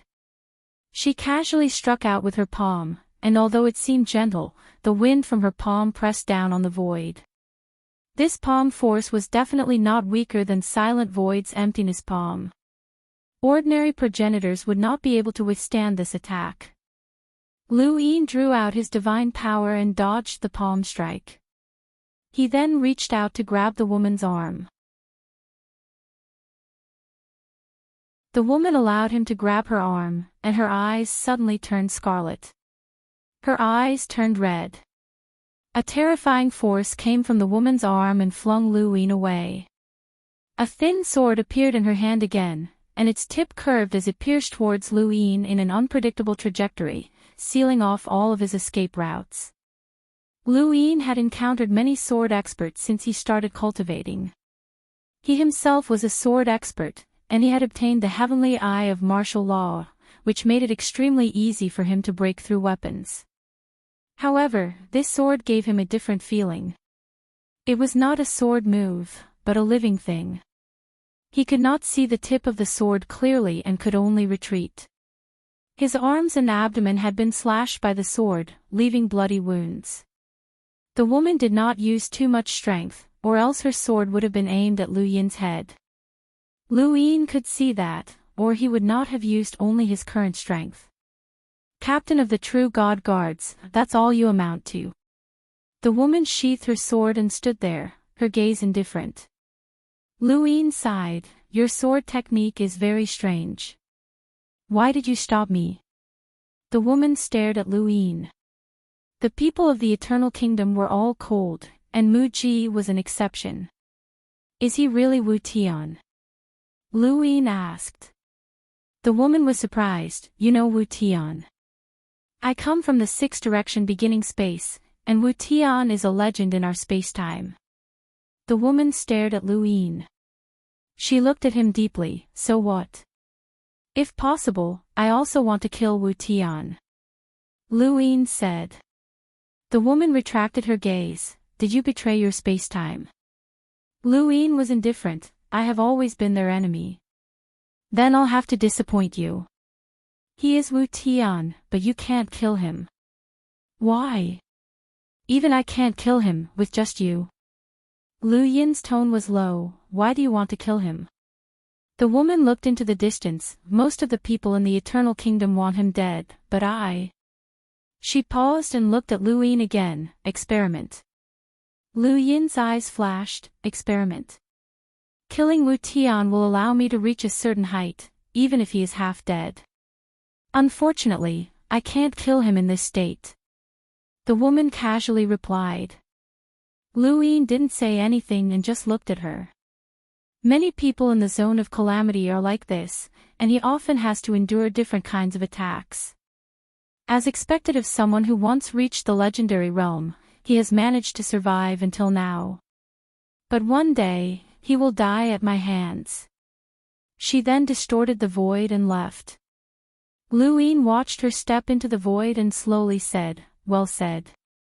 It was unknown whether or not she had heard him, but her body vanished. Lu Yin turned to look at Wu Tian, but he didn't say anything and left as well. On the observation platform, Wu Tian hung his head and sighed. Lu Yin's expression was cold, and he soon arrived at the Corpse King tablet. He saw the experts of the third zone of calamity cultivating the Corpse King transformation, and he casually grabbed one of them and asked how to cultivate it. The person Lu Yin had grabbed was only a half-ancestor, and he didn't dare to disobey Lu Yin's orders. Not long after, Lu Yin released him, and the person hastily ran away, not even daring to look back. Lu Yin stood in place and stared at the Corpse King tablet in the distance before walking forward. There was an area around the Corpse King's stele, and only by entering this area could one transfer their consciousness into the Corpse King's stele. Relying on the Corpse Kings within the Corpse King's stele to cultivate the Corpse King transformation, this was the greatest use of the Corpse King's stele. There was no need to try it with one's own body, as it would always be the countless corpse kings left within the corpse king tablet. Even if one failed, it didn't matter. Not everyone. Everyone could cultivate the corpse king transformation. Di Qiong had set up the corpse king tablet because he wanted all the corpse kings and people in the third zone of calamity to cultivate the corpse king transformation. With this method, the chances of cultivating the corpse king transformation would be extremely high. If one failed to cultivate the corpse king transformation, they would be kicked out of the third zone of calamity. Thus, all living beings in the third zone of calamity would come to the corpse king tablet. There was a ranking beside the corpse king tablet, and it was the ranking of those who had reached the corpse king transformation. Lu Yin relied on his tyrannical strength to sweep through all the corpse kings and directly walk to the corpse king tablet. If other living beings wanted to cultivate in front of the tablet, they could only wait. However, experts like Lu Yin naturally didn't need to wait. In the entire third zone of calamity, there weren't many experts who had reached the progenitor realm, and such experts had special privileges. "It's you." In front, a man turned around and saw Lu Yin. Lu Yin looked at the man, but he didn't recognize him. "You must be from another zone of calamity. You just offended Lord Xian Wu, and now you're here again. Why, do you want to cultivate the corpse king transformation?" The man was curious. Lu Yin was indifferent and didn't say a word. The man sneered, "It's not that easy to cultivate the corpse king transformation. Without a foundation, you won't be able to cultivate it even if I gave you 8 to 10 years. I joined the third zone of calamity, and it took me 5 years to get started. After all, we are humans, not corpse kings. It's better to cultivate this technique as early as possible. With our strength, it's harder to cultivate it. If it wasn't for my high comprehension, I wouldn't have been able to cultivate it even after 15 years. Look at the others, some of them couldn't even get started in 100 years. They were directly chased to other zones of calamity by Lord Di Qiong." Lu Yin didn't care about the man. Was he a human traitor? Such a person was suitable to be appointed as a general. His gaze landed on the ranking on the side of the corpse king tablet. This ranking represented the experts who had cultivated the corpse king transformation in the third zone of calamity. It could also be considered as the strongest experts in the third zone of calamity. The person in first place was called Under Emperor. This name wasn't simple. The master of the third zone of calamity was named Di Qiong. Was Under Emperor just below Di Qiong? The person in second place was called Jade. There was only one word, but it somehow reminded Lu Yin of that woman. That woman had been able to injure Lu Yin, who was disguised as Yi Bo, with her sword skills. This meant that her strength had surpassed the captain of the True God Guard. Such strength was enough to be ranked here. The person in third place was the middle plate. Lu Yin's eyes flashed. So the middle plate was from the third zone of calamity. No wonder his physical strength was so strong. The corpse king transformation was strong, but Lu Yin had destroyed it. The person in fourth place was Xian Wu, the small giant who had beaten up the heavy ghost. And the person in fifth place was, the top 10 on the corpse king tablet were all progenitors, but this ranking only included the top 10. It was impossible to know how many progenitors there were in the third zone of calamity. Stop looking. It's extremely difficult to get into this ranking. Why don't you think about how to cultivate the corpse king transformation? However, you're from another zone of calamity, so there's no need for you to cultivate it. The man's voice sounded a little talkative. Lu Yin looked at him and asked, "What about you? What about me? You're not in the ranking.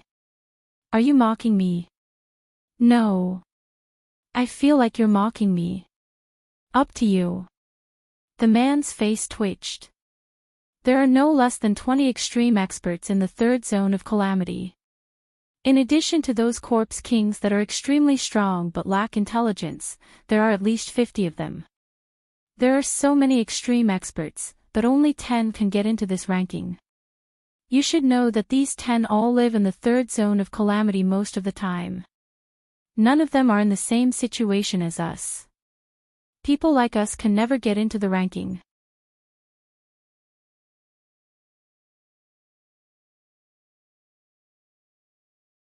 Welcome aboard. Stay tuned and subscribe to Han Li's Wuxia Adventures for more thrilling content. Chapter 3062. For example, Lord Di Xia, who is ranked number 1, is a powerful corpse king personally nurtured by Lord Di Qiong. He will represent the third zone in the chosen of gods. Look at Lord Fei, who is ranked number 2. He was born in the eternal kingdom, in the third zone. He has been cultivating the corpse king transformation since he was young. Lord Xinwu, who is ranked 3rd, was brought back by Lord Di Qiong many years ago. And Lu Yin closed his eyes and ignored the man. He already knew what he needed to know. There were no less than 20 progenitors. There were also dozens of ancestral realm corpse kings. This was the strength of the third calamity region. To be honest, it was far from being comparable to the first zone of calamity. However, if the 7 sky gods were not included, the third zone of calamity's strength was not weak. Especially the first ranked under the Emperor, who had the qualifications to represent the third zone of calamity in the chosen of gods battle. That meant that he was definitely an expert of the sequence laws. What about Jade? Unfortunately, there was no way to force out her true strength on the observation platform. Wu Tian's misfortune had made Lu Yin decide to stay in the third region of calamity. Mu Ji's side was temporarily fine, and Lu Yin wanted to use Wu Tian, but Lu Yin was also using Mu Ji. Both of them wanted to achieve their own goals. Compared to helping him obtain a true god battle technique, Lu Yin would rather take Wu Tian with him. This was also why he had chosen to cultivate the corpse king transformation. He wanted to stay. He calmed his heart and closed his eyes. When he opened his eyes, he was surrounded by darkness. This was the world inside the corpse king tablet, and the body he had was a corpse king. Consciousness was the power of consciousness. How could Di Qiong have the power of consciousness? The power of consciousness was not easy to deal with. The people in the game of 1,000 faces had reached the level of the captain of the true god guards with the power of consciousness. If Di Qiong also had the power of consciousness, Lu Yin would have to think about how to deal with it. Using this corpse king's body to cultivate the corpse king transformation was a passable experiment. Lu Yin already knew of the corpse king transformation technique, and now, he was finally going to try it out. This technique had always been very attractive to him. First calamity region. A starry door opened and a figure walked out. It was Xian Wu. Xinwu landed in the first calamity region. She looked around and saw the cracks on the ground. Was this the result of the fierce battle with the Six Direction Society? He looked at the sky. More than half of the originally densely packed starry doors had disappeared. The first domain of disaster had truly weakened. It had actually been attacked multiple times. Did Di Qiong send you here? The ancestor of the past asked. Xian Wu was startled. He didn't know how the ancestor had appeared. Yes, you have 3 captains of the true god guards in the third calamity region. Lord Di Qiong asked me to come and ask how we should deal with them, Xian Wu replied, looking at the ancestor of the past with fear. Before they set off, Lord Di Qiong had warned them not to offend this woman. She was not an ordinary woman. Lu Yin and the rest were right, as Di Qiong had only just remembered to send someone to the first zone of disaster to ask about the situation. He had not taken them seriously at all. If he had not seen Lu Yin at the observation platform, he did not know how long it would have taken for him to send Xinwu to the first calamity zone. Why didn't he come himself? Ancestor Shi's tone was calm as he looked at the divine energy lake. Xian Wu replied, Master has just gone through a battle and is currently in seclusion. Tell me about it. Xinwu did not hide anything and told him everything she knew. However, he did not know that Di Qiong had encountered the primordial space and Lu Yuan. He only knew that Di Qiong had destroyed the God Kingdom and brought the 3 captains of the true God Guards from Zone 1 to Zone 3. Xan Wu didn't know, but ancestors she knew. Because of night more the 3 of them must be in the origin space. Since Di Qiong was able to bring them back, he must have gone to the origin space. Seems like he did not get any benefits. Ancestor, she muttered. He then looked at Xinwu. Bring them over. After all, they are from Zone 1. It is not good for them to stay in Zone 3. Understood. Xinwu replied. He then hesitated for a moment. Ancestor, she looked at him. Is there anything else?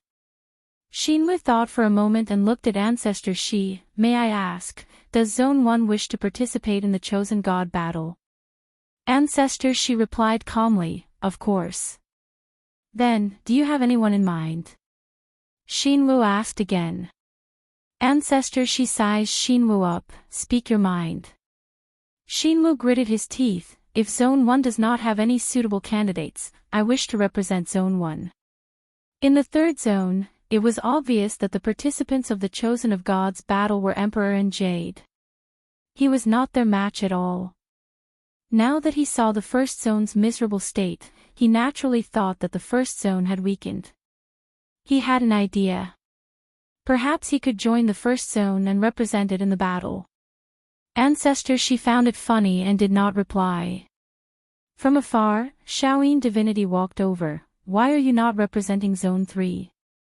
Xinwu did not notice Shaoyin divinity's appearance and was slightly afraid. It is because you do not have the qualifications to represent Zone 3.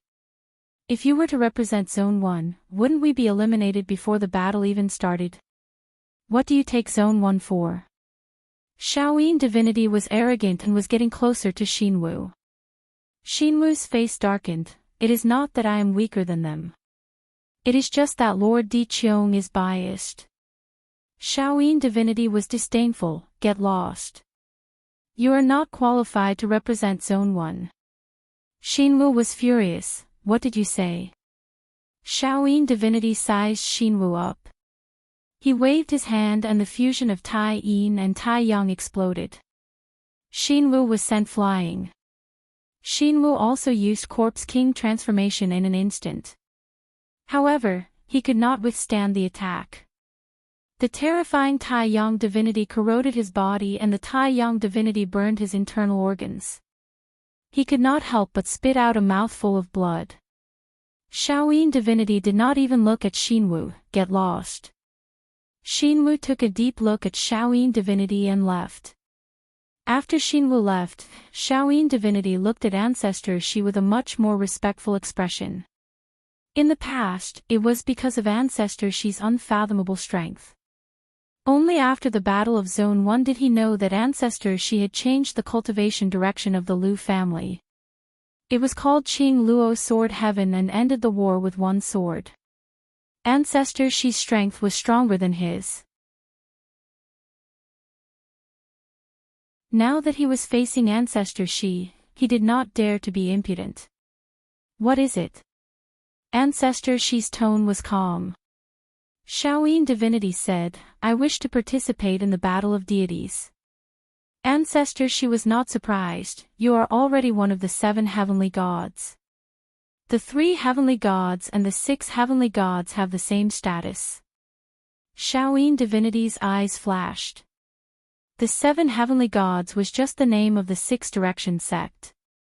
The 3 heavenly gods and the 6 heavenly gods were recognized by the only true God.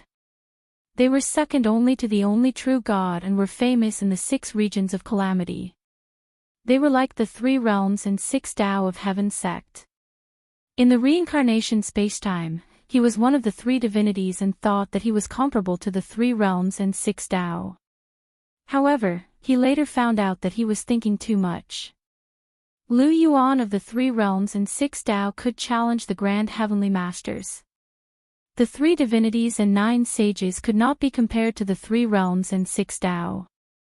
Only the 3 heavenly gods and 6 Tao, who were regarded as the highest level of existence by the eternal race, could compete with the 3 realms and 6 Tao. He desired to become one of the 3 heavenly gods and 6 Tao. Senior, please grant me my wish. Shaoyin divinity bowed deeply.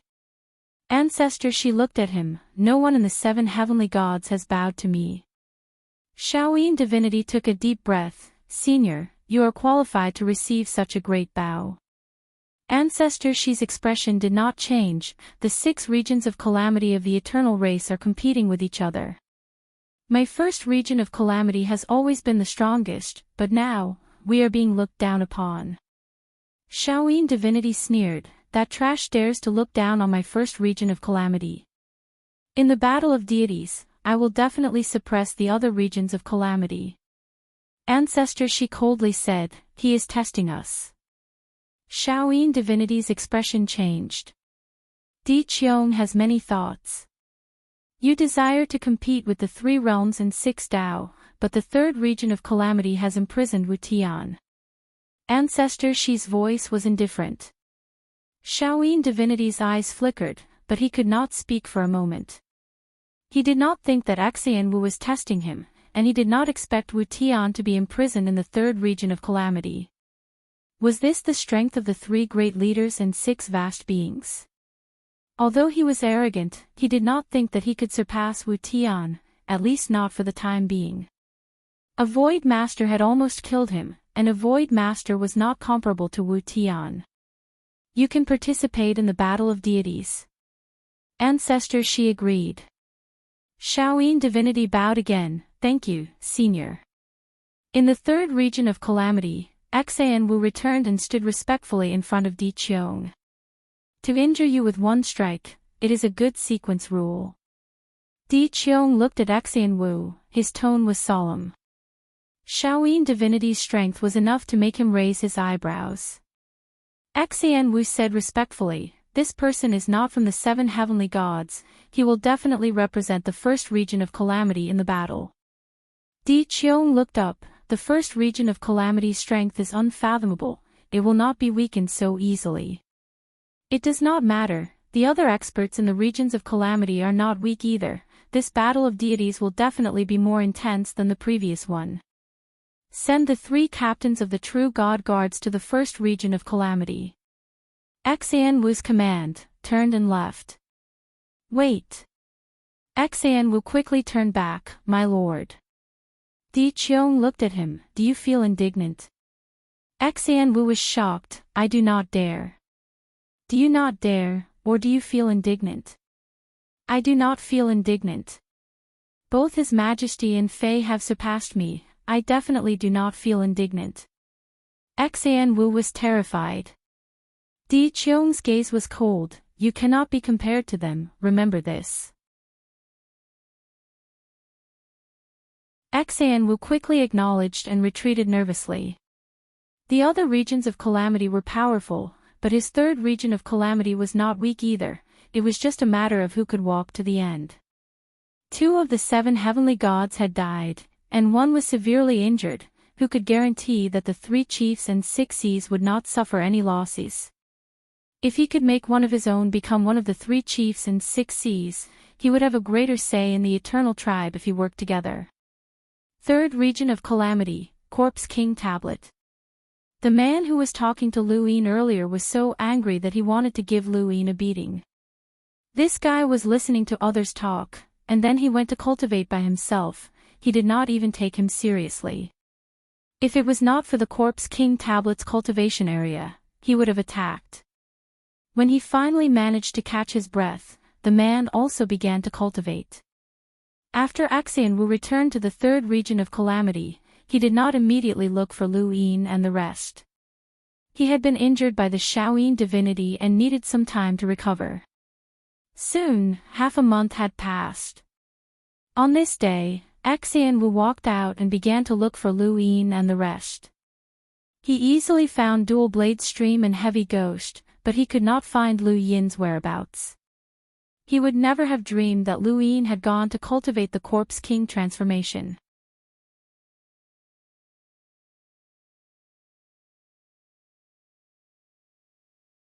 Welcome aboard. Stay tuned and subscribe to Han Li's Wuxia Adventures for more thrilling content. Chapter 3063. After a few days, he finally found the Corpse King's stele. He saw Lu Yin standing in front of the Corpse King's stele. Yi Bo is actually cultivating the Corpse King transformation. The pink-haired girl was surprised. The blue-haired man looked into the distance, not understanding what Lu Yin was trying to do. Zhong Gui screamed, "Pull him back! Pull him back!" Xinwu walked towards the Corpse King tablet. Due to being injured by the Shaoyin divinity, he was rather dissatisfied with the first zone of calamity. Ridiculous. Not far behind Lu Yin, Xinwu wanted to forcefully interfere with Lu Yin's cultivation. With his level in the third zone of calamity, he had the right to do so. Suddenly, a cry came from the side, "The rankings have changed." Xinwu looked over in surprise. The Corpse King tablet's rankings hadn't changed for many years. Even when the mid-plate had gone to the first zone of calamity, he hadn't been able to surpass the mid-plate. Why had it changed now? Everyone looked over at the rankings. The name at the bottom had been replaced by Yi Bo. Yi Bo. "Who's that?" someone asked. The man talking to Lu Yin immediately looked over. Although he didn't know the name Yi Bo, it was obvious that it was this person. There weren't many extreme powerhouses who had come to the Corpse King tablet to cultivate recently, and he knew all of them except for this person. But how was this possible? How could this person climb the rankings in such a short time? Was this a joke? Xinwu looked at Lu Yin in shock. He had actually climbed the rankings. And in such a short time. He had wanted to interfere with Lu Yin's cultivation, but he couldn't do so now. Even he couldn't interfere with someone who could climb the Corpse King tablet. Otherwise, Lord Di Qiong wouldn't let him off. At that moment, someone else cried out. Xinwu looked over and saw that the rankings had changed once again. Yi Bo's name was constantly moving up, surpassing one name after another, shocking the third zone of calamity. Xinwu couldn't believe it. Impossible, how could it be so fast? This person had clearly only started cultivating for a short time.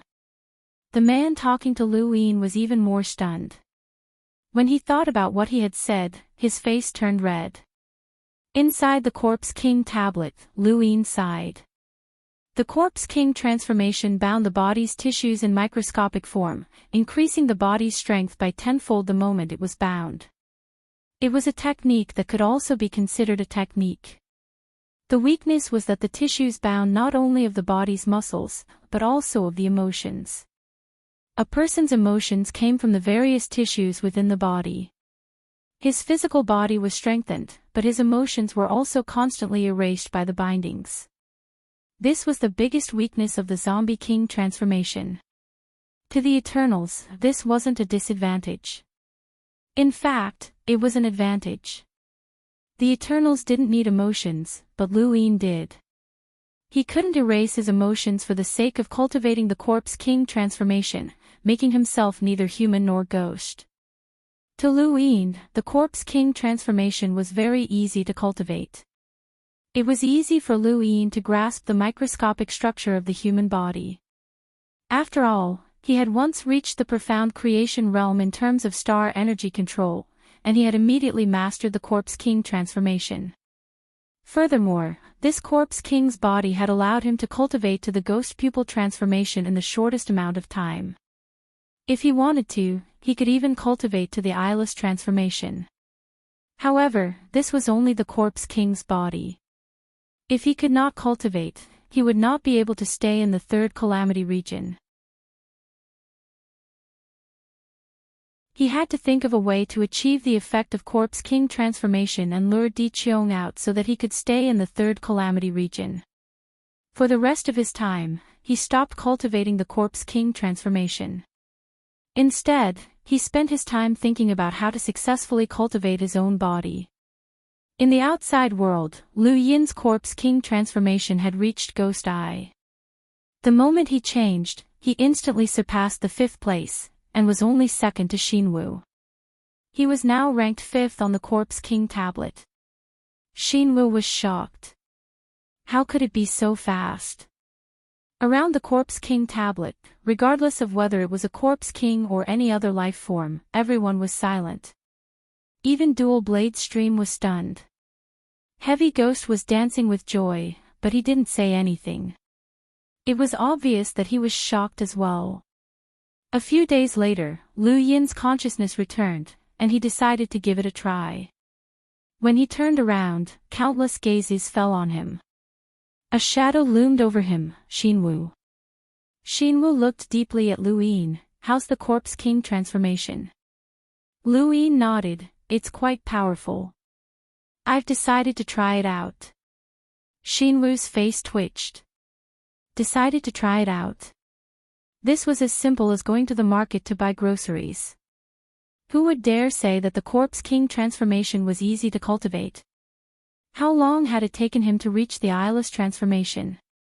How many of the Eternals could reach the eyeless transformation?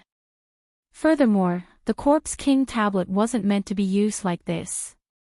Who would cultivate to the corpse king transformation within the corpse king tablet without actually cultivating it? It had never happened before. Everyone would first go to the corpse king tablet to cultivate, several times, tens of times, hundreds of times, thousands, tens of thousands of times. After familiarizing themselves with it, they would then go to the corpse king tablet and come back to try again. They would repeat countless times until they succeeded. Then they would go to the corpse king tablet to try a higher level of the corpse king transformation. This was the correct use of the corpse king tablet. He was the same. Fei and Di Xia were the same. What was wrong with this person? The first time he entered the corpse king tablet, he cultivated to a level second only to himself. But he himself had never cultivated it before. Xinwu looked deeply at Lu Yin. Lord Di Qiong asked me to send you back to the first zone of calamity. Lu Yin refused. I'm not going. Xinwu frowned. You don't want to go back to the first zone of calamity. I want to cultivate the corpse king transformation. You can also cultivate in the first zone of calamity. Mu Ji's threat was temporarily removed. Lu Yin could go to the first zone of calamity, but there was no need for that. He wanted to take Wu Tian away, so he couldn't leave the third zone of calamity. There's no corpse king tablet in the first zone of calamity. Lu Yin replied. Xinwu was unhappy. You don't need the corpse king tablet anymore. Follow me. Lu Yin stared coldly at Xinwu. Get out of my way. Xinwu's huge body stood in front of Lu Yin. Follow me to the first zone of calamity. Don't make me repeat myself.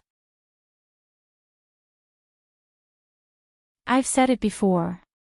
Get out of my way. Lu Yin's tone was firm. Xinwu clenched his fist. You asked for it. His eyes turned red and he grabbed at Lu Yin, tearing through the void. Whether it was humans or Eternals, sometimes they were so straightforward. If Lu Yin didn't have the ability to talk to Xinwu, Xinwu wouldn't even need to ask for his permission and would just throw him to the first zone of calamity. However, Lu Yin had the ability to resist Xinwu. Xinwu was merciless. He knew the strength of the captain of the true God Guards. With his red eyes, once he caught Lu Yin, he was confident that Lu Yin wouldn't be able to escape. Lu Yin's gaze was piercingly cold. He couldn't attack that woman at the observation platform. Now, he could vent his anger on Xinwu and show Di Qiong that he was qualified to stay. Yibo's strength in the first zone of calamity could only be considered average. However, it was different when he used his divine power. When the Thunderlord invaded the zone of calamity, Lu Yin had disguised himself as Yibo and used his divine power to block the Moon Immortal, which had shocked the ancestor of the past. Now, facing Xinwu, his divine power was still the best disguise. Dark red surged and covered the surface of Lu Yin's body. He similarly raised his hand to grab Xinwu. Two palms, one big and one small, collided. Xinwu subconsciously grabbed Lu Yin's arm and tried to catch him, but his eyes suddenly widened in the next moment. He hurriedly let go and took a step back. When he looked down, he saw that there was a deep imprint on his palm that was sunken in. Traces of blood flowed along the imprint. This was left behind by Lu Yin's palm. This palm had destroyed Xinwu's palm. Xinwu was furious, and his pupils changed continuously. First, the ghostly eye transformation, and finally, the eyeless transformation. A terrifying aura shook the surroundings and shot up into the sky. Everyone around him, including the corpse king, retreated. Xinwu was originally a small giant, but after the eyeless transformation, the terrifying aura forcibly increased his size to that of a giant. His entire body was like an angry mountain that pressed down on Lu Yin. Terrifying, terrifying, terrifying, Heavy Ghost cried out. Two blade stream looked at each other. Xinwu's strength was extremely strong even among the true God Guard captains. If they did not use their divine power, they would not be his match. Lu Yin looked up at Xinwu. When his palm pressed down, the sky collapsed and the earth cracked. This palm was the only thing left in the entire world. Xinwu's face was gloomy, and his heart rumbled. His divine power surged and shot up into the sky. At the same time, the surrounding divine power river boiled. A layer of mist formed on the surface and formed a dark red color that swept towards Lu Yin. It was as though his divine power was being drawn. From afar, Di Qiong looked over. This person had actually drawn out his divine power. This person actually had such talent in cultivating his divine power. Some people were born to cultivate a certain power, such as Di Qiong. Di Qiong thought that Di Qiong was very suitable for cultivating the corpse king transformation. Di Qiong thought that Yi Bo, who was disguised as Lu Yin, had a unique talent for cultivating the divine power. Xinwu's palm covered the sky but was stopped in midair. Lu Yin's gaze was cold, and a dark red color appeared in the depths of his eyes. Xinwu was flustered. Xinwu's palm was actually blocked by his divine power. This was the zone of disaster, where divine power covered the entire zone of disaster. Here, Lu Yin was like the ruler. Making an enemy out of Lu Yin was making an enemy out of divine power. How could one survive in this zone of disaster? Lu Yin leaped up, clenched his fist, and punched out. Bang! It shook the starry sky. Everyone felt as though they had been slapped in the face.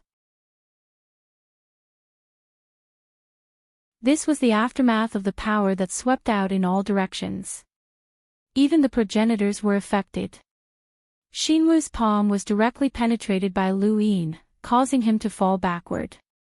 Lu Yin grabbed his fingers. Get over here. Using Xinwu's fingers as a point, Lu Yin pulled him over and smashed him onto the ground. Xinwu's left hand pressed down on the ground in an attempt to support his body, but Lu Yin instantly appeared above him and kicked down. There was a loud boom as Xinwu's entire body was smashed into the ground. Dark red divine power swept out in all directions, causing the ground to split open once more as smoke and dust filled the air. The entire process wasn't long, but it was enough to shock the entire third zone of disaster.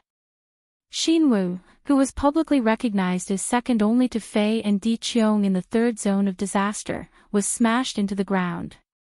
Furthermore, he was stepped on by someone. Lu Yin stood on Xinwu's back, and the gloominess in his heart was relieved. The heavy ghost maintained its strange dancing posture and didn't move. The pink-haired girl stared blankly. Brother, this is Yi Bo. The blue-haired man was also shocked. He had never seen Lu Yin flip out like this. It was too savage to beat up a strong martial artist in the third zone of disaster. Furthermore, he was stepping on him. Around them, the corpse kings and cultivators of the third zone of disaster were silent as they stared blankly. Such a thing had never happened in the third zone of disaster. Lu Yin looked around, and for a moment, no one dared to look at him.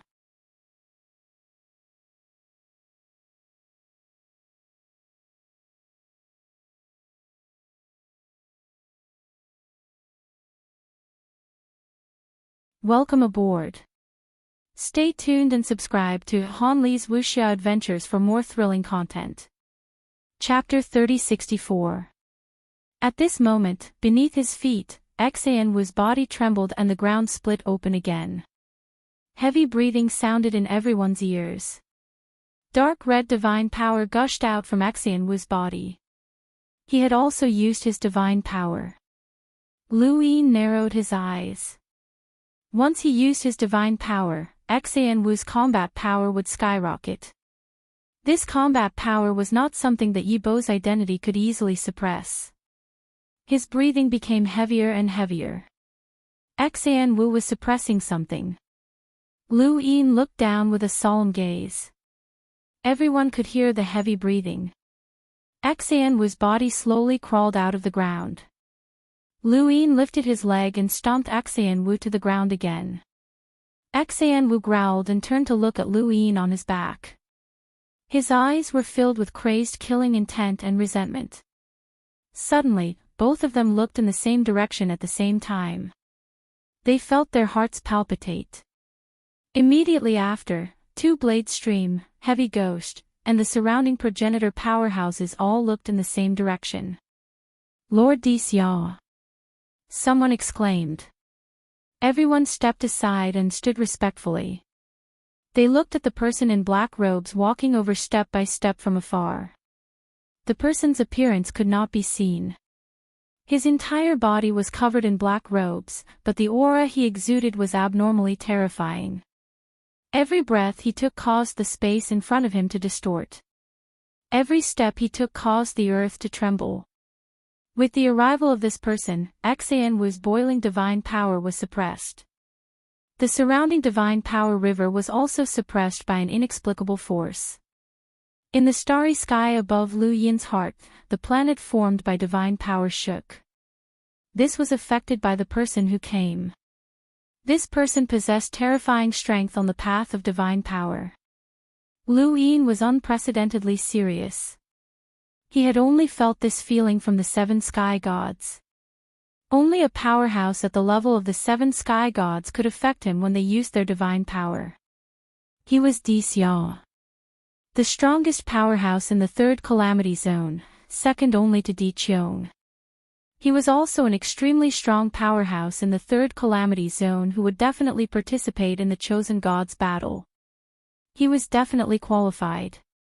Xia walked over step by step and finally stopped less than 100 meters away from Xian Wu and Lu Yin. He said in a hoarse and low voice, "Can I, Xian Wu, come?" This was the standard way a corpse king spoke. Xia was a genuine corpse king. Lu Yin's gaze was solemn as he leaped down. Xin Wu slowly got up. Suddenly, Xia's body disappeared. When he reappeared, he was already on Xian Wu's back. Xian Wu did not even have time to react before his body was ruthlessly pressed into the ground. He let out a miserable howl. Everyone could only see fresh blood gushing out from the ground, causing the sky of the third calamity region to be dyed red. No one spoke. At this moment, fear and trembling emotion spread through the hearts of many people. On the Corpse King tablet, Xian Wu was ranked 4th, while under the Emperor was ranked 1st. It seemed like there was only a difference of 2 ranks, but the difference between them was like heaven and earth. Every creature in the third calamity region knew that Xian Wu didn't even dare to raise his head in front of DD. His body was still level with Lu Yin and the others who were standing on the ground, but who would have thought that he would be able to suppress an expert like Xin Wu in an instant? Xin Wu didn't even dare to resist. Third, disaster zone. Slack. Too slow. Di Xiao looked at Lu Yin and spoke slowly, his voice emotionless. Lu Yin stared at Di Xia in front of him. If he didn't open his celestial eye, he wouldn't be able to see this person's appearance clearly. You're welcome. You want to stay? Yes. Huan. Welcome, welcome. Thank you.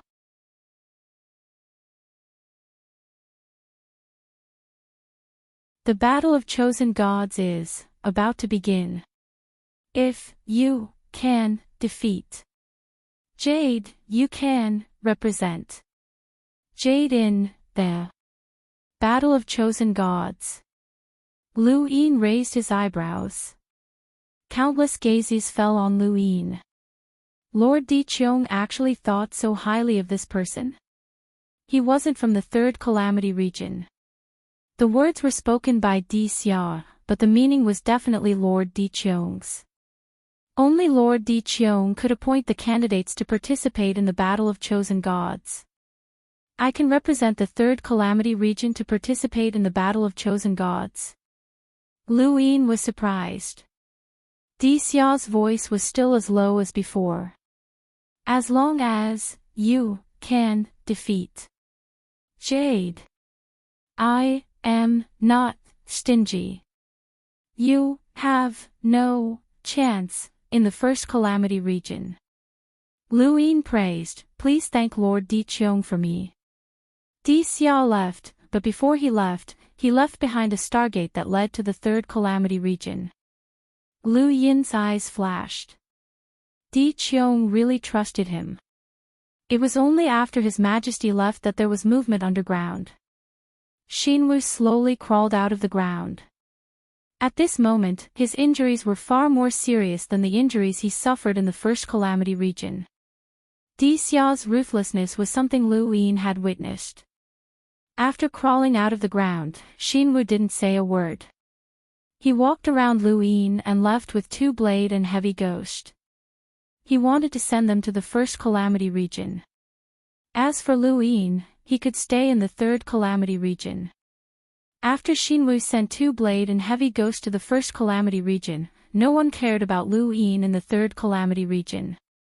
No one talked to him, and it was as if Mu Ji had disappeared.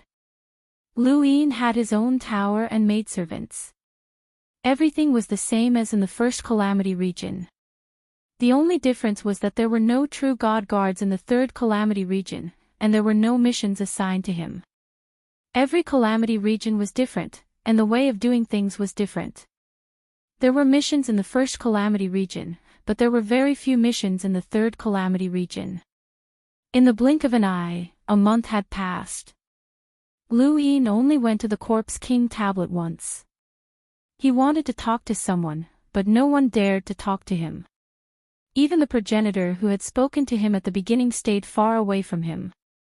Everyone knew that Lu Yin had offended Xinwu, and she would definitely cause trouble for anyone who got close to him. Lu Yin didn't care, though, as he was waiting for Mu Ji to find him. Mu Ji wanted to work with him to find the true god's ultimate technique, so it was impossible for her to stay away forever. On this day, Lu Yin sat in his tower and opened his celestial eye to scan his surroundings. He wanted to roll his die, but he had to make sure that no one was watching him. In the third calamity region, only Di Qiong and Di Xia had the ability to watch him. However, the possibility of those 2 watching him was very small, as they also needed to cultivate. Furthermore, the everlasting tribe didn't seem to have the habit of watching others.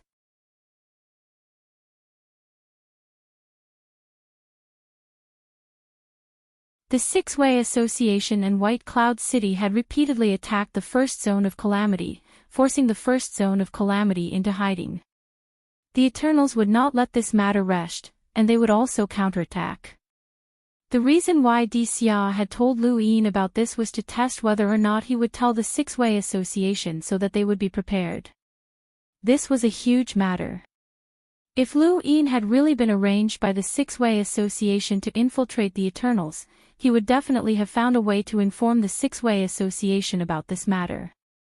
Once he did, it would expose him as a traitor. The Eternals did not care about other traitors, even if the human progenitor who had surrendered to them was a spy. What they cared about was divine power. If even a cultivator of divine power could betray the Eternals, this was something that the Eternals could not accept. They had to get to the bottom of this. Whether or not Yibo was a traitor was not important. What was important was whether or not a true God Guard captain who cultivated divine power was a traitor. Luin felt a lingering fear. Fortunately, he had rolled his die on a whim and learned of this matter. Otherwise, if he had been probed, the Six-Way Association would have been notified, and that would have been the end of him. How could they not inform the Six-Way Association?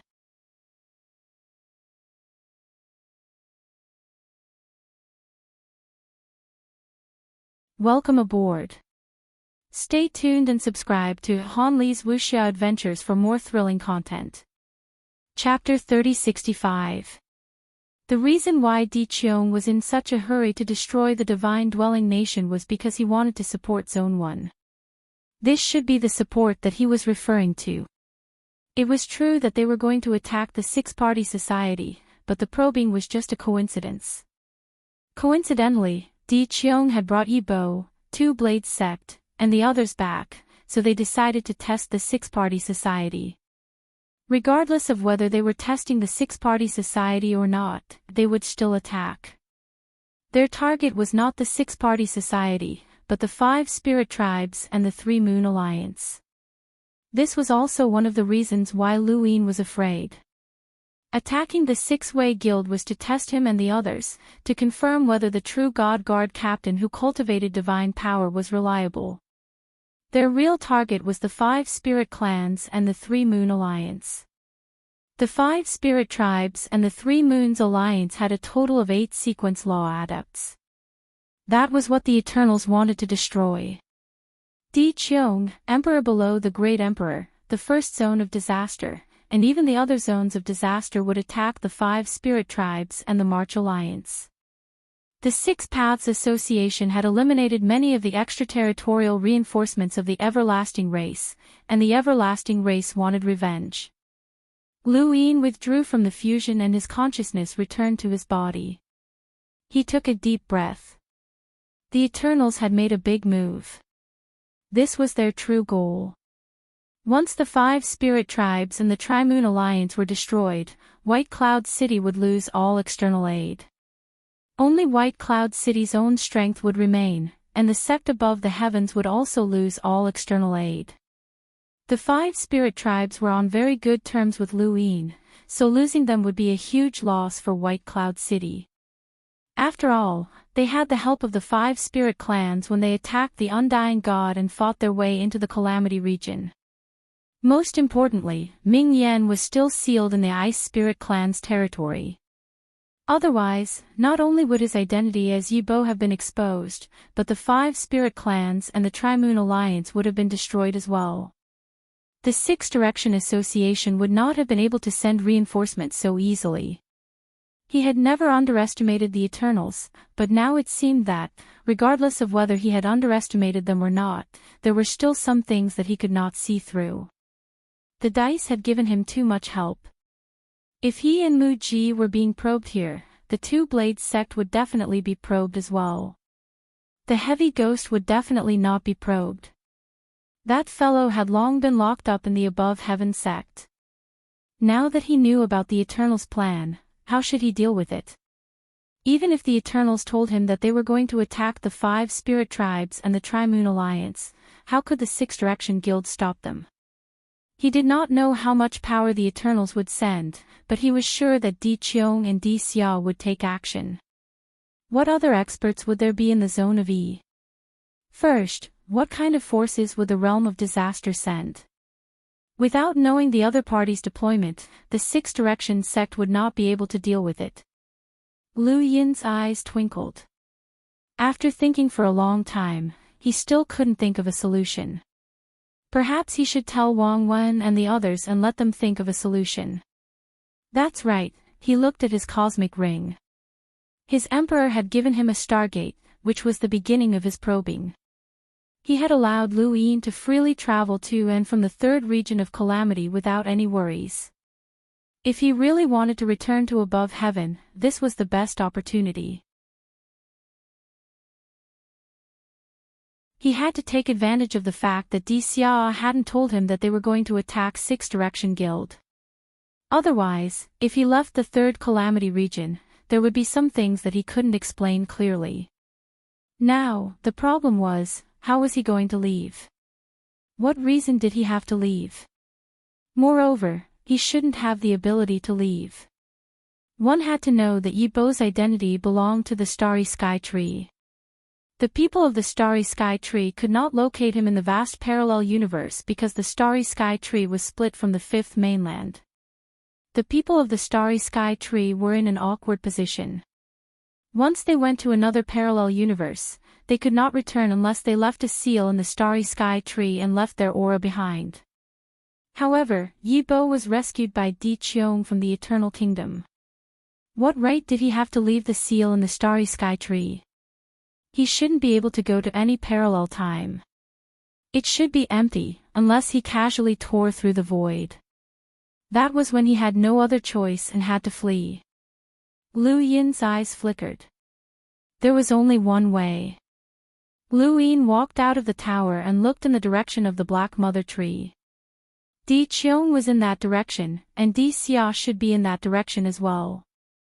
Di Xia's tower was very large, much larger than Lu Yin's tower. It even surpassed the tower of the seven sky gods in the first region of calamity. However, Di Xia was not there. In the entire third region of calamity, no one outside of Di Qiong knew where Di Xia was. Di Xia never stayed in his tower, he always stayed underground, far away from the Corpse King's steel. Di Qiong and Di Xia were the only ones who knew. Di Xia, Di Xia.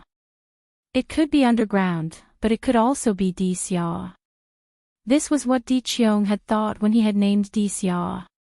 Di Xia liked to stay underground. Lu Yin identified the Corpse King's steel's location and walked over. If he wanted to find Di Xia's location, he would have to pass by the Corpse King's steel. It didn't seem too out of place for him to cultivate there. Not long after, Lu Yin reached the Corpse King's steel and continued cultivating the Corpse King transformation. His surroundings were silent, and no one dared to disturb him. A few days later, he intentionally or unintentionally walked towards Di Xia's location. It was not a strange place as there were Corpse Kings passing by. Coincidentally, he saw the human progenitor who had spoken to him for the first time in that direction. The man was stunned when he saw Lu Yin walking over and turned to leave. Lu Yin took a step forward and easily passed the man, blocking his path. "Why are you running away?" The man bitterly asked, Lord Yibwa. "It's not the first time we've met." Lu Yin was indifferent. The man's face twitched. "You must have mistaken me for someone else." Lu Yin stared at the man. "You're a genius. You managed to cultivate the Corpse King transformation in 15 years. The man wanted to slap himself for talking nonsense. How can I compare to Lord Yibwa? Lord Yibwa was ranked 5th on the Corpse King's steel the first time he cultivated it. You flatter me. You're very sincere. Let's be friends." The man was stunned. "What did you say?" Lu Yin's expression was sincere. "I'm very lonely." The man was stunned and blinked. I have something to do, so I'll take my leave." Lu Yin placed a hand on the man's shoulder. "What's your name?" The man was about to cry. "My lord, please don't play with me. I don't dare be friends with you. I'm not worthy." Lu Yin looked into the distance. "Is that your tower?" The man nodded with a sullen expression. Lu Yin's eyes lit up. "Good location." The man did not understand what Lu Yin was saying. "Was this location good? Let's go and take a look." The man was speechless. "My lord, please spare me. I can't take it." Lu Yin grabbed the man's shoulder. "I'll give you some pointers." "Can I say no?" The man wanted to retort, but the pain in his shoulder prevented him from speaking. Was this guy crazy? Who would want to be friends? And did he have friends among the Eternals? They were all traitors to the human race, so how could anyone be friends with a traitor? He had betrayed an entire civilization to join the Eternals, and he knew that he was not a good person. Wait, could this Yebwa be here for revenge? The more he thought about it, the more nervous and afraid he became. He felt like he had fallen into a bottomless abyss. Luin was right. The location was really good. It was directly below the tower, and it was very close to Xia. Luin looked at the man with a strange gaze. If this guy knew that Xia was below the tower, would he be unable to sleep? He could even wake up from his dreams. Outside the tower, the maid, Yao Tiao, quickly bowed when she saw the man return. The man had a helpless expression. Lord Yebwa, please. He watched as Luin stepped into the tower. From now on, his days would not be so easy. Lord Xinwu would definitely cause trouble for him. Luin expressionlessly walked through every nook and cranny of the tower as soon as he stepped inside. The man did not know what Luin wanted, but he did his best to entertain him. Luin looked at the man. What level is your corpse king transformation? The man hurriedly replied, barely red eyes. You're being modest. No, I'm definitely not being modest. Let's spar.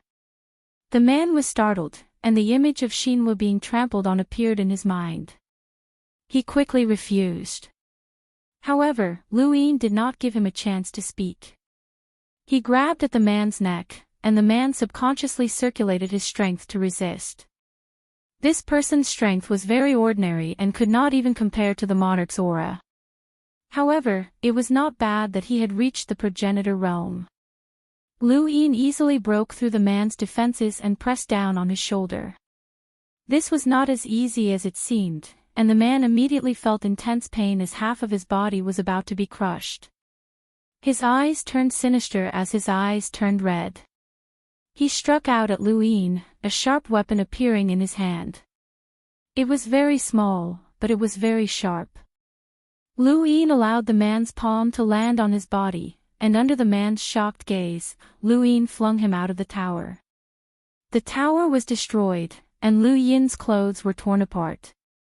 The man landed on the ground and coughed, clutching his shoulder as he looked up. Luin rushed out, again. The man was shocked, and he used a power similar to that of the ancestral realm. However, he was unable to resist Lu Yin's power, and he was smashed into the ground. Directly below him was Xia. Luin did not stop there, and he followed closely behind the man. The moment he entered the ground, he was close enough to control Luin. At the same time, Xia opened his eyes. At this moment, he was no longer Xia, but Luin. In his vision, the man was smashed down, and Luin was following closely behind. Luin controlled Xia's body and passed over the man, sending a palm straight to the sky. Taking advantage of this opportunity, Luin returned to his body, twisted, and tore through the void to disappear. The moment Luin disappeared, the palm from the ground shattered the starry sky. This was Xia's palm, and it was so powerful that it attracted Di Qiong's attention. Di Qiong appeared instantly. What happened? Xia grabbed the progenitor and walked out from the ground. He faced Di Qiong. I don't know. Di Qiong frowned and glanced at the man. Was that palm worth it? That palm, the target, no, was him. It was Yipa. Di Qiong was shocked. Yipa. Why is he here? Why did you slap him again? Where is he? He reacted quickly and escaped. Xia was controlled by Luin and had lost his memory of that palm. However, Luin only controlled him for a moment. When he returned to his body, Xia clearly saw that he had hit him and that Luin had tore through the void to escape. Xia threw the man on the ground, and the man was knocked unconscious by Xia's palm that brushed past his body. However, he woke up quickly and held his head as if he had a headache.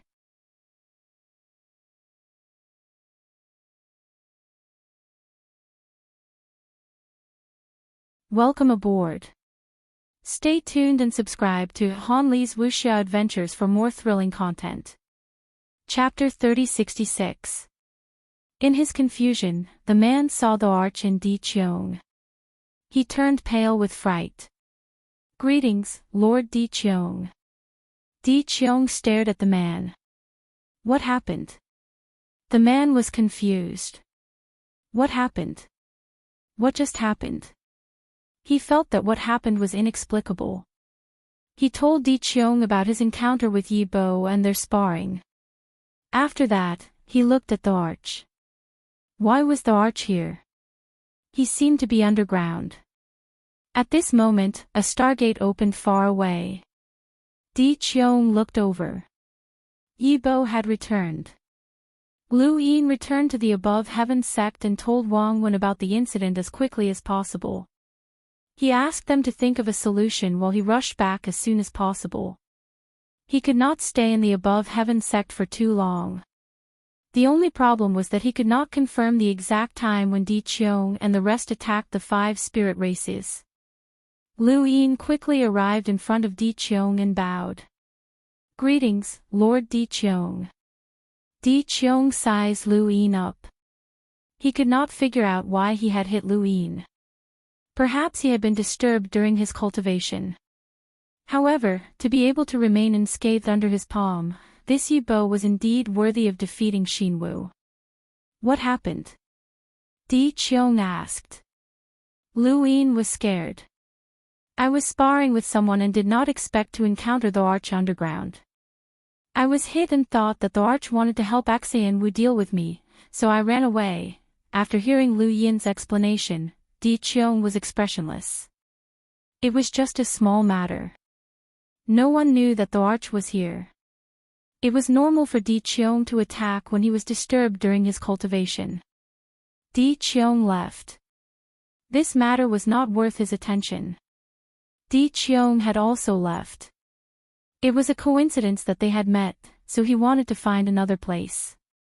Only the man was confused. "Lord Yi Bo, what happened?" Lu Yin was indifferent. "How would I know? However, you are neighbors with the arch." "Not bad." The man was scared. He would never have thought that Di Qiong was right next to him. If he had known, he would not have built a tower here. It was not safe underground. Speaking of which, why was the arch underground? Suddenly, the man felt very insecure. He decided to turn the surrounding ground upside down. Otherwise, he would never be able to sleep. It was too scary.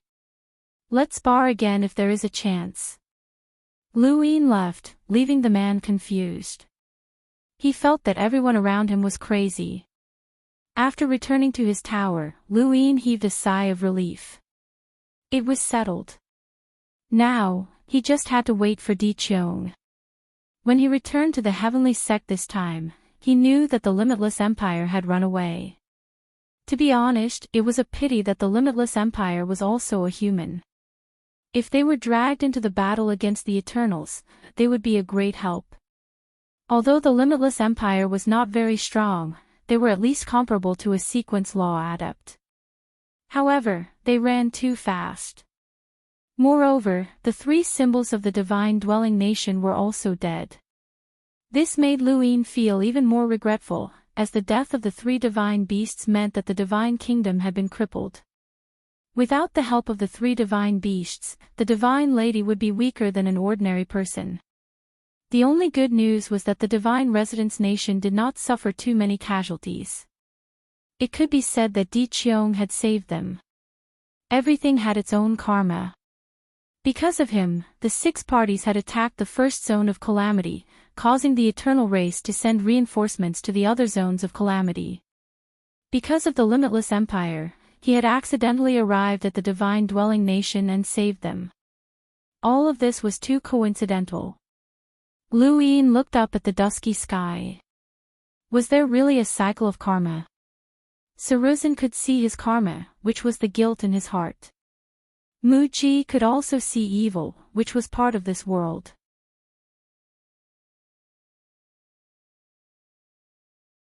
Whether it was matter or not, it all had its own fate. Then, who was the one who had decided this fate? If the Lu family's exile had really been decided by someone, then were his enemies the Shaoyin divinity and Wang Fan, or the person who had decided this fate? Once the human race was destroyed, who should he seek revenge on? The eternal race? Or the person who had decided this fate? If this was really fate, then was the existence of the eternal race also part of it? If there really was a predetermined fate, then humans were truly ants. Lu Yin did not know when Di Xia would come looking for him, so he decided to roll his die again. This time, he would use the power of wood and roll a 6. He wanted to see if it could be integrated into Muji's body. He was extremely wary of Muji, and he did not know what Muji was really thinking. It would be best if it could be integrated into Muji's body, but if not, he would just kill himself. He knew that Muji had not told Di Qiong about his suspicions when he had integrated into Di Xiao's body. Muji dared to scold the only true God, so he was not loyal to the eternal race. Lu Yin hoped that Muji was a spy who had joined the eternal race. However, if that was the case, then half of the true God guard captains were spies. Lu Yin felt sorry for the eternal race. In the following days, Lu Yin kept rolling his die. 1, 3, 5, 4, and so on, but he could not roll a 6. In the blink of an eye, more than a month had passed. Di Xia finally came looking for him. Lu Yin looked at him warily. No need. Look at it this way. I was disturbed. That's why I, unconsciously, struck. I didn't think that I would hit you, Di Xia said. Lu Yin looked at him. Why are you looking for me? Di Xia's face could not be seen clearly, but Lu Yin could feel that he was staring at him. Attack, the Six Direction Society. Lu Yin was surprised. Attack the Six Direction Society. You? Me, everyone. Who else? 3 Prime, Lu Hao. Lu Yin was shocked. 3 Prime and Lu Hao want to attack the Six Direction Society. Why? Di Qiong said in a low voice, the Eternal Clan's Yi region. No, the 6 forces will attack the Yi region several times. The Earth Clan has decided to eradicate the 6 forces. The 3 forces, 6 forces, and Hao will all attack. The 6 forces will have no chance of survival. Lord Di Qiong asked me to ask if you want to come with us. You can deal with the enemies in the air and time you are in the Lu clan, right? Lu Yin rejected decisively. I'm not going. Di Xia's tone changed. Why? Lu Yin was serious. You don't understand how strong the Six Direction Society is now, especially the primordial spaces above Heaven sect. They are unfathomable. After Lu Yin took over, experts appeared one after another. They even broke into the first domain of calamity. I don't want to die. This time, it's the 3 Prime, Lu Hao, Di Xia said. Lu Yin shook his head. The one true God is injured and in seclusion, not to mention the 3 Prime and Lu Hao.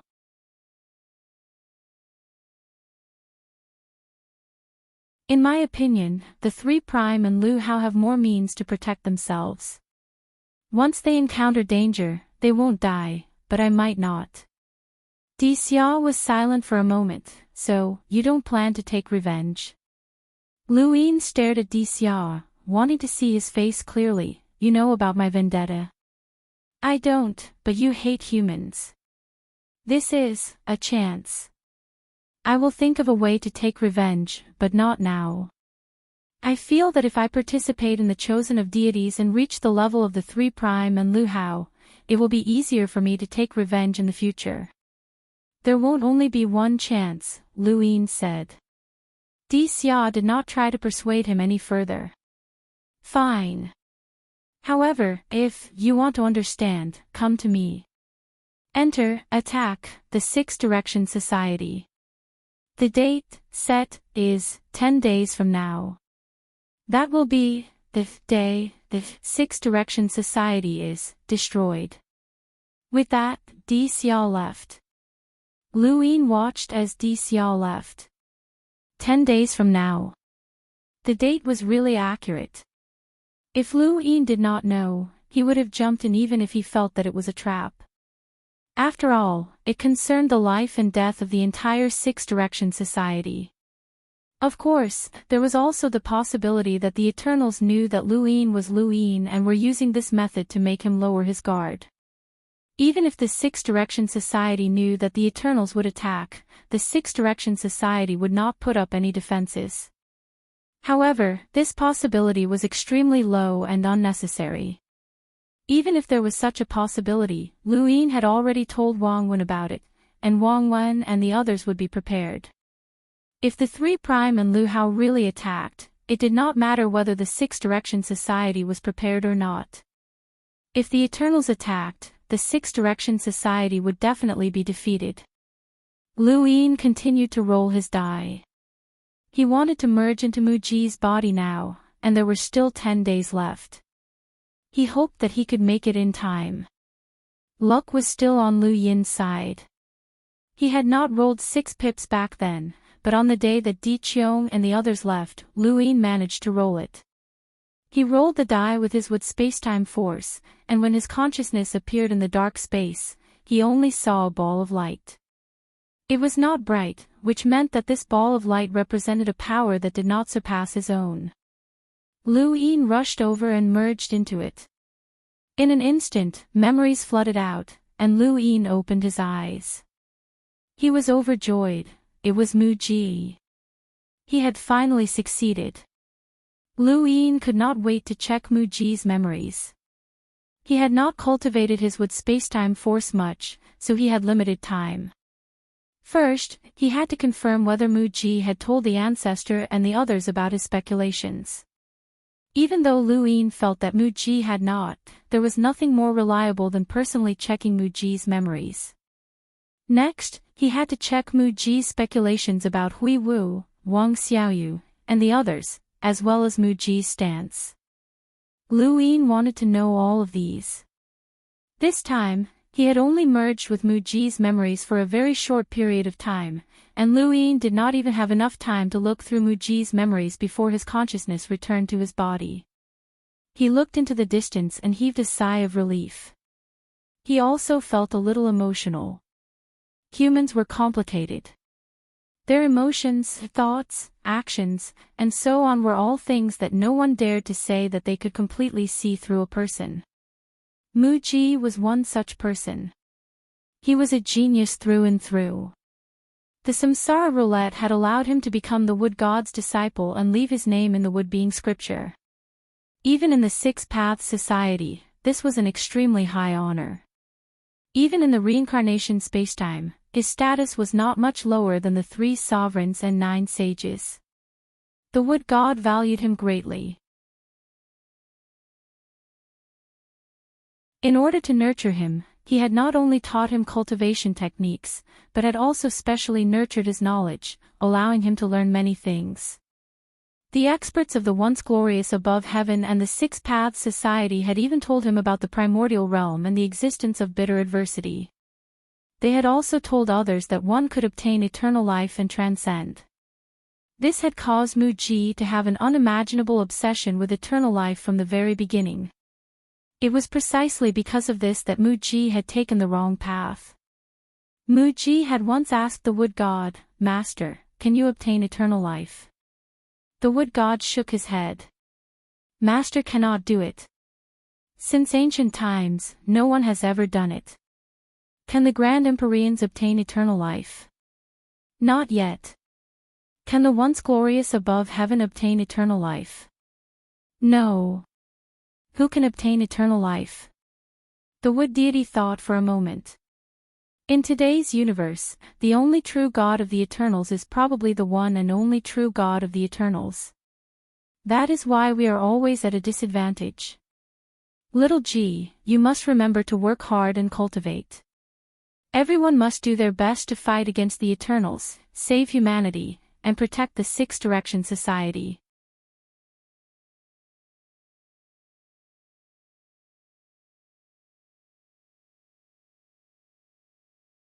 Welcome aboard. Stay tuned and subscribe to Han Li's Wuxia Adventures for more thrilling content. Chapter 3067. The wood god's words had shaken Muji's faith. What he wanted the most was eternal life. Humans could not do it, but the Eternals could. This was what his master had told him. Since that was the case, why would he cling to humans? A seed was planted, and what made it germinate was the Eternals' words: humans, corpse kings, and astral beasts are just manifestations of life in the universe. Why cling to them? Because of this, Muji betrayed the wood god and was removed from the Wood Person Sutra. The wood god was furious, and the wood god lost a talented cultivator while the Eternals gained a true god guard captain. When Lu Yin saw these memories, the first thing that came to his mind was that Patriarch Lu Yuan had not told him about Kuei. They had thought that telling him too early would affect his cultivation. He had not cared at the time, but now it seemed that the Patriarch had foresight. Some things were known too early, and the consequences were unpredictable. The wood god cared too much about Muji and wanted to nurture him in all aspects. He had nurtured Muji's desire for eternal life, but he had not pointed him in the right direction. Muji was a traitor, but he had not truly joined the Eternals.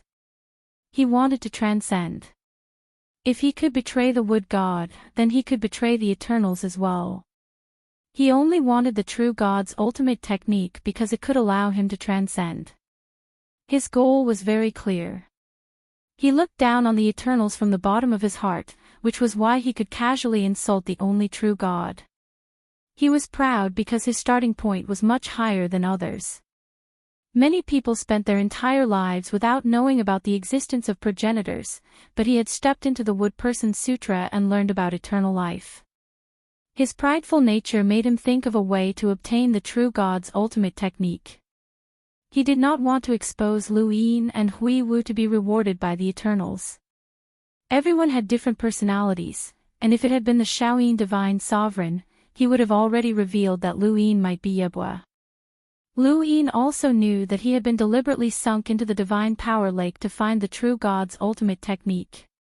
He had searched all the tributaries of the first zone of calamity, but he could not find the one that had sunk into the wrong person's lake. There were berserk corpses there, and no one was allowed to enter. In order to obtain a true god's ultimate technique, he was willing to be submerged in a lake for 100 years. In order to transcend, he was willing to betray the wood spacetime. In order to join forces with Lu Yin, he was willing to curse the only true god. This was Muji, a person who only had goals and no emotions. He had already gone mad. Therefore, he naturally wouldn't tell the founding ancestor about Yibwa, Huiwu, or Wang Xiaoyu. If he wanted a few people in the everlasting race who could join forces with him, these spies were the best choice. He didn't believe that a human traitor would side with the Eternals, and the Corpse King couldn't work with him either. Lu Yin and the others were his only choice. More importantly, he had his own ambitions. He could betray the humans, but he also wanted to one day obtain a true god's ultimate technique and return to the human race. If he wanted to return, he naturally had to pay a price. He wanted to establish his own faction within the Eternals. It had to be said that this idea was even crazier than obtaining a true god's ultimate skill, but that was what he wanted. Lu Yin's alliance with the humans was the same as Muji's alliance with the Eternals. However, there was one thing that made Lu Yin feel relieved: Muji wasn't as certain as he had made himself out to be. The evil he had seen was just a rough estimate.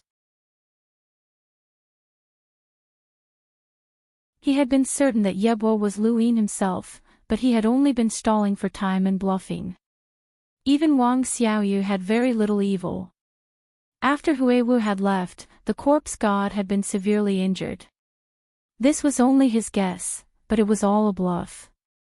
This person was very shrewd. Lu Yin looked into the distance, thinking about how to use Mu Ji. Unfortunately, if not for the limited time and the limited power of the wood spacetime, he would have tried to commit suicide and have Mu Ji die. Suicide was not easy, and some powerhouses found it difficult to die even if they wanted to. Lu Yin had no way of controlling Mu Ji's suicide in such a short time. The next day, Di Qiong returned, but the Six Direction Association showed no reaction. It was as if they didn't know that they were going to attack. This meant that Yebua and Mu Ji were fine. First, Two Blades, Wu Ho, and Wang Ho were fine as well. Lu Yin knew that this attack was fake, but he had deliberately told Wang Wen about it because he was worried that Hui Wu would be tested. If the Eternals wanted to test the Six Direction Association, they would test all the captains of the true gods.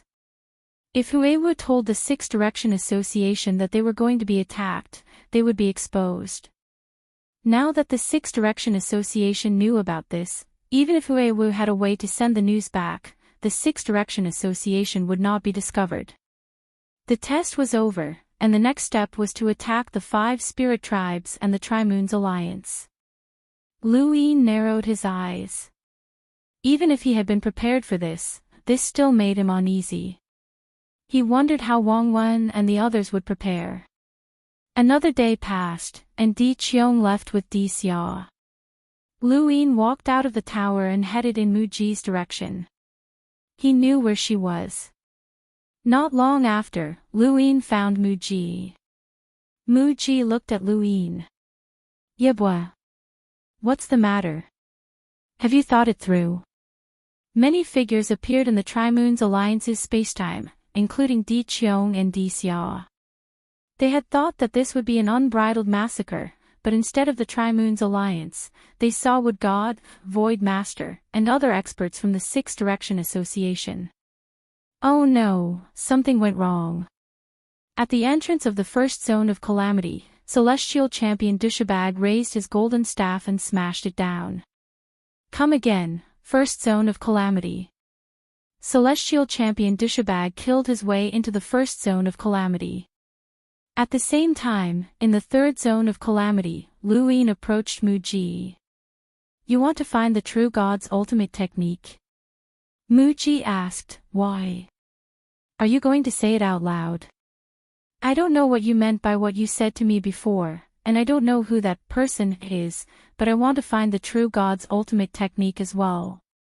I have a map of the divine power lakes here, and it might be helpful, Lu Yin said.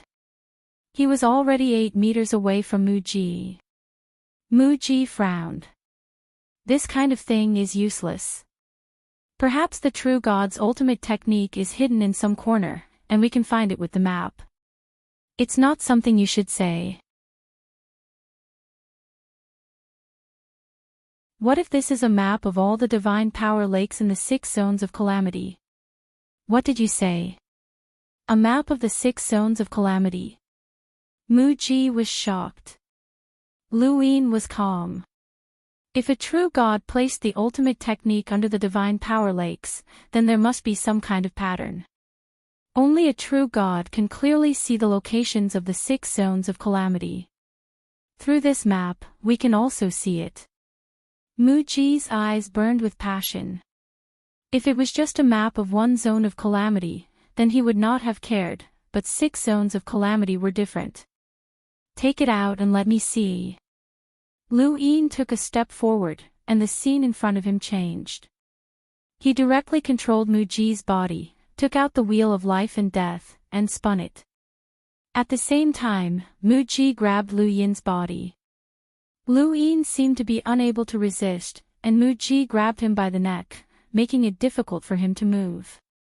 Lu Yin controlled Mu Ji's body to tear through the void, and in an instant, his consciousness returned to his body. Mu Ji was awake, but he was confused. How did he grab Yibo's neck? Before he could react, Lu Yin pushed him into a spatial crack with a palm. The entire process was very fast, and Lu Yin had rehearsed it many times in his mind. He wanted to be seen by others so that he could report it to Di Cheong.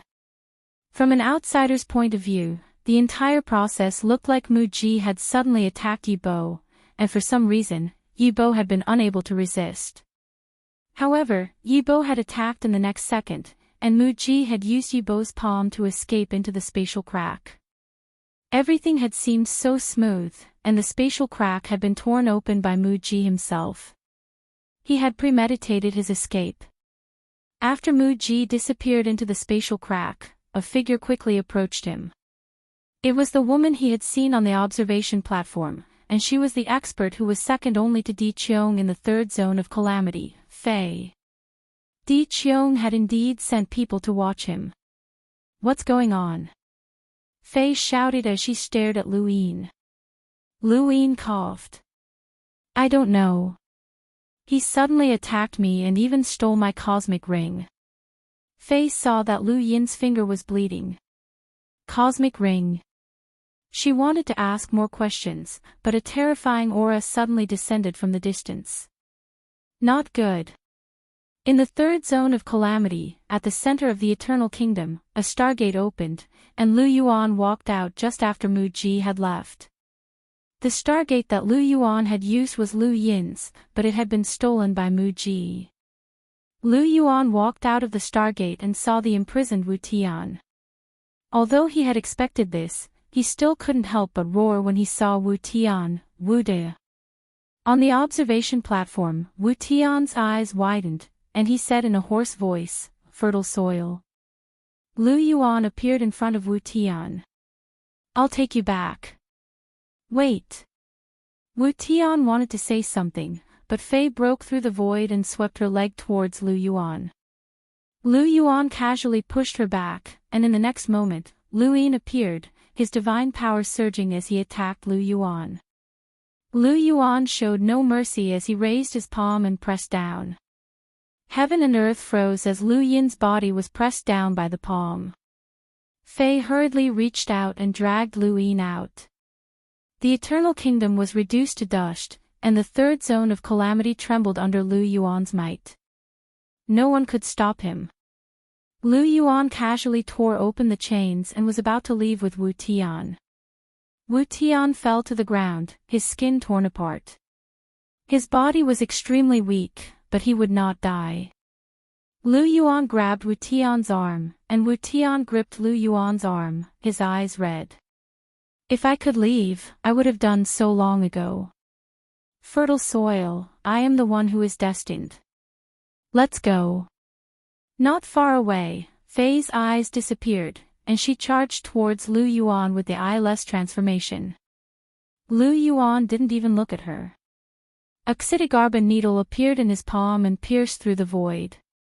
Faye wanted to dodge, but she couldn't. The needle seemed to ignore time, and it pierced through her body, nailing her to the ground. Her blood dyed the ground red. "What did you say?" Lu Yuan stared at Wu Tian in disbelief. Wu Tian pushed Lu Yuan away. "Let's go." At this time, the entire third zone of calamity's divine power lake surged towards the observation platform. Lu Yuan let go of Wu Tian, clenched his fists, and tore through the void. He looked back and said, "Don't die." With that, he stepped into the void and disappeared. Not far away, Lu Yin was at a loss. Why didn't he save Wu Tian? This was a once-in-a-lifetime opportunity. Why didn't he take Wu Tian away? What was the ancestor doing?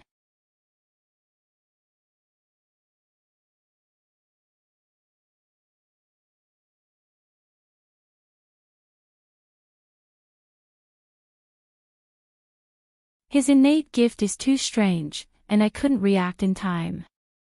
He controlled me for a moment, took my cosmic ring, and then ran away. My lord, Mu Ji doesn't have the third zone of disaster. The stargate of the zone of disaster? Di Cheong's eyes were cold. Mu Ji? Of course not. He was the captain of the True God Guard who had been injured in the first zone of disaster. He was sent to the third zone of disaster by the ancestor. He did not belong to the third zone of disaster, so he was not given a stargate. They did not need to give him a stargate when they were testing him. After all, if he was exposed, he would not return even if he had a stargate. Another reason why they gave Yibo a stargate was that Yibo was suitable for cultivating the corpse king transformation. He was a talent that Di Qiong appreciated.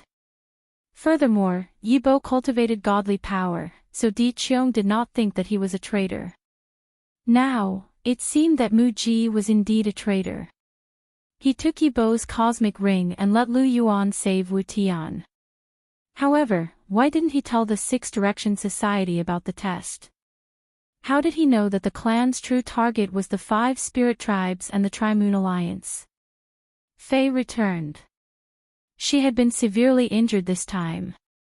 Lu Yuan had not held back at all. It seemed that he had attacked Lu Yin heavily, but in reality, it was all fake. Fei's injuries were far worse than Lu Yin's. Not long after, Lu Yin also returned. Mu Ji was a traitor, so he could not even return. Lu Yin had even taken his cosmic ring. He could not even return to the first zone of disaster, let alone the third zone of disaster. If he wanted to return to the first zone of disaster, he would have to pass through the endless battlefield and the zone of disaster where Doxing was. Did he dare to do so? He was definitely going to be the scapegoat. This was a very risky move. If Mu Ji had a way to contact the ancestor, he would definitely expose Lu Yin. Lu Yin originally wanted to save Wu Tian and leave. Yibo's identity could be used to its fullest potential. However, he did not expect that the ancestor would not take Wu Tian away. He would visit Wu Tian every once in a while to find out what had happened. In the first zone of disaster, Di Qiong arrived. Where is Guizhi? The ancestor looked at Di Qiong. Mu Ji or Yibo? Di Qiong did not understand. Why would you suspect Yibo? He cultivated godly power. The ancestor said faintly, before we find out, everyone is worthy of suspicion. Mu Ji. The ancestor was not surprised. Indeed, he is more likely. What about Wu Tian? He did not leave. He did not leave voluntarily. He clearly had the chance to leave with Lu Yuan. The ancestor was shocked. He did not leave voluntarily. Why? Di Qiong shook his head. I also want to ask you why. Do you think I know? At least, you should know better than me. The ancestor shook his head. Then you guessed wrong. I do not know. Di Qiong looked at the ancestor. He said that the 3 masters and the 6 Daos are not comparable to the 3 realms and the 6 Daos. He did not leave. The 3 realms and the 6 Daos know, but the 3 masters and the 6 Daos do not. The ancestor looked at the godly power lake in a daze. They are not comparable. Di Qiong frowned.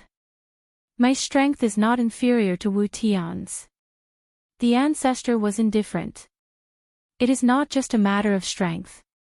Even if both of you were on the same level, you would not be able to advance any further. However, he has a path. Di Qiong's eyes flashed. You should know better. Back then, you were also one of the strongest experts in that era. You were not inferior to the 3 realms and 6 paths. The ancestor was helpless. But I fell. Di Qiong wanted to say something but was interrupted by the ancestor. You can go back now. Even if Guizhi knows, he will not tell you. Di Qiong looked at the ancestor deeply. Whether you know or not, I do not care. Wu Tian's life and death are in my hands. Such an opportunity will not appear in the future. The ancestor did not speak. First, the participants of the Chosen of Gods in the disaster region. Are you sure? Di Qiong suddenly asked before he left.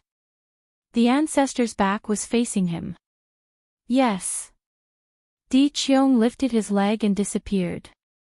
After he left, the ancient god arrived. You really want to compete with the 3 realms and 6 paths? The ancestor looked at the ancient god. Why did Wu Tian not leave? The ancient god shook his head. I don't know. If Lu Yuan knew beforehand, he would not take the risk to save Wu Tian. Wu Tian must have told him something. If he told me the same thing, I might know, but he did not tell me. Oh right, you don't know. The ancestor replied, of course not. Then I don't know. Di Qiong returned to the 3rd zone with an ugly expression. He did not get an answer from the ancestor and was even ridiculed. This made him very unhappy. In this chosen of the gods battle, he had to suppress the 1st zone. The 1st zone thought that it was the strongest among the 6 zones. He had to embarrass them. As he thought about it, he summoned Di Xia and Fei. Looking at Fei's severely injured appearance, Di Qiong frowned. Can you recover during the chosen of the gods battle? Fei thought about it and bowed. I dare not delay you. Di Qiong took a deep breath and closed his eyes. Fei was as good as dead. Lu Yuan's Xidigarba needle was not that easy to block. She was lucky that she did not die. There were only a few experts in the 3rd zone. Other than the 1st zone, the other zones were about the same. Even the 4th zone's emptiness was gone. Under the Emperor should be able to defeat the other experts from the zone of disaster, but the 1st zone of disaster was different. From Xian Wu's injuries, it could be seen that the person who attacked was not weak. At least, he could fight against under the Emperor. Now that he had lost Jade, his side was at a disadvantage. After thinking about it, Xian Wu could not do it.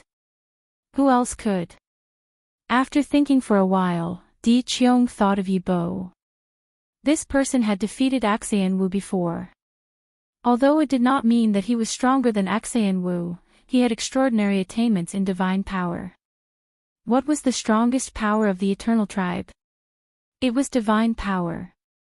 If it was focused on divine power cultivation, he might have a chance to replace Fei and represent the 3rd zone. Thinking about it, he looked at Fei again. Are you sure you can't recover? Fei said respectfully, I can at most use 80% of my strength. Di Qiong shook his head. That was not enough. The other zones were not weak. 80% of their strength was enough to defeat them. What do you think about Yi Bo? Di Xiao looked up. He can dodge my palm. He is not weak. Fei replied, I fought with him at the observation platform. It will be difficult for him to replace me in a short time. Di Qiong's eyes flickered. It was difficult to replace Fei, but this was an opportunity. Fei had no hope of winning the chosen of the gods battle. He wanted to let Yi Bo try. If Yi Bo could not replace Fei, the 3rd zone would have to rely on Di Xia. At the thought of this, Di Qiong asked Di Xia and Fei to leave. He went to look for Lu Yin. Lu Yin had been staying in the tower. Di Qiong's sudden appearance shocked him. He instinctively wanted to escape as he thought that he had been exposed. Yi Bo, how are your injuries? Di Qiong asked directly. Lu Yin took a deep breath and bowed slowly. My lord, I am fine. Di Qiong looked at Lu Yin. It is good that you survived Lu Yuan's palm. It is a miracle that your injuries are not serious. Lu Yin quickly explained, that palm was blocked by divine power. I took the opportunity to dodge it. Lu Yuan was paying attention to Wu Tian at that time. He did not even look at me. I know. Fei told me. She also saved you. Yes. If not for Fei, I would have died.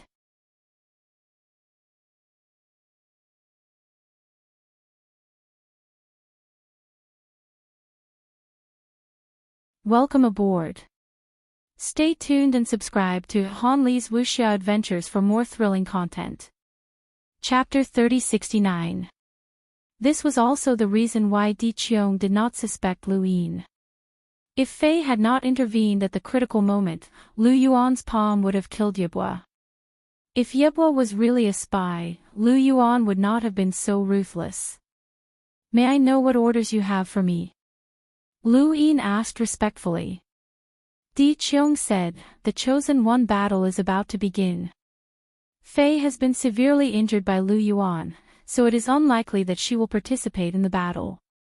I would like to see if you can replace her and participate in the battle.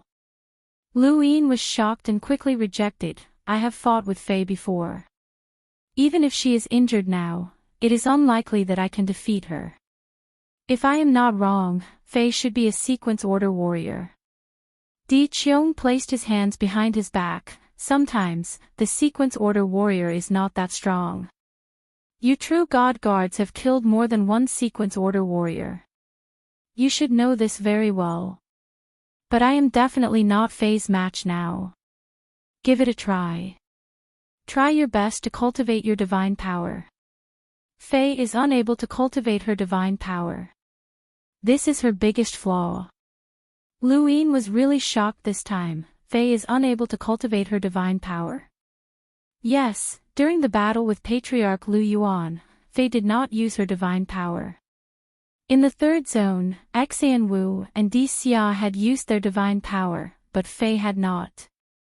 Di Qiong lamented, not everyone can cultivate the godly power. Jade is extremely talented in the Corpse King transformation. As a human, she was able to cultivate the Corpse King transformation to the eyeless transformation. It is extremely rare. I don't think there are any other geniuses like her in the other regions. Unfortunately, she can't cultivate the godly power. Lu Yin thought of Hui Wu. He was proud that he was able to cultivate to the eyeless transformation as a human. Now, Fei was able to do the same in the third zone. Lu Yin, who had cultivated the Corpse King transformation, knew how difficult it was to cultivate to the eyeless transformation and have one's own emotions. It was extremely rare. He did not know how Hui Wu did it. It was indeed something to be proud of. Di Qiong looked at Lu Yin. In the Chosen One battle, 6 people will be selected to participate in the final battle. The final winner will be the candidate for the 3 masters and the 6 boundless. If any of us dies, the winner will replace him. Even if he is not the 3 masters and the 6 boundless, he will still be at the 7 sky level in the first zone. You should know the 7 sky level. The sky's position in the clan is not lower than the 3 masters and the 6 boundless. Not to mention, the winner may even become a true God's disciple and obtain a true God's ultimate skill. Once a true God's ultimate skill is cultivated, one's strength will be extremely terrifying. At this point, Di Qiong seemed to have thought of something. His eyes were filled with fear and greed. He also wanted to cultivate the true God ultimate skill, but it was difficult for him to do so even with the 3 powers and 6 Cs. Only those who were allowed to cultivate by the true God would be able to do so. Otherwise, they would have to find a way to cultivate by themselves. Even Di Qiong would not dare to say that he would be able to do so. Wei Shu, Mu Ji, and the others weren't the only ones in the Eternal Race's 6 zones of calamity searching for the true God realm's ultimate skill. Even 3 high masters and 6 vast seas were searching for it. The chosen of the gods was a once-in-a-lifetime opportunity. Lu Yin said respectfully, it is this subordinate's honor to represent the 3rd zone in the chosen battle, but this subordinate cannot guarantee victory. After all, the participants should all be experts of the sequence laws. That's why I asked you to cultivate divine power.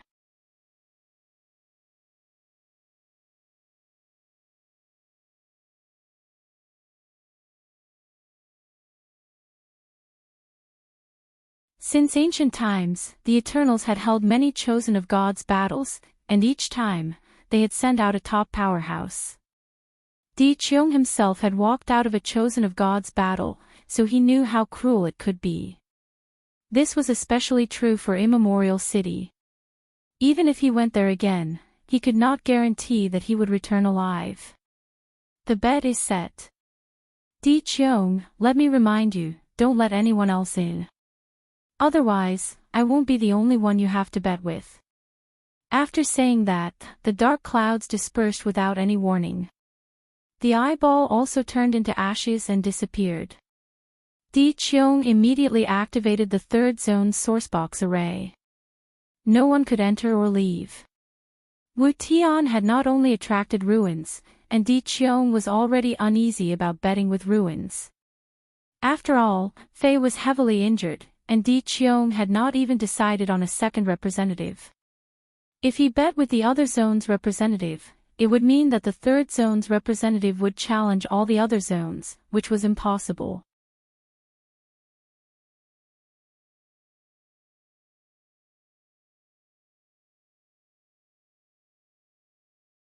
Welcome aboard.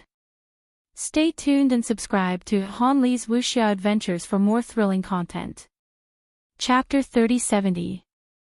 Lu Yin's heart sank when the third zone of calamity was sealed. He could not go back or even leave the third zone of calamity. He could tear the void apart, but the time required would be extended. The extended time was enough for Di Qiong to attack him. This is bad. What exactly happened? Why did Di Qiong seal the third zone of calamity? Di Qiong suddenly appeared. Lu Yin was shocked.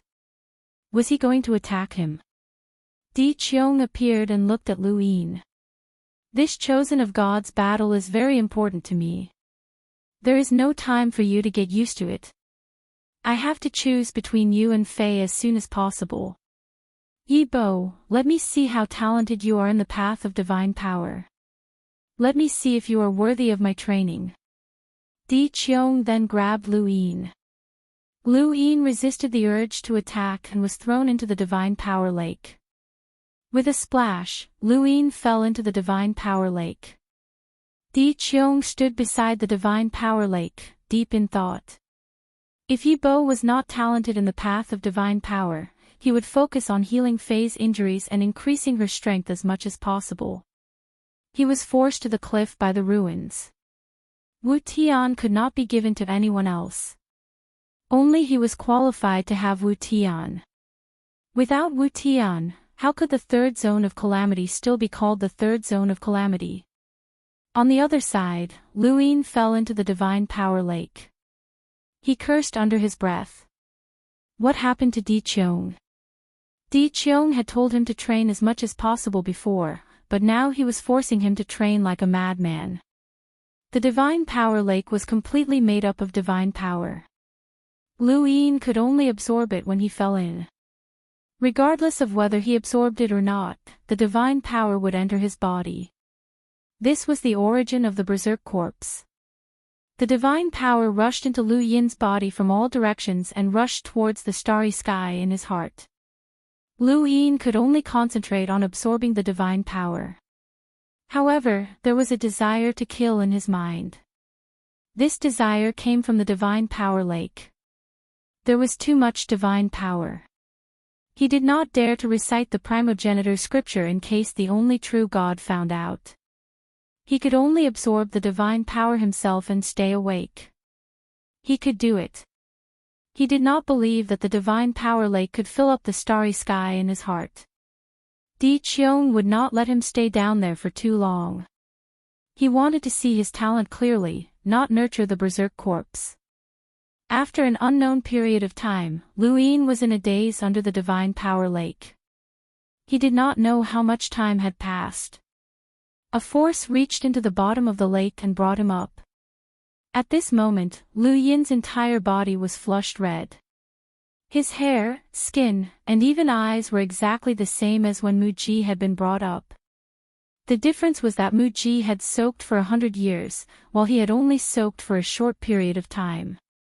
Di Qiong looked at Lu Yin in amazement. You are indeed gifted in divine power. You have absorbed so much divine power in such a short period of time. If you were to be made into a corpse, you would be the strongest corpse in history. Unfortunately, corpses are useless to us. Luin stared at the ground, his pupils dilating and shrinking. It was as if he had lost consciousness and his entire body was trembling. Divine power turned into mist around him, forming a vortex. Di Qiong looked at Luin and said, "You are turning into a berserk corpse. Yi Bo, if you can hear me, recover yourself. Otherwise, you will become a berserk corpse." Di Qiong grabbed Luin and threw him towards the tower. He had done this in order to test Nightmore's upper limit. If Nightmores could survive this test, then Nightmores would be worth giving up Jade to nurture. Perhaps Nightmores would become a surprise soldier for the third calamity region of the Chosen of Gods. But if Nightmores turned him into a berserk corpse, then so be it. He's going to help Jade recover. As for Yi Bo, he actually didn't have much hope for him. Luin was thrown towards the tower by Di Qiong. He smashed hard against the wall and fell down. He curled up and tried to resist the divine power that was eroding his mind. After 1 day, 2 days, 3 days, he finally stopped trembling. Di Qiong was no longer watching him. He was faking it. He had absorbed a lot of divine power under the divine power lake. The divine power planet in his heart was about the same size as the other planets. When he first entered the first calamity region under the guise of Nightmores, his divine power planet was only a dot. But now, it was so big. Luin knew that the total amount of divine power in his body was close to that of the 7 heavenly gods. With so much divine power absorbed, it was natural for him to behave strangely. Di Qiong thought that he was struggling on the edge of sanity. But Luin only felt murderous and crazy when he was under the divine power lake. Once he left the divine power lake, he became normal again. He sat up and let out a deep breath. Fortunately, the entire calamity region was connected by the divine power rivers. Otherwise, Di Qiong would have noticed that he had absorbed so much divine power. But this was not the way to go. He had absorbed too much divine power, but he did not know how to use it and how to achieve Di Qiong's expectations. He did not plan to participate in the Chosen of Gods, but now he was forced to. He could not go to Wu Tian either. Wu Tian was Di Qiong's underling and would definitely be watching him. Luin stood in the tower and looked towards the observation platform. He slowly opened his heaven's eye and looked at Wu Tian. At the same time, Wu Tian was still suspended in the air by the chains. When Luin opened his heaven's eye, he opened his eyes at the same time. In the tower, Lu Yin's forehead was burning. The world was spinning and his vision was blurred. His thoughts were rising, surpassing the land of the calamity region, the sky, and everything he could see. He did not understand and subconsciously wanted to close his heaven's eye. Child.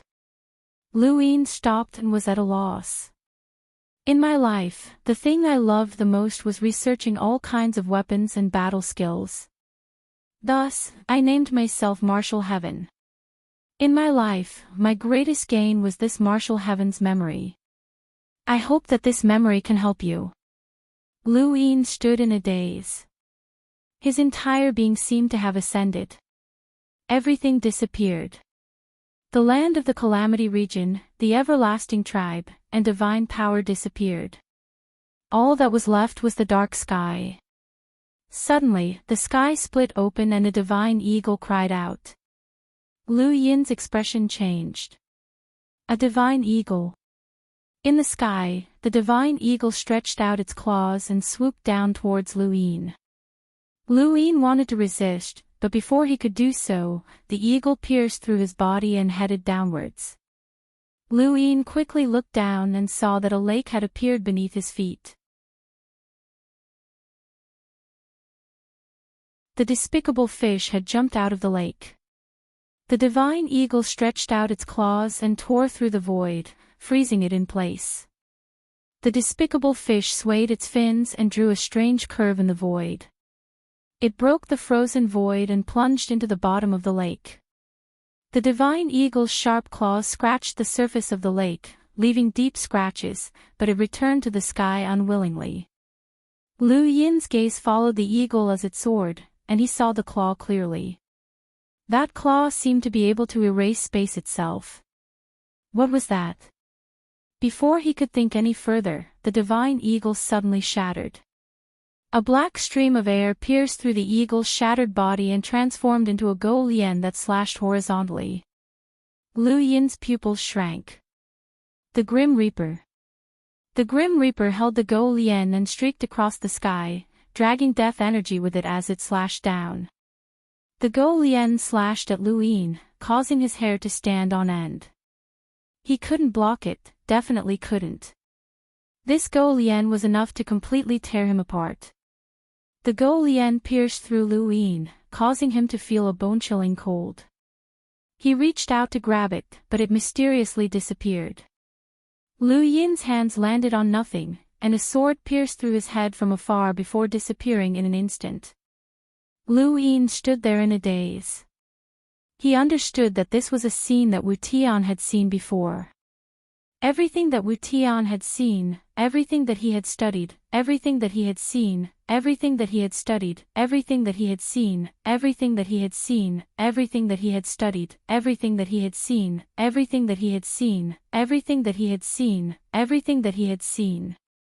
This was something that Wu Tian had always cared about since ancient times.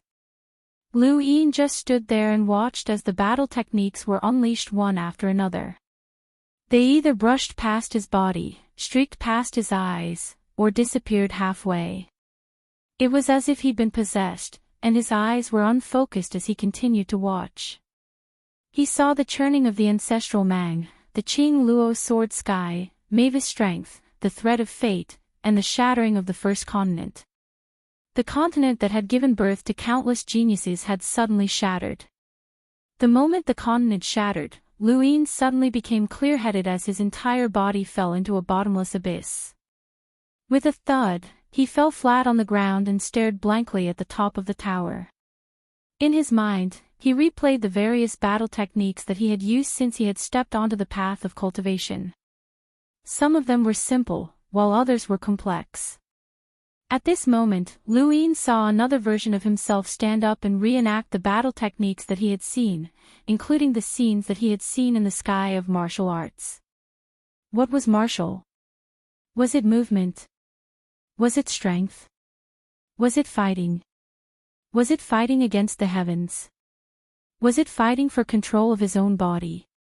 Countless thoughts flashed through Liu Yin's mind, and he was completely dumbfounded as he lay flat on the ground and stared blankly at the top. He didn't see anything, but at the same time, he saw everything. Time passed day by day, and Liu Yin didn't know how much time had passed.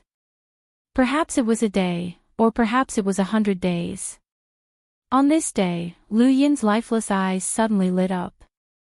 He stood up and instantly appeared at the top of the tower.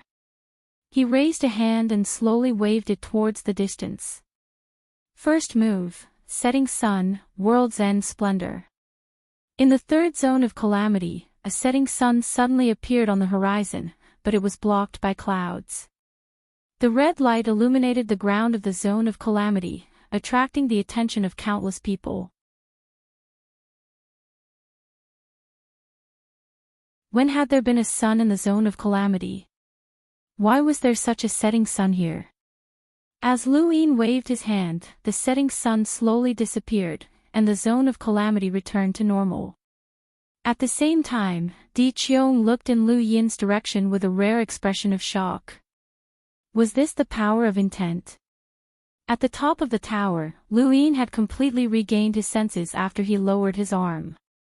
He raised his hand and looked at his palm. What had just happened? What was that battle technique? Di Qiong suddenly appeared and looked at Liu Yin in amazement. There was a hint of disbelief in his eyes. Yibo, did you create that battle technique? Liu Yin was nervous and had unconsciously used that battle technique. To be honest, he had created it himself, but he didn't know how he had created it. It was as if he had transformed his understanding of battle techniques into another form. This was the realization that he had gained after a long period of cultivation. He hadn't expected Di Qiong to appear. "Yes, my lord." Di Qiong sized Lu Yin up. "Do you know what battle technique it was?" Lu Yin shook his head. "I was corroded by the divine power in the divine lake. There was nothing in my mind other than the scenes that I had seen before. I don't know how I created it. Please enlighten me, my lord."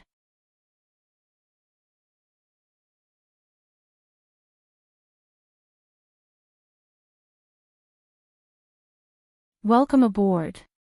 Stay tuned and subscribe to Han Li's Wuxia Adventures for more thrilling content. Chapter 3071. Di Qiong exclaimed, "That is an artistic conception. Only those who have achieved great enlightenment can understand it. Some people can understand it when they are children, and some people can't even understand it when they reach the level of 3 powers and 6 Cs. This is an artistic conception. The battle technique you just used belongs to the artistic conception. From now on, Yi Bo, you are the second person to participate in the chosen one battle of the third zone." Lu Yin was shocked, "But I am no match for Fei." "She's no match for you. Conception is an unfathomable power. No one can say for sure whether it's the conception that's stronger or the sequence rules that are stronger. But one thing is certain, and that is that no one will take the initiative to walk the path of the conception, because they can't, including me. Perhaps you will not be able to master the sequence rules in the future. However, with this artistic conception, even if you do not have divine power, you will not be weaker than the sequence rules powerhouses. It all depends on how strong your grasp of this artistic conception is. The most terrifying artistic conception battle technique I have ever seen. With a single thought, the world will end. It can make everything cease to exist, but it can also make everything return to the beginning. You have also walked out of the erosion of divine power. As I said before, as long as you can walk out of the erosion of divine power, you can represent the third zone." Lu Yin lowered his head and did not look at Di Qiong, but he could hear his desire for artistic conception. Artistic conception. This was not his first artistic conception battle technique. His first artistic conception battle technique was the overturning sky palm. In the overturning sky palm, the sky was above, the earth was below, and the earth was in the sky. The move just now was the setting sun.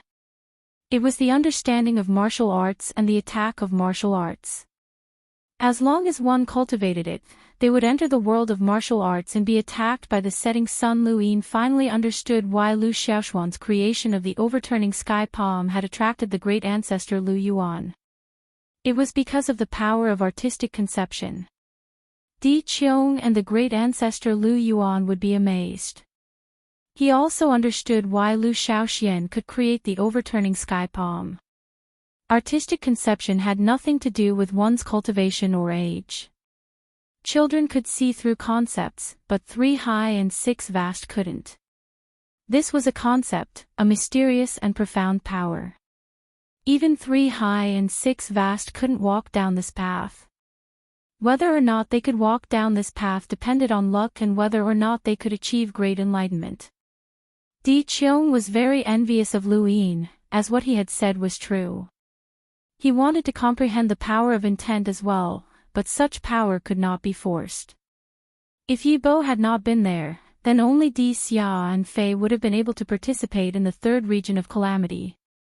Mu Ji's betrayal would have been an established fact, and Lu Yuan would have also appeared to save Wu Tian. Fei would have definitely been injured as well. Only Yi Bo was an outsider. Before the Chosen of God's battle, Yi Bo had brought him to the third calamity region. He had even taken the initiative to cultivate the Corpse King transformation and requested to stay behind. He had been lucky enough to not be severely injured when facing Lu Yuan, and he had even been thrown into the Divine Power Lake to comprehend a concept battle skill. All of this seemed to be a gift to the third calamity region, allowing the third calamity region to stand out in the Chosen of God's battle. That's right, this Yi Bo was prepared for this battle. The more Di Qiong looked at Lu Yin, the more he liked him. Indium-based battle skills are not easy to master. In a few days, I will find you an opponent to test out your battle skills and see how powerful they are. Lu Yin respectfully replied, "As you wish, my lord." Di Qiong nodded, satisfied.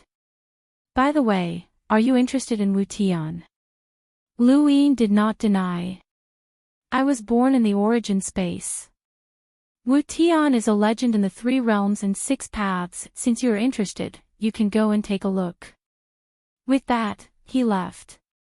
Lu Yin returned to the tower and heaved a sigh of relief. It was too dangerous. He had unknowingly used a battle skill that he had created and lured Di Qiong over.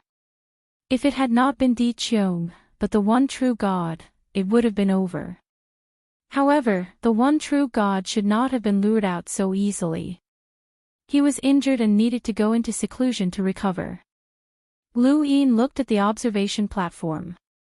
Senior Wu Tian was the one who had led him to the martial arts sky and comprehended a concept battle skill. This was the concept battle skill that he had comprehended using Lu Yin's identity. Di Qiong allowed him to meet Wu Tian, but he could not rush it.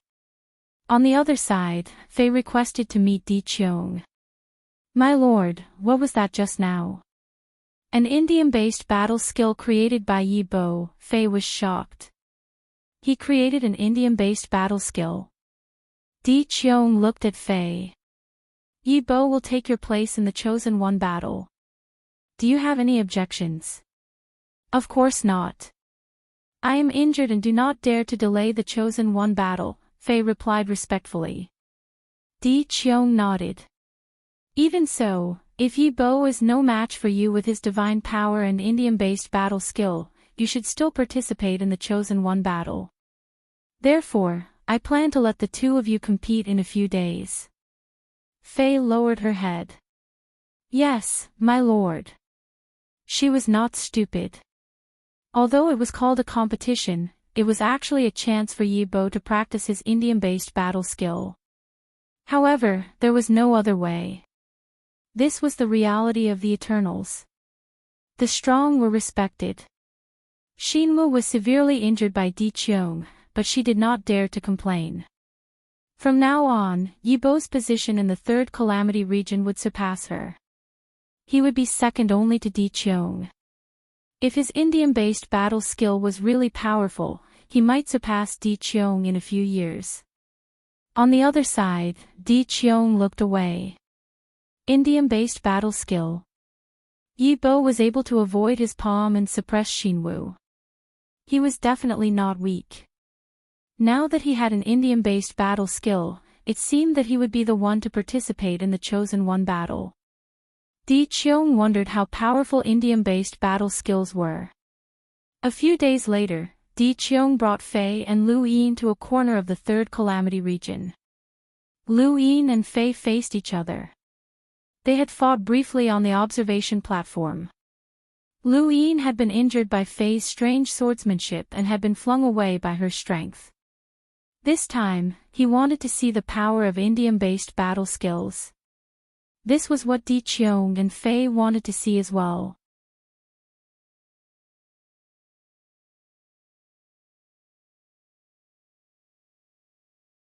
He did not hesitate to use his divine power, and it exploded like a beam of light connecting the sky and the earth. It attracted the attention of many cultivators and corpse kings in the 3rd disaster zone. Di Xia looked over as well. This Yi Bo had a lot of divine power. Fei's sword was blocked by Lu Yin's divine power before it could even get close to him. This was within her expectations. Her divine power would eventually run out. She knew very well how much divine power a progenitor corpse king could have. Even if Yi Bo had a unique talent in the path of divine power, he could not have too much. She wanted to use up Lu Yin's divine power. If it were a heavy ghost or a captain of the true god guards like the game of 1,000 faces, Fei's sword technique and corpse king transformation would be enough to break through the divine power. However, Lu Yin was not weak. If Faye was confident that she could defeat Lu Yin without using the sequence laws, she would not have used the sequence laws. Don't waste time. Yi Bo's divine power is not something you can use up. Yi Bo, that's enough. Di Qiong reminded her. Faye's gaze turned cold as she stared at Lu Yin. Lu Yin's divine power surged around him, isolating him from the world. Faye was unable to get close to him. He faced Faye and suddenly raised his hand. Between heaven and earth, there was a trace of a setting sun. This setting sun seemed to be on the horizon, but it also seemed to be right in front of him. Di Qiong's eyes widened. His gaze was burning. Even he was tempted by this concept battle technique.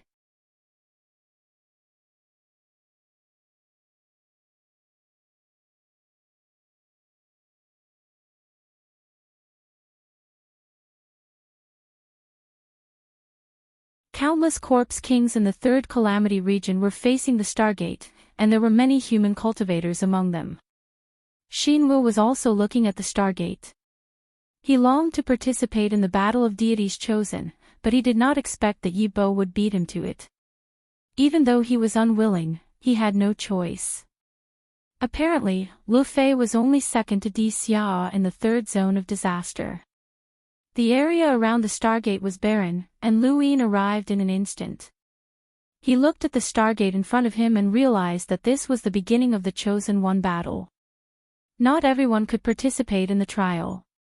Only those who had gone through the first trial would be able to withstand the subsequent trials. This was because the true Chosen One battle's trials were extremely cruel. This was what Di Qiong had told him. Through Wei Shu, Lu Yin knew that the true Chosen One battle's trial was headed to Immemorial City. If it really was Immemorial City, then it would indeed be very cruel. Di Xia appeared and entered the Stargate without hesitation. Lu Yin also did not hesitate and stepped into the Stargate. Behind the Stargate was a deep expanse of space. He subconsciously opened his celestial eye and scanned his surroundings. His eyes narrowed. This is another one. The Eternals still haven't given up and want to pass through my territory. Scram! A shout came from afar. Lu Yin could not see anyone, but he hurriedly moved out of the way. Through his celestial eye, he could see that his surroundings were filled with stray particles that covered the entire area. In terms of numbers, they were not much less than the 7 sky gods and were comparable to woodcut. This was an absolute powerhouse. The space where he had been standing collapsed with the sound of metal grinding against metal. Lu Yin saw stray particles forming chains that were heading towards him. They were not just coming from where he had been standing, but from all around him, up in the sky and down on the ground. Lu Yin hurriedly used his divine power, causing his dark red divine power to boil and explode. Disgusting power. A man walked out from afar. He was tall and sturdy, and his entire body was covered in muscles. He held a large, rough blade in his hand and pointed it at Lu Yin. Tell me your name, you eternal scum. I don't kill nameless people. Lu Yin was apprehensive. Around him, countless stray particles formed chains that frantically wrapped around him. Even though they had not broken through his divine power, they still imprisoned him in this space. I can't let this continue. Even though I don't know what other tricks this person has up his sleeve, these sequence law chains are already restricting my movements. As he thought about it, Lu Yin raised his hand. Wrapped in his divine power, he smashed apart the sequence law chains in front of him. Good power. Corpse King transformation, you emotionless creature. Die. The burly man raised his blade and slashed down at Lu Yin from above. When the blade landed, it was accompanied by a sharp and mournful ghostly sound that stung Lu Yin's ears. Above his head, the blade flashed with a cold light.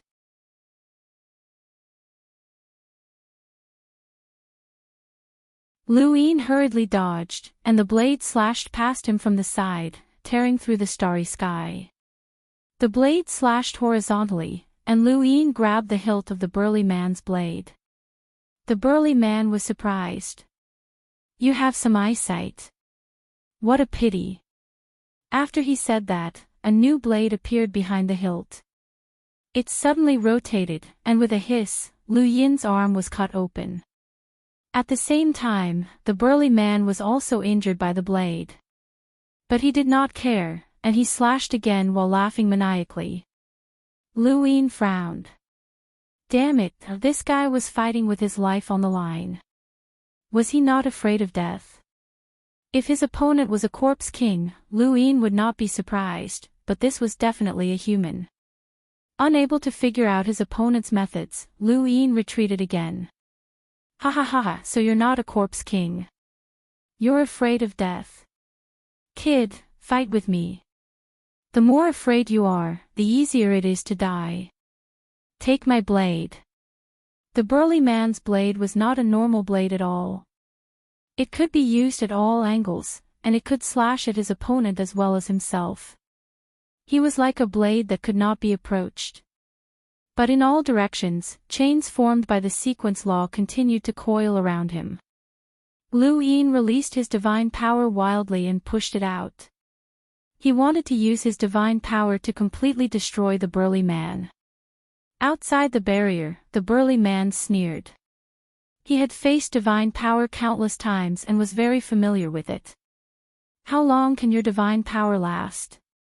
Lu Yin's divine power could last for a very long time, but it was impossible to win against the burly man. "Who are you?" Lu Yin asked. The burly man was amused. "You came looking for trouble with me. Don't you know who I am?" Lu Yin's face fell. If he wanted to pass the chosen one battle, he had to kill this person. But this person was an enemy of the Eternals and was an absolute expert. How could he kill him? "I'm a prisoner of Immemorial City. Remember, don't die without knowing who killed you." The burly man roared and suddenly flung his blade. The blade flew out and shot over like a dart. On the way, it was spun 3 times by the sequence law chains and stabbed at Lu Yin. This blade was not a blade technique at all. This person had completely abandoned blade techniques.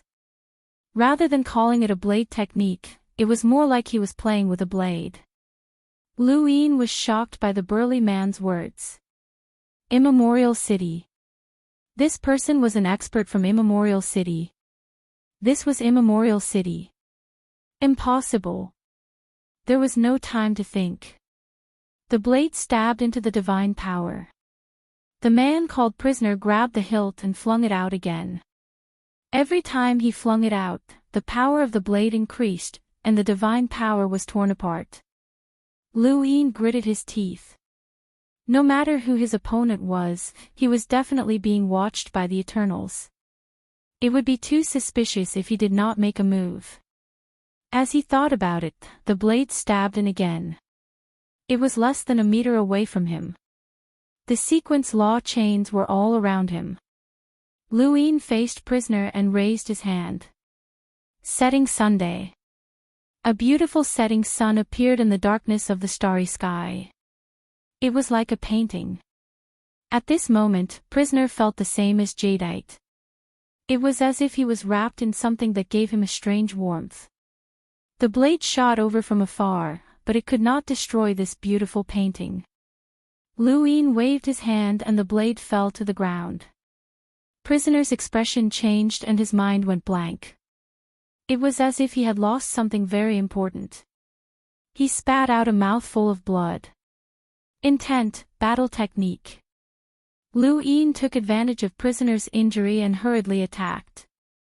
It looked like he wanted to kill prisoner, but he had not used his full strength in that setting Sunday. He had not used his full strength against Jadeite either. Lu Yin slapped at prisoner, but the prisoner did not dodge. Lu Yin's eyes flickered. Why didn't he dodge? With this person's strength, he should have been able to dodge. That setting sun should not have been enough to incapacitate him. However, prisoner stood in place, as if he had been heavily injured and could not move. He had already tried his best, and there was no way he could go easy on Yizichin. He was definitely going to lose this battle. It was fine if he lost the chosen battle, and it was fine if he didn't go to Immemorial City, but he still didn't want to give up his identity as Yibwa. This identity might be of great use to him. This attack could not kill Prisoner. Boom! Lu Yin's attack landed on Prisoner, but its power was limited. It was not that Lu Yin did not attack on purpose, but that his body was being held back by the sequence law chains, making it difficult for him to continue his attack. Prisoner looked up. Intent battle technique. I'll definitely kill you. Inescapable net. The heavens changed as countless chains formed a nebula that extended into the distance. These were not chains formed by the sequence law, but rather from the ancestral world. Prisoner had used the ancestral world. At the same time, Lu Yin felt a familiar power. It was astral source power. This prisoner was someone from the primordial space.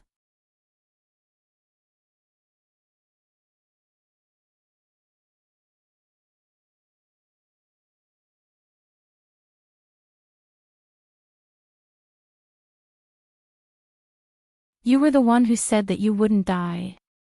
One of the 9 mountains and 8 seas. That was the era of the above heaven sect. Lu Yin passed through the astral gate and returned to the 3rd region of disaster. Behind him, the astral gate shattered. His face was pale, and he coughed up blood. He knelt on one knee and panted heavily. It seemed like he was severely injured. Di Qiong walked out with an ugly expression. You failed. Lu Yin stood up with difficulty and wiped the blood from the corner of his mouth.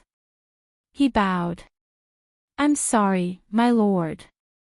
I failed. Di Qiong squinted and glanced at the other astral gate. He then looked back at Lu Yin. Who was your opponent? Lu Yin hadn't expected Di Qiong to not know. Prisoner. I heard that he's from Immemorial City. Di Qiong was shocked. You actually ran into that lunatic. No wonder you failed. Lu Yin looked at Di Qiong. You know him. Di Qiong looked at Lu Yin. You used setting sun. 3 times. You didn't have a chance to kill him. He was looking for an opportunity to perish together with me.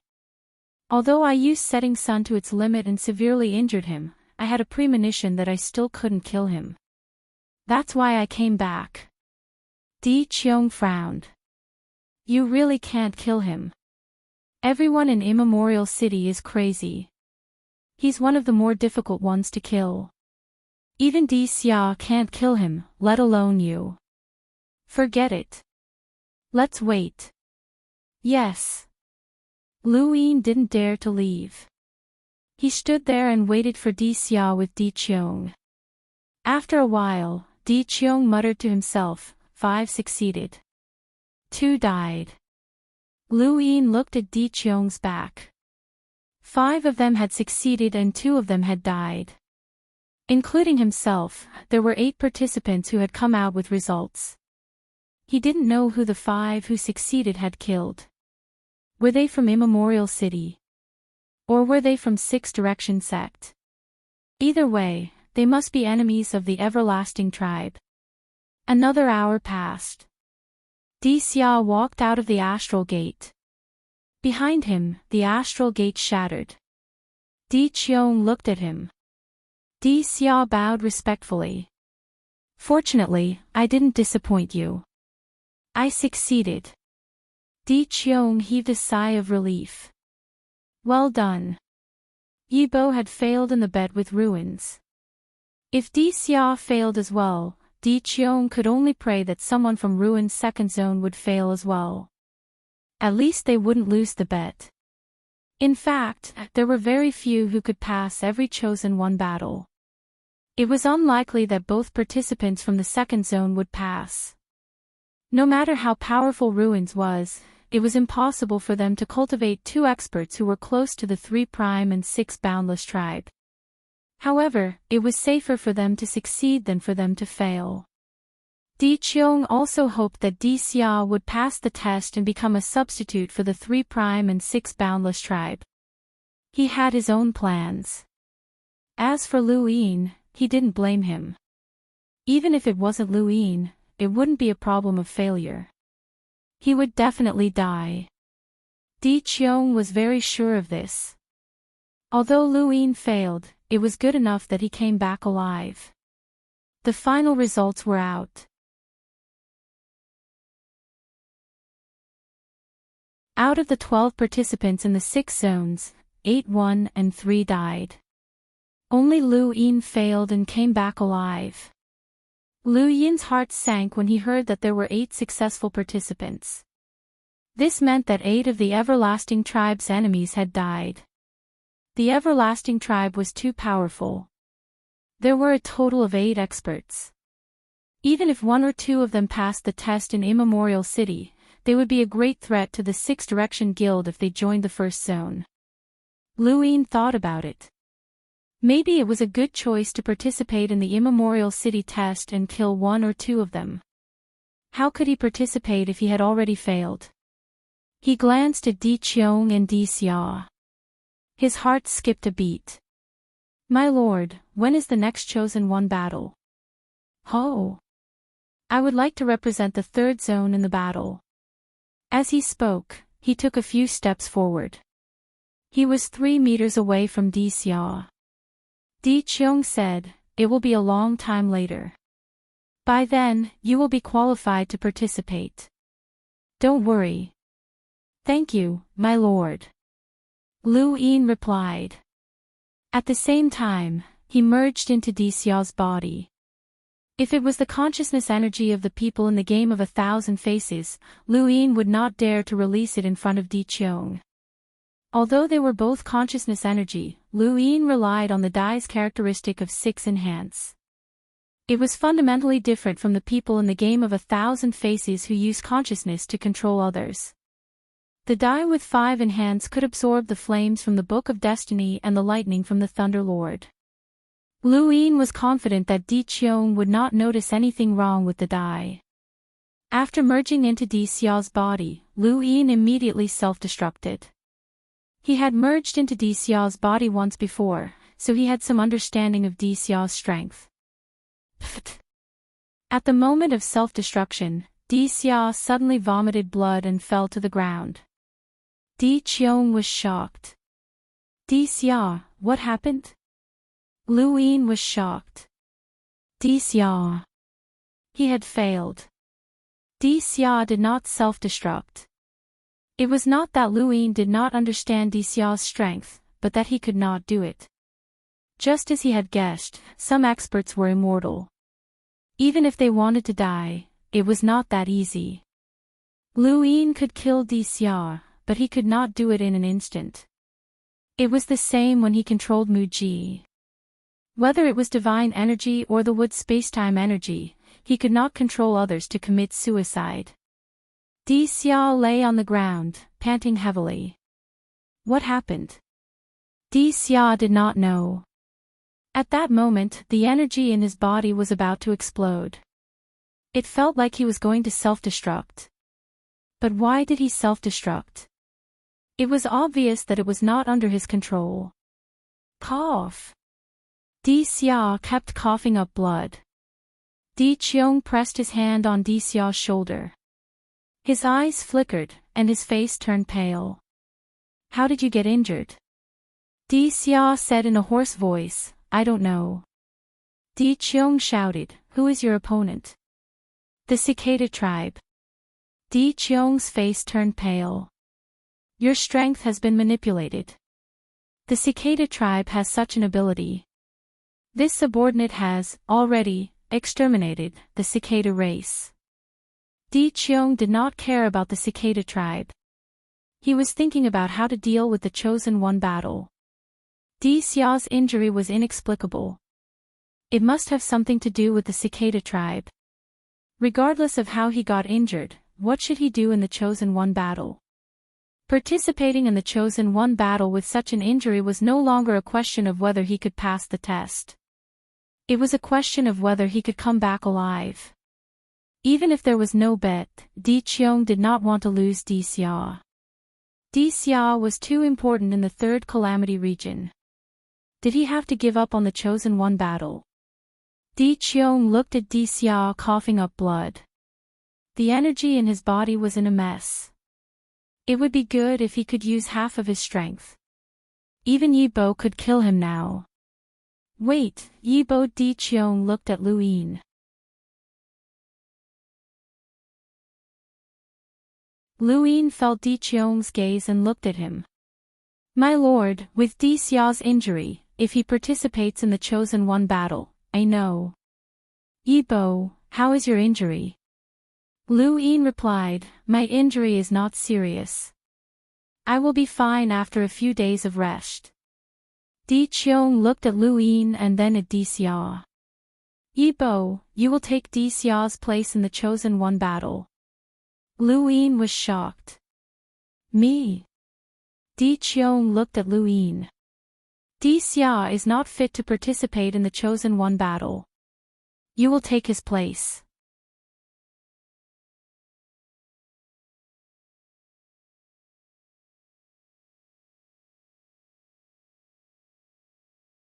Welcome aboard. Stay tuned and subscribe to Han Li's Wuxia Adventures for more thrilling content. Chapter 3074. Hearing Di Qiong's words, Lu Yin hesitated. But I have already failed. No one has seen Di Xia's face. Di Qiong did not mind. This was also Lu Yin's consideration. The only way for him to participate in the Chosen of Gods was to kill Di Xia and take his place. Based on his understanding of Di Qiong would never give up on the Chosen of Gods. Even if he knew that he could not win, he would still fight for it. The result was just as he had expected. I am willing to work for you, but this is the result. Do your best. Luck is also very important in the Chosen One battle. Di Qiong's tone was unpleasant. Obviously, he did not have much hope for the battle. Even if Lu Yin had an artistic conception battle technique, he could not change the overall situation. Di Qiong's strength was not something Lu Yin could compare to.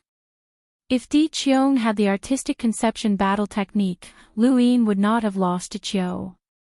Di Qiong could only hope that the two in the second zone of calamity would not pass the test. Otherwise, he would lose Wu Tian. Not long after, Lu Yin appeared in a new appearance. It was Di Qiong in a black robe. Di Qiong could not accept the fact that the third zone of calamity would be defeated so easily. He had no choice but to let Lu Yin disguise himself as Di Qiong. He reminded Lu Yin, try your best to last a few days in the Chosen One battle. If you can't, run away. Di Qiong had participated in the Chosen One battle before. He had reached his current position through the Chosen One battle, so he knew how cruel it was. Lu Yin also learned from Di Qiong that the Chosen One battle's test was held in Immemorial City. He suppressed his excitement. He was finally going to see Immemorial City. He did not expect to see it as an eternal when he could not see it as a human. Immemorial City was a mysterious place for humans. No one had ever returned from Immemorial City. The only person who had come out of Immemorial City was Chu Yi. However, he did not come back. Instead, he went to the Six Direction Association to mediate and prevent the Lu family from fighting with the great heavenly masters. Heroes were not judged by their cultivation. They would fight to the death in Immemorial City. This was Immemorial City. Seeing Immemorial City was equivalent to seeing many human powerhouses who had gone missing or died. He could also see the eternal race's bone boat. Immemorial City was the place where many human powerhouses gathered.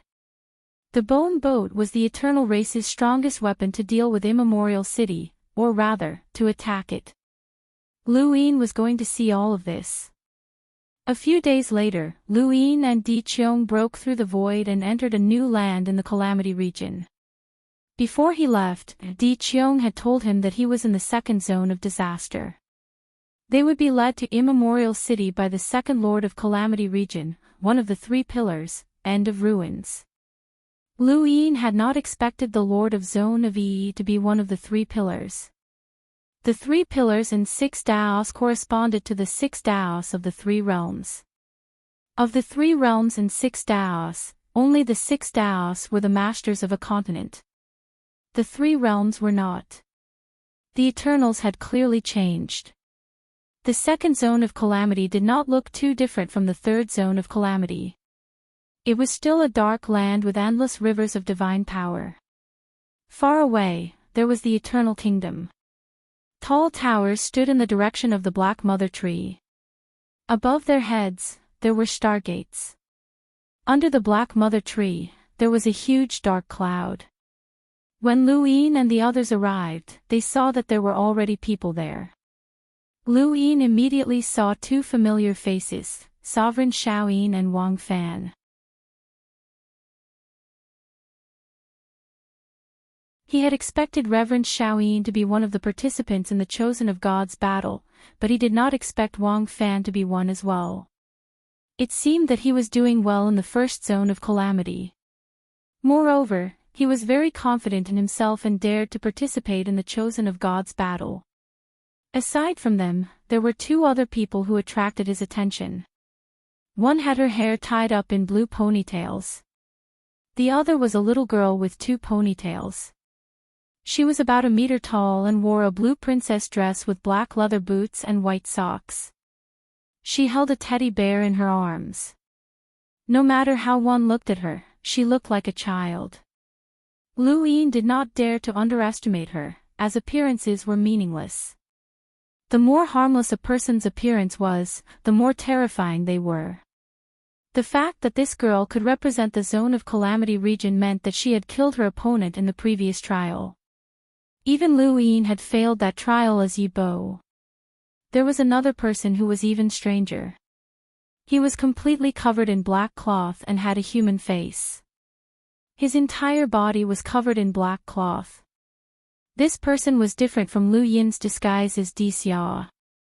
Di Xia had wrapped himself in a black robe, and his appearance could not be seen clearly. However, Lu Yin felt that this person was just a piece of black cloth. How could a piece of black cloth become a spirit? Lu Yin was stunned. End of ruins, are these two the representatives from the second zone of calamity region? Di Qiong was stunned as well. There were occasional interactions between the calamities, but the three masters and 6 boundless rarely visited the other calamities. Di Qiong remembered that the last time he had been to the second zone of calamity region was 1,000 years ago. It was a relatively long time ago, but it was not a long time for them. A single session of seclusion could last thousands or even tens of thousands of years. Dark clouds covered the sky, revealing an eyeball. Hee, what do you think? Not bad, right? Di Qiong looked at the girl with 2 ponytails and then at the black cloth. Each one is stranger than the last. Hee, this is interesting, isn't it? Is that Di Xia? Di Qiong raised an eyebrow and did not speak. The eyeball slowly descended and approached Lu Yin. Lu Yin's heartbeat slowed down, and he felt a little nervous. He did not know if this person could see through his disguise as Di Xia. However, Lu Yin was afraid that this person could see through his disguise as Di Xia. The eyeball kept descending and staring at Lu Yin. Di Qiong frowned and blocked in front of Lu Yin. What, are you trying to scare my people? The eyeball turned and stared at Di Qiong. And that is Di Xia. Are you sure? The eyeball was doubtful. Di Qiong's eyes narrowed. The eyeball rolled a few times. All right, if you say so. Di Qiong, don't forget about the bet. Hee, I'm looking forward to Wu Tian's arrival in the second zone of calamity region. Wu Tian. The Shaoyin divinity and Wang Fan exclaimed. Wu Tian was nothing to those who did not know him, but to those from the Six Direction Society, it was shocking. Wu Tian was a legend.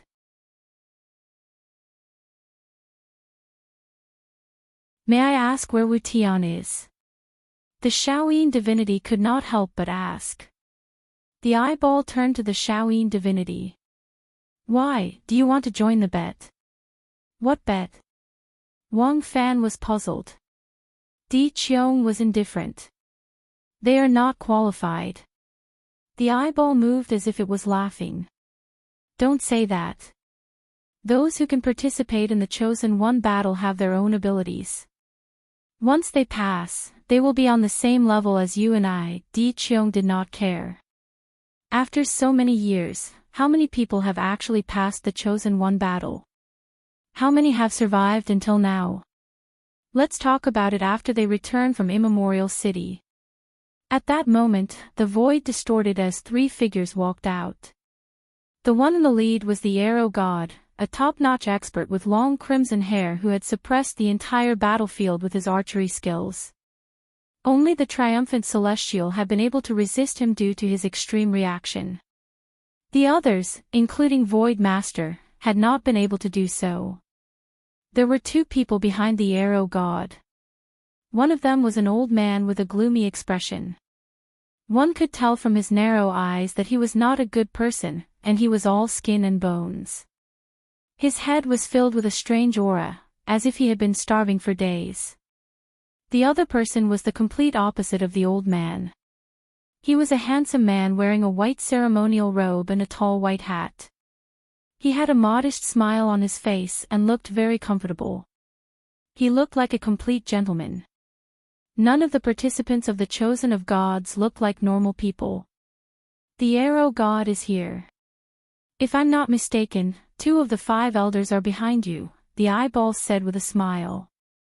The Arrow God's expression was cold as his gaze swept past everyone.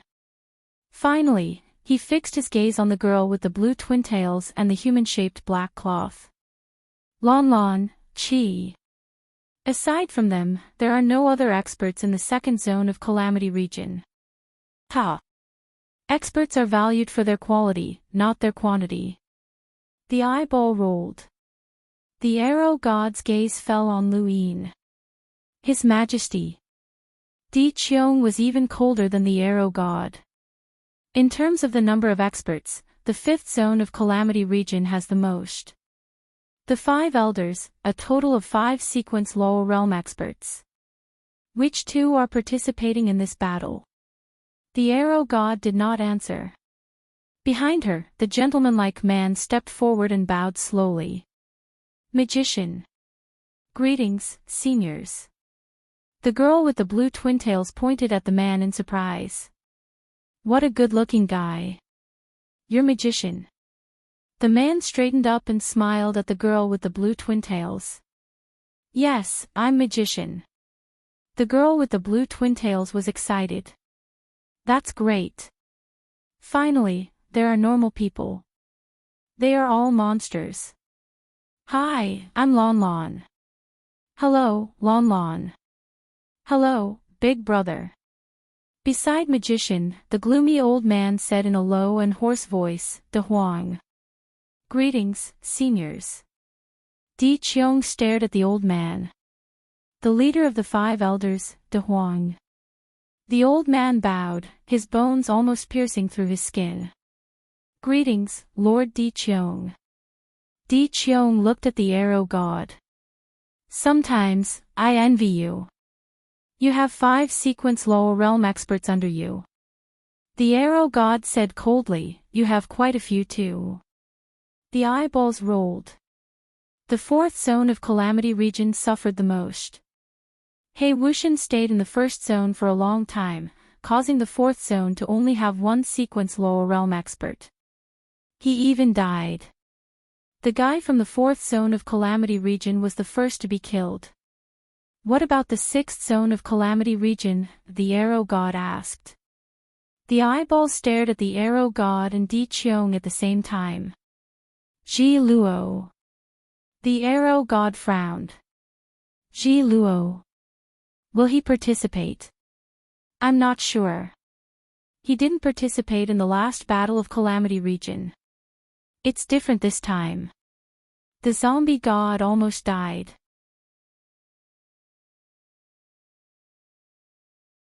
Just as he finished speaking, a figure walked out of the void and appeared in front of everyone.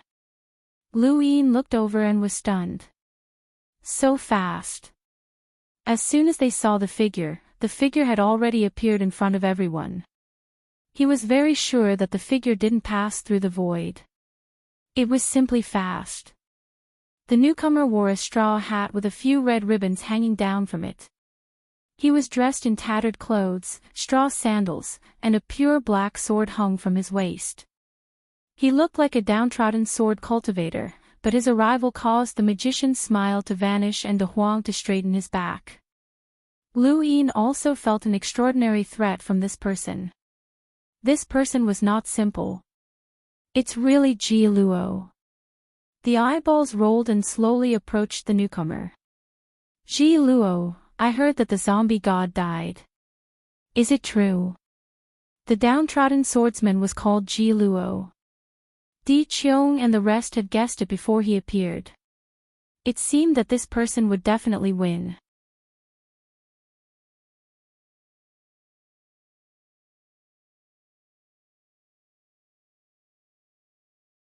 Welcome aboard. Stay tuned and subscribe to Han Li's Wuxia Adventures for more thrilling content. Chapter 3075. Ji Luo stood still, not dead. Heavily injured? Di Qiong asked. Yes. Will the 6 forces surround you? The arrow god asked. Ji Luo gripped the pure black hilt. Yes. Will you take revenge? The eyeball asked as it circled around Ji Luo. Lu Yin stared at Ji Luo. Di Qiong's attitude towards Ji Luo was clearly different from how they treated the others. Ji Luo answered without hesitation, yes. Di Qiong raised his brows. Is this why you're participating in the Chosen One battle? The eyeball laughed. I see. The 6th zone cannot participate in the 1st zone's battle, so you're participating in the Chosen One battle to avenge the corpse god. You can enter the 1st zone after passing. Yes. Lu Yin's expression darkened. Ji Luo was here to avenge the corpse god, so he could not leave Immemorial City alive. Now that everyone is here, we're leaving. The Chosen One battle will be held in Immemorial City. Everyone, if you can survive for a month in Immemorial City, you'll pass. Hee, let's go. The dark clouds suddenly descended and wrapped around Lu Yin and the others before breaking through the void and disappearing from the 2nd zone. The arrow god left immediately. Di Qiong's gaze turned cold. He hoped that Yi Bo would not die. If he did, he would be the best candidate for the next Chosen One battle. Lu Yin had experienced spacetime travel before. He had used the compass to find spacetime with a different flow of time, and he had seen the sequence of strings in different spacetime. This time, he felt the same. Within the dark cloud, aside from the eyeball, there were only the 8 participants in the Chosen One battle. As spacetime continued to disappear, their surroundings suddenly became empty. Even the parallel spacetime had disappeared, leaving behind only endless darkness and a blooming flame lotus in the distance.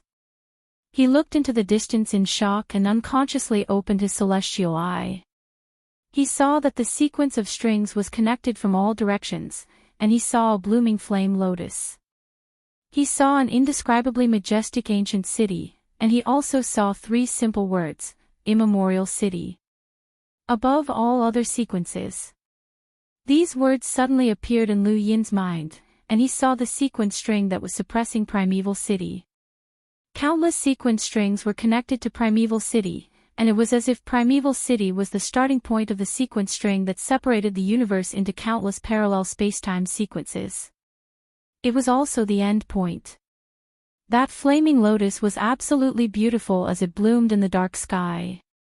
It was incomparably huge and enveloped the entire Immemorial City. It surpassed all the sects in the sky and all the buildings that Lu Yin had seen. It was an ancient city that carried with it an ancient aura. The moment he saw it, he seemed to hear countless war cries, endless war drums, and the laughter of those who faced death with equanimity. With his celestial eye, he could also see the sequence particles that were scattered throughout the entire universe like the air. At the Grand Empyrean Tea Party, Luin had seen sequence particles that covered the sky.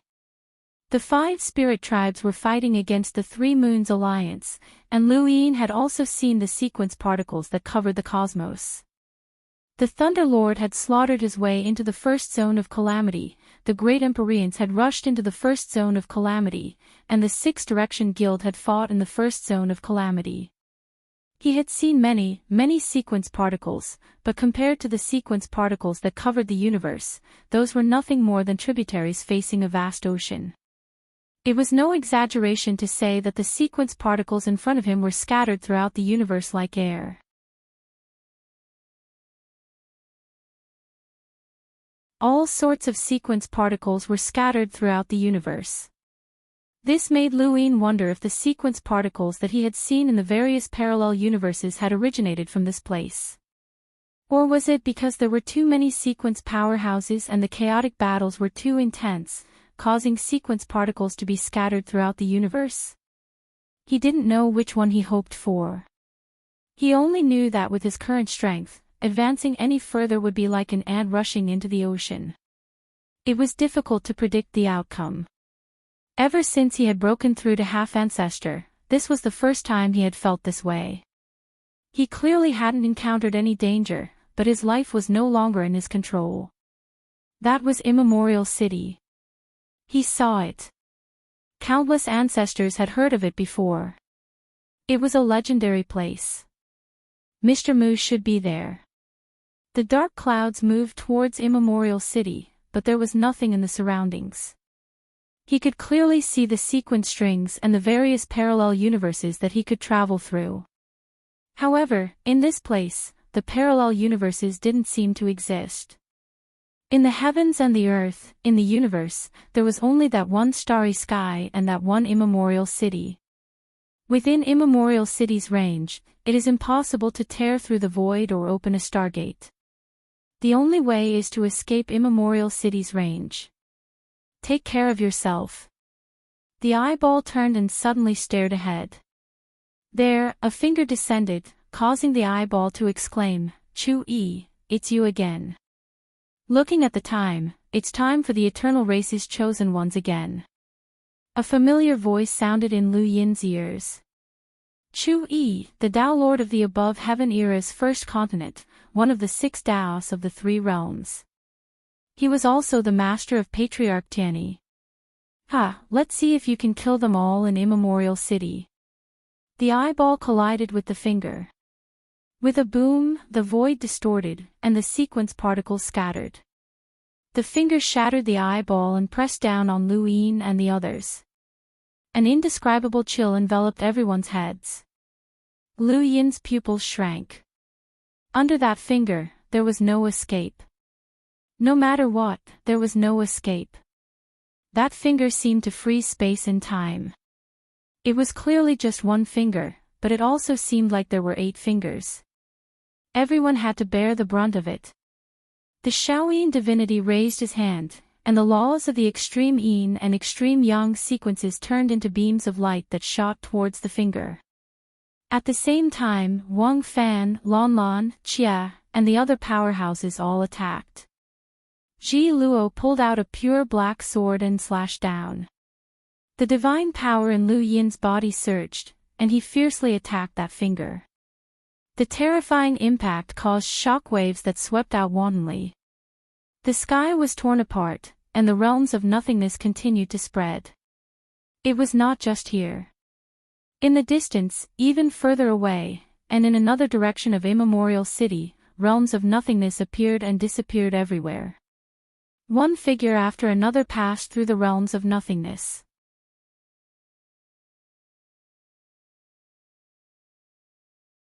In this place, the realms of nothingness did not seem as frightening as they did in parallel spacetime.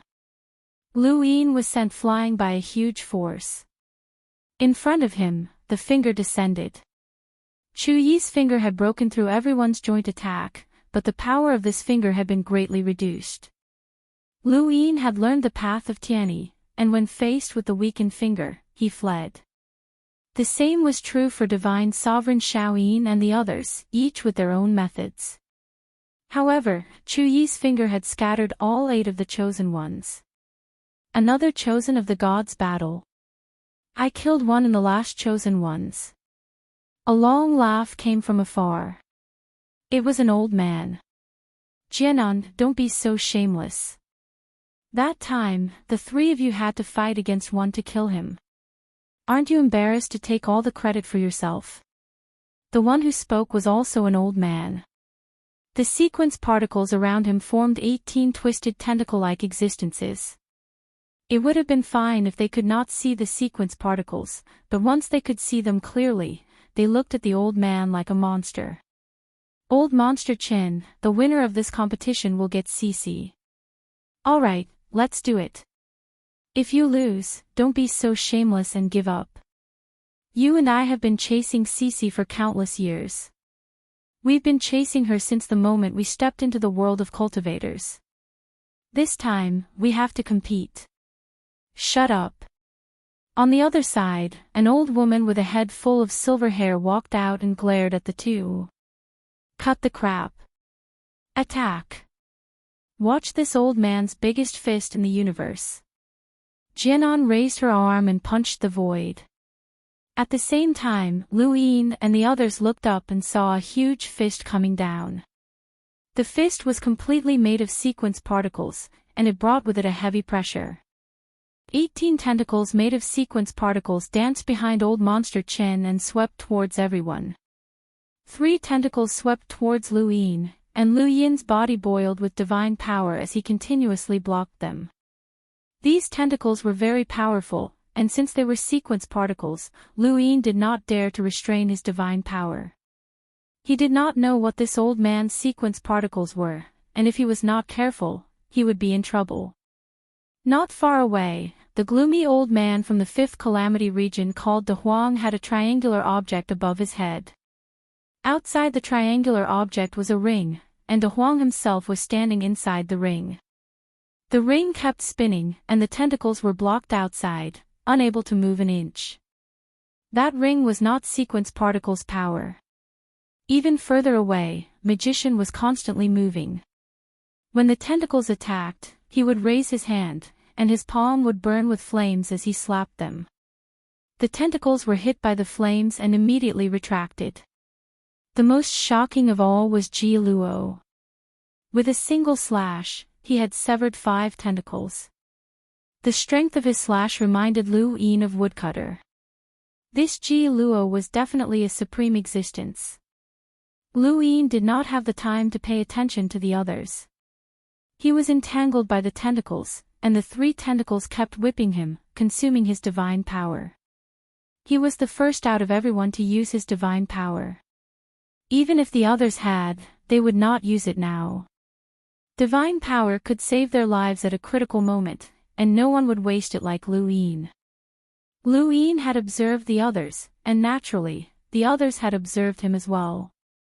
When they saw that he had directly used his divine power, they did not pay much attention to him. DD was not as powerful as they had heard. Jian An's incomparably huge fist was intercepted by Awaken. Awaken was a black cloth that directly covered the fist and dispersed it. Jian An's heart skipped a beat when he saw this, as he had never encountered such a strange battle power before. In outer space, red umbrellas appeared one after another from the old woman called Cici.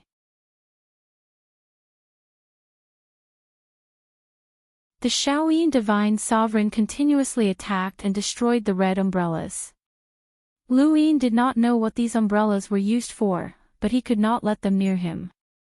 As he thought about it, he released even more divine power. At that moment, he suddenly saw a familiar power from the corner of his eye. Lu Yin looked over, and his expression changed. Splitting the heavens. In the distance, a black line swept past, cutting through the heavens and heading straight for De Huang. De Huang stood within the ring, and neither the red umbrellas nor the tentacles could do anything to him. As the black line swept past, the ring was split into two. De Huang's gaze was sluggish. How was this possible? His innate gift was called infinite circulation, which meant that his power could rely on this innate gift to circulate within the ring. In other words, if anyone wanted to break through the ring, they would need to have the power to instantly defeat him. He was the leader of the 5 elders of the 5th calamity region, and a powerhouse of the sequence laws. Who could break through all of his power in one strike?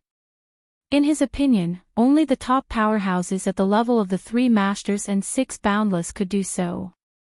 However, he had never imagined that he would die before he could even see what Primeval City looked like. He had not even touched a single brick when he had just arrived.